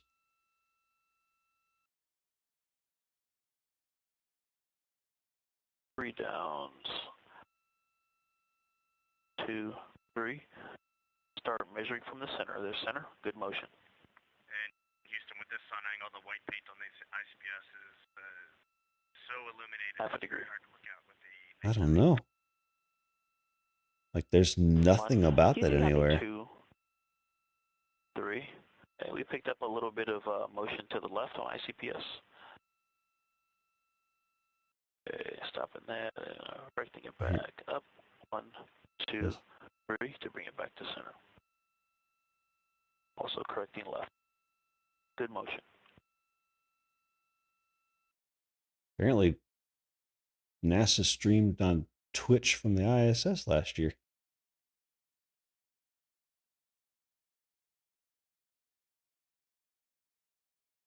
"46 minutes since the start of the proximity operations demonstration." But yeah, I'm not seeing any more information about the participating channels. 2.1 degrees wide. The degrees you hear pilot Victor Glover reporting are the amount of space that the docking target is taking up in his view that you're seeing here on the docking camera.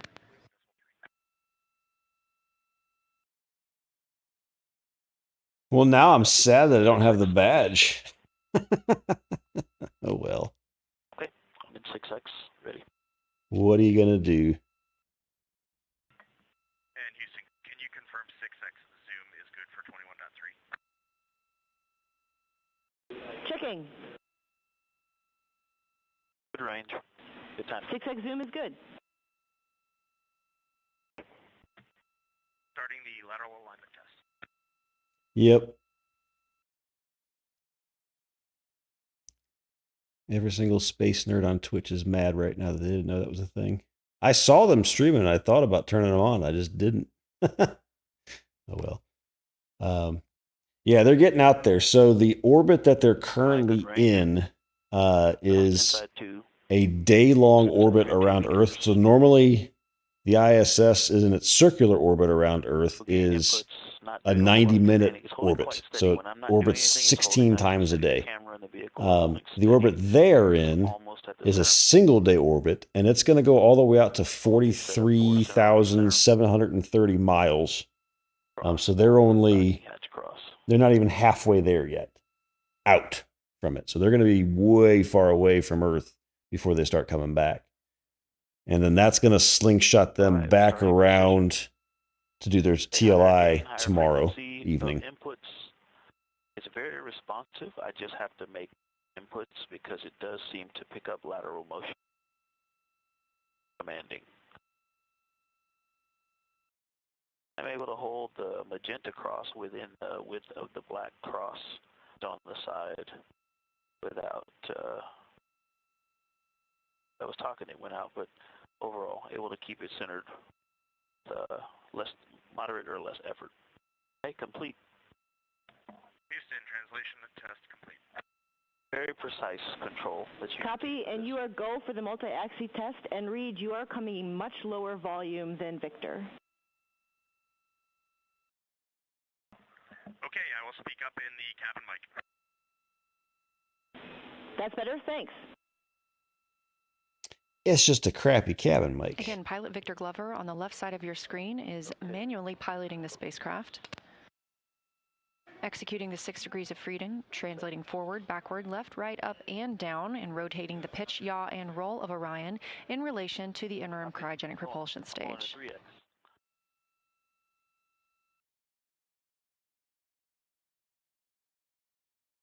Course selected.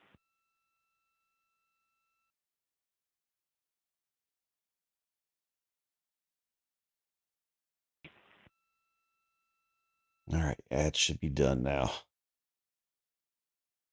But yeah, so they got a ways to go to get out away from Earth. And they'll come right back, and then they'll hit their TLI, and then they'll go really far from Earth.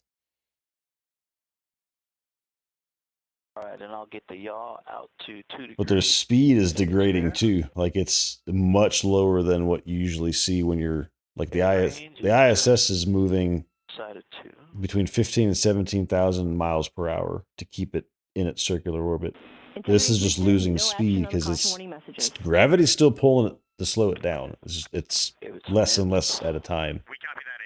It'll speed up as it comes back, and gravity's pulling it back in. 355 for 355. So what's interesting about the comms is this is very similar to the tech that we've had since Apollo. Like it hasn't changed all that much. There's more for ISS, right? Like TDRS is newer for ISS stuff, and I think a lot of the stuff they're on is TDRS right now. But like the Deep Space Network that the original Apollo missions uses, that hasn't changed much.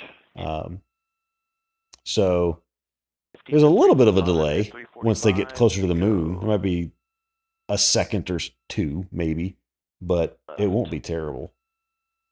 Now, when we talk going to Mars, that's another story. There's going to be a decent delay on that unless we figure something else out somehow. We will have to establish some comms around the moon for the base because you don't want to have times where it's just you don't have comms. That's going to have to get fixed. 48 for 355, nice and stable. So we're in a good. But yeah, most of this stuff is tried and tested during shuttle and building the ISS and stuff, and now some of the stuff from the Apollo era is getting used again. The crew is on the timeline and about 2 minutes away from their multi-degree of freedom yaw test. But if you think about it too, like we've got the Voyager probes that are beyond our solar system. They are out in the cosmos now. The Voyager probe now. It still talks back to us. It takes it takes a day or a month for that communication to get back. I forget what it is. Yeah, the yaw rate had dropped off a bit. But it's way the heck out there. Okay, 3-4, go discreet. How long does it take for Voyager 42. to communicate to Earth? All right, coming up on 3. 23 hours for Voyager 1 to send something to Earth, or Earth to send something to Voyager 1. Right, left to stabilize. How far is Voyager All right, we are just from outside. Earth? Range has opened a bit.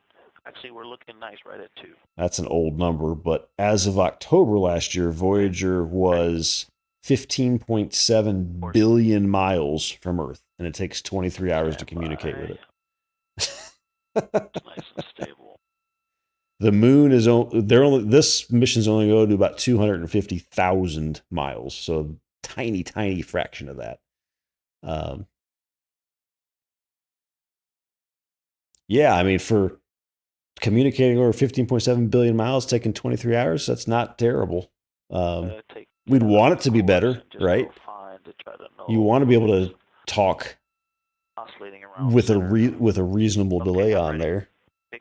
Especially if there's an emergency, you need ground to help you with something, right? So we'll figure something out, I'm sure.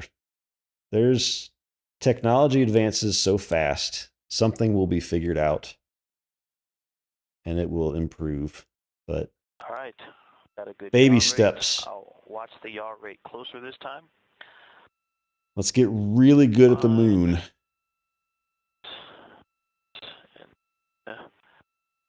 You have a 3-second delay. I missed that message. You have a 3-second delay talking to your mom on the phone downstairs. Yeah. Yep. I did that in before. I mean, it's got to go out to the cell tower and back. All right, going out. Of course. Light's fast. Like if we can start using light rather than radio waves, it would be faster, right? Right there, I see opening. I think. I mean, light's as fast as we know, right? Light, the speed of light. All right, that yaw rate is slightly With theoretical physics is the fastest thing there is, right? Can we go beyond light speed? I don't know. That's all science fiction at this point, but maybe? 350 for 35.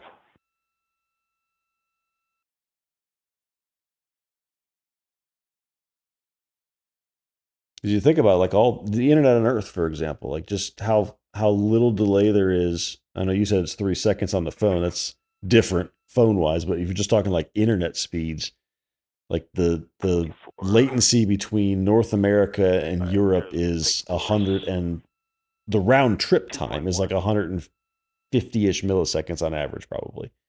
So 75 milliseconds to go one way. That's super fast. Light's fast. Stabilize all the motion and correct it. Put up on 0.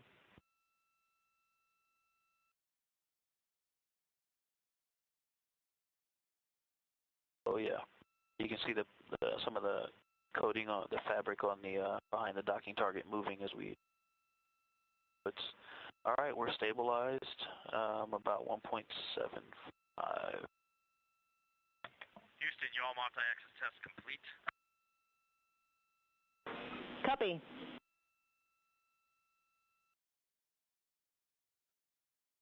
I do. I mean, it would work. Maybe. I don't know. I don't know if that would work in space. It's an interesting thought.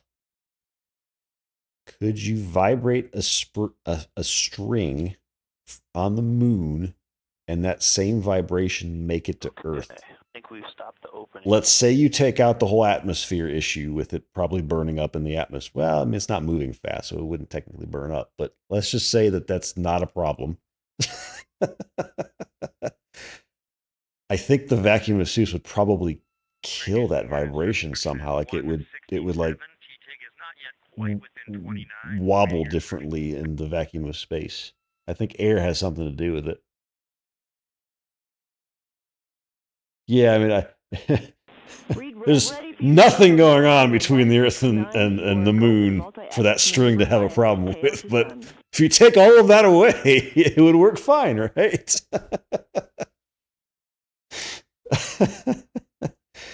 I don't think it would. I don't think it would work.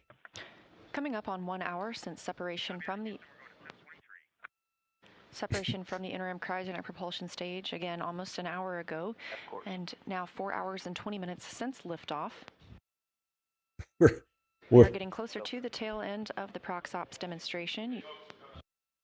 We'd probably introduce some deadly vibration that once that vibration hit the Earth, like the Earth would explode or something, or vice versa, the moon would explode because it's some resonant frequency that's terrible. The Orion spacecraft in relation to the interim cryogenic propulsion stage. You can see that ICPS on the left side of your screen. And the ICPS visible. Not to mention the space debris and satellites potentially just chopping that string off. 355. And then you just got this big dangling string hanging off the moon, not going anywhere. How Orion flies manually and helps us prepare for future missions when we'll need to dock to a lunar lander.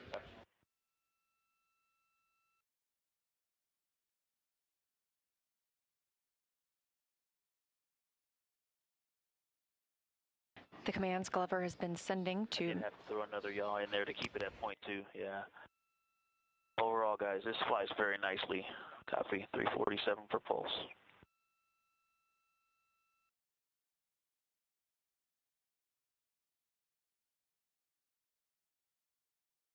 What Glover is using to command the spacecraft, the translational and rotational hand controllers. Very precise.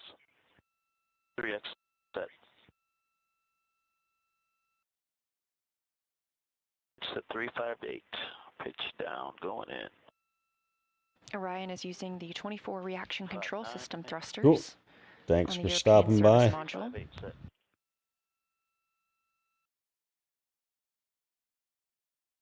Yeah, we'll be keeping up with this mission. I mean, I do other stuff than this. Like I play games mostly, but when this stuff happens, I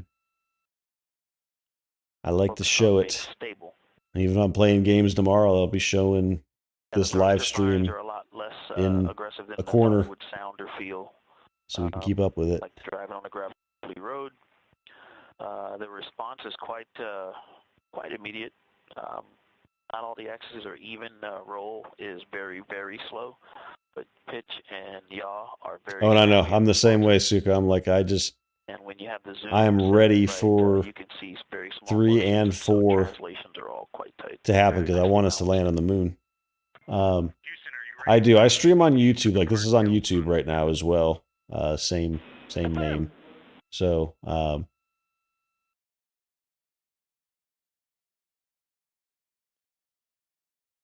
I'm all over the place, but I started with playing Sea of Thieves back in the day. We still play it on weekends, usually on weekends, but I'll play other stuff throughout the week. I know Zazzle Cat, she was in here earlier. We've been playing some Phasmophobia last week. We'll play probably more this week. I'll play... Currently, Orion is about 15 meters away from the Cities and Skylines 2. I'll play World of Warcraft. At the conclusion of the proximity operations demonstration. Diablo 4. Arc Raiders. I don't play it that much anymore, but I played Arc Raiders. It's whatever. Like whatever I feel like.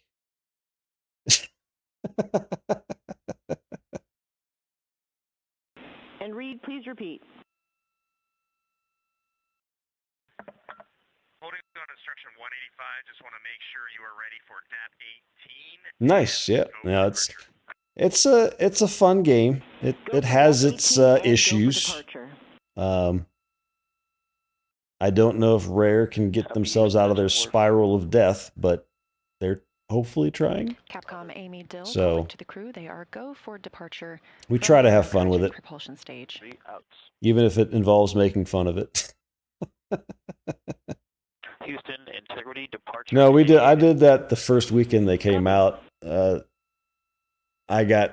I don't do much Hourglass stuff, but when the three of us that were doing it, we did it one night for the entire night, and the next night we need a break because it was just constant. Like it's a drain now.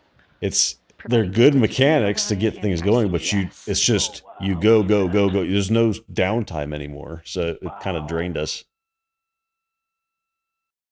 But no, they're pretty good. Happy going off, Fox. Great flying with you, Houston. Nice vehicle. Great job, Victor, and to the entire crew, and we enjoyed your excitement at seeing ICPS out the window.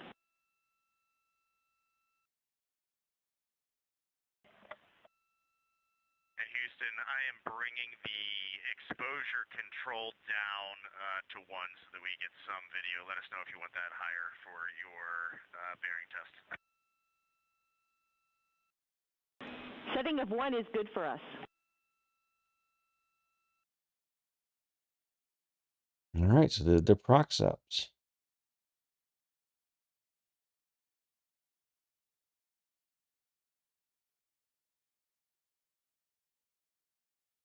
This is a live view from the Vehicle Ascent and Launch Operations Room.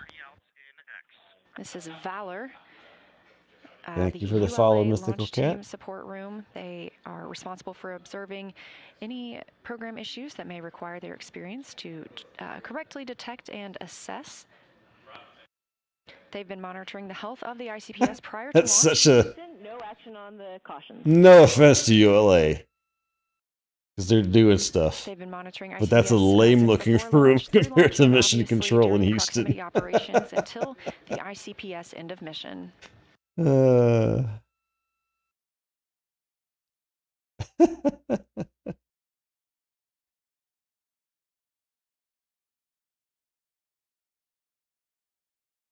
it's just like, oh, it's office / training room look. That will take them away from the interim cryogenic propulsion stage very shortly. Exactly, old uni classroom. The Yep. interim cryogenic propulsion stage will then conduct its own disposal burn and will burn up upon re-entry. Yeah, they're not actually. Yeah, if you were to look at their screens, they've got the portable version of Doom or Unreal Tournament or something running all those machines, or CS:GO.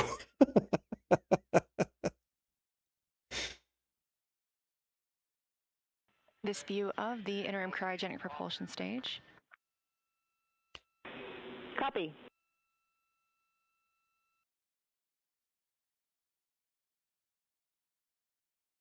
Four hours, 27 minutes since Orion launched. ICPS is stable in the DocCam field of view. We are going to stay in Authority DAP, and we are going to discontinue all manual THC inputs. LAN parties, man.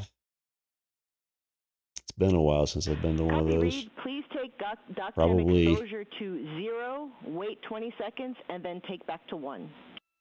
See, when did I finish college?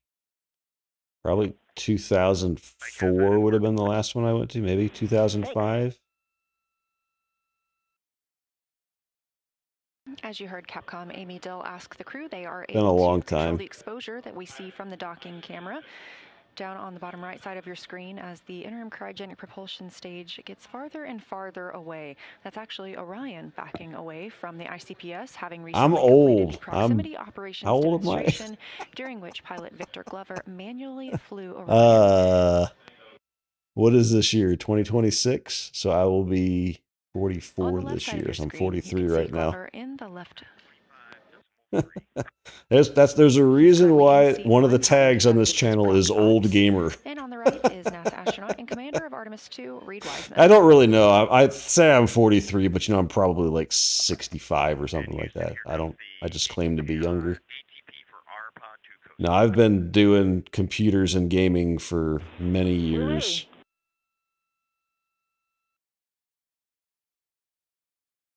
I just started streaming last year. I was convinced to have fun with it. And that's all I'm doing. I'm not doing this for money. I have a full-time job that pays plenty. This is just fun evening thing to do, weekend stuff. But no, I've been gaming since first. Well, I mean, we had an Atari and an NES before a personal computer, but we got a PC in '92. And then I've been basically gaming since. Gaming / writing code since. So I'm a computer science major from college and software development work at a software development company now, director. So I've been doing this my whole life.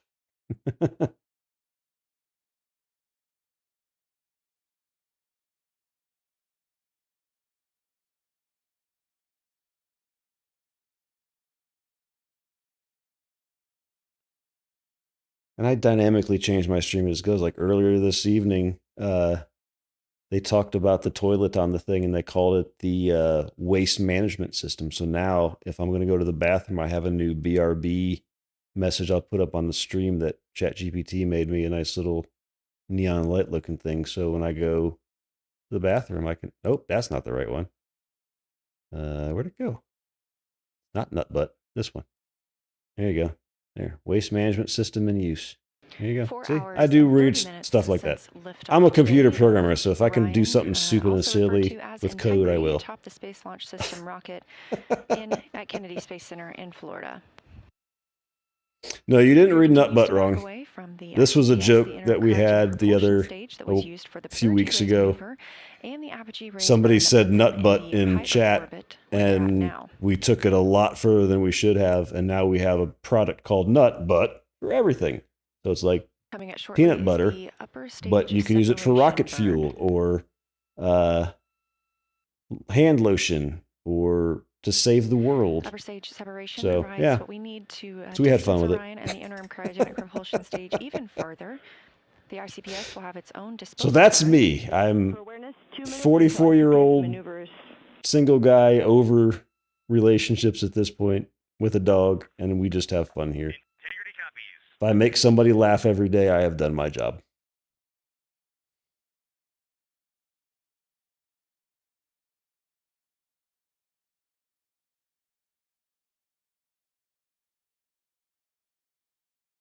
Usually it's doing stupid stuff in game, but we'll have fun with space. I'm a space nerd as well. We're checking with you in step 4, burn config ATP.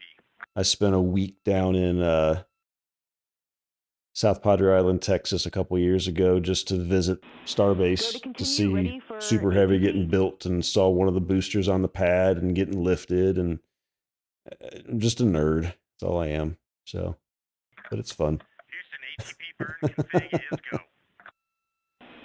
Copy.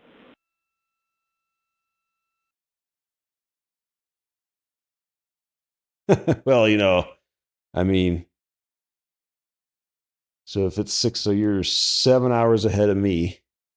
This view live You're somewhere in, Johnson Space Center in I don't know the European time zones very well. You're either in Europe or Africa. I'm guessing Germany. I don't know if that's far enough east. I know the UK is 5 hours ahead of me.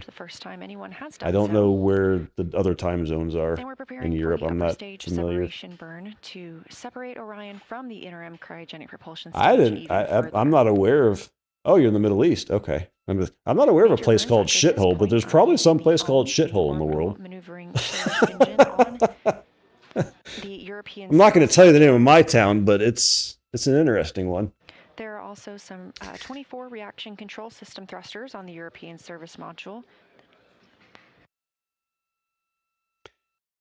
But this is a good distraction from everything going on in the Middle East right now. So I don't have any concept of what you're going through over there, but I feel for everything happening over there. I just dislike all of it.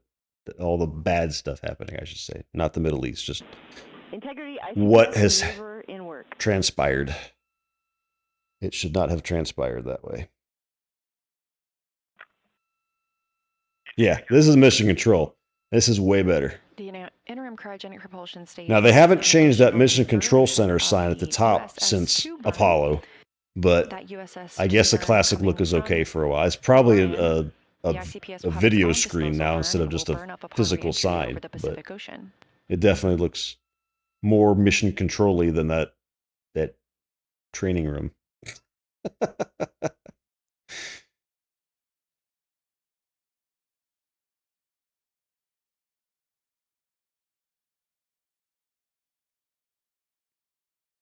But yeah, no. So I say old. I'm an old gamer, right? Like I'm on the older end of gamers. I'm not my parents' age, but I'm I'm a mid-40s, but having fun.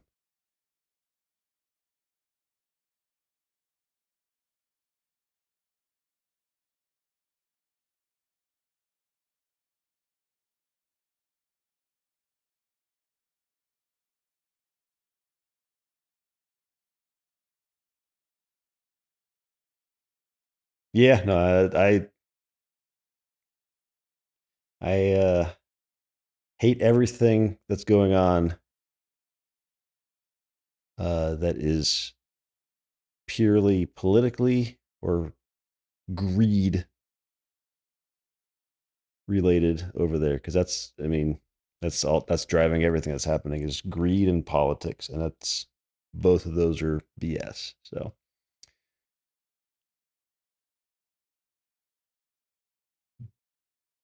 trust me, I wish part of that orange rocket that went to that launched today involves some other orange person strapped to the side of it, but that didn't happen.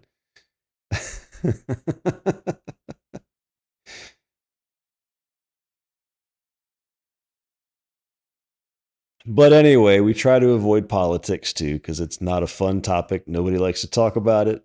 And I try to keep it happy here. This is a chill place. Ignore the rest of the world around us for a bit. Look at the cool stuff. Have fun.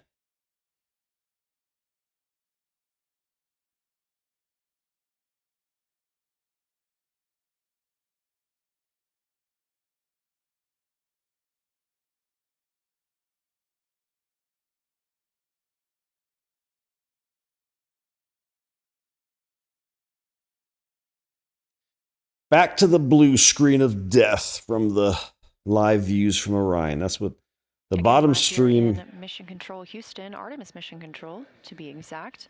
Just down the hall from the International Space Station Mission Control Room, also flying with humans aboard 24 hours a day, 7 days a week.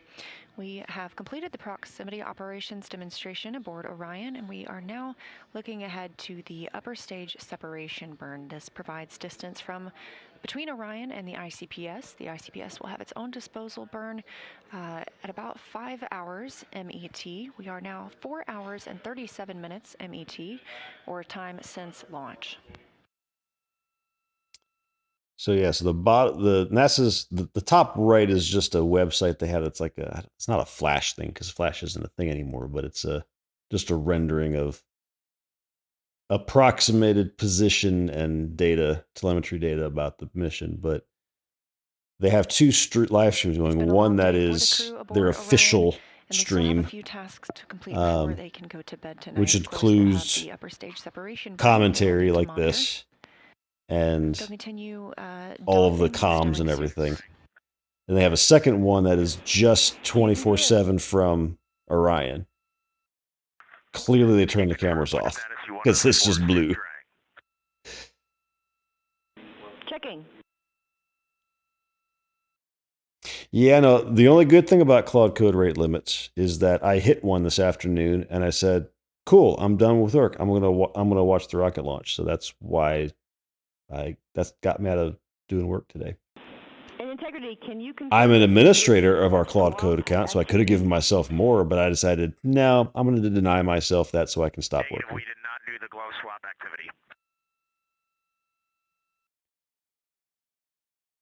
I put the request in and I denied it immediately. All right, when able, you can do the glove swap activity, and then we'll need a 15-minute timer, and then we'll be ready to terminate suit drying.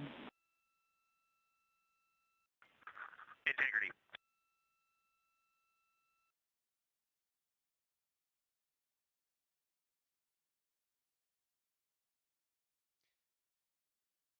I mean, I think so. I feel like to this point, I haven't heard. Have they had little hiccups here and there? Yeah. Now in motion ahead of the USS 2 burn, the upper stage separation 2 burn. And with proximity operations complete, we will look forward to hearing from pilot Victor Glover how it felt to fly Orion. But just before his launch, we got to ask him how it felt and how he was looking forward to it. Okay, we've seen this multiple times. We're going to mute it for now. But so we had, well, there you go. There's an animation of what they were doing. But so they've had their hiccups. Like tanking went incredibly smooth. They had a couple little hiccups on before launch that they had to work through, but they worked through them and cleared the constraints. Launch was picture perfect. It went perfectly. The only hiccups they've had to this point are little things in Orion. So the toilet, a fan, when they turned it on after about 20 seconds, a fan got jammed and it shut down. So they got to fix the toilet. Right now they're peeing and whatnot in bags. And then they had, what was the other thing they had? There was the assumption right now is the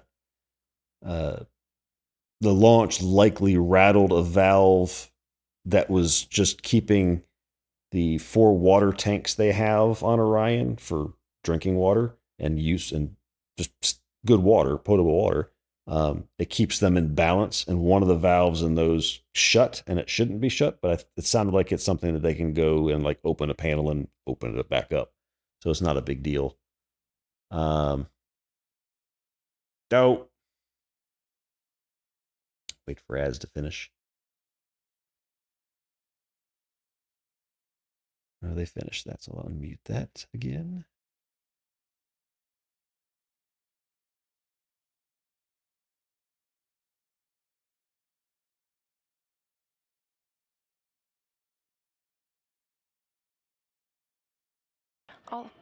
All 4 solar arrays are now in position ahead of the upper stage separation burn.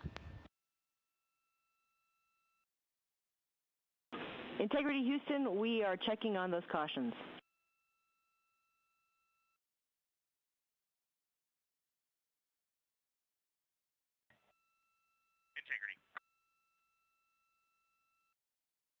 Orion is now maneuvering into the proper attitude ahead of that upper stage separation burn.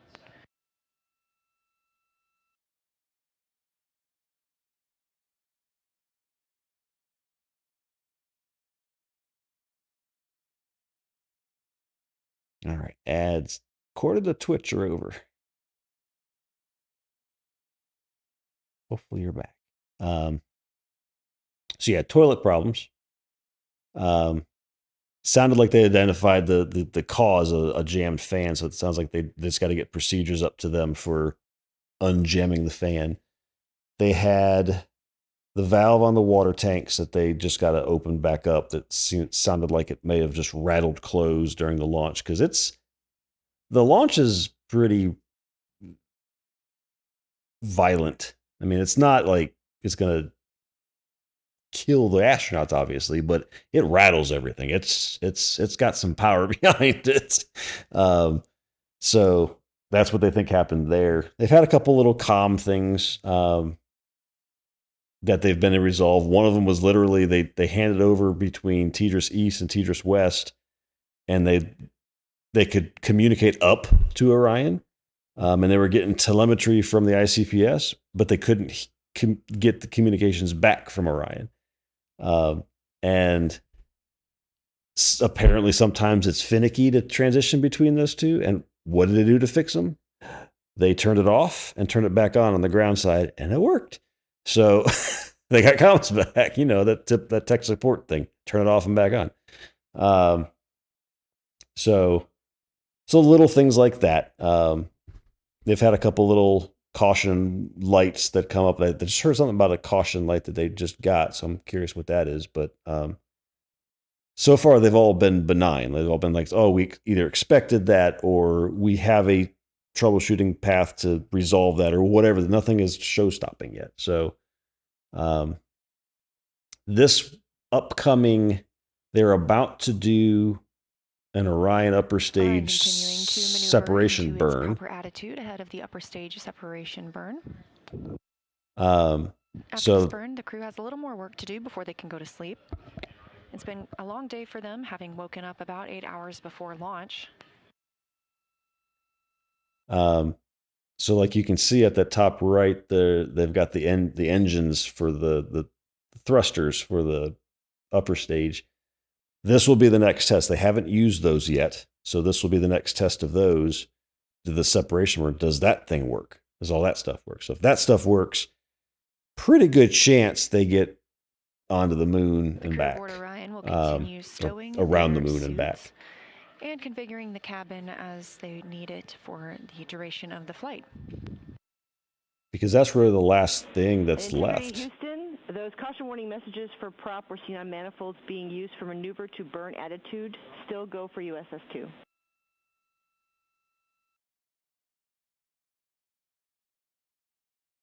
Yeah, they're definitely going to be sleeping. They Copy. Still go for USS-2. Thanks for the updates. And the crescent Earth from almost 20,000 miles looks amazing. Can you show us a picture? Thanks for that Turn your report. camera back on so we can see it, please. Thank you very much. So they're doing this upper stage burn here. So interestingly, they're not going to have a good night's sleep tonight. So I've got this other view of the mission. This is like their technical, what the crew's doing, what the attitude, what the phase is, all that stuff. But so we are here right now, this USS-2 post-prox ops demo. They're not going to get to sleep for another 3.5 hours. Ooh, they got a camera. Nice. Stage separation burn for Orion coming up in about 4 minutes. We're now 4 hours and 46 minutes since liftoff. This view coming live from the spacecraft, looking at one of the solar arrays. Those solar arrays are now swept forward, and that protects them from any loads imparted when we conduct this upper stage separation burn. Yeah, so they'll get to sleep for 4 hours, and then they get woken up because they got to do another perigee raise burn, so they don't like come back into the Earth. And then they get to sleep for 4.5 hours again after being up for 2.5 hours. And then they got to get up, and the next day they do some exercise test stuff, and they're going to do their translunar injection burn tomorrow. So that's not a good sleep schedule. This was off of the press stuff on the Artemis site. So if you go to the Artemis 2 mission, there's media resources on here. I think it's media resources. Yeah, so you got the digital press kit, Artemis 2 mission resources.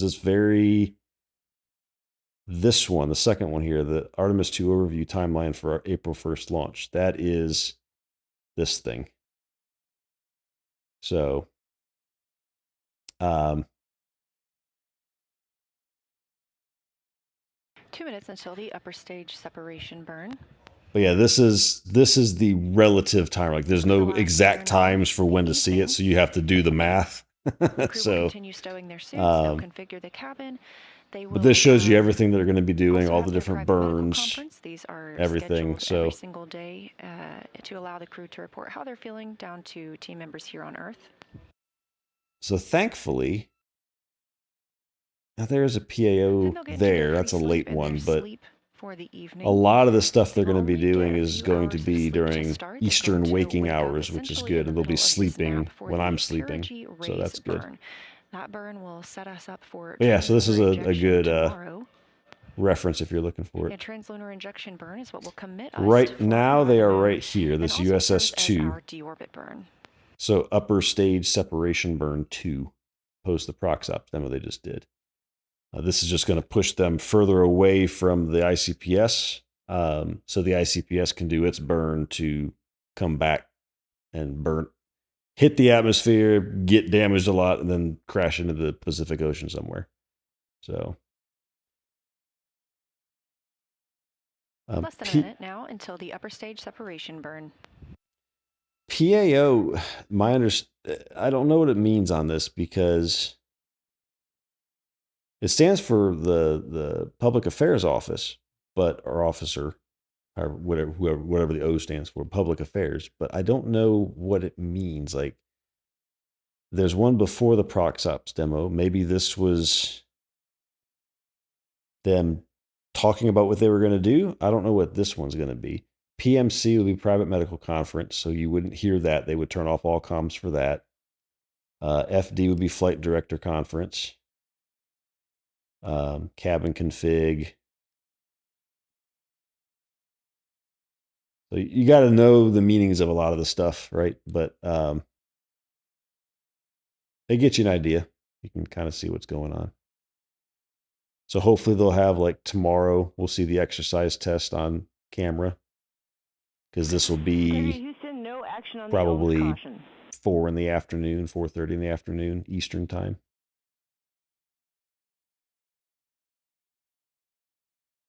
Yeah, you know, they've done studies on the fishes, and they've always come to the conclusion that confirmation of the chances of it being anything hurtful are small. Does it happen? Probably.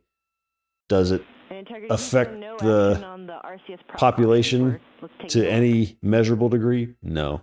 Okay, copy. And we show about 10 seconds to go on a trim burn, and that is looking good.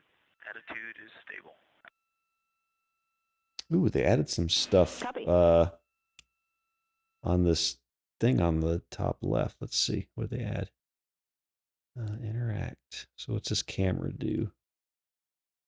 Nothing. I clicked it and it did nothing. Oh, is it just telling me what? Integrity Houston. Oh, I can move the camera now. Hey, look at that. Cool. Integrity copies good USS 2. Well, that was a fast burn. Okay. Well, that means that stuff works. Good. What's confirmation of a successful USS-2 burn, Ooh. upper stage separation. This view live from Orion. You can see on the right the solar array. Look at that. I also heard some calls from Capcom Amy Dill to the crew about some cautions that they will see aboard the spacecraft that they're looking into on the reaction control system thrusters, and no action is needed from the crew at this time. Moon POV unlocked is right. So that's an interesting thing to mention. I can get this to.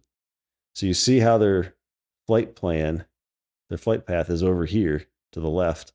The moon's up here. Well, that's all math. They figure out, okay, we're going to be here, and the moon, by the time we get there, the moon will also be there. So if the moon's not there, this curve at the end that returns them back doesn't happen. It just keeps going straight. But that's timed so that when they get there, they hit the moon's influence and slingshot around it and come back. So, so that's pretty cool. That's neat. So this kind of shows you where they're at now. Trying to see what direction are they going here. We will exit the procedure. We concur. We'll take it from here. Okay, so that's when the ICPS separated there. So they're going this way. Copy, thank you. And they'll do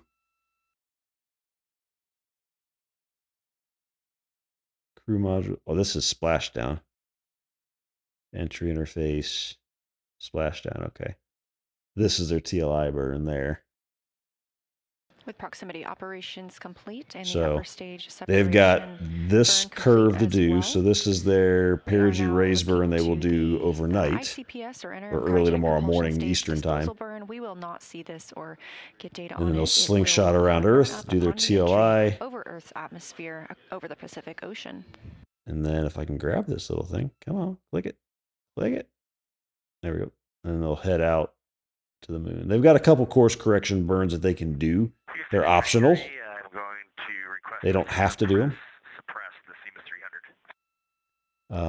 But they have options to do some course correction burns if they're slightly off for any reason. Yeah, we're back to blue. They're both blue screen. Will suppress from the ground the CMS 300 caution. So cool. So we've unlocked some new stuff. And this just takes us back to it. Where is it? Oh, there it is. It's moving. Oh, the camera just had to stabilize. Okay. So that's our cool.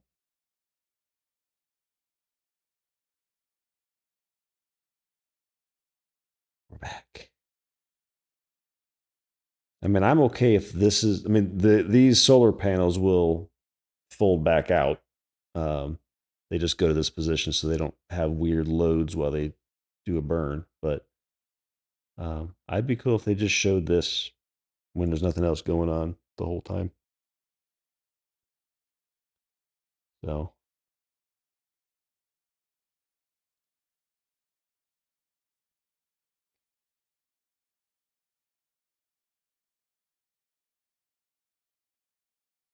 Oh, you can look at that. The shadow of the thrusters on the solar panel. It's got to be what that is. That's the only thing that looks like that.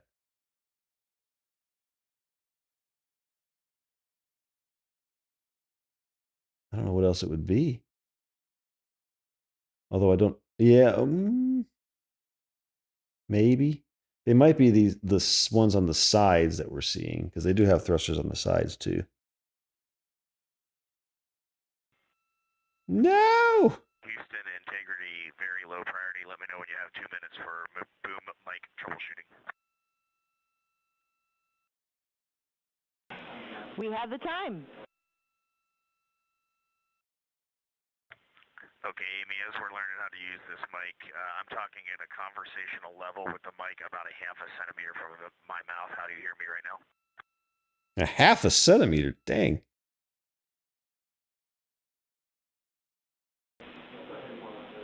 Just put it in your mouth.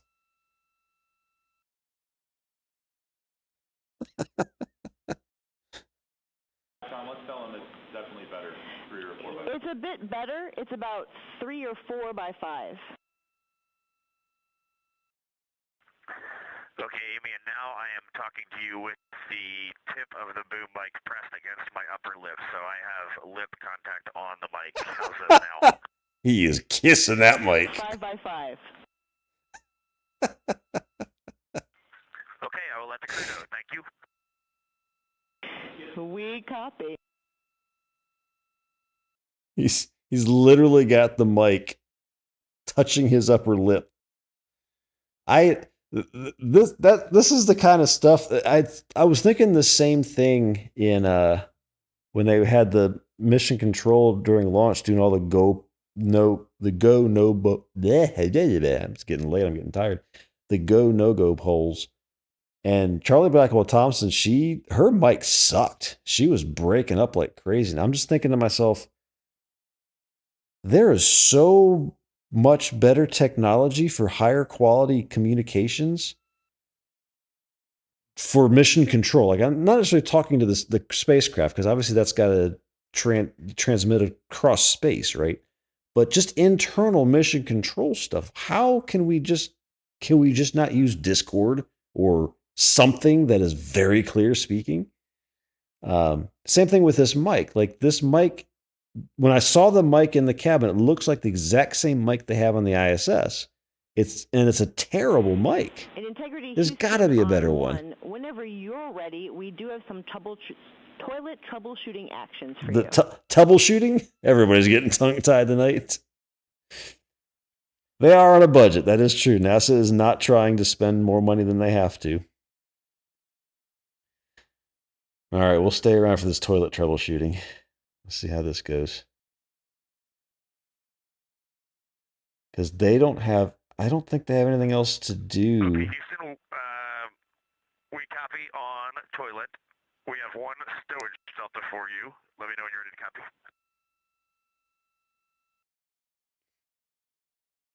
Well, thankfully. Stowage delta. Very, very simple. The PWD cover is in Foxtrot 2, not Foxtrot 3. We copy. Oh, did they find the thing that was missing for the... Okay, Amy, just give us about 2 minutes and we'll be ready for the toilet orders. Standing by. Thankfully, the solar arrays are folding back out. Thankfully, this rocket is using liquid hydrogen and liquid oxygen. Both of those can be extracted from the air.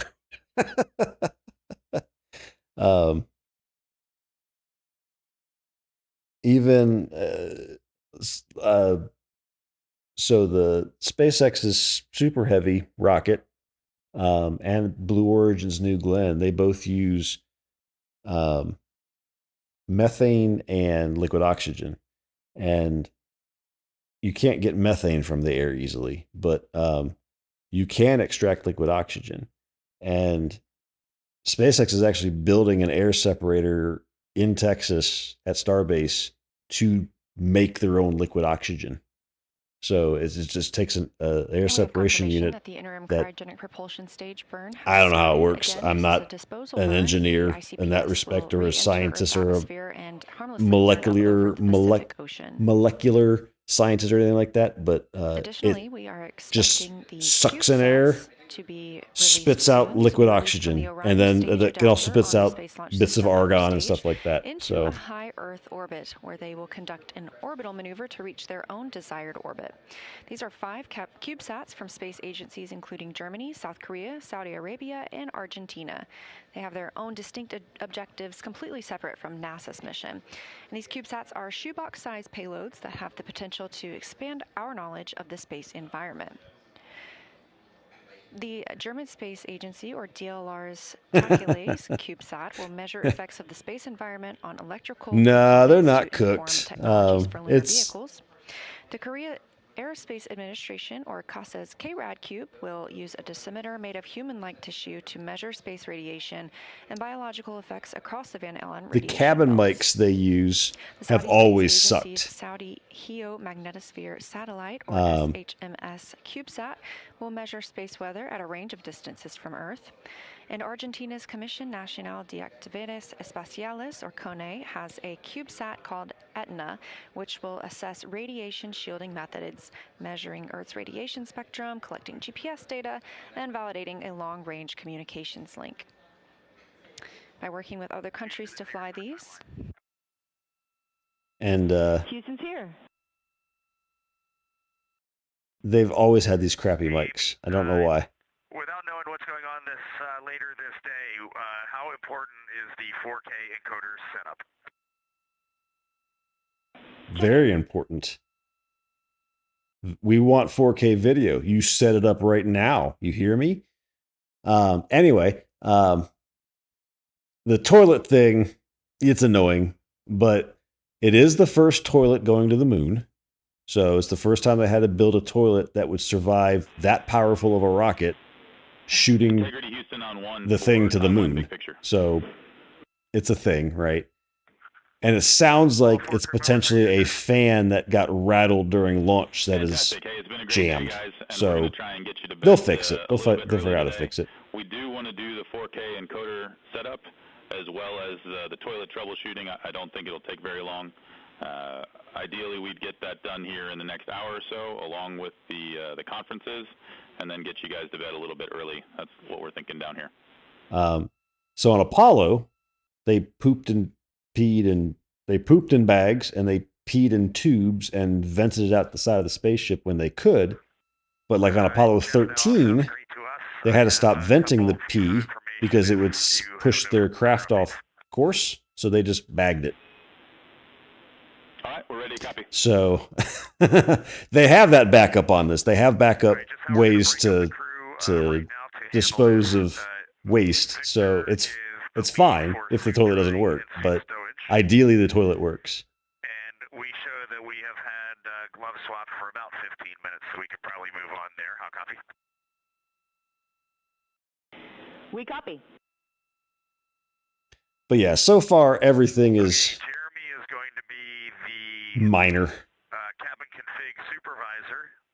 He is going to get into cabin config, but as his first activity, he is going to get a power chain set up with the Cobalt brick, and then he will work 4K encoder, and I will help him. How copy? We copy. But yeah, so they'll fix the toilet. It sounds like they have a quick troubleshooting steps for the toilet. Christina is getting the short end of the stick, fixing a toilet.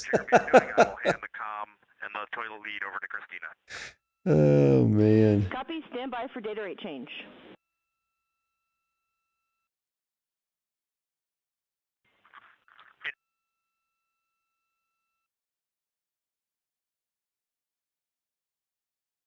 I don't know if they've tried to turn it off and, but I think I don't think it's one of those things that turning it off and on again would fix. Down some of their tasks So that they're continuing to work on at the end of this flight day. It's been a very busy day for the crew so far. Again, waking up about 8 hours before liftoff, which was now 5 hours and 5 minutes ago. I mean, turning off the communications on Tidris fixed it. Turn it off and back on, but the apogee always raise work. burn and got into the proximity operations demonstration. They then conducted the upper stage. And yeah, I have no idea. The interim cryogenic propulsion stage. Obviously, that's put us into our current configuration. The crew is working inside the cabin to configure it, to configure where they will stow their suits. And we'll eventually get into some pre-sleep and sleep opportunities before the apogee raise burn in the middle of the night. The P-tube's interesting because on Apollo, it was all males, right? So it's a P-tube and it's obvious what you do with it. It's not as easy for a woman to do that, right? So that'll actually be the perigee raise. I don't know what that looks like. They will wake up from a brief nap and monitor that perigee raise burn. That's why they wanted a toilet, I guess. And starting their next flight day tomorrow.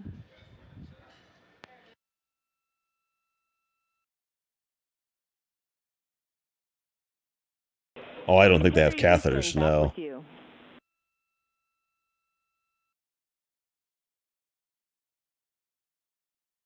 No, that they don't do that. They're just in. They might be wearing diapers on the ascent portion, but they don't do anything like that with catheters. That's a good read, and I'm ready for those words when you are. If they do, that's the worst solution to the problem. Christina, first, we do not think empty oxone beads were installed for launch, so we do not suspect a blockage. We think it could be a priming issue. So the first thing we'd like you to do is to verify the toilet air filter barrier is removed. And I have a step number from toilet step and activation procedure if you need it. Let us know when that's complete, and then we're going to power cycle the toilet from the ground and have further steps for you. I heard beads there too. I don't think it was. I don't think they're talking about a catheter. Are we go to swap the suit drying? And correction, are we go to terminate the suit drying?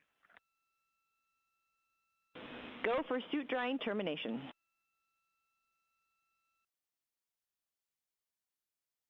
Copy. And Amy, for the air Yeah, I don't know. That sounds kinky. We'll say that. And I'm not sure that's the kind of kink I want to be involved with, because that sounds like that hurts. Affirm it with step 5.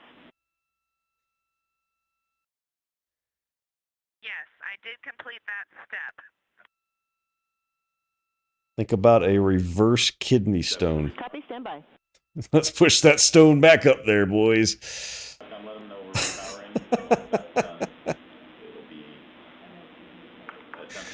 Okay, copy. We are going to power cycle the toilet, and then we'll give you a call back. Hey, they're power cycling the toilets. With removing the urine hose from the cradle and allowed to run for 1 minute. And then we would also like you to have available 250 milliliters of water. And we're not ready for that yet. We'll let you know when the power cycle is complete. They'll figure this out. Copy. That, or they're going to be in a spacecraft for 10 days with water all over the wall. I mean, thankfully at this point, no one has actually used the toilet, so it's sterile and it's just water. So if it does blow up, you just got water everywhere. Just forget the fact there's a bunch of electronics in that thing that gets shorted out from that. It's just water. It's fine.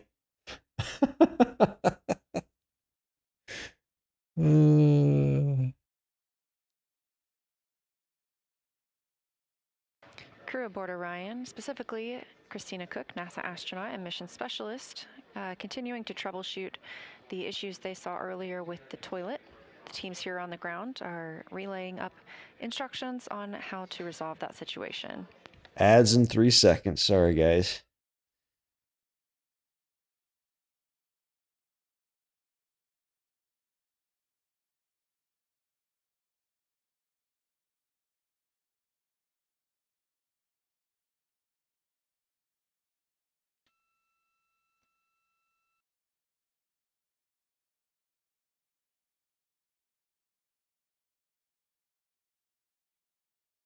I'll wait for. Well, it's not saying you're in ads now. I don't know. Could be Twitch being dumb.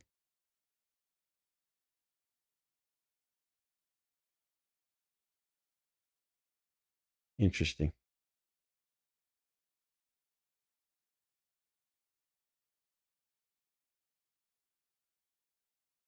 Oh, I didn't. I it's just all on a timer. There they go.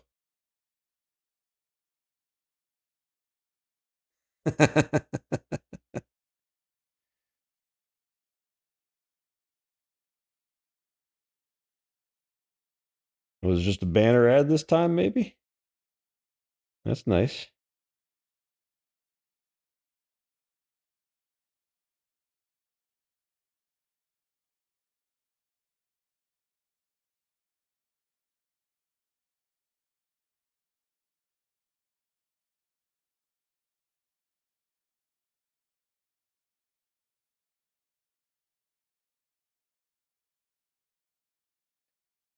We'll wait till the ads are done before we continue the discussion of the toilet. For those of you not using ad blockers, or are using ad blockers, or whoever, I can definitely tell some people are using ad blockers because the viewer count changes during ads versus not ads. Interesting.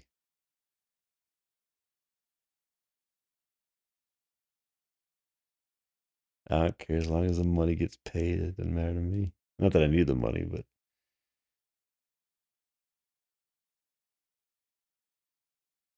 better get something for these ads. They're obnoxious. There we go. All right. You didn't miss anything. Not a single communication during those ads. It's been silent. So, yeah. So they are configuring the cabin for sleep and drying the suits. They're fixing the toilet, or trying to fix the toilet. There's power cycling it at the moment because Integrity Houston for cab camera 2. And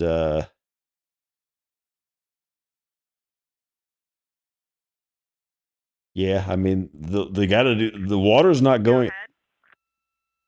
Hey, Christina, for your and the crew's awareness, you may see the cab camera 2 light turn on. We are not streaming video. We're just getting a listing of files. I'll stream it. Why not? Copy.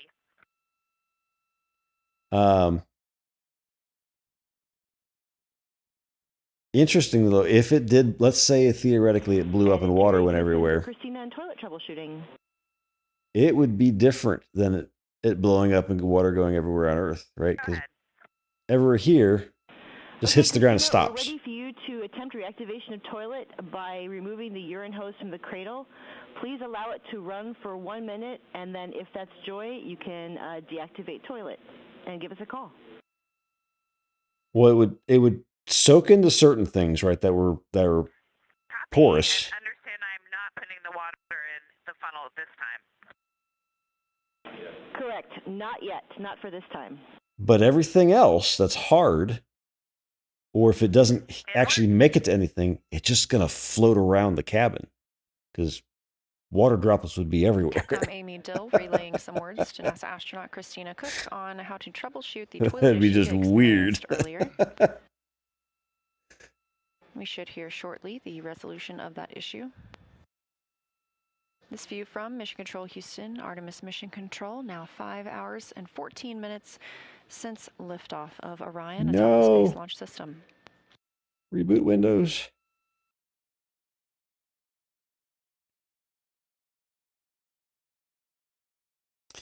My doggo's sitting next to me again, looking at me like, Dad, it is time for bed. You have to work tomorrow.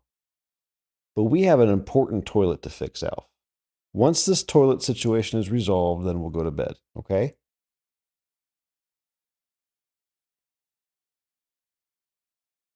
I mean, I could put a different color box there if you want.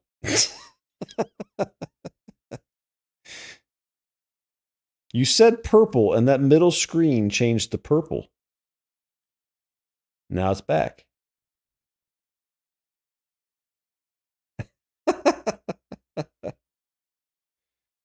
You're a wizard.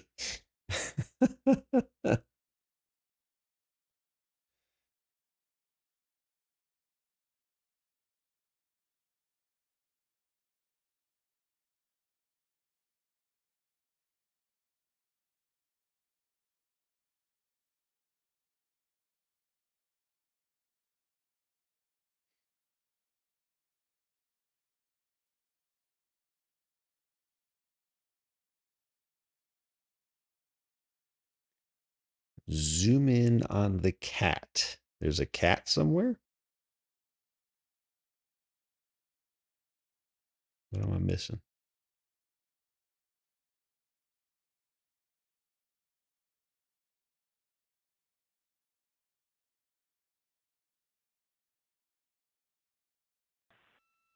Houston, integrity, test complete, good status light, good flow for the entire test.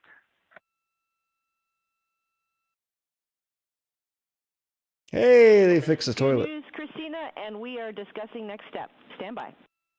Sounds like the toilet might be functioning again. They don't have to pee in bags anymore. Sitting on a desk.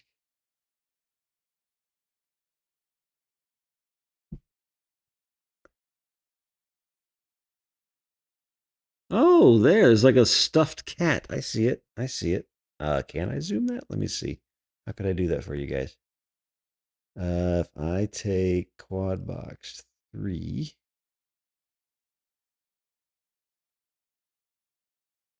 NASA astronaut Christina Cook reporting they had a successful test of the toilet. And There you go. integrity, Houston, Christina for toilet troubleshooting next step. The very top of the picture there, top right, there's a little kitty cat with a, looks like a bandit mask on or something. We're going to have you reactivate toilet with the removing the urine hose from the cradle. Please allow it to run for 1 minute, then add 250 milliliters of water, and then allow it to run for at least another 30 seconds and report how that went.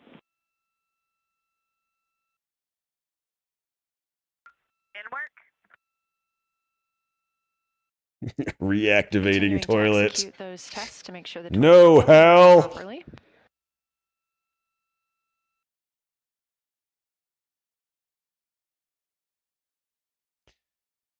I had a camera from my dog when he's in the right place, but the camera has been finicky, and it's a pain to set up now. He's sitting next to me anyway, so he wouldn't be able to see him. But it's called Alf Cam. My dog's name is Alf, ALF. But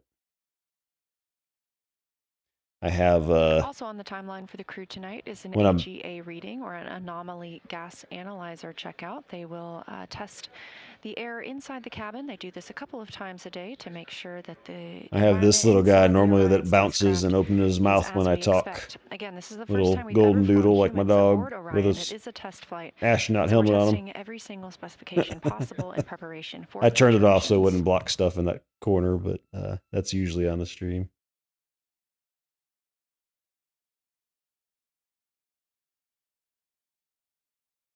And then this, if I can click it, that would be Alf Cam if there was a camera picture there, but it's camera is not even plugged in at the moment.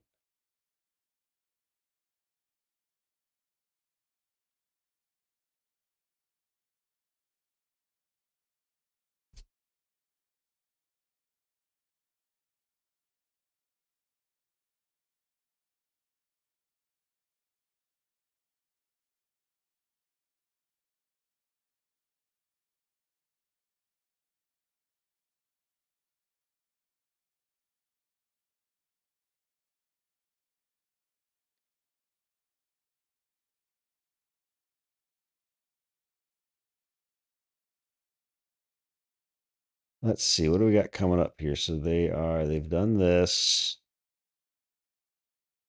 What's the time we're at right now?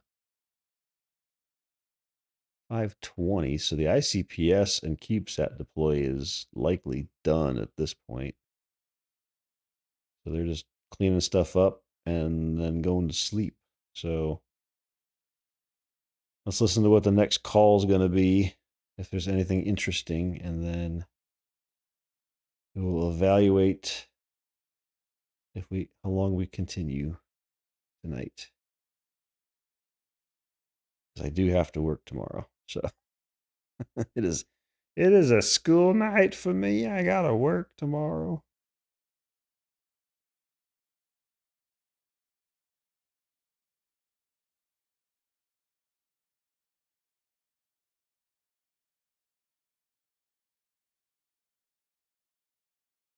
We're at blue screen of death anyway. So I don't know that there's much more going on. I thought I heard something about like 5 minutes or something, and then they were gonna do something. Integrity, good checkout. So the toilet's working. Good. Okay, excellent news, Christina, and we are discussing if there's anything further we need. Why does that right screen in Mission Control look like a Wireshark of network traffic to me?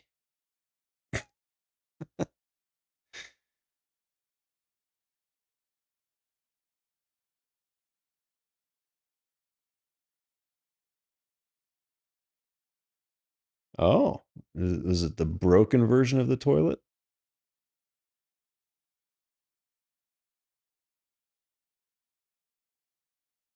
I don't use Instagram, so hopefully it's public-ish.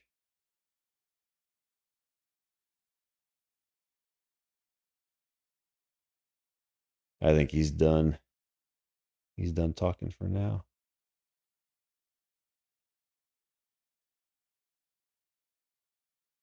Oh, so it was from on the ground. Okay.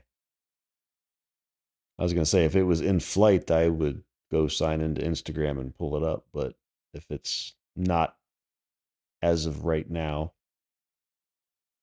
and the broken/unbroken toilet.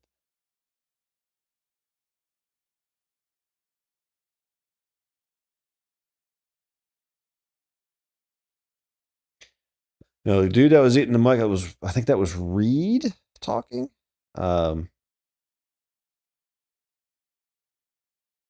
Some people's voices just don't work well with mics, certain types of mics, and his might be one of those with that type of mic. Like Victor Glover, who was doing all the maneuvering stuff, his sounded fine.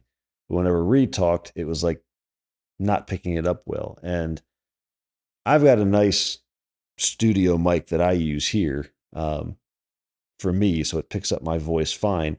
But I have a deep voice, and there are certain mics that it just doesn't pick me up well.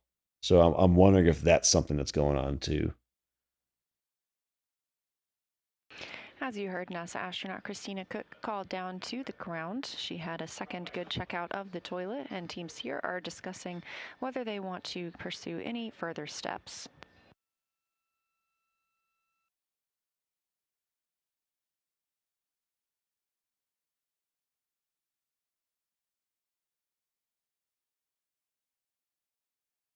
A laryngophone? Is that like a thing that's touching their larynx or something?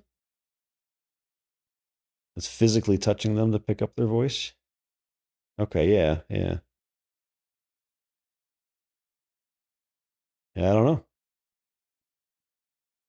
I would hope they tried all kinds of different things, including that kind of stuff, but I don't know. You also got to remember too, like that's something that if it's around their neck, you have to think about, okay, how does it work the same in space, like in 0G? And then how does it affect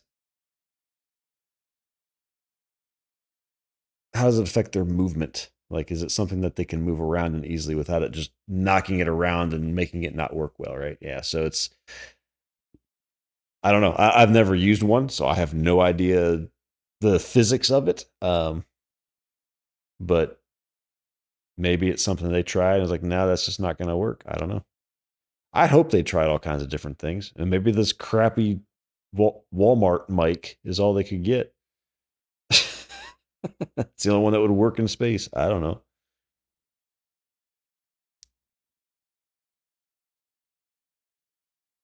This is the $1.50 mic on clearance from Walmart, or a Temu mic, yeah.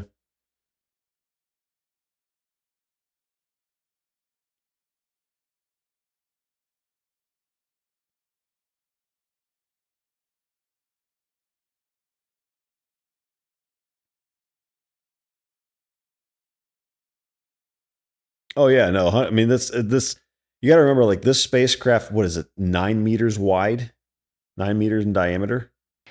And at this time, we expect those 4 secondary CubeSat payloads that were on the Space Launch System are expected to have completed their deployment based on their own timers.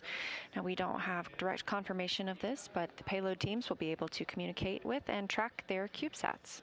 Spacecraft, like the volume of space that they are in, they compared it earlier today to a 6-person camping tent. So you got to go small if you're going to put a toilet in there. Right? You can't put a full-fledged size, oh, I can just sit down here and relax and doom scroll while I poo, right? So it's not going to be something you can spend much space on. But yeah, it's not a big capsule. I mean, it holds 4 people. The Apollo missions held 3, so this is bigger than the Apollo ones, but still it's a small spacecraft. It's not something you want to be in for probably longer than 10 days. They'll be ready to I say they'll be ready to get, if a normal person was in there, we'd be ready to get out of there after that mission.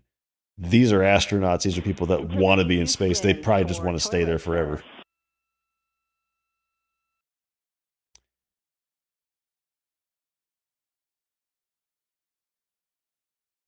It's like a squatty potty, porta potty size, but tiny. For use, we do recommend letting the system get up to operating speed before donating fluid, and then let it run a little bit after donation. What? Get up to operating speed before donating fluid? Are you saying pee? Regarding the same, we have 1 CCU that will need to be emptied.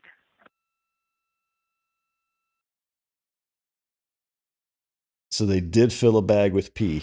We thought you might, so we went ahead and warmed up the heater, so you're good to empty the CCU at your convenience. Wait, what? Warmed up the heater to empty the bag of pee. We actually want you to hold off for now on the CCU emptying for potential GNC impact. So we'll let you know when we're ready for that. See? Okay, there we go. All right, so here we go. So the potty apparently has to warm up or further confirmation going. From the ground teams and crew that the toilet issues have been resolved and that the crew will be go to use the toilet as normally planned. So it has to warm up, and then you can donate fluids to it, aka pee, after a little while, and then flush it. The CCU, I'm trying to think what CCU stands for. It's the pee bag, right? It's just the bag that they peed into. So it's got pee in it. They warmed up a heater, so I'm trying. They warmed up. That's why they warmed up the heater. Okay. So this goes back to the Apollo missions. Like, why on Apollo 13, when they were having problems, could they not do their dumping of urine overboard? Because while it's not a huge, like, RCS thruster firing, it is something. I'm going to stop you from talking. It does impart a rotation or a translation of the spacecraft to some degree, and there has to be offsetting RCS thrusters on the other side. So GNC is guidance, navigation, and control. So guidance, navigation, and control is everything that encompasses your move, keeping the spacecraft oriented properly, any thrusting it does, all the rotation, translation, all that stuff. That's guidance, navigation, and control. So if you shoot P out one side, you have to have something on the other side offsetting that force so that you don't translate wrong. So space is complicated. I mean, just to P is complicated. My guess, and I don't have I don't have anything to back this up, but my guess as to why they turned the heaters on was they have to heat up the P before it goes out. Otherwise, it will instantly freeze and collect on the side of the ship. Because it's cold up there.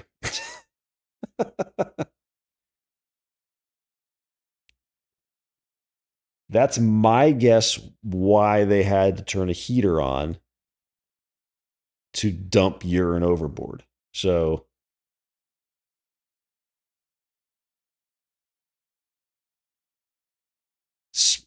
they figured this stuff was all figured out for Apollo, and they're just using all that knowledge, right? But it's crazy, the little things that you don't think about as just somebody that lives on Earth, right? That's focused on how we do things on Earth. And well, how do you do those same things in space? It's different. There's a lot to work with. Oh, look at that view. Is that the Earth? I think that's the Earth. Yeah.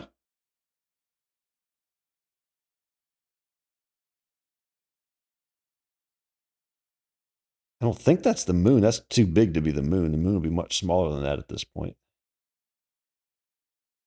We'll turn them back on. That's this one. So we collected all that data, and now we have some stuff to look at post-flight. That's fascinating. And I know pilot Victor Glover was really excited to see, and really quickly, we are getting an amazing view right now, I believe, from Orion, and that may be the Earth or the moon in the very background. That can't be is that the moon? I don't think that's the moon. Let's see. Let's use our little tool here. We do this thing. It actually looks like a crescent Earth there in the background. This view coming from one of the solar array wing cameras aboard Orion. Integrity Houston for CCU answer. I can grab this thing. Is so hard to grab. Okay, that's the Earth. I don't know if the lighting is accurate. I guess it kind of is. It's a little lighter on this side. It's got to be the Earth because the moon is there and it's tiny. That's the Earth. So that's like this angle here. Or we can find a time for you to empty the CCU tomorrow.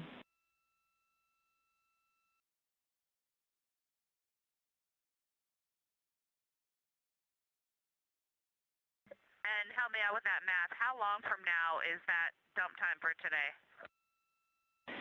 About an hour.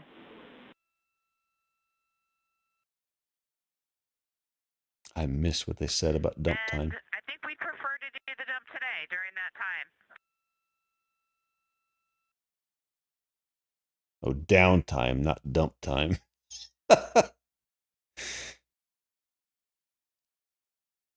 Copy, Christina, and we'll come back to you around that time, letting you know when you're go to dump the CCU. Perfect, thank you. So that's looking out the engine side. Yeah, that's the Some more Earth. communications with the crew aboard Orion. Calling I don't down think to I can Capcom rotate Amy this the Dill. way I want to, And but this that would be view the on your Earth. screen, that is Earth in the center Yeah. of your screen from the Orion spacecraft. Again, a camera mounted aboard the spacecraft's solar array wing, looking back at all of us. Now, I want to get back to our interview. Dave, the Deputy Manager of Guidance, Navigation, and Control for Orion, talking about ProcSOP's a really dynamic time. And we heard from NASA astronaut Victor Glover the entire time that he was piloting the spacecraft. And I know that's additional information for your team as well. So what will you interpret from the information about the spacecraft that Victor called down? Yeah, I'm going to snooze these ads because we're not going to be on much longer. No reason to do another ad. When the crew is manually controlling the spacecraft, we're I got interested 3 in snoozes left. Easy for them to accomplish. So Victor Well, was for given 5 feedback, minutes, that's so little. while he was flying.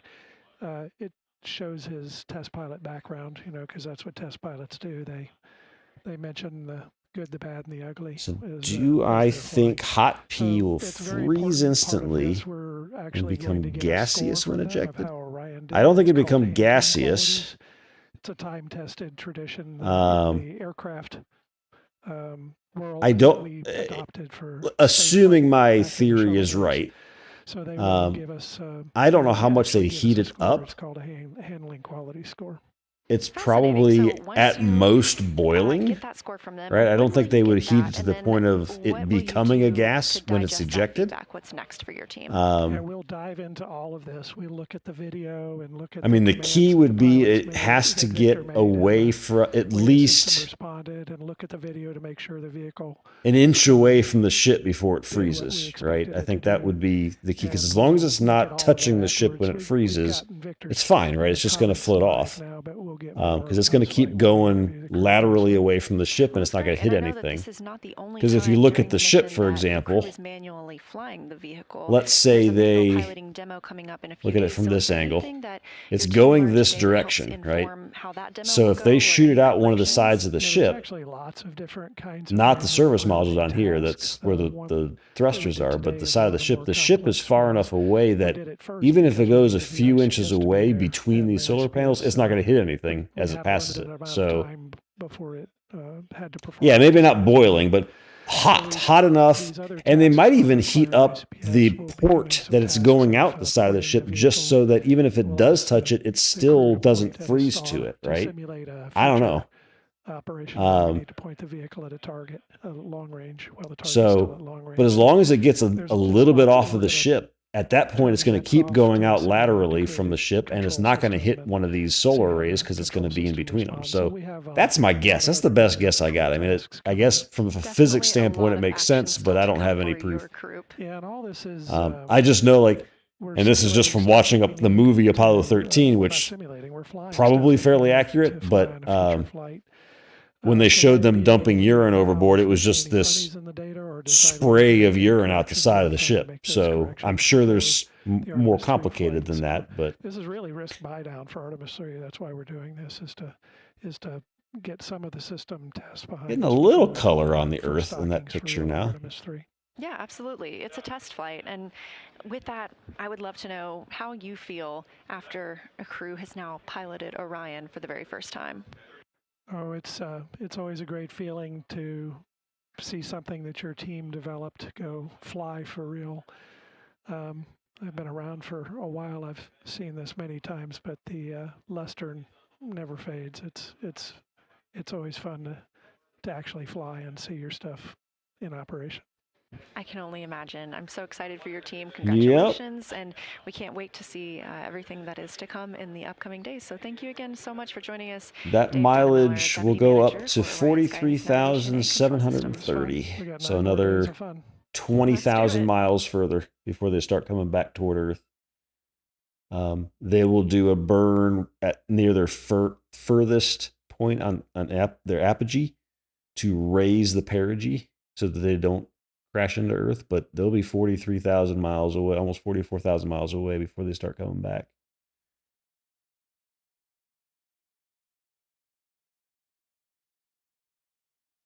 And yet they'll still be 200,000 miles at that point from the moon. So they'll be traveling. Right now they're only going about 5,500 miles an hour. They got up to almost 20, I think, earlier, maybe 19 or 20 earlier, but it's bled all that off because gravity is slowing them down. But when they get on their TLI to the moon, I think the speeds get up to about 25,000 miles per hour.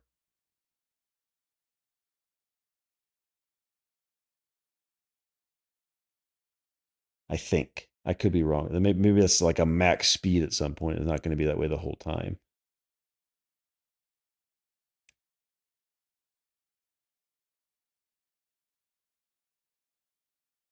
This beautiful view coming from Orion on the Artemis 2 mission and a camera on the spacecraft's solar array wing, looking back at all of us here on Earth. Spacecraft now over 27,000 miles away from our home planet. Well, I think we are done for the day of anything interesting. They got the toilet working. They're prepping for sleep. I think we all should get some sleep and come back tomorrow. I'll be playing games in the evening Eastern time, but I'll have one of these views up at least to see live whatever live views are out there. So feel free to come back and we can chat about it or whatever. I can chat about the game too, whatever we're playing. So thank you all for stopping by. I don't know. Let's see. Is there anybody in the directory also doing this for a bit that we can potentially raid? Let's have a look.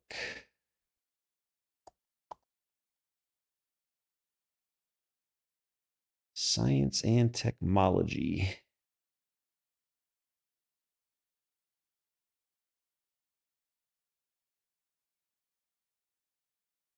I'm 5th on the list in science technology.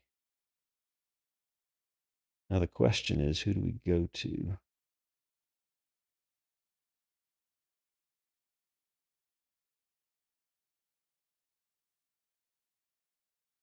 Go somewhere smaller, preferably.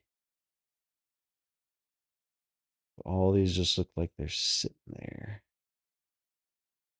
Or they're going to end around this too, because they're Americans. How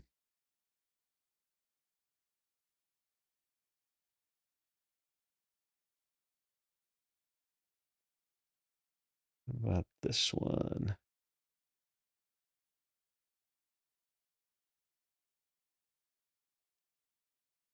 Yes, since the last time everything, all of everything was changed. Which I don't. We'll do that. Go to her. All right, we'll send you over this hyperbaric lyric. She's from Toronto, it looks. You guys continue watching if you so choose. If not, have a good evening.